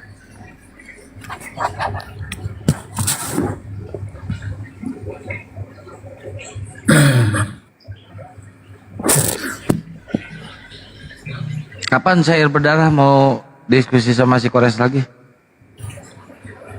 Belum. Tadinya hari ini kan mau sama Bang Daman, tapi Bang Damannya bisanya malam, Bang Sair bisanya jam 4, jadi belum ketemu waktunya sih. Sama lu udah pernah ketemu belum? Siapa? Si Syair Berdarah? Belum. Kenapa belum? Belum Bang. Kawin lu? Sama siapa? Syair Berdarah lah. Enggak lah, kan sudah berkeluarga Bang Sair. Oh gitu? Kirain belum. Lu patah hati dong kalau kayak gitu.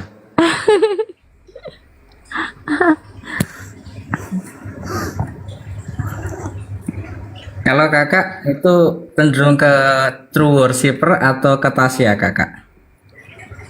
Dalam pemilihan lagu itu loh, lebih suka true worshipper atau kayak yang solo-solo gitu? True worshipper. Iya. Enggak juga. Berarti lebih suka bernyanyi yang apa? Penyanyi yang solo-solo gitu, yang True worshipper. Iya. Tahu nggak true worshipper? Iya, kan yang orang banyak itu loh. Satu RT semuanya. Jadi gereja kakak kalau nyanyi itu orang banyak atau hanya satu gitu? Satu tim ya. Satu tim. Yang orang banyak gitu ya, yang lebih damai ya kakak di sana kalau kita bernyanyi dengan suara-suara apa namanya, suara-suara reverb, suara-suara hall gitu ya. Iya. Nah, lagu favoritnya kakak apa ini? Yesus Setia. Yesus Setia yang penyanyi aslinya? Jacqueline Kolose. Jacqueline Kolose. Bisa disepil kakak?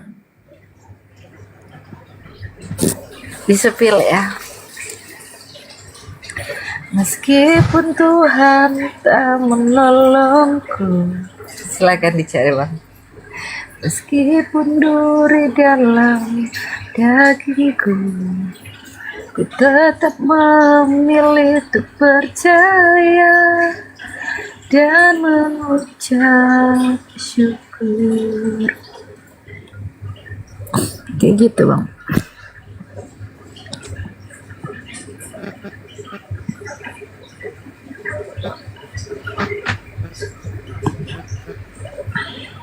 Nah itu lagu Yesus Setia bang.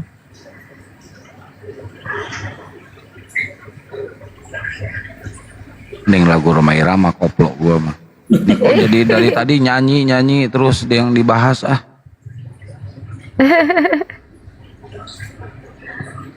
Room diskusi kok jadi room nyanyi.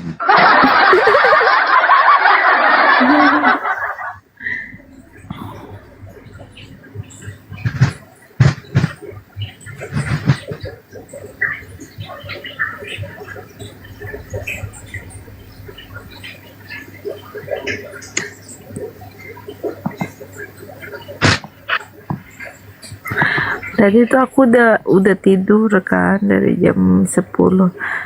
Jam 2 kebangun. Lapar, susah tidur lagi.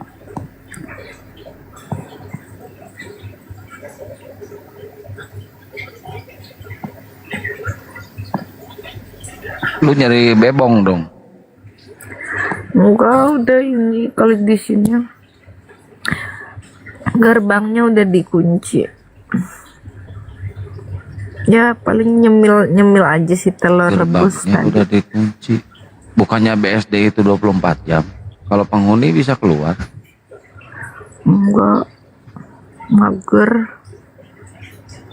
Jadi bikin telur rebus aja. Telurnya telur apa? Telur ayam. Ayam negeri. Nggak enak. Ayam kampung yang enak. Bagus buat badan tuh. Iya ya. Ayam kampung lah. Atau bebek. Bebek enak sih, lebih ini ya dia. Gurih. Teksturnya lebih gurih.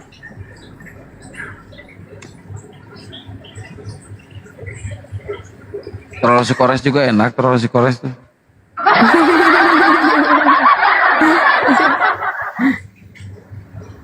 Lu ngadminin siapa aja sih?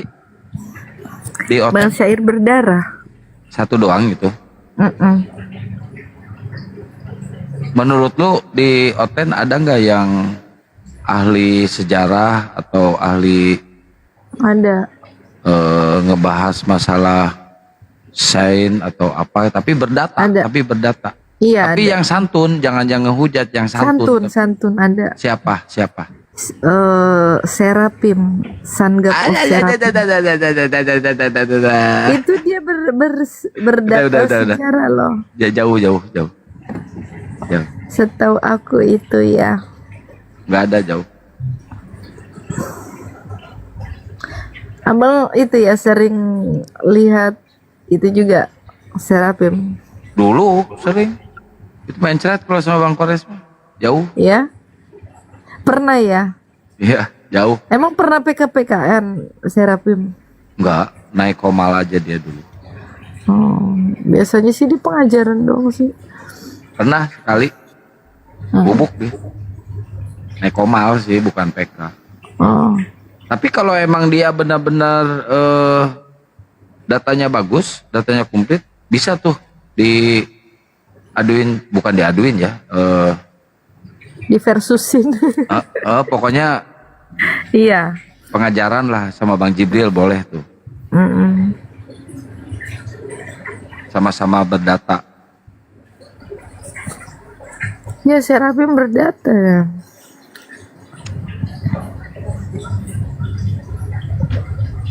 Tapi datanya masih ini sih, kalau si dia mah masih apa ya? Masih kurang. Sama Bang Ardi pernah dulu, kalau nggak salah sama Bang Ardi pernah. Bang Ardian saya. Iya. Dia namanya kan Serapim. Tapi kenapa dia nggak bisa bahasa Yunani atau Ibrani? Harusnya bisa dong. Bisa loh. Iya. Beda kali orangnya. Ini dia tahu, saya tahu dia. Nggak ada lagi nama Serapim. Kan ada yang cuman Serapim doang. Ada yang Sun God of Serapim. Sun God. Pandai dia bahasa Ibrani. Setahu saya di debater Kristen nggak ada ya. Sun God of Serapim tuh dia bukan debater sih. Sun God. Ini ntar gue lupa. Yang ngeyel Kalau dia yang ngeyel nggak Serapim- sih? Enggak, jadi Serapim ini dia itu bukan debater ya. Dia tuh lebih ke apologet, pengajaran aja. Kalau Serapim doang mungkin iya tuh debater tuh. Ya itu kali ya.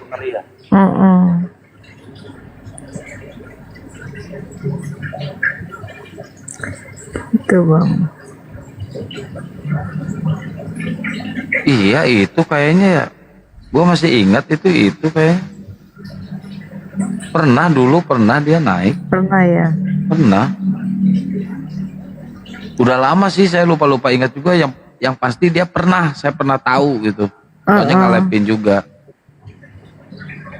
Itu masih enggak terlalu bisa dia bahasa Ibrani. Enggak. Cuma bahasa interlinearnya doang.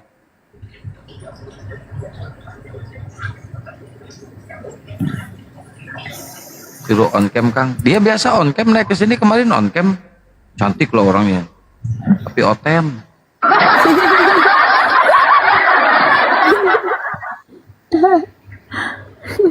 Cantik tapi oten dia. Sama kayak Bu Karyana tadi. Tapi cantikan ini sih masih muda dia.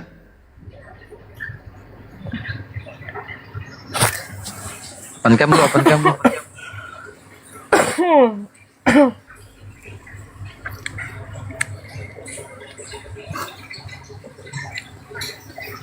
Lili, on cam lu. Gelap. Ya terangin dulu lah. Oh udah mager tuh. Gua gedein. Nyalain Gelap. lampunya. Mager bangunnya. Kayak remote.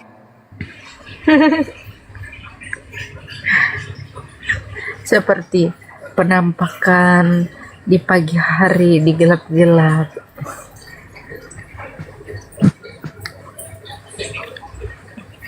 Suka kali lu gelap-gelapan. Bangun dikit, nyalain. Mager. Udah dingin banget soalnya jadi selimutan lah. Di bawah selimut ini dingin banget.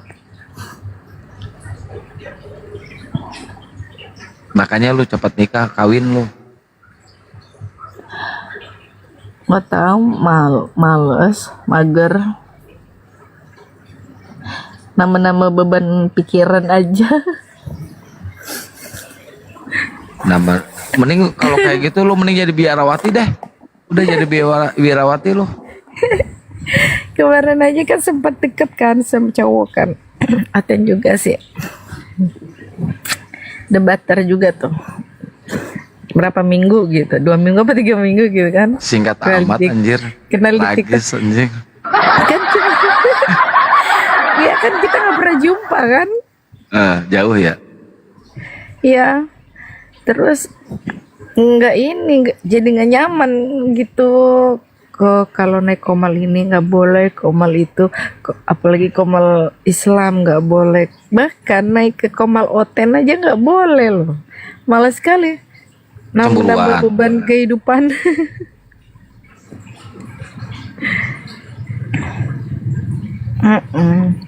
Tapi emang kalau udah ada komitmen, lu juga kalau misalkan cowok lu naik-naik ke komal cewek-cewek kayak gitu-gituan pasti marah juga lu. Tapi aku nggak sih, dia naik komal mantannya juga biasa aja.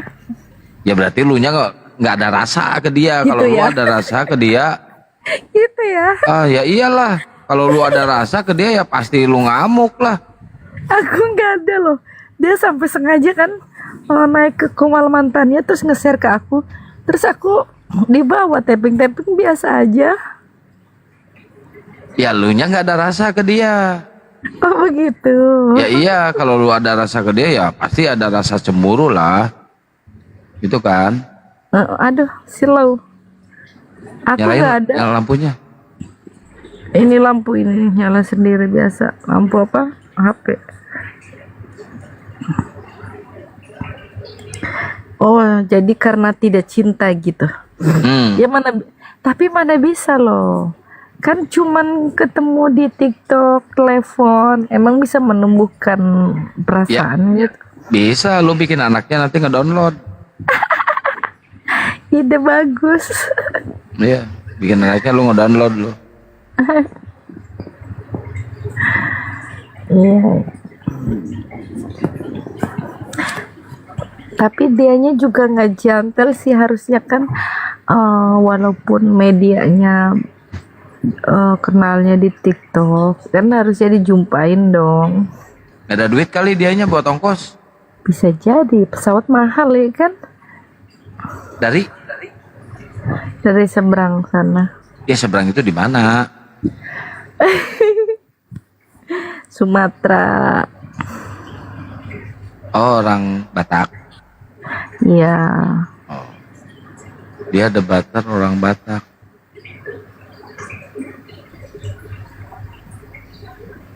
Si Cepek. Bukan. Udah tua anjir si Cepek mah lu. Gimana sih lu? Bukan. Itu udah punya keluarga. Oh, si Gabriel. Oke. Gabriel tahu aja tuh yang di bawah. Iya, tapi Si Gabriel masih bocil anjir.